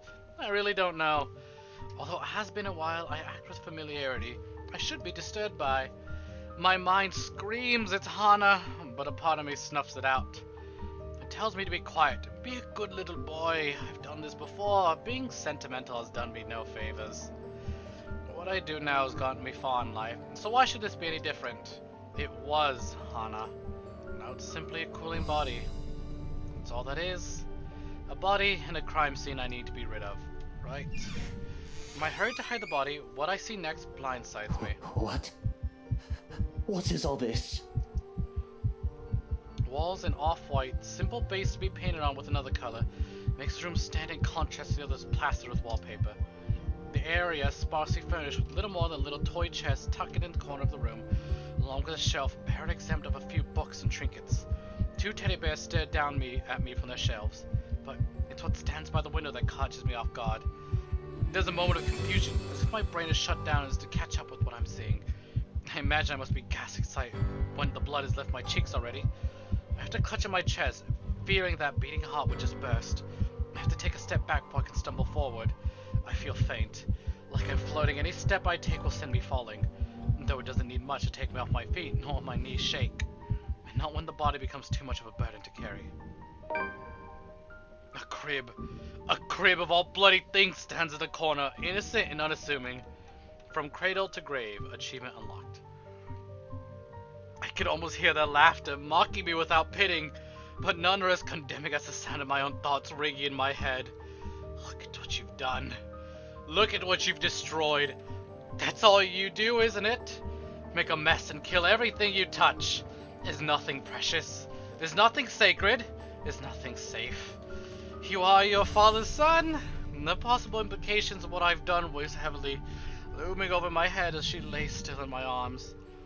Any will I had, any strength I had mustered in order to hide what I had done seeps away. I can't hold on to her anymore. I have no right to. My very touch corrupts and stains everything with blood. And Hannah, she was just too pure, too good. I wasn't worthy. But I was too greedy. I had to ruin her too. With the reverence, an odd thing to feel for someone I just murdered. I carefully put her down on the ground. That's all I can manage. I can't even pick myself up. Fatigue takes over me, and I rein myself to sit back against the wall. I killed her. I never thought I'd actually go through with it. I told myself many times in the past I'd kill her one day. After a fight, I'd grit my teeth and tell myself I could get rid of her. But when the anger faded, I always changed my mind. I needed her, wanted her alive. I always managed to stay my mind, never to harm her, neither with fist nor open palm. Now she's dead because of me. I know what I'm capable of. I've done so many selfish, heinous things in the pursuit of happiness. But to kill someone I actually love? Wake up, Buttercup. This isn't real. This can't be happening. This is a nightmare. There's no denying it now with the smell of blood. Her blood, musty and nauseating, filling the air like sickly sweet perfume. It's a bit troubling now. I'm used to it. Death is something I'm too familiar with. Death has shaped me. It's given me. It's taken. Oh, how it is taken. I never liked it when it takes from me. And all of this room, if it meant what I think it does, I killed them. Their blood is not the first to taint my hands. I've killed men and women, whether it be by my own hands or by my orders. But never children.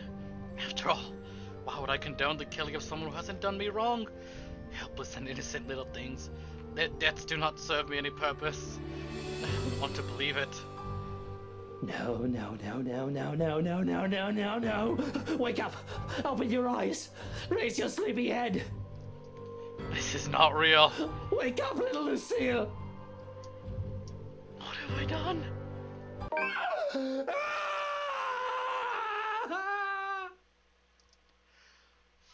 Fuck, that was a really good scene. Jesus Christ. I don't know how long I sat in there, faced with Hannah's corpse in that horrid room. For a brief moment, I thought it's a good idea to sit her up, as if that would change anything. But the notion alone is stupid. One among the many that leaves me with little energy.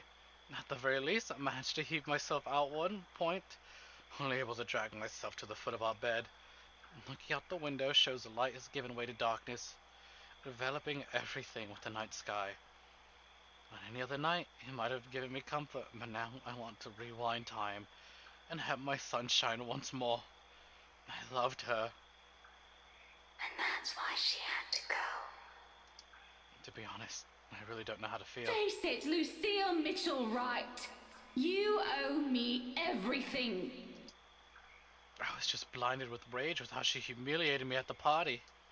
I worked so hard to be where I am, but in the fickle society of rich and famous, my own wife turning on me like that is basically social suicide. I was so angry, ready to protect what I built up for myself at all cost. I still feel the anger burning low, but for some reason it's directed at myself with it. Confusion rears.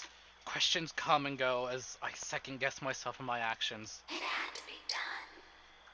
She was getting in our way. Yes, it had to be done. Was she getting in my way? No, that's not it. I did it because I don't know. A rawness scrapes at me until I'm left feeling cold and hollow. It carves out my insides and has me wanting to scratch at my skin. It's crushing, suffocating. It makes me want to claw my own throat. I've only felt this once before, when she died. And only call it grief. One can only call it grief. Perhaps this is the worst feeling of all. She deserved it. It's all her fault. With her out of the picture, I can focus on me. I can do what I want without compromising. And besides, I never wanted to be a father anyway. You need neither that whore of a woman nor her would never want to be a father. I can't imagine what kind of father I would be and wouldn't wish myself on any child. Not with who I had as an example. Damien Wright was not a very good father. In a short time, I had him as one. In fact, he hadn't been a father at all. Can't we just say that it wasn't even the burning down the house? The house got to stay. You mean the burning down the letter? Burning the letter where everyone got a happy ending? How I wished I could be the true one. He cared little for me. Didn't even know about my existence till he needed an heir. There are others out there, other children that I could call my brothers and sisters. I know of one brother from Brighton, older than I by many years, who was cast aside because he was ill.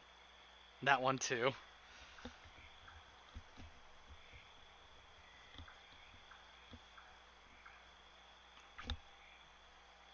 Another born within the same week as I ignored because we had... we don't even know what the epilogues for the burning down the house one was because I skipped it. I jumped to the epilogue to try and do this one again. Another born within the same week as I was ignored because he had preference for men. He chose me not because he loved me, but because I was the only son acceptable standards among the many illegitimate children he conceived. I wasn't a son to take care of, but a successor to groom in order to keep the right name alive. Yeah, there's a lot. I'm sure you can look up all the epilogues. Fuck. Because there are a lot. I was a tool, an investment. Not family, not even a person. Not that I hardly knew my father as one either. But even without that, I wouldn't want to bring a child onto this earth. I know the world with all it has to offer.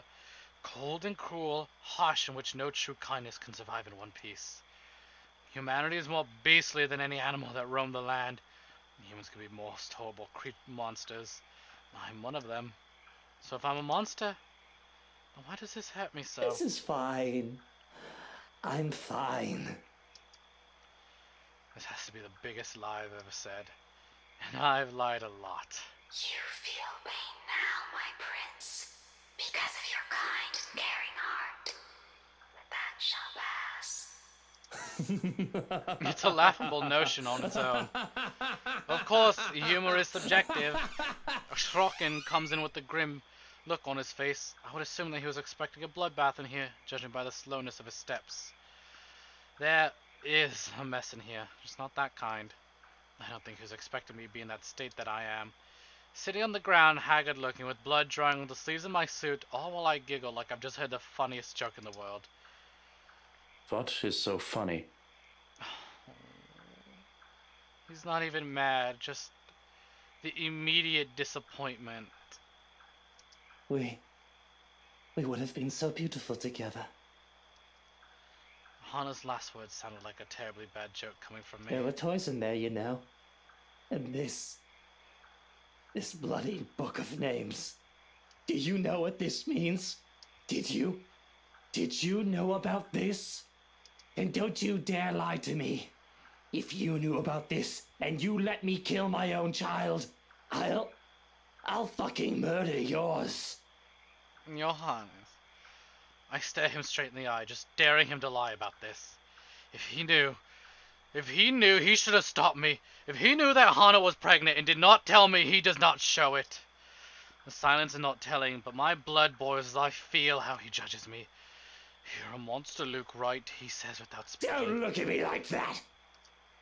I bet he knew, still kept quiet about it. This is why I mustn't trust anybody. Liars and thieves, a lot of them. Of course, that makes me quite the hypocrite, doesn't it? But it's a dog-eat-dog world. Becoming one of them is going to be inevitable. Sooner or later, had I been innocent of these sins in the first place, I want to lash out. To scratch and bite and tear. Become the monster I really am. I'm the dragon that carves a treasure that sets fire to the world. I'll kill him. I'll kill them all. I already killed Hannah, after all. Why should anybody else be safe? She asked me to keep it secret. Unsure if you would be happy to be a father. I did not think you would do such a thing. I let myself hope for the best, for once. You loved her so. The question is, would you have done things differently because of this knowledge? Would you listen to me? To anyone other than her, for that matter? If they forbade you from doing as you please? That's the kicker, isn't it? Because I don't know the answer to that myself. I want to scream, but I just feel so tired. I can no longer protest when I'm picked up off the floor by the arm like a reprehensible wife. I say nothing as I'm ushered into bed and told to sleep. As the lights are turned off, the terrace doors are closed and the curtains shut, only then do I manage to speak. What? Not going to tuck me in and tell me to have sweet dreams? Nothing. He doesn't speak or even acknowledge that he heard me. The man merely collects the dirty laundry and leaves without a second glance. There's nothing but silence. Cold and lonely and oppressing. How long has it been since I've slept alone? Far too long. Can't even imagine how I've managed to sleep without a warm body beside me before I had Hannah. Still, the fatigue soon catches up and pulls me to sleep's embrace. It's not her sobs I hear, but his, hers, theirs. I'll never know now, will I? I've killed them. By my own doing, I've ended all of it, even before anything had begun. Their blood drips from my hands, pulling at my feet, lapping at my ankle like the cold, suffocating embrace of my sins. They creep up my limbs, slow and unhurried, twisting and turning. Up and up it goes, until nothing but a sharp, guttural cry escapes from my mouth. Then all at once... It would have been so beautiful. I choke back a scream and wake up in a cold sweat. With my heart pounding in my ears, it takes a while to remember where I am. In the dark room, no one can fault me for feeling a little ill at ease. Can I skip these? Isn't as bright as the penthouse, and the renovations do little to change how old it feels. We've been here less than a week, it'll take a bit more time to adjust. It's hard to feel cozy though when I'm bloody freezing. Nudging the lump of fabric next to me, I sigh. It's cold. Don't hog the sheets, Hannah. She always did this though. It hardly bothered me. Growing up, I was lucky to have something used as a mattress. I'm not the one who grew up accustomed to Egyptian cotton with a thread count to 800. Besides, the warmth that Hannah exudes on her own is usually enough to keep me sleeping through the night. The temperature tonight must be something else with how chilly it is right now. It takes a while. Then I remember, it can't be Hannah. So, who is it? The horrible image of Hannah's corpse, cold corpse lying underneath the sheets comes to mind. It'd be anything but that. An intruder seeking warmth and shelter from the cold, dreary night. A maid sneaking in with mischief in mind. A hired hitman has it out for my head. Even the last one would be better than finding her there. I can fight off a man with a gun. I can't say the same about the sight of her dead eyes reminding me of what I've done. Smart thing to do here is to get out, really. But a nagging curiosity aside, I have to know what they're here for. More importantly, what they've seen. What if they've seen what's in the other room? Why linger? Do they hope to blackmail me? Is it a sick way of sticking around until they can talk to me? If I leave now, they might as well. Just act of trespassing alone should be cause enough for punishment. Whether that punishment leads to a swift execution remains to be seen. Is there a sign they've heard me, nor have they shown any sign of moving where they lie. With care, I go for the knife hidden under the side of my bed. It would be foolish of me to instigate anything while I'm unarmed, after all. To pull back the covers would be a more difficult affair, because reaching out to uncover who was underneath, I have to prepare for anything and assume the worst. If I so much as see the nozzle of a gun, there's going to be another murder tonight. I see the rise and fall of the sheets, though could easily be mistaken as the fault of the breeze. I'd like to believe that this is the breathing I'm hearing. Having an intruder in my bed, no matter how absurd, would be preferable to insanity. To know what my mind is rebelling against me, making me believe Hannah still lives and that she would even go anywhere near the monster I've become. A great sense of foreboding comes over me, making me hesitate with my plan. I should just get out of here, not look back, and let security handle it. That's why they're here. That's why they're there for. But I don't much like the idea of people swarming in here, especially not with a dead body in the other room. The fewer the people that know about it, the better. It's always a good rule to follow with this sort of thing. I'm on my own then. But what's worst? What could happen, right? I've no reason to be afraid. There's no boogeyman under the bed, no monster in my closet. If anything, these things should be afraid of me, right? I grab a fistful of sheets and throw them aside.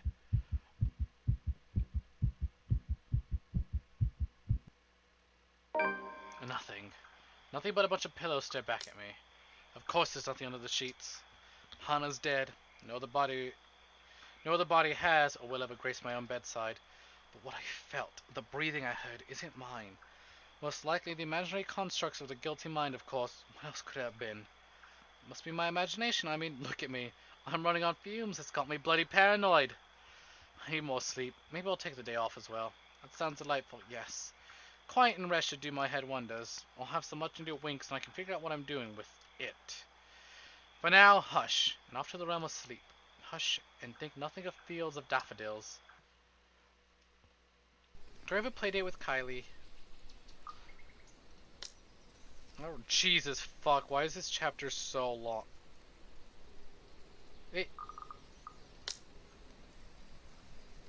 Do you see where we are? This is literally just these two. What the fuck? Oh my god. Please tell me we get to skip a bunch. The pleasant dreams refuse to linger, however. The morning comes another disturbance. Both too loud and too sharp for my taste. And I have very fine taste. When the piercing rings of the doorbell reaches even the bedroom, I'm very much inclined to think the person who built the place lacks any sense. Perhaps the only thing good is that the ruckus has effectively chased away all the whispers of the needling guilt, if only temporarily. Still, it's a bloody annoying distraction. I can tell already there's going to be a long day if it hasn't even started. Before the rack even lasts another minute, I'm peeling myself off the bed and heading straight for the main door. How quaint it seems everything in this blasted universe is intent on getting my nerves as of late.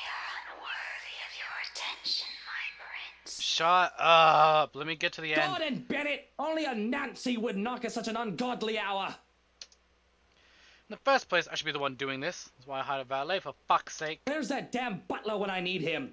Cast them away. Drive them away. I'll be honest, if only for today, with the mansion as quiet as it is at this hour, it's easy to believe those little ghost stories might be real. But the only horror here is what I've done last night. The blood still on my hands, regardless how many times I've washed it off. Now the deafening silence and all the biting chill spreading across every room in the place. There's no place for fear when guilt already burns that fuel. So wait for another second, and when no butler answers my call, I simply yank the door open myself. Perhaps more force than needed. Ah, let me skip! I'm just gonna... That's the he deserves, really. Hana would disapprove, scold me for... Okay, can I please... Ugh. You? How the hell did you get in here? What in seven hells do you want? It's bloody 6 in the morning!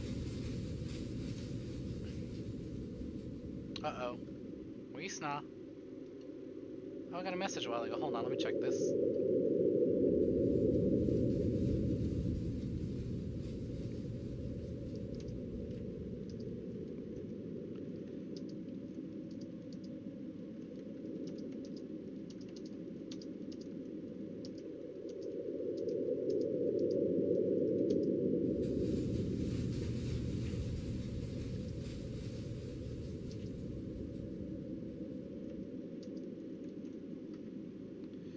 Alright. Back to it, mes amis. Back to it. Actually, let me check something real quick. Huh. Crazy.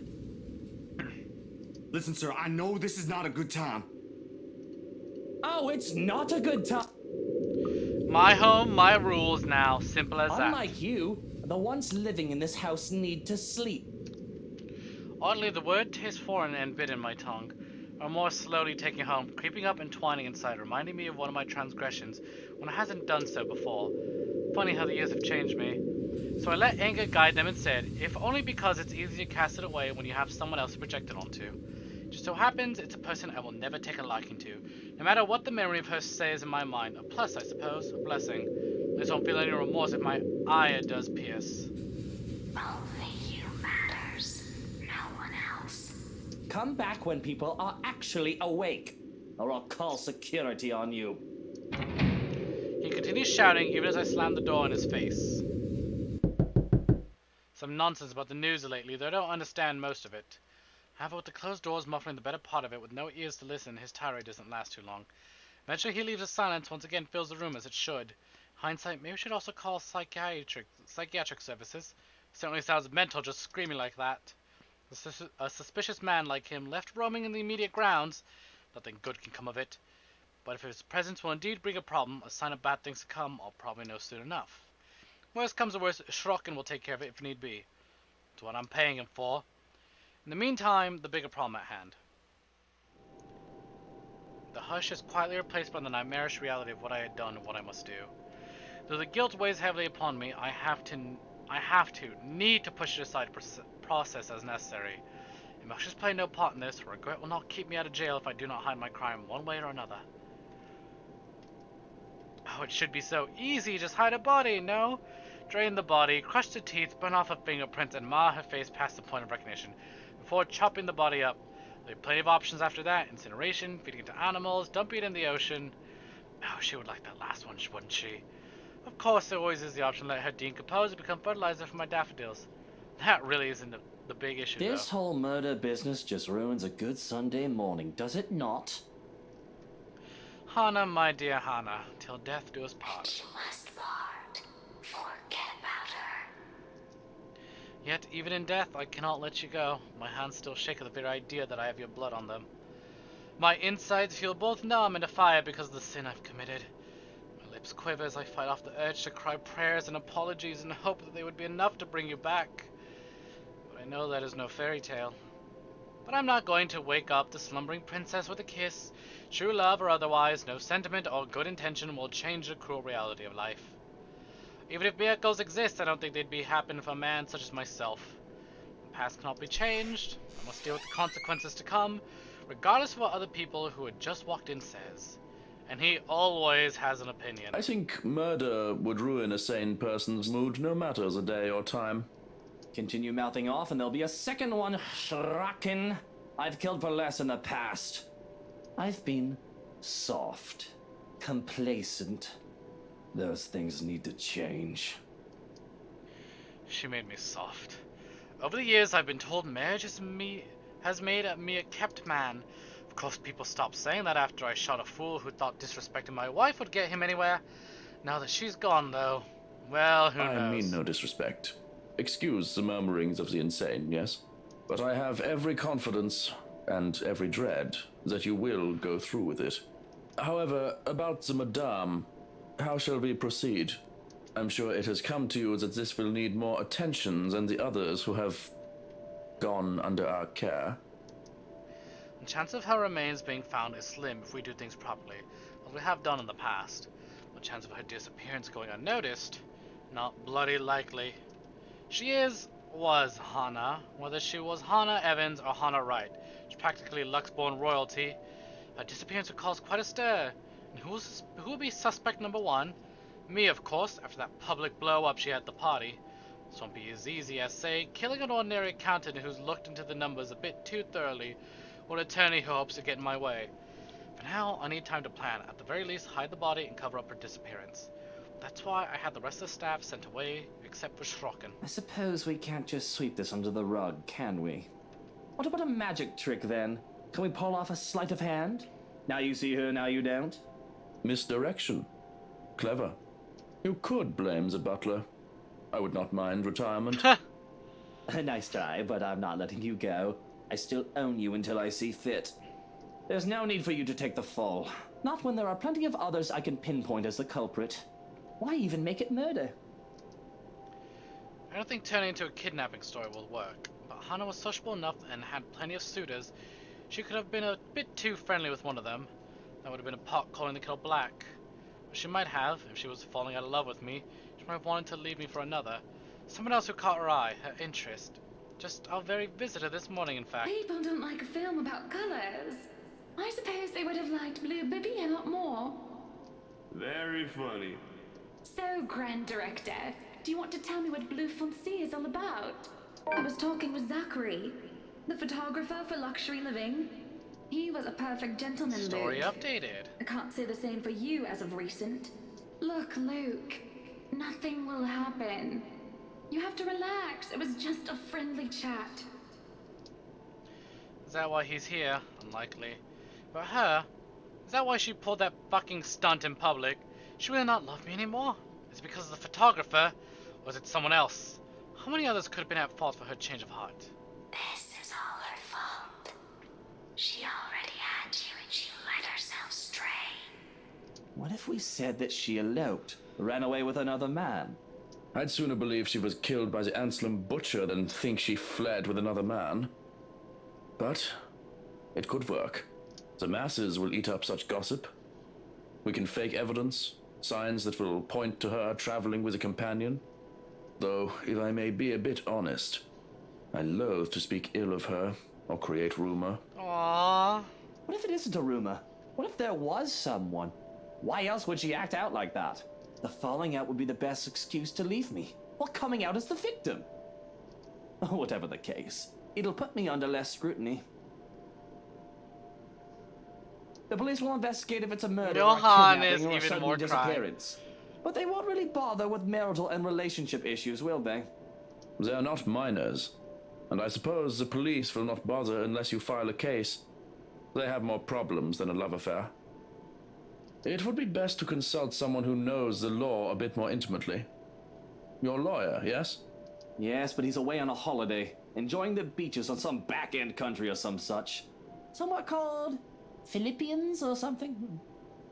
He told me he'll be back on the 2nd of November. Wouldn't that be a bit too late?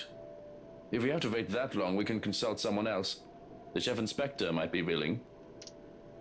Yes, I suppose I can ask Lee. He's an idiot, but he's an idiot who studied the law.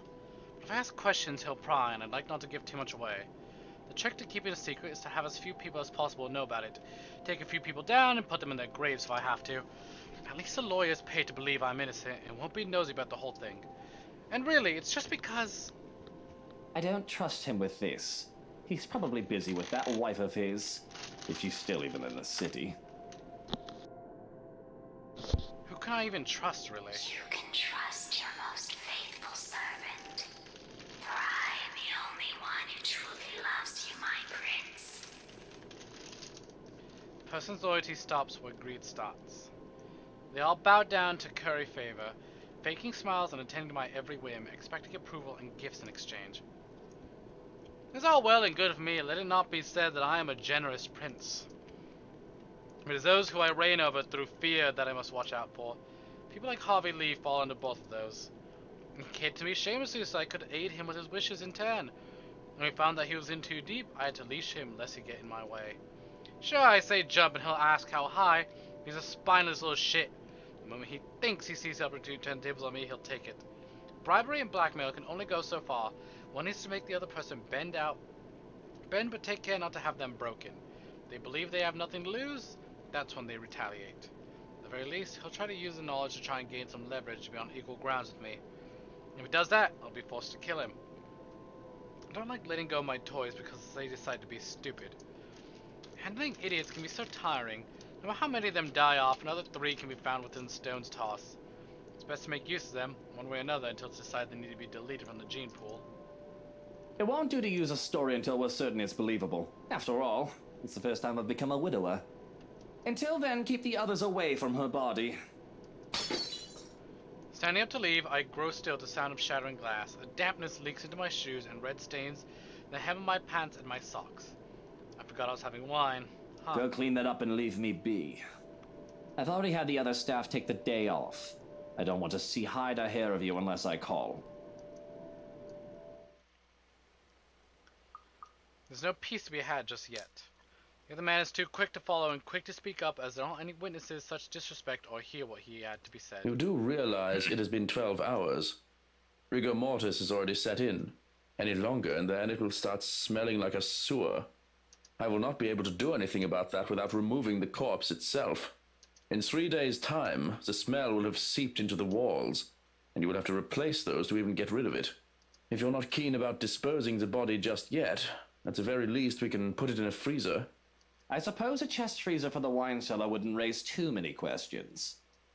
And look, I don't want to think about this right now. I don't care if you have to fill the room with potpourri or douse all the walls with perfume. Go order a freezer and have it delivered today even. Just make sure it doesn't stink up the place until we get rid of the body. Make it happen. This is your problem now. If you are not to attend to it, will you be reporting to work then? You've already cancelled your appointments for the day, but some are still insistent that you keep to your original meetings. The board of directors are especially adamant about talking about the hotel and... I put up a hand to stop. I got something stuck in my throat. Give me a second.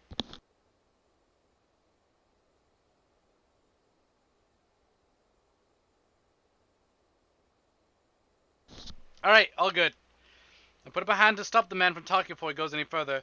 Well, I could already feel the migraine building up from all of his worrying. It's a part of his job, I understand, but I said I was going to have the day off.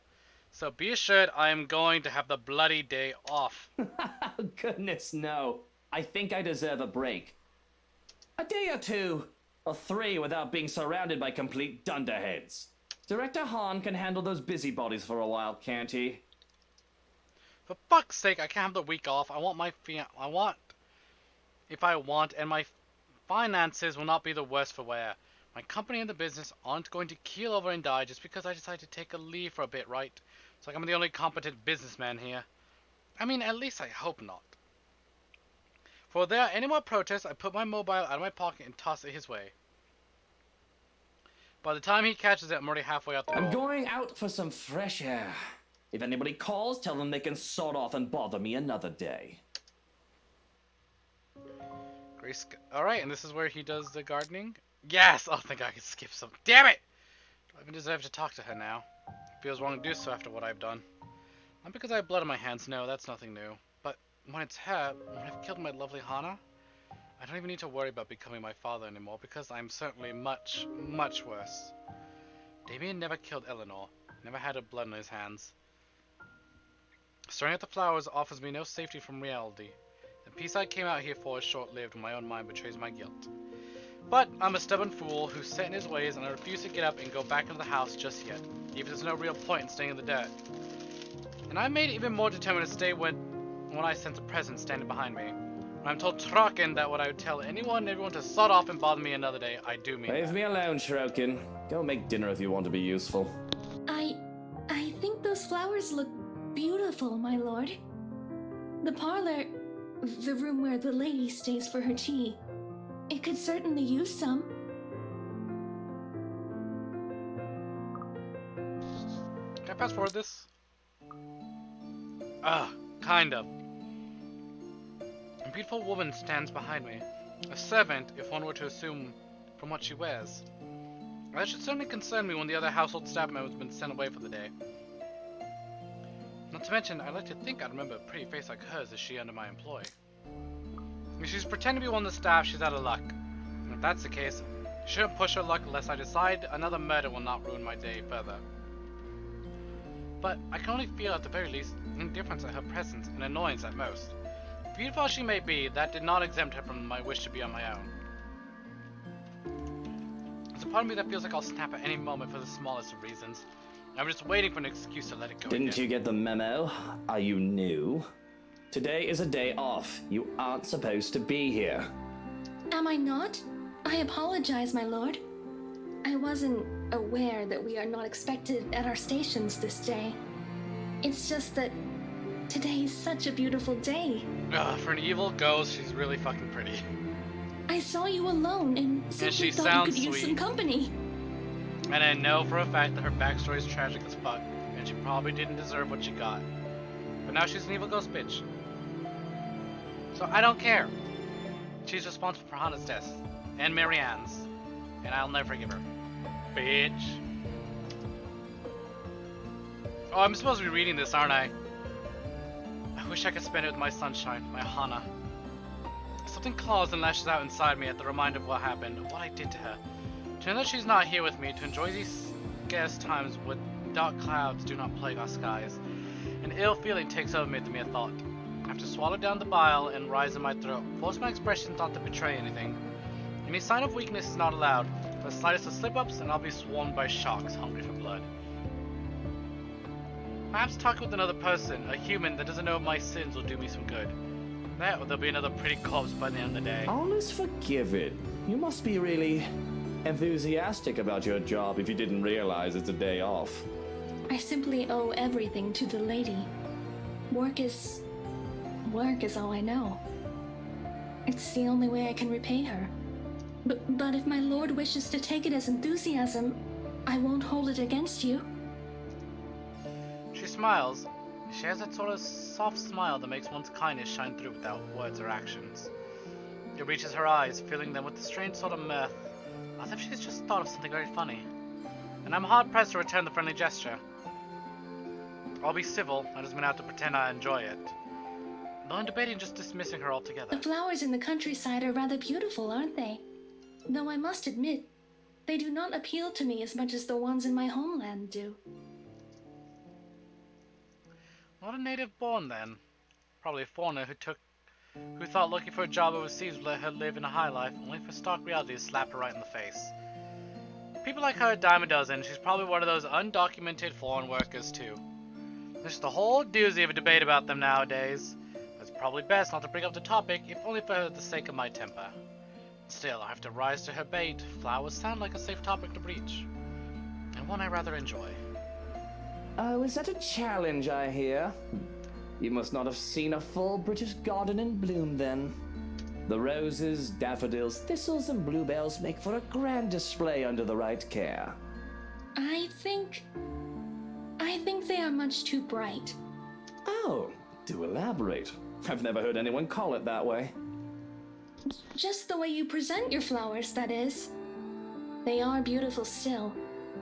But I think they lack the softness and elegance of the chrysanthemums and cherry blossoms that I have grown up seeing. Do you work in the gardens then?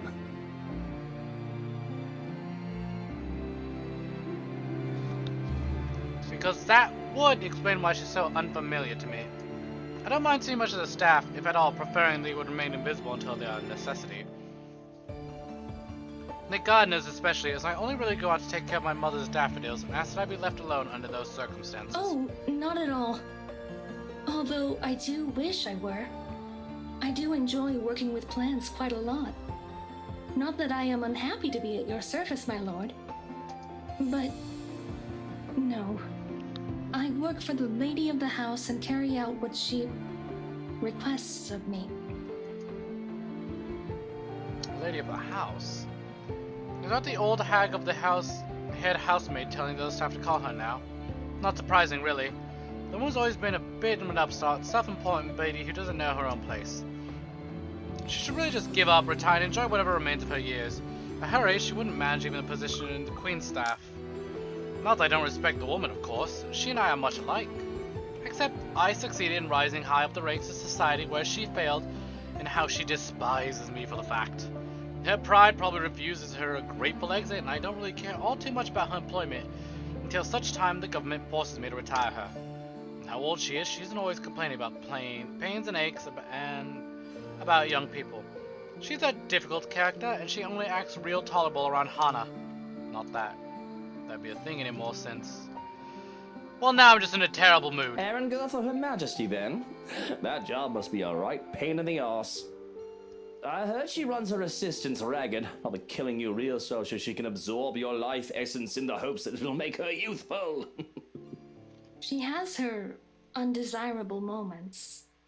But I am grateful enough. I have a roof over my head and bread to eat. Though certainly the compensation the household provides for us is not lacking. It is generous for me. Too much. Too much for someone as lowly as I. I did not mean to imply insult, my lord. I'm simply... I wave it off. Accusation that I'm paying my employees less than proper are often unfounded. I like to think I'm fair with my wages. It doesn't seem that she meant any harm by it, You but... do not look too happy. I really did not mean to upset you. The lady of the house will surely be furious if she hears of this. Oh, relax. That old hag isn't going to know because I'm not a snitch. But to be frank, I'm just wondering what you're here for. It's a nice day. A lovely lady like you should be out on the city with some lucky bloke. Apologies. I did not mean to bother you. I thought you would appreciate the company, what with the rains about to return. And if I do not appreciate the company, if I wish to be alone, don't you think I came out here for a purpose? I did nothing to mask my indignance now. If this were another time, maybe she was someone else, I would try to be a tad bit civil for a while longer. If my foul temper will make her run off, all the better. I don't need servants on their imposters nosing about my business. But she stays unperturbed, and if anything, she's rooted herself on the spot, still and silent. She looks at me in a quiet appraisal while I try my best to see if I can just ignore her. Difficult feat as her stare makes my skin crawl. What she says next sends a chill up my spine. But My lord, that is not what I see. Loneliness casts shadows in your eyes and sharp lines on your face. I see a man who is thinking of the woman he loves. She didn't say this last time. You miss her. You regret. Though I cannot fathom why. She did not deserve you. With the money and power I have, it's no big surprise that there's a target paint on my back. There have been many times that someone has tried to take care of me. I'm personally insulted before, called a bastard and a demon. They think angry me will make me slip. The very fact that they do try to get rid of me by insulting is enough as it is. But this is different. Nobody's spoken to my mother before to get to me, because nobody knew of her, as far as the greater public is concerned. I'm the son of Damien Wright. Whoever was unlucky enough to bear me is nothing but an unfortunate footnote in the history of our family. Who are you? Who sent you? What do you want? How do you know about my mother? The venom in my voice is apparent, as is the confusion in hers. Your mother? No, I speak of the woman you wed. Her death was a blessing. But I don't know if this is any better. I can feel the blood leaving my face. We had sent others away for this exact reason. They gave us time to cover up her disappearance, her corpse even. But if she knew about it, she has to be taken care of. What? How did you? Without drawing too much attention to it, I reached for the mobile in my pocket. One press would be all it takes to call the other man here so we can get rid of the pest.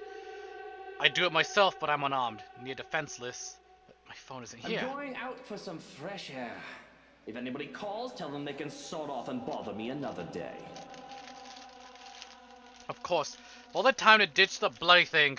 But I should be able to take care of the one woman, right? There's nobody but Johannes and I on the property, far removed from the village and the rest of society. A fist to the throat, a quick twist of the neck, a blade to the jugular. Don't forget the last one. Unfortunate for me, I don't have my knife either. But looking back at her, I freeze in place. Is something the matter? You look a fright. What the fuck? I tried to scream, but it's stuck in my throat. Please do not torment yourself. You have nothing to worry about. I would never harm you. This home still needs its lord, our prince. Come, my lord, the house beckons. Con was the beautiful woman, and her place is that grotesque witch. This monster, surreal and horrifying. That's it, I've gone mad. Driven crazy by guilt for the sins I've committed. This is the devil that would torment me all eternity. But even the idea that this is all a dream, a nightmare, doesn't stop me from flinching away at her touch. It definitely doesn't stop me from breaking into a run. I can still feel her eyes on me as I run back to the house. But I refuse to acknowledge it, let alone look back. All I need is to get away from her and to make sure she stays away. That means acting like a coward and seeking out company to keep me safe. Nobody can tell me to do otherwise. Bravery isn't something to be lauded if it comes along with stupidity. It must have been a sight to see, usually composed and reserved Luke Wright bursting through the doors. There's a time and a place for keeping appearances. The time when one's life is on the line is not one of them. Also with the courage, I look back through the windows to see if she followed me. She's gone. I feel relieved though, I really shouldn't be. Something to catch my breath, Johannes' sudden appearance nearly makes me jump out of my skin. Don't fucking do that! You son of a bitch! If I had a gun, I would have shot you! If I had any love left for my Mutter, I'd take offense. But what happened to you? You look like you've seen a ghost. We did. Oh, if only it were such a delusion. For I can still feel the faintest touch of her fingers. The feeling was too real for it to have been a ghost. In the garden, there was a woman. And there's always a woman with you, isn't there? That's not what I mean. Listen, she knows. She knows that Hannah is dead. Strange. The house was empty. Is empty. I made sure of that. Can you describe this woman?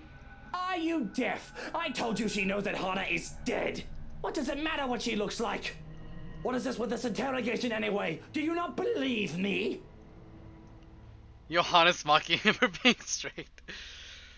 Frustration bleeds in my very being when he just raises his brow at me. What does it matter what she looks like unless we're going to go look for her? Oh, of course. I have to fight off the panic as I try to recall her features. I hurry up the stairs and into the east hallway with the butler at my heels. All this just to get as far away as I physically can from the gardens before I dare speak of her again.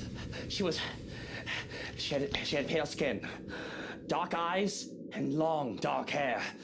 She wouldn't give me her name. And did she know who killed the madam? It didn't seem like she knew who it was. But she still knows that Hana is dead. You know I'm not gonna do well if I go under investigation right now. Ruhe bitte, calm down and think, right? Think. The body hasn't been moved. She must have been near it to know of it. If she knows there's a corpse, we can go about this two ways. Either we find her and take care of her, or we... Make her take the fall. That's all well and good. Oh, brilliant. But there's just one thing. The hairs on the back of my neck stand on end at the mere thought of that woman. I don't know if it was a trick of the light, but I don't think I was imagining things. And though he might think me a lunatic, I can only go on. She was this thing. A monster.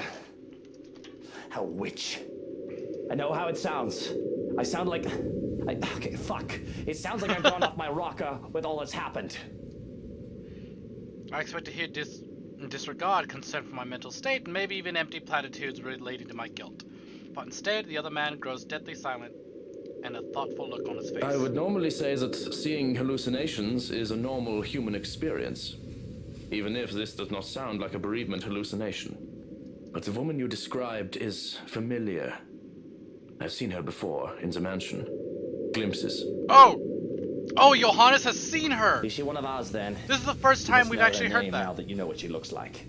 I thought at first that her name may have merely slipped my mind. I've asked the head housemaid to reprimand her, for she was always loitering about when I saw her. But the old woman confirms we do not have anyone fitting the description under our employ. So what I saw, what you saw, what was that? I don't understand.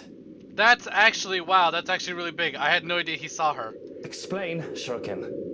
Please tell me I'm not going mad. We will have a head count of the female staff in the morning, and I'll assign stricter security protocols when the staff returns. It's better we rule things out before jumping to conclusions. I will have to check for tampering as well. Tampering? Psychotropic drugs to start off with, perhaps in the water supply. I suggest you not worry yourself about it. You are unharmed. That is what matters right now. If it makes you feel any better, I'll stand guard outside for the night. Johannes, I always feel safe with you around. No, that does nothing make me feel any better. That woman was a hallucination, a walking nightmare. What could a god do to stop her from appearing before me once more?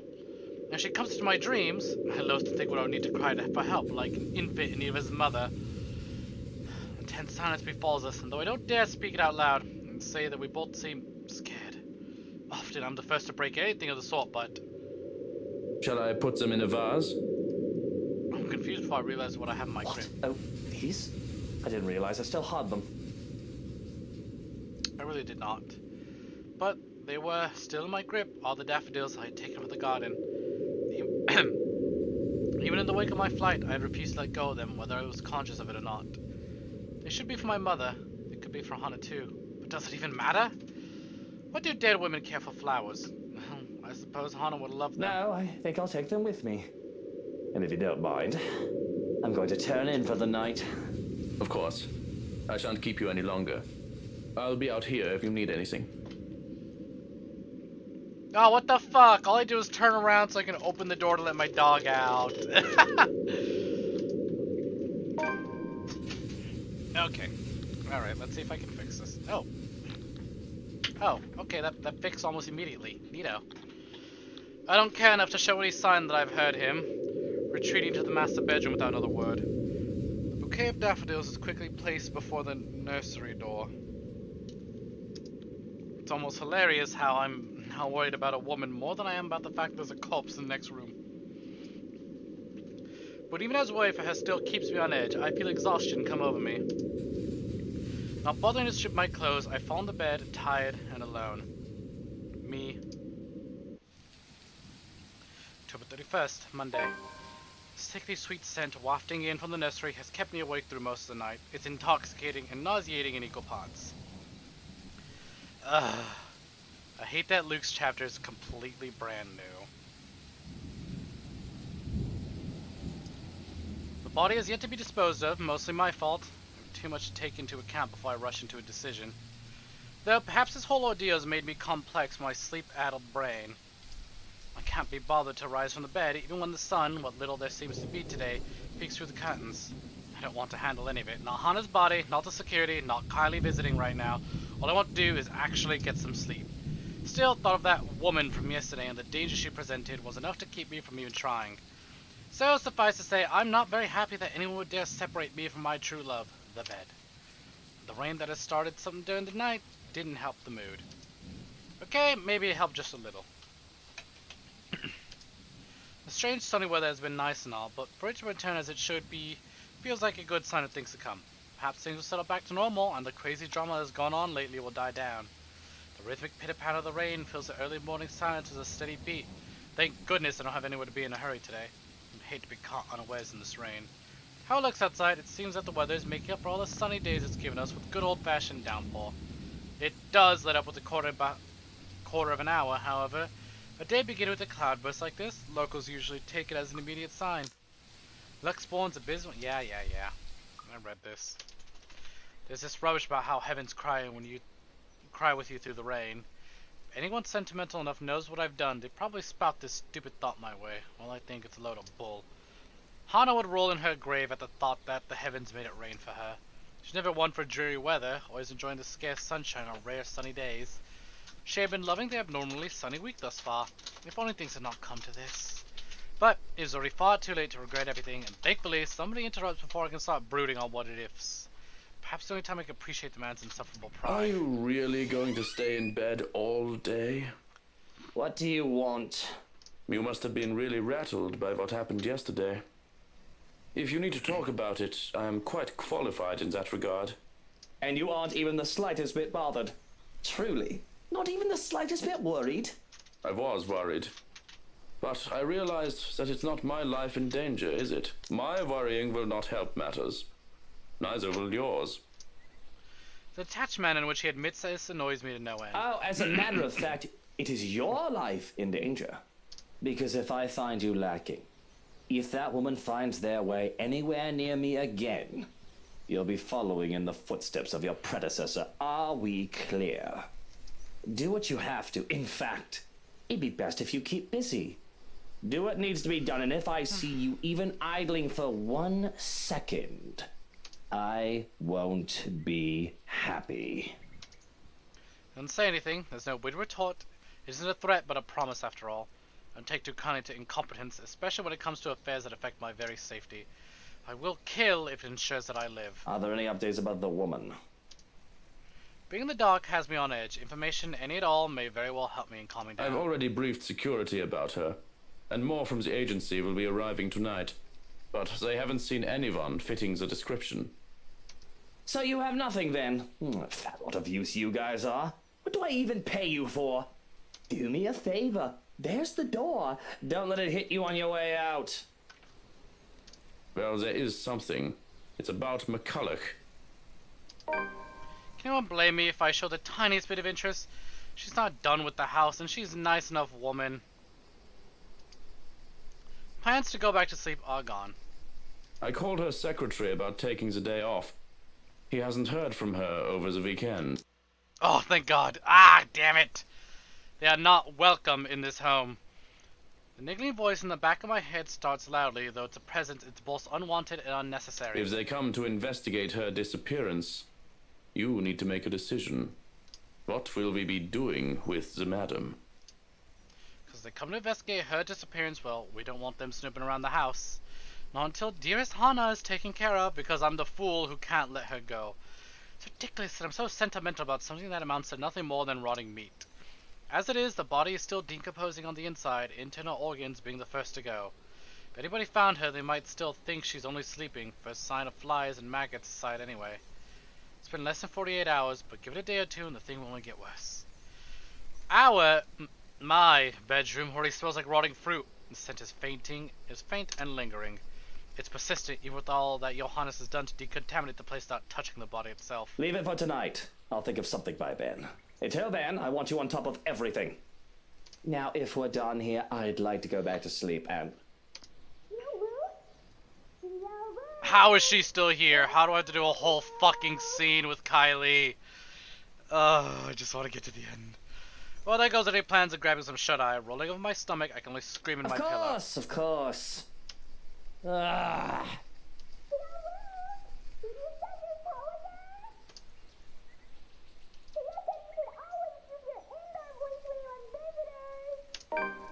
Screw what Hana said, she's dead now. Johans, distract her. Oh, look, it's time for me to go. Have fun with your little play date. So long, farewell, and auf Wiedersehen. Goodbye. Ugh, please, damn it. I nearly did, really. It's hard to remember something as trivial as an ordinary playdate when there's murder fresh on one's mind. But this is an instinct long ingrained to act as if everything's normal despite blood on my hands. Else I would have spiraled out of control a long time ago. Things would be as good as they are now. Besides, she's a bright child, tolerable kid. She's got a good head on her shoulders and can get pretty mature for her age at times. Of course, they have to thank me for that. Her parents can take partial credit, but Hana and I have been there for the kid since she was just a small babe.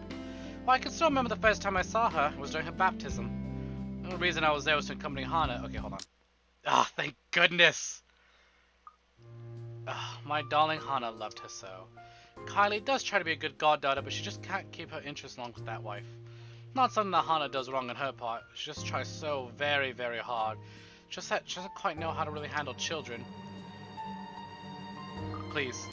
Yes, Unfortunately, Hana wasn't quite up with those sorts of things most of the time, thinking it'd spoil the child.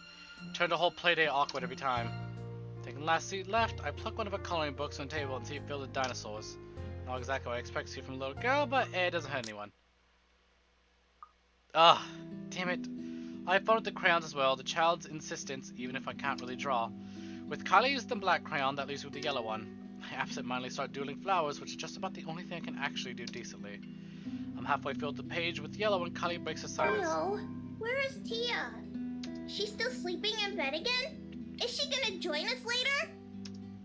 I'd be lying if I'm saying I'm not worried about going on with this line of questioning. Honestly, I'm not expecting her to ask about her godmother. For all that Hana was her actual godparent, she isn't as fond of her as she is of me. For a moment, paranoia fills my mind. It's suspicious of her to ask about a dead woman for no reason. I do realize it's ridiculous to think a child is a threat to me. Her father might be putting her up to it to find dirt on me, my mind supplies. I'm not too disillusioned to think that people working under me are actually loyal to any extent. Can't stop myself from being defensive. What do you care? You've never asked for her before. Mama's been asking about her. She hasn't visited for a while. There's a shrug and some sincere words that doesn't relieve some of the tension from me. Nothing else I don't know where she is, Munchkin. She's probably off somewhere doing grown-up things. That makes sense. Tia does a lot of boring grown-up stuff. There's always a boring grown-up parties. You must be happy you're not doing a boring grown-up thing right now, thanks to me. Hey, I'm doing a grown-up thing. I'm taking care of you, aren't I, you little rugrat? I'm still on edge, but it's easy enough to put on a carefree mask once I get a grip of myself. The roll of her eyes and the way she looks at me, at my doodles in a false serious manner helps too. Oh, your drawing doesn't look grown-up to me. Nevertheless, like any child her age, the line of questioning doesn't exactly stop. Is Tia still asleep? I want to give her this pretty drawing I made for her. And now they can't help it, that they don't know where to cross the line out of genuine, innocent curiosity. Yet that doesn't stop me from snapping. Tia isn't here, alright?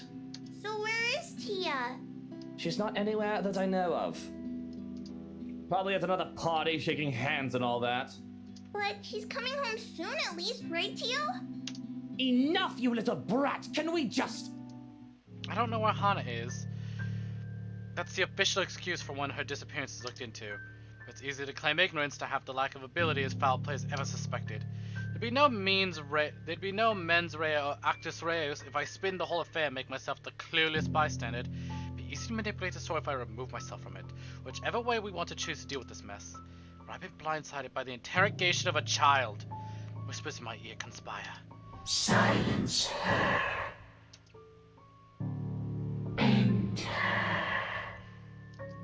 I have to shake my head and clear away the thoughts. She didn't deserve my anger for such innocent questions. Because this is just a kid. This is Kylie, for fuck's sake. I don't need to silence her. I had to. Let's just have fun, alright? I'm so sorry, Kylie. Please don't cry. I didn't mean to. I raised both my hand in a non-threatening manner, trying to placate her, only for her to take a step away, wide-eyed and terrified. This look on her face crushes something in me. She doesn't let me say anything more before she runs away, crying about wanting to call her father, about wanting to go home. Her crayons and toys lay strewn about, forgotten. Even Narcissa's left behind. She never leaves her doll behind if she can help it, and now it's looking at me, accusing. I've never shouted at her before, I had no right to. And even if I won't deny it, some part of me was about to raise my hand to her, when I promised a long time ago I'd never harm a child.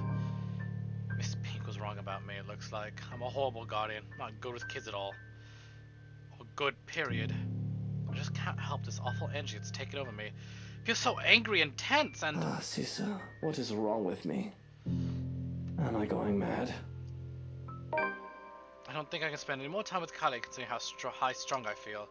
So it's a good thing that Suarez came for her as soon as I've called. Though it is earlier than agreed upon. Yes, let's... skip! Oh, beautiful. She nearly drops her tray as she enters the lady's bedchambers. The lady's being taken against the wall like a common street whore. The man is not her lord, her prince, but she is not of the station that will allow her to judge. That doesn't keep the shock from her features or from her voice. Milady, I brought the my apologies. Her voice is small, subdued, and shy. The little lady needs no words to express her displeasure as her face turns from one of pleasure into that of an angry accusation. Her glare burns, focused and scalding. If looks called murder, the servant girl would be dead where she stands. If looks could murder. All the while, her lover still moves in and out of her, either unaware of the audience or enjoying the act even more because of it. My heart feels like it's seizing in my chest, like it's being squeezed and the pressure won't stop until it bursts. Are you truly storming off over some hearsay? Be sensible! What you did, it is... There are no words. You bring disgrace to this family. This rotten noble standing in front of me is not the cousin I grew up with. Gross. This is not the lady I fell in love with. She would never do such unspeakable things, Charlotte! I bring disgrace. I bring disgrace. I'm not the idiot who's running off in the middle of the night. You promised, Edward. You gave me your word. Very interesting. So... You're one of us, my lord. Maid catches the lady cheating. Maid tells the lord. The lord splits the lady. The lady decides to have the maid killed. Very interesting. If I thought the voices were overwhelming before, it is nothing compared to how they are now. The voices are loud, speaking in unison, echoing ever on the spaces in my head. They welcome me back as if I've always belonged, as if I was meant to be here in the first place. They call me all these titles and names that do not belong to me, and that man's face, the one with the empty eyes, flashes again before me. Once fleetingly. Like a new memory having buried itself in my mind. I have to struggle for air when I come back to myself after. This isn't... The welcomes turn to screams of my protest, pained and desperate pleas for my help, telling me this is my duty to stay. Telling me that I belong among them, to them. Gentle touches turn near threatening, the warning scratches that bear, and the barring of my teeth by predators before they truly maim someone. My mouth goes dry as I struggle to speak some sense to hallucinatory madness. I don't get the chance, they drown out my voice. Prince. At her words, there's a compulsion to stay, and my heart races in the chest that I fear I should be... I feel I can skip this now? Yeah.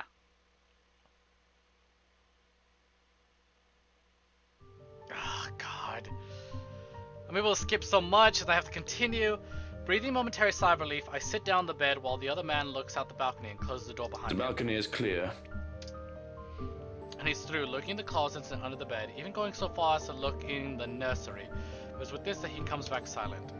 Johannes' eyes scan the room warily, searching it to see if he missed something. What have you done with the madam? What do you mean? The body. It isn't there. What? Last I checked, it's still there. It's not like anybody knows where the fucking body is. Did it just stand up and walk away? Got tired of being dead and decided to unkill itself? Yes, it did. It wasn't there. That must mean it's somewhere else. And the house is crawling with gods, none of who knew that Hana's already dead. I feel the color drain from my face, but before I can take a step out, he raises a hand to stop me from charging out there. Stay.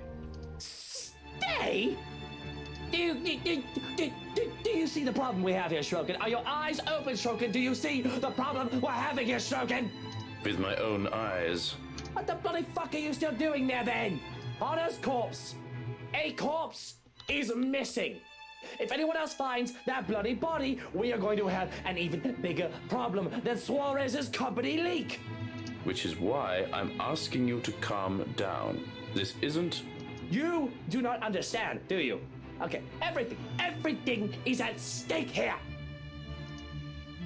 Money, reputation, connections, the company I've built. Everything. There's no second thought as I reach under the side of my bed and pull out one of my knives. I've no doubt that the other man can take me on if we were both unarmed. With this, I can even the field. We've done this. Ah, damn it.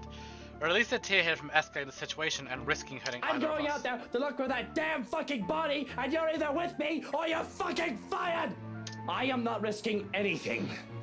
I am not losing everything. Still, like a stubborn mule, he refuses to budge from the door. There's a withering look on him that I try to match. One that somehow I am losing fast to, even with him not saying a word yet. Can you see yourself in the mirror right now?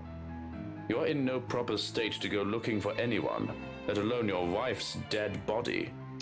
If it will make you happy, I will do the looking.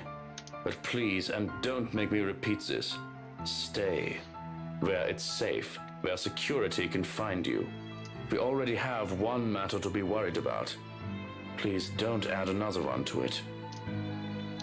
Perhaps it's his tone. In spite of his general disdain for virtually everything that has to do with me, I'd like to think that over the years he's grown some sense of duty to his employer at least. Much as I loathe to admit it, I trust him over any other servant in this house. So, a quiz. You have 2 hours, Shroken. I don't think it'll take that long to find one lifeless fucking corpse in this godforsaken house. 2 hours. Any more than that, I'll do it my fucking self. Crazy how in another timeline he was freaking out because he couldn't find his missing wife. His very much alive, missing wife that he was very much in love with. Of course. How much a fucking character can change in these? God damn. Despite his words, he lingers. If I didn't know any better, I'd say he wants to make sure I get in that damn bed and sleep while he turns away from me. What am I, a child? Won't you be treating me like one? There's a reason why we'll never get along. Well, what are you waiting for? Nothing.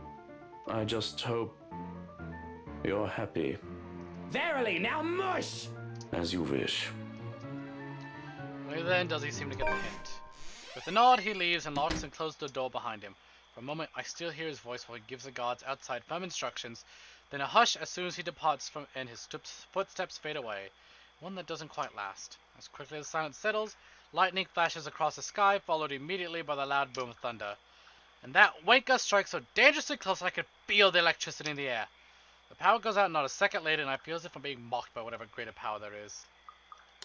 Ugh. All is deathly still for a moment, but soon the rain starts once again, far heavier than the light drizzle in this morning, its pitter-patter hitting hard against the place's roof. Despite the noise, I find myself drawn to my bed, exhausted, hoping for a little nap. I'm safe here. Shrocken will find me when I wake, and I won't have anything to worry about. It does not take long. As my head hits the pillow, in a matter of minutes, darkness claims me, bringing with it laughters and whispers of a twisted love from a time long ago. Who are you? Stay away! Sweet dreams, my love. It'll be over soon. Oh, it's finally November 1st. Yet, in spite of the unfamiliar voices and unwanted touches from shadows lurking in the dark, rousing in the slow, arduous process, difficult, every limb heavy with lead, no matter what aversion my words they murmur, in my ears and the slight sight of her horrid smile from afar, my body refuses to yield. I'm at their mercy. Beyond fathomable reason, my consciousness refuses to pull out of the waking world, choosing to linger instead. Somehow, even if it might mean I may never open my eyes, I allow them. You do not belong there, my love. Not that I mind getting a few extra hours, of course. The bed's more than comfortable as is, after an exhausting day yesterday. How are we doing on the branching tree? Lovely. All these middle scenes, and then these middle scenes, and the long skip. Then more middle scenes and a long skip. Yay. Babysitting Kylie and the stress of finding an intruder in my own home, they can deserve a little break every once in a while, especially after going through all that in a single day. Can only be on the receiving end so many times of unacceptable scenes with a span of a few hours, you know. As gracious a host I am, my patience has its limits too. Although there's still the problem with Hana, I've forgotten that of course. But that's why I hired Stroken. He's competent enough, he won't even last a day in my service he's any less than those half-wits, thinking they can deceive me with sweet words. He's more than capable of working on his own without guidance. Let the butler take care of that little problem with Hana while Hana's body is still missing. Hana's still missing, the trespass is still out there. You do not need her. I am here. We are here. This is where your home is. Where you belong. For all that blood you've shed. Come back to us. How long has it been since? Your Highness has never taken this long before. Surely there should have been an update by now. Alright? So why isn't there? Please don't go. Bloody hell, the cretins I've surrounded myself with. And isn't that enough of a reason to force myself out of bed? That's always been the case.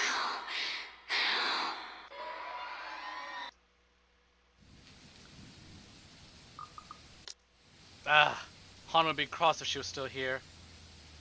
Not that it's an immediate problem, if anything, this power outage we should be minding first. Yes! The delay is understandable if he went looking for Hana as he promised. But bloody hell, my safety is also at stake here. Cursing, I stay still, letting my eyes try to adjust to the darkness when my hands fumble for my slippers. Ooh, look at all that they were skipping. The thought of having more dead bodies here, it's already quite too much. It'll literally be overkill, especially for someone like me. Nevertheless, joking up, Feathers wastes no time drawing his own gun to the side of my own. If he knows it's already too late. Still, he glares at me. And then bam bam! Yep, there we go. Oh my god, we're right there. Everything you're doing is useless, Ashton Frey. Oh god, Ghost Hana's so fucking scary. And now, you're dying. Meddlesome fool. Hana? You're not supposed to be here. For a moment, I wonder if it had been me who died and not her. After all, that can be the only logical explanation as to why I hardly draw breath when she stands there. Of course, another logical explanation would be that I'm high and this is really, really bad trip. Either reason doesn't suit me. Though it can't very well be the former. Even from down here, I can see blood that stains her dress. Saying that makes me feel as if my hands are covered in them once more. Warm and sticky, sweet and sickly. Oh, Luke, darling, my love. You look so upset. Are you not happy to see me?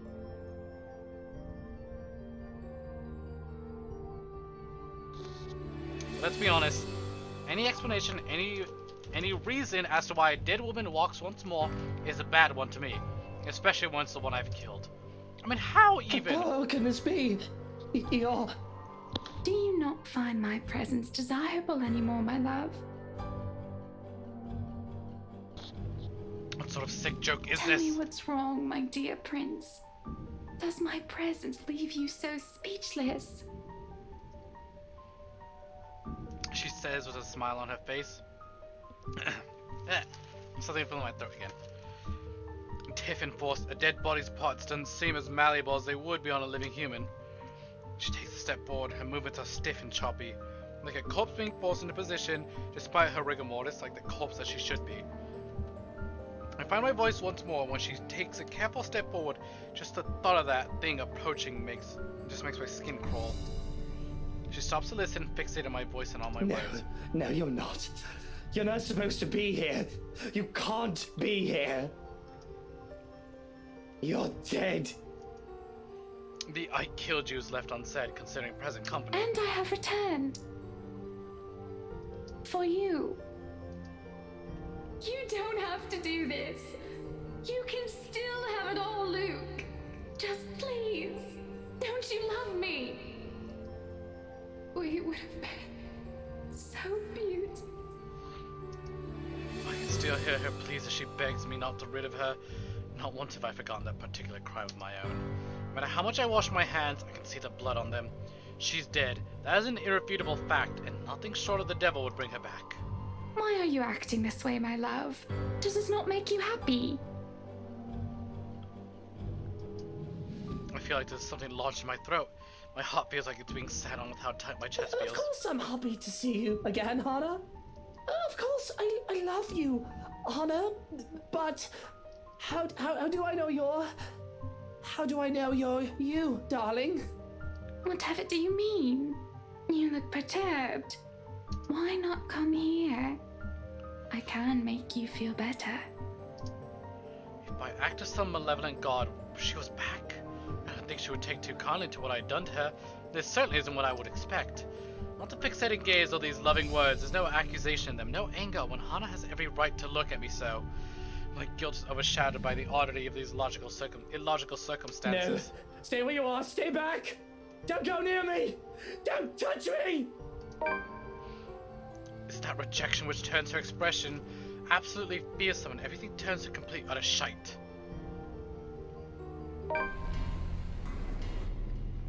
And then there were 4. Oh shit, look at that, it's Hannah this time too in the thing. Oh, I guess it's always been Hannah. Hannah's body shudders and shakes as she's about to have a seizure until her visage ripples and changes. Golden yellow hair is slowly stained with inky black, and her face melts into that of the woman, the maid from before, with a menacing expression on her face. Along with it, the shifting of the very ground we stand on. It's a slow thing, a whisper more than a bang as the darkness creeps into every corner of the room. While shudder and groan, blood runs from the ceiling, crawls down the walls, and stains the floors. It feels as if life itself is being sucked from the house slowly but surely. The beauty of the place is gone. Only the dead, decaying remains of the mansion left in its wake. But I have to wonder if it's just a foyer that's become this nightmarish place. You can already hear it, gone with the grounding of the thunder and lashings of the rain and wind against the foyer's high windows.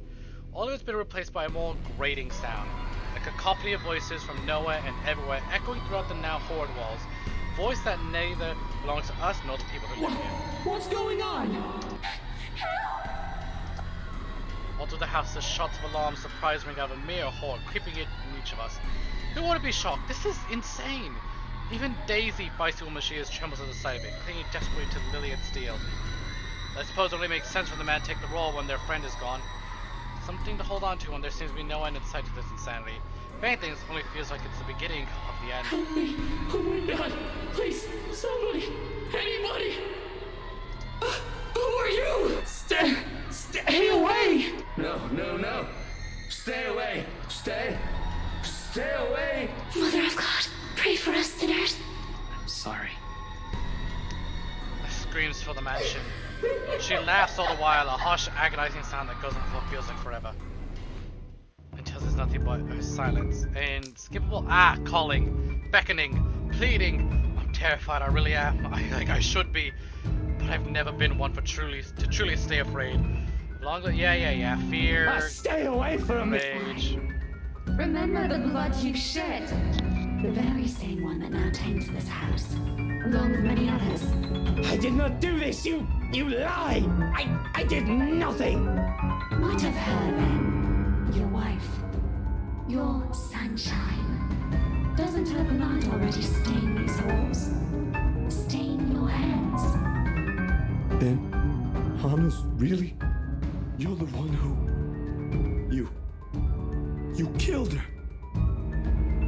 Your own wife! Oh, fuck.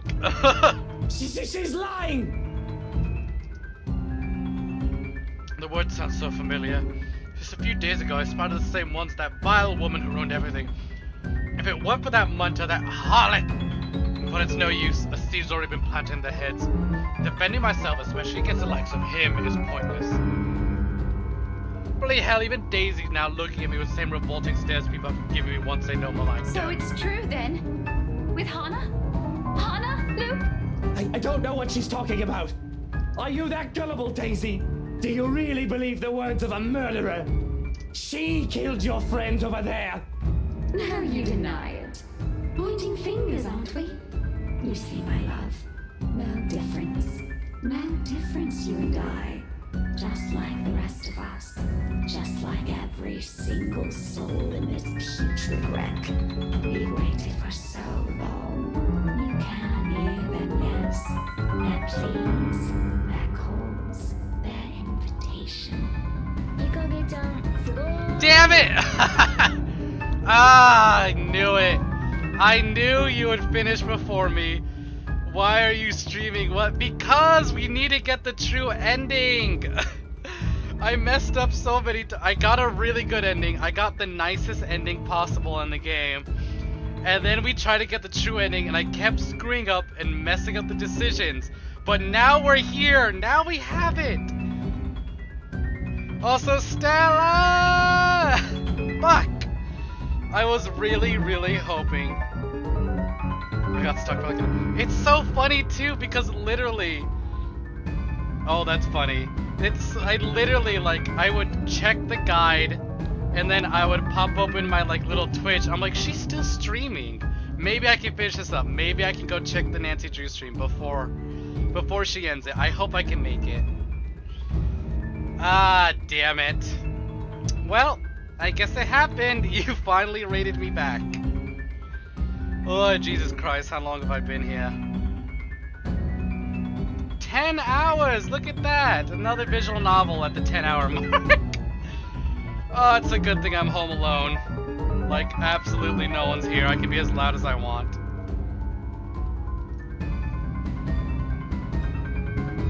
Oh wait, that's not a raid, that's a resubscribe. Yeah, look at that. 4 months. I saw on Discord. 10? Yeah, not the first time. Ah, love you too. Yeah, it's 6 AM for us, amenable. But I have the day off, and I have the house to myself, so... What am I doing to myself? I'm enjoying a really fucking good story with a terrible British accent, but you know... Oh, it is absolutely fucked. I'm gonna... Can I? Hold on. Hold on. I'm gonna turn that off real quick. Okay. Okay. Stella, I need to catch you up. I need to catch you up. Okay. Good ending. The ending that we got before I tried this fucking true ending bullshit. I could have ended hours ago if I got it right earlier. I'm doing something anyways. Exactly. I always look at people and go, how do they do 12-hour streams? How do they do 24? And I'm like, I think I'll play visual. Last time I did 10-hour stream, it was Doki Doki Literature Club. And here I am, 10.5 hours. I'm playing another visual novel. It's good though. I want to finish it. I need to wrap it up. I think what makes me mad the most is that I like the ending that we had up until the cliffhanger. I would have been so okay ending hours ago if it weren't for that stupid cliffhanger. Okay, let me catch you up though, Stella. Happy ending. They burn the letter, and everyone escapes.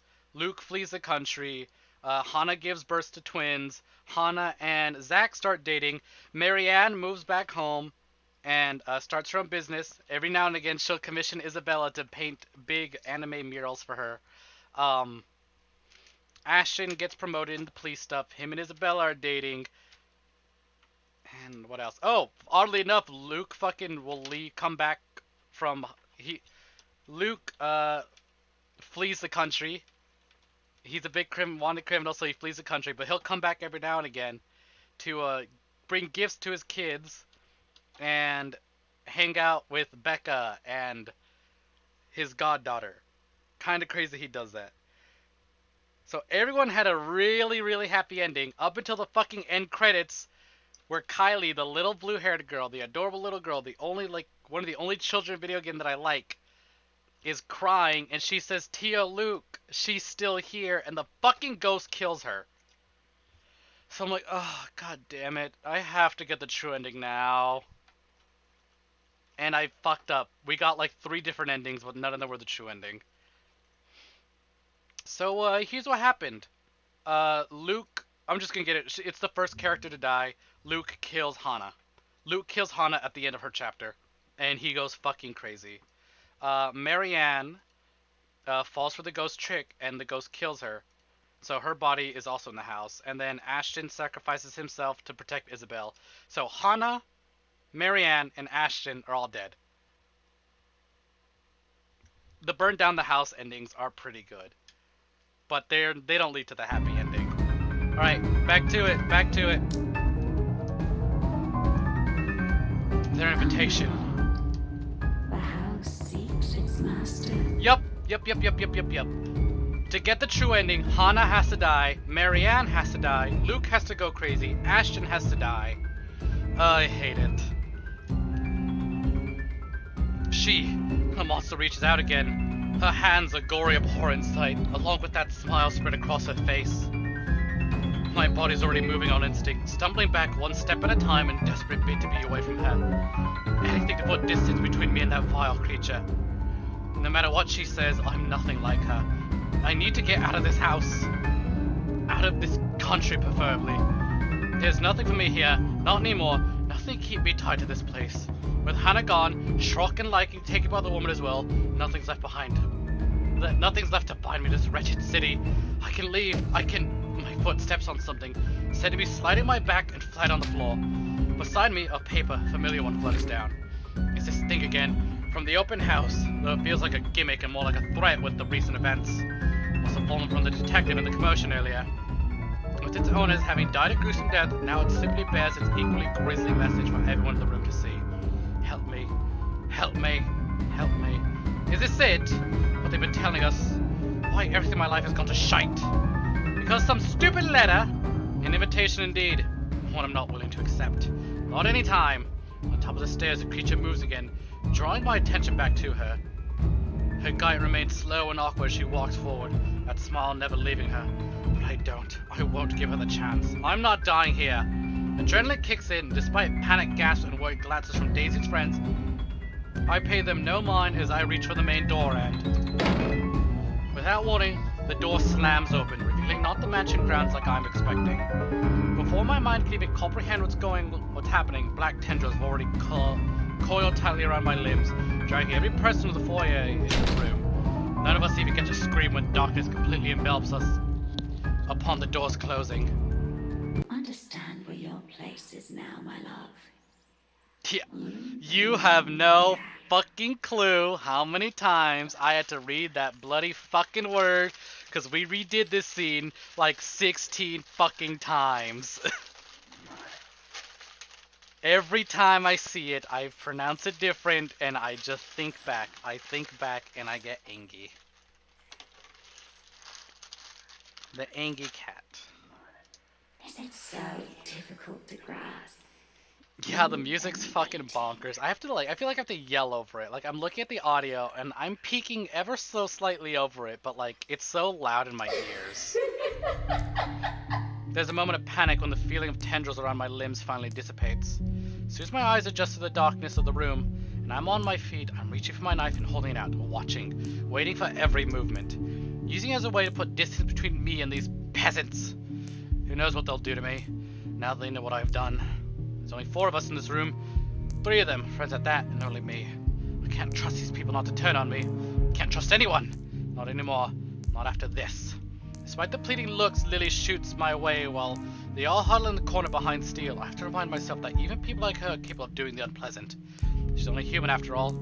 It's never an excuse why even Hana has her cunning, manipulative moments, though she does it more subtly than I.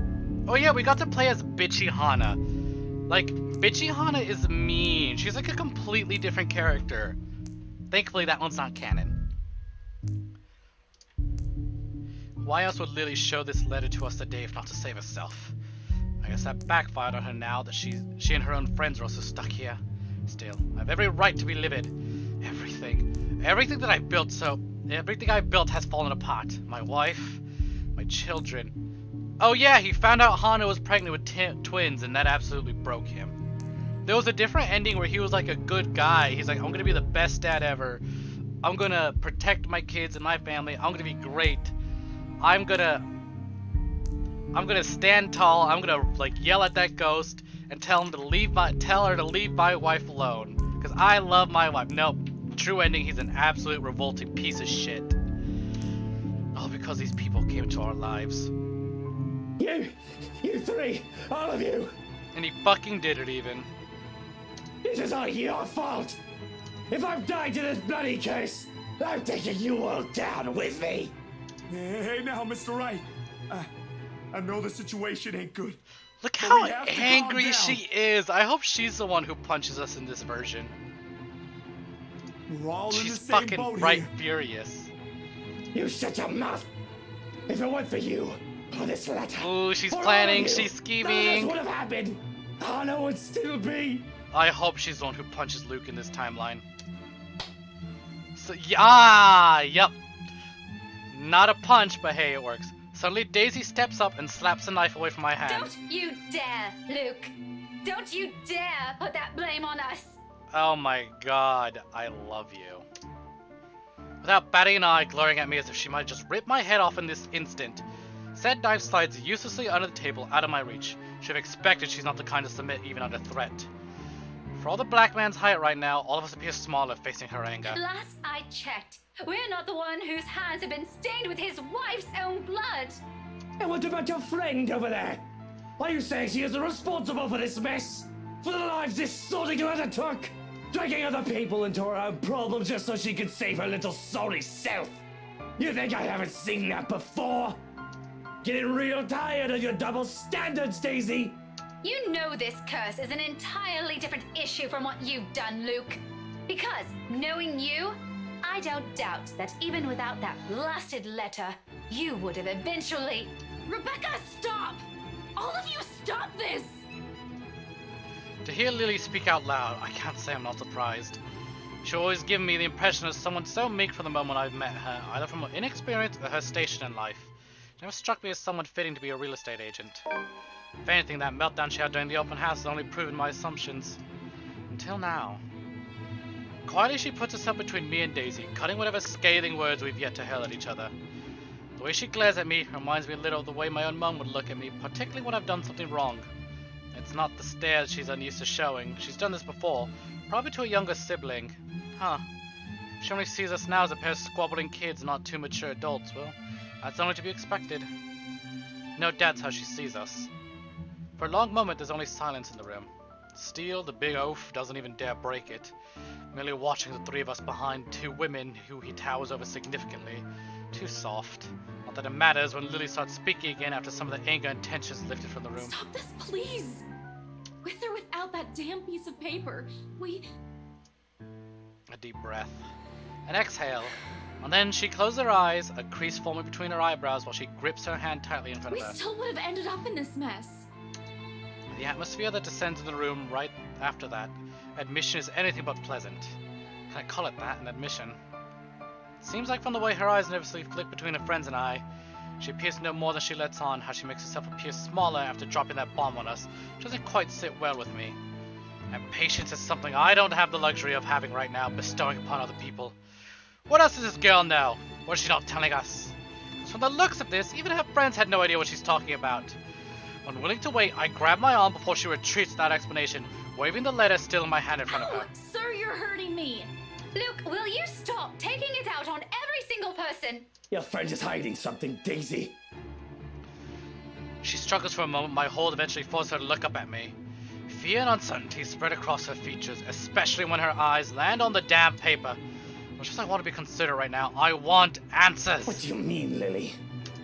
I'm not sure about it. Don't give me that, you know something! Ow! Please, sir! I know the paper's useless, okay? Those people they mentioned in the news lately, all those who died, my co-workers, the open house clients, none of them had seen it, even Rose, and yet they're all dead. I should know, sir. That letter has been with me since I picked it up. And I swear I didn't make copies of this thing. Even if I wanted to save myself, I wouldn't do that to my friends. Or anyone. And yet we're all here! Are you taking me for a fool, Lily? We would have ended up here either way. Maybe? I really don't know. Sir, please. All I know is that paper isn't the reason why all of this is happening. There's something else that... This place. Steele's been quiet the entire time, and that sound of him talking, however whispered it is, still manages to catch us all off guard. We all pause, turning to him with likely the same question in our eyes. What? I mean, I just remembered something a friend told me. You know, stuff about ghosts or curses. You probably don't want to hear it. No, it might be something. What about this place, Zach? Maybe it's also the reason why Ash went here. There's still a moment of hesitation in him, but the mention of their dead friend appears enough to reason to spur him into speaking. Remember what I told you the last time you and Ash visited? A few days ago? A pause while he allows Lily to remember. Soon enough, whatever it is that dawns on her, and her face lights up with something like hope. Of all the things in this nightmare, hope! Her head snaps up and she reaches for Steele's arm to give it a squeeze. A reassurance or confirmation? The meaning is lost even to Daisy, who glances at them baffled. Belle, what are you... Becca, it's this place. Think about it. Then they proceed to tell some ridiculous narrative about the supernatural. Stories about ghosts, legends, curses born of great anger and pain, and whatever else people use to scare children.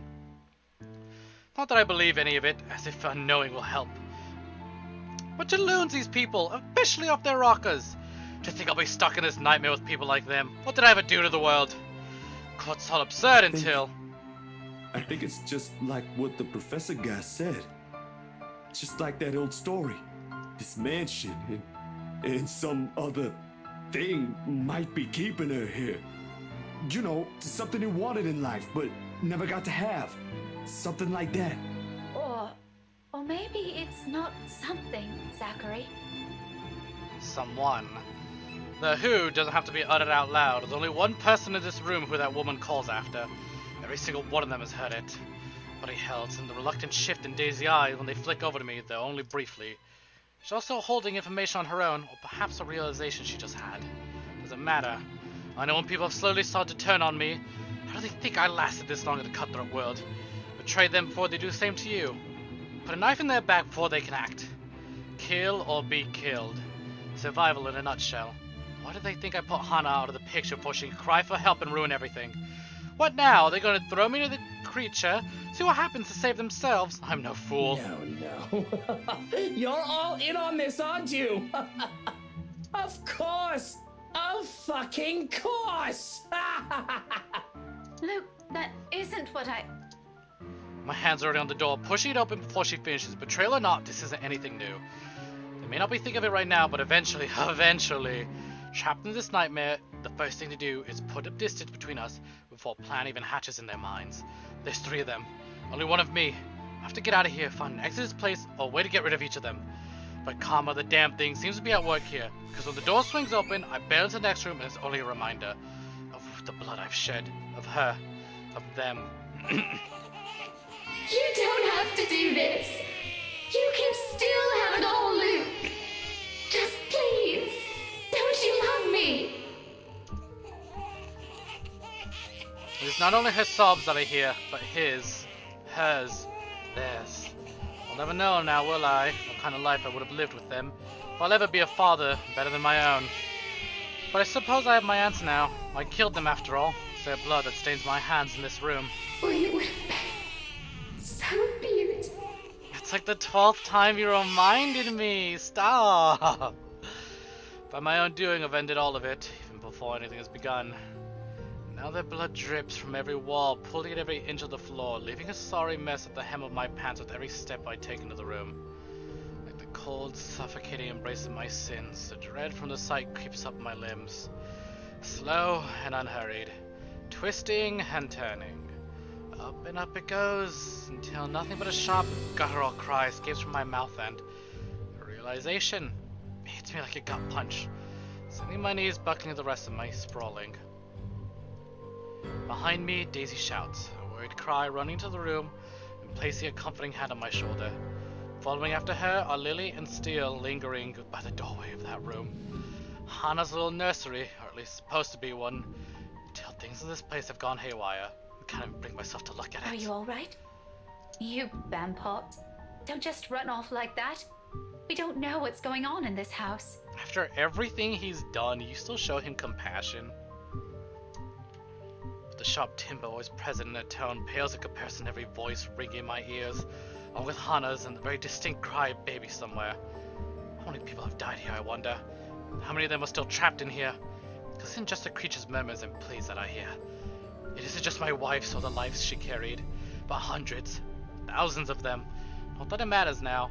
I know I've also doomed Han and my own children to this nightmare.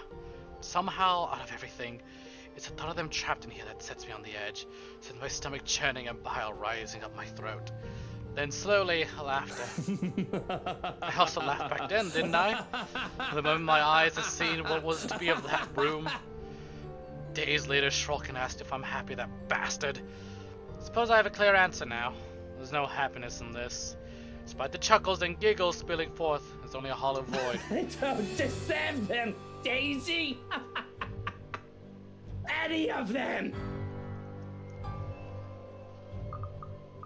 We did it! Oh my fucking god, we did it! Okay, so before I pick, because I know what the choice is, what do y'all think is the true... one of these decisions leads to the true ending. One of these leads to a really fucked up ending. Oh my god. After trial and error and forced to read so many slight variations of the same scene over and over and over again. Oh my god, I did it. You pick what you want, I'm still gonna pick the right answer.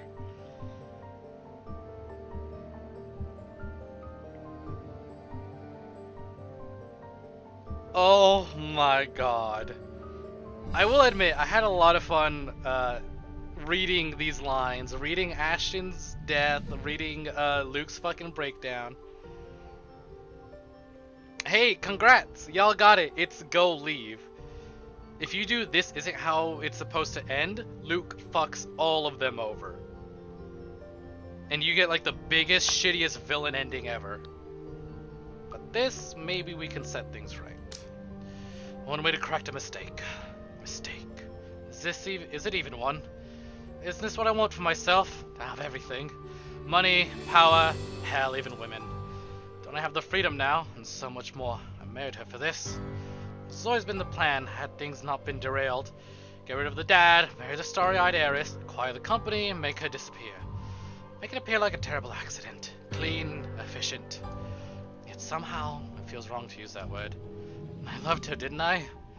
This is a sin, more like it. Perhaps one that deserves an equal punishment of death.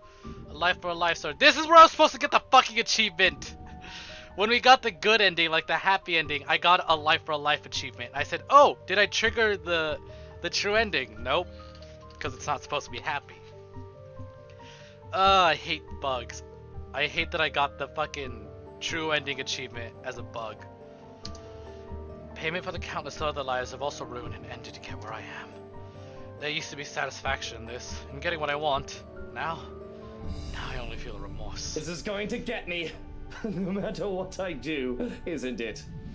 Luke, we can't stay here. We have to find a way out. We have to... Go.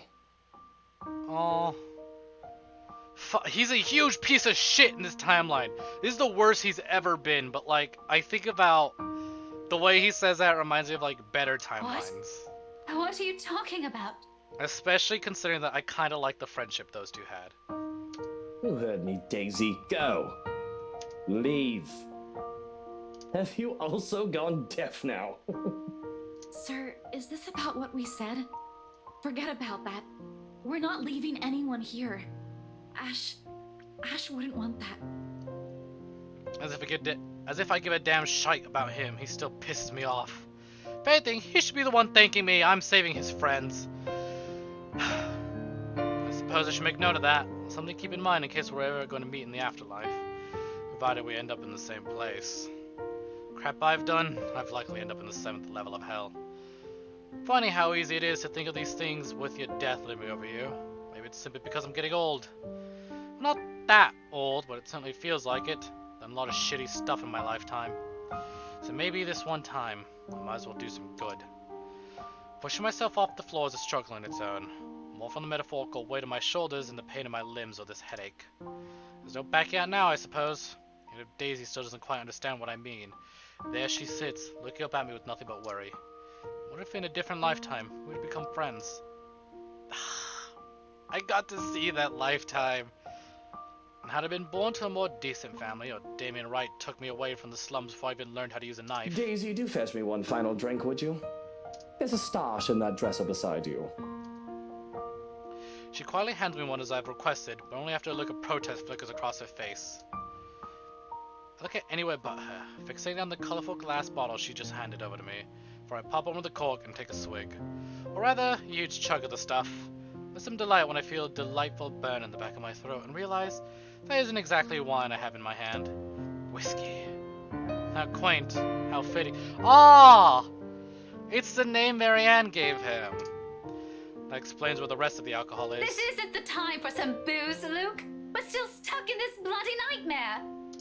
A little sense of self-preservation from you would be really nice. Such a nag. Though, I don't think Hana would much appreciate me drinking in our room either. Or at all. She has anything to say about it.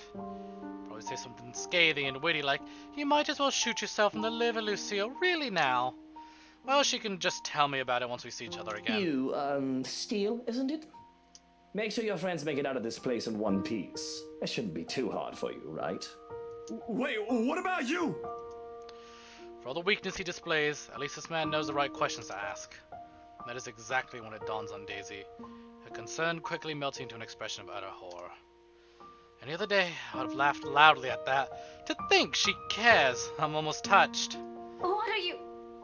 Don't be ridiculous, you ball bag! You're kidding, right? Look, Wright. Mr. Wright. There must be some other way. This isn't going to solve anything, you numpty! You're just giving her what she... Daisy, Rebecca, do me a favor and watch over Kylie for me. The Rugrat shouldn't be allowed more than one glass of parfait a day. Her father spoils her too much. I enjoy her character, and I like the short pink bob cut, but I will admit, the sweater is a little weird. Why don't you do that yourself? I'm not her godparent, you are! Also, I liked her character arc, so I can ignore the clothes. Especially when we play as her, we don't have to look at her outfit as much. I have to stifle the giggles that threaten to spill uncontrollably. I'm not drunk yet, but I might as well be. Lose my mind, maybe. And I'm afraid I won't be able to. You're going to have to apologize to her for me as well. You see, Daisy, where I'm going, there's no coming back from. Smile. Then I'm dousing the whole room with the remaining liquor before a word escapes their mouths. They can only watch. I can tell they don't approve of this, but what can they do? It's my house. I can do whatever I want with it. Doesn't take too long for Steele to catch on. He's seen this ugly side of me more than anyone here. There's still reluctance in him, of course. Man remains soft even for people who have openly hated him. Hesitation in him, even if he's pulling the two away from the room, quickly ushering them through the doors that should lead them into the hallway. But Luke, we can't... Go on, Daisy. There's nothing left for you here. A long moment of silence, of conflict and pain flashing fleeting across her face. We never did get along much, Daisy and I. There right now, I think she's come to care for a rotten bloke like me, the way she might do for another friend. And when to meet my eyes, perhaps out of some uncalled for guilt, she simply reaches out for both arms and gives a light squeeze. And then, in a voice so low and whispered, This is what you want. Not a question, merely a statement, a fact. One that deserves an equally honest. Funny, I've never been the honest sort. Yes. I'm sorry. We're sorry. The look on Daisy's face before Steele closed the door behind them? Odd. There's no other word for it. The same one my own mum's given me, along with the same words. A gift I considered them back then. I never understood the use for it. It's not like she didn't take care of me like a mother should. Eleanor Chandler did more than that.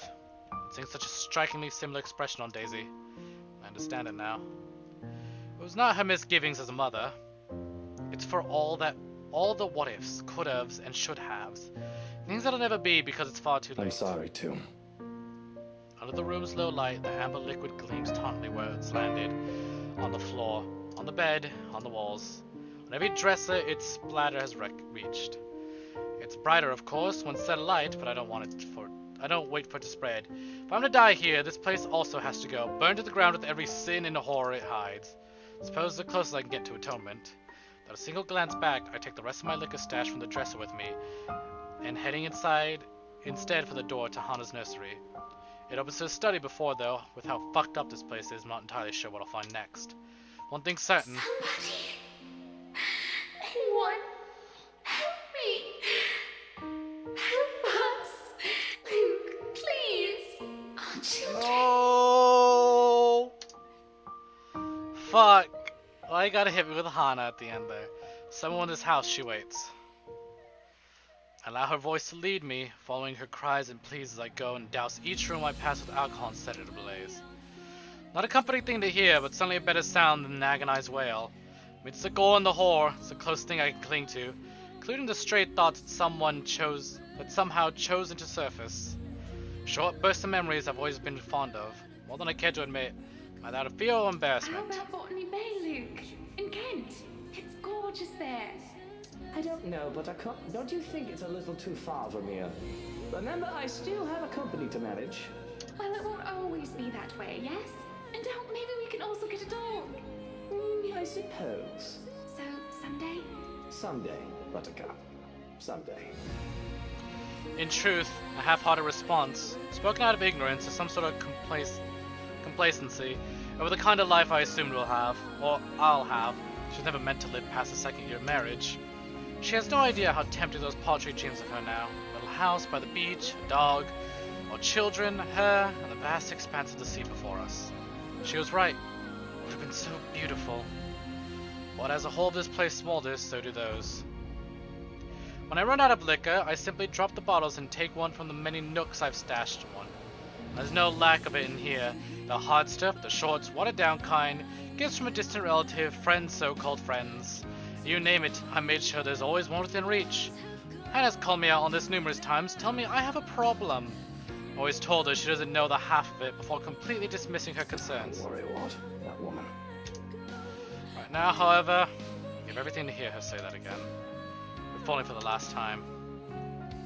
With each room I pass and burn, the place becomes easier to navigate, as if it's slowly righting itself, returning to what it's supposed to be.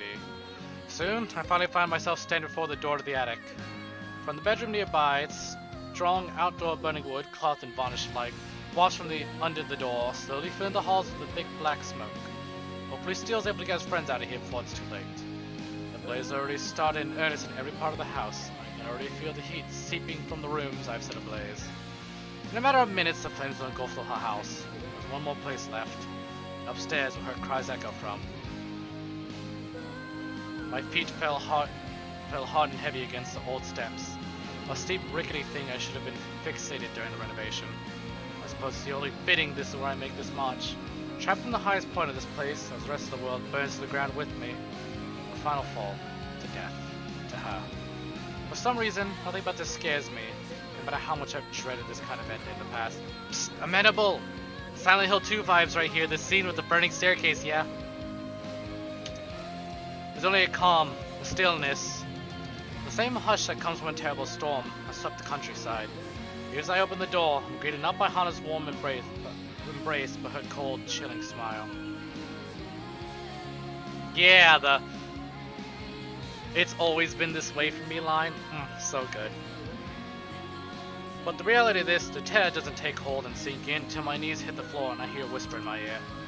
And a voice so familiar, yet different, reverberating inside my head, in soft murmurs and sighs, while her arms come from behind the rest across my chest. You came home to us. Guess hoping to see Hana here is already asking far too much. Perhaps something I don't deserve even in death. Yet tears flow freely from my eyes despite the disappointment. Nothing but lightness and air, and the feeling of finally being released from the shackles that scrape me raw. Because at the end of this road is her. And I think this is it. This is how I die. A gradual descent to the abyss, everything around us goes up in flames behind me. The window blows out from the heat, but above the piercing sound and shattering glass is a rustling of trees against a light breeze. A passing draft that carries even into this room from outside, cold enough to make me shiver, strong enough to fan the flames further. In the distance I can hear the soft chirping of birds, while the rest of the world stirs, wakes. Ever so slowly, darkness gives way to the warm morning hues. The soft rays of the morning sun altogether spilling into the window, stirring a distant memory. Of a laughter, of a tender voice I long to hear one last time. I did not do it for you. Ah! Dawn at last. She's free. Dusk to dawn, achievement unlocked. You've unlocked a memory fragment. Like the flames that engulfed the mansion that night, whispers quietly spread across the Luxborn city after the incident. Officers who investigated deemed the tragedy of the Ermengarde mansion an accident. An unfortunate outcome of a long-rumored domestic dispute between Luke and Hannah Wright, killing innocent lives. But for those who still believe in the stories of the old and those who know the truth, it is but a testament to the curse and the secrets that the Ermengarde mansion has hidden for centuries. There will come a time those will finally be revealed, only the ashes of the now ruined mansion know. However, on nights when the wind howls and thunder booms across the sky, some still claim hearing of voices where it once stood. Of cries and wails that fill the nights and desperate calls for help, for anyone who dares listen. As for those who remain... oh, he looks so good and that art's amazing. Zachary Steele decides to give the movie industry another try a year after. This time, he brings a film that tells of a harrowing experience under the shadow of the Ermengarde curse. With help from Rebecca Gales and Isabella Santos on production, he's able to bring it to life 2 years later. But unlike his first foray into the indie scene, this one turns out to be a blockbuster hit, gaining him accolades from several award-giving bodies. Although the film has brought him considered success and opportunities, Zachary claims it'll be his last film he'll be making, remarking that he merely wishes to tell the tale.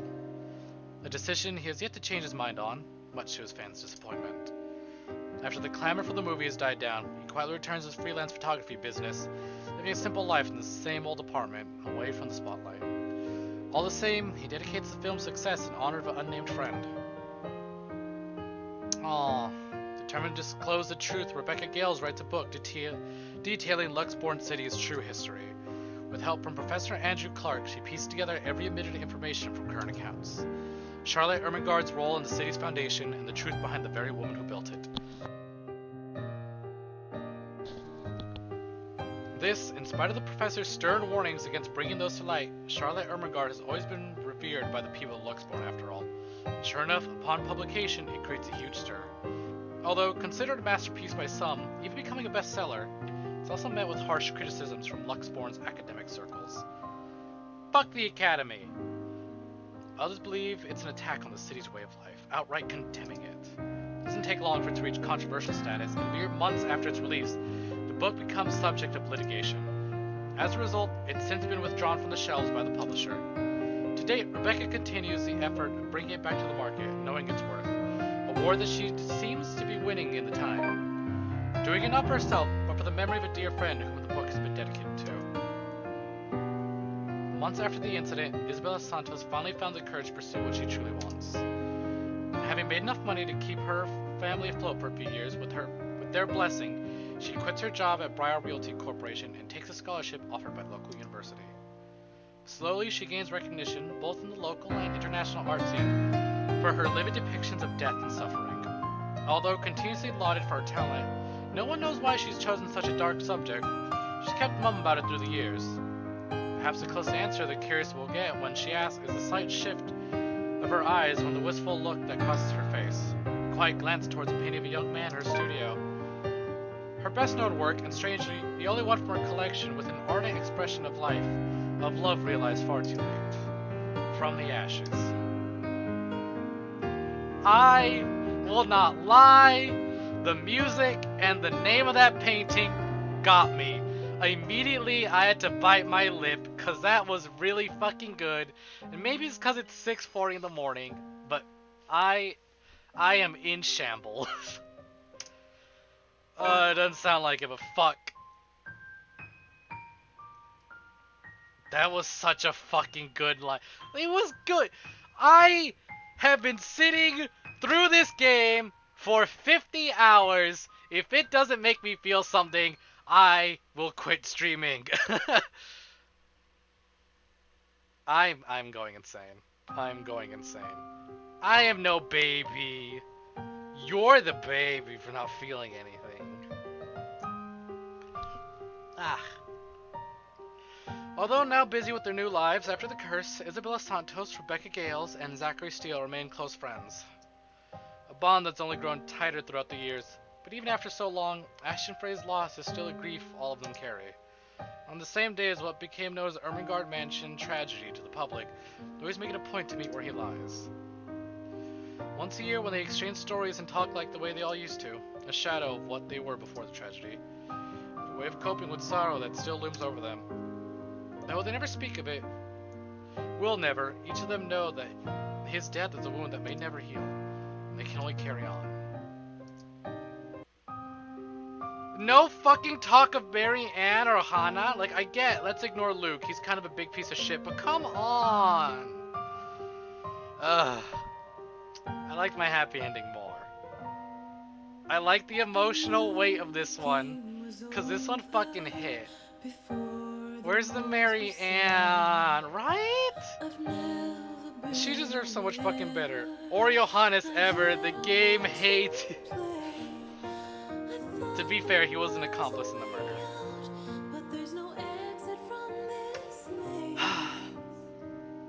Like, that was a really fucking good ending, yes. But you had other characters who deserve better. Give Mary Ann and Hannah just a little bit, just a crumb of respect. Wait, so why was there a curse? Okay, so, so here's the curse, right? So, fucking old British rich people buy a bunch of land and start a town, and there's like a slave trade going on, and the big rich lady who basically owns the town stops the slave trade and brings in one of the slaves into her own house. Yeah, she killed the black-haired maid girl, right? So she ends the slave trade and she basically says, hey, come live with me, live in my house.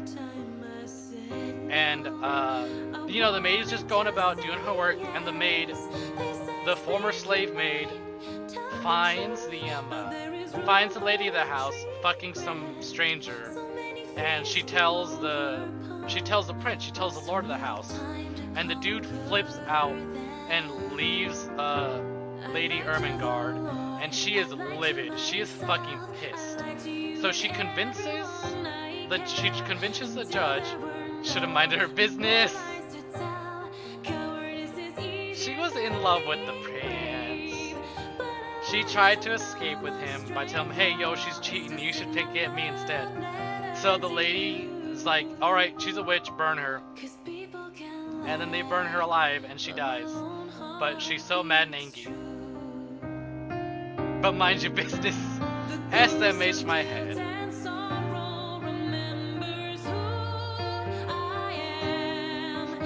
See, she narked on the lady of the house just trying to get some dick. That wasn't her cousin.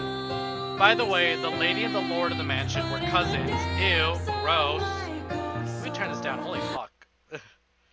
They were cousins. Oh my god, they were cousins. She had a big grudge. So, she wanted the lord back, and Luke basically fit the bill. So, give her Luke, and everything's a-okay now. Yeah, she really killed all these people. She's really cute. She's really pretty. But, like, I feel no ounce of sympathy for that character. Like they explained the story. Oh, a ghost with a grudge will become that grudge. But it's like, fuck. That is fucked.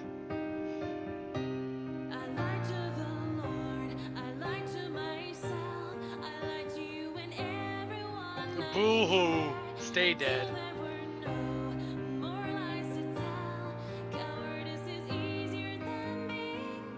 I love, though, in the good ending, they burned the letter. Not the mansion, they burned the letter.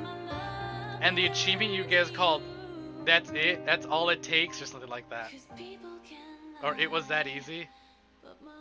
Oh my fucking god, this special thanks. Hana, best plot and backstory, Lenny face. Danny is my true friend. No Luke X Isabella, no bye. Hana X Isabella. What? I didn't read these messages before. Oh my god, that is so funny. No, I didn't watch the epilogues because Marianne was dead and it wasn't the true ending, so her death was for nothing. I didn't want to watch those epilogues. Listen, I only care about my happy ending epilogues. Or canon ending, okay? I don't want the others. Dear you, if you're reading this, it means you've playing the game in one way or another, and we thank you for the time you spent playing the letter. It's our passion project. The letter is the first of many visual novels to come from us. Amenable, it's 6:44 in the morning! I'd have been here so much longer. We have... Nice. Look how many CGs we have. Look at the percentage. Nice. Well, maybe now's a good time to buy the game. Or watch someone else on YouTube play it. Listen, I went and I at least got the true ending. I really didn't expect... Yeah, I like this scene. Yeah, let's appreciate that a little bit more. Let's appreciate this. I'm appreciating this. Are you guys appreciating this? But wait. What if we appreciated... Or is it? Or is it? What if we also appreciated this one? I like this one. Her T-Rex arm? Oh my god, I think you're right.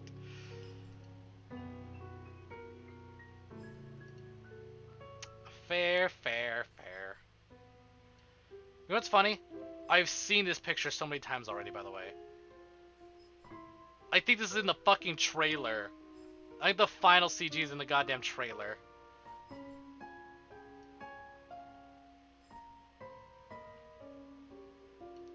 Oh look, here's Luke when he's being an actual good husband. Remember those? I don't. Memory 75 memory fragments. Why is there also that's the lady of the house. Yeah, that's the mistress. Who put that in the trailer, right? Yeah, that was the mistress. Yeah, here's the mistress. There's the witch getting burned. Here's her getting her freak on. Oh, I guess she will. Oh, I totally forgot about this. The mistress had her fucking assaulted. That's right. Jesus. Oh, yeah, never mind. I totally forgot about all this. She had them both fucking killed.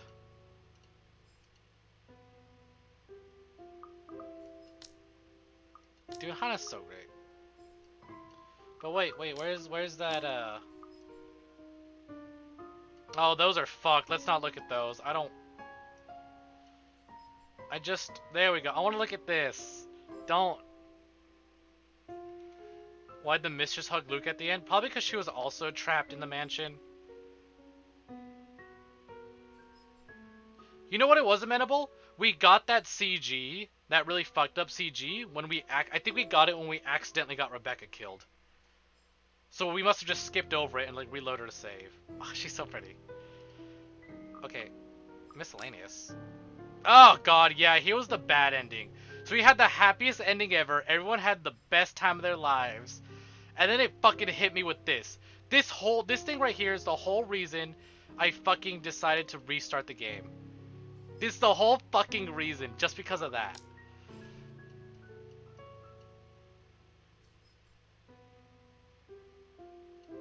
Oh look, true end. What? What? What do you mean there's 2 more epilogues to the true ending? Oh, no. I know what this is. Those 2 are gonna show up when I do Luke's villain ending. Friendship bad. Oh, Hana and Luke divorce. Oh, I didn't realize I got their bad friend. Oh, I guess it makes sense. She stops talking to him. Romance endings. Look at this. Look at them. Not to be predictable, but a short-haired Hana. Oh my fucking god. I still fucking hate. I refuse to believe that Hana willingly let her fucking son have a bowl cut. That is fucking I refuse to believe that. I refuse.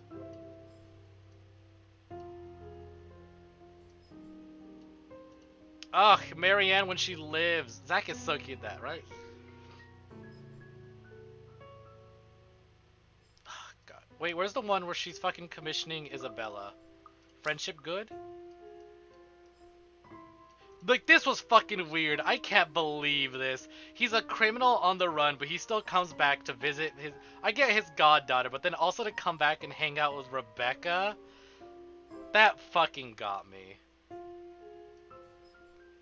That threw me off so much. I love it.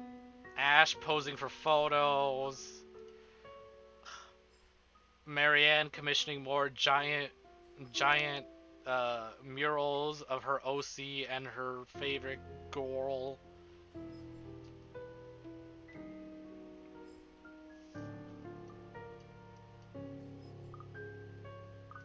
Individual bad. Who got the bad ending? Oh yeah, this one where Luke just flees the country.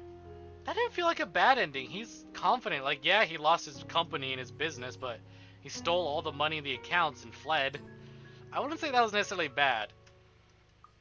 He wasn't the worst person in that timeline either. Rebecca became a professor. Isabella paints. Ashton's still a cop. Gross. You deserve better. Why do you have that stupid ponytail? What else do we have? Ugh, this is cute. I still love them. I love them so much. This is bullshit. She's the only fucking lesbian in the game. And she gets done so dirty. Her whole story revolves around fucking Catholic guilt. And she comes to terms with it in a good ending that's not fucking canon. Don't trendy bullshit me. She didn't need to die. Fuck you. I get it. It's a horror story. You gotta have the sad, but fuck you. This isn't true. Where was it? Where was it? Where was it? This is true. That's canon to me. But okay, I'm done. Oh my god, I feel stupid. I feel stupid. I easily could have just been, okay, I will do it next week, we'll finish it up.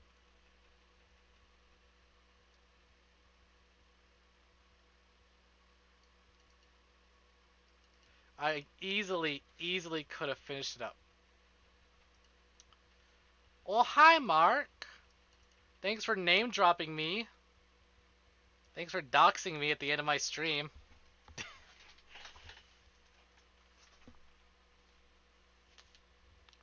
Why have I not gone to bed? Because I'm playing a very good game and I just finished. And honestly, I might as well stay up another 9 minutes. 8 minutes now. Because if I do believe, if Jeff is here as well, Stella, Jeff, it's about to be New Year's for y'all, right? I think I can hang out 9 more minutes and I can celebrate the New Year's with y'all. What are we fucking doing next? What are we fucking doing next? Good question. Right now, I only have every single Higurashi game installed, but I'm not. Spoiler alert, I'm not gonna fucking start Higurashi right now. We can save that till next year. That sounds lovely, Stella. I'll ship you my 360 and all 3 copies, just in case any of them are broken. You can play Sonic 06. I'm so glad I inspired you.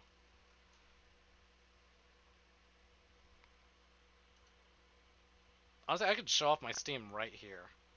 We can look at all these fucking visual novels that I've been gifted, I purchased through bundles, or I purchased individually. I want to pick something short and stupid. What's my first game of the new year? Good question, actually. Oh, it's gonna be Yakuza 0. I'm playing more Yakuza 0 today.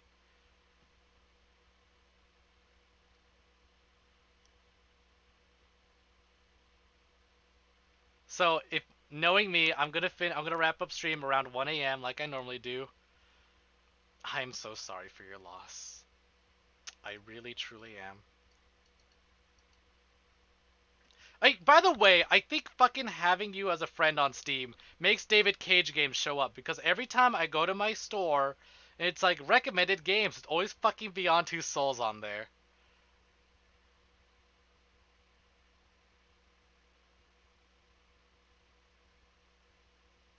It's always fucking Beyond Two Souls, and I hate it. And then same thing with Twitch. Twitch is like, oh, here's games we think you'll be interested in. And it's Beyond Two Souls. I'm like, no. I'm watching that for the person playing it, not the goddamn game itself. Please, I don't want to... Hey, yeah, new emote. Ew! Mark, you wonder why I bully you. That's exactly why. That is exactly why. Snack, why are you so mean to me in Discord calls? That's the reason why. God, I know, I can't believe you almost had blackout. It's just Slap Bite, right? It's just Slap Bite you have left?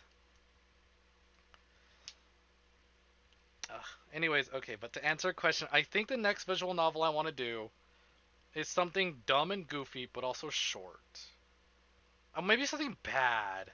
Because that was a good visual novel. Long as 45 hours.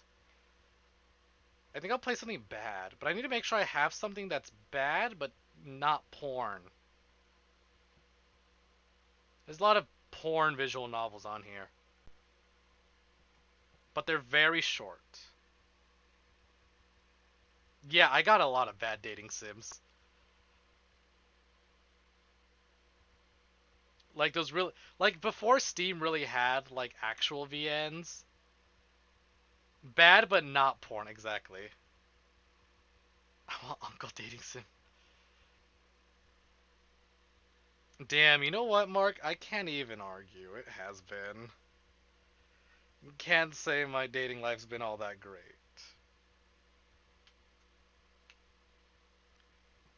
You really actually just fucking killed me with that one. I am slain. I am sloon. It's a good thing the protagonist is sexy as fuck, though.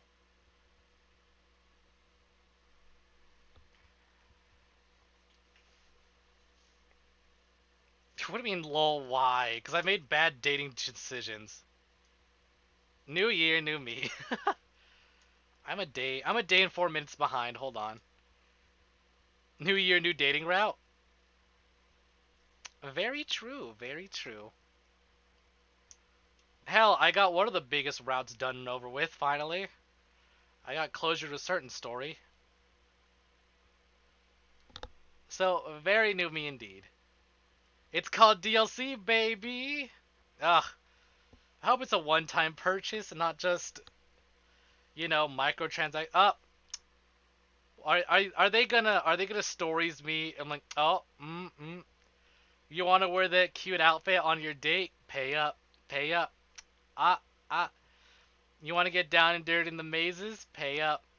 I mean, depending on the person I'm romancing, I'd say it's worth it, but please don't nickel and dime me. Don't turn next year's dating life into stories. Let me be a one-time purchase. What should I wear? What should I wear indeed? A nice outfit, 20 diamonds. A potato sack, free.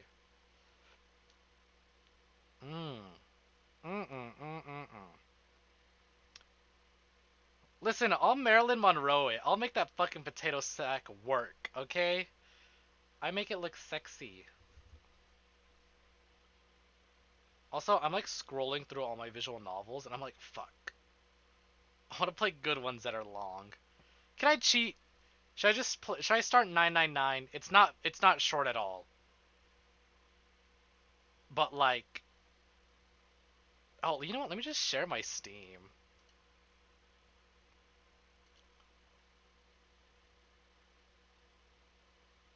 Ugh, it's on my wishes. I still haven't bought Umineko. Like I said, I have the entirety of Higurashi, but I don't own Umineko yet. How do I organize this by? Sort by... No, no, no, no, no. Oh, there we go. Where the fuck? Visual novel. Alright.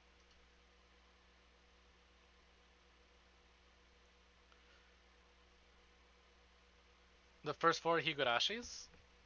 I read half an hour of one, and I went, yeah, I'll pick this up later. And then I started visual novel clubs, so like, I'll do it another time. Wow, wow, wow, wow. Fake homie, barely following me now at 6:58 in the AMs.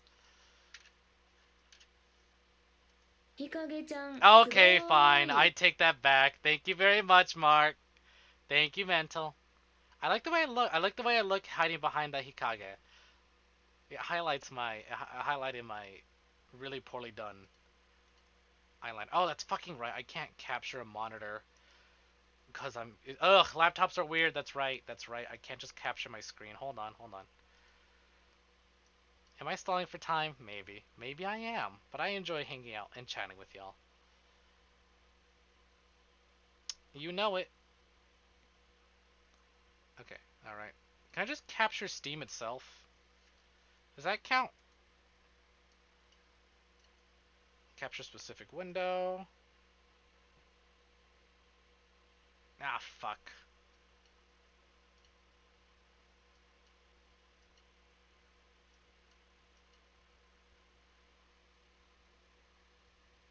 What? No, because print screen doesn't have a scroll wheel. I don't want to take a screenshot and then just post it on here. I want to like actually share it. Because there's a lot of visual novels. And, oh, you know what? I'm stupid here. Ugh, ew. But you guys are going to have access to all my... Yeah, never mind. That's too much moving around. Oh, wait. Duh. Window capture. I am a fool. I am a fool. Hey, Happy New Year, Stella. New year, new you. I literally, because I said your name, I almost typed your name when I meant to type Steam. Oh. Hey, there we go. Hey, there we go. Here we go. It's not showing my games?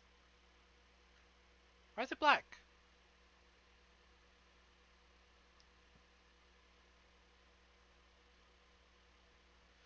What? What the fuck? What's a load of horse shit?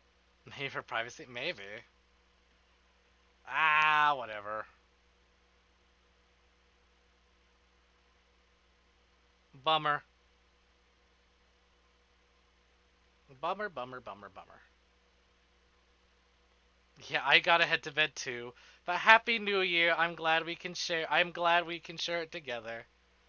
And knowing you said you're streaming, I will see you in your next stream. That'll definitely be around my new year. Let me know what's in my future, okay? Yeah? Let me know what 2021 has in store for me. I'm still a day behind. Good night, Stella. Bye. Love you. Sleep well. Alright, and everyone else as well. I was just stalling for time.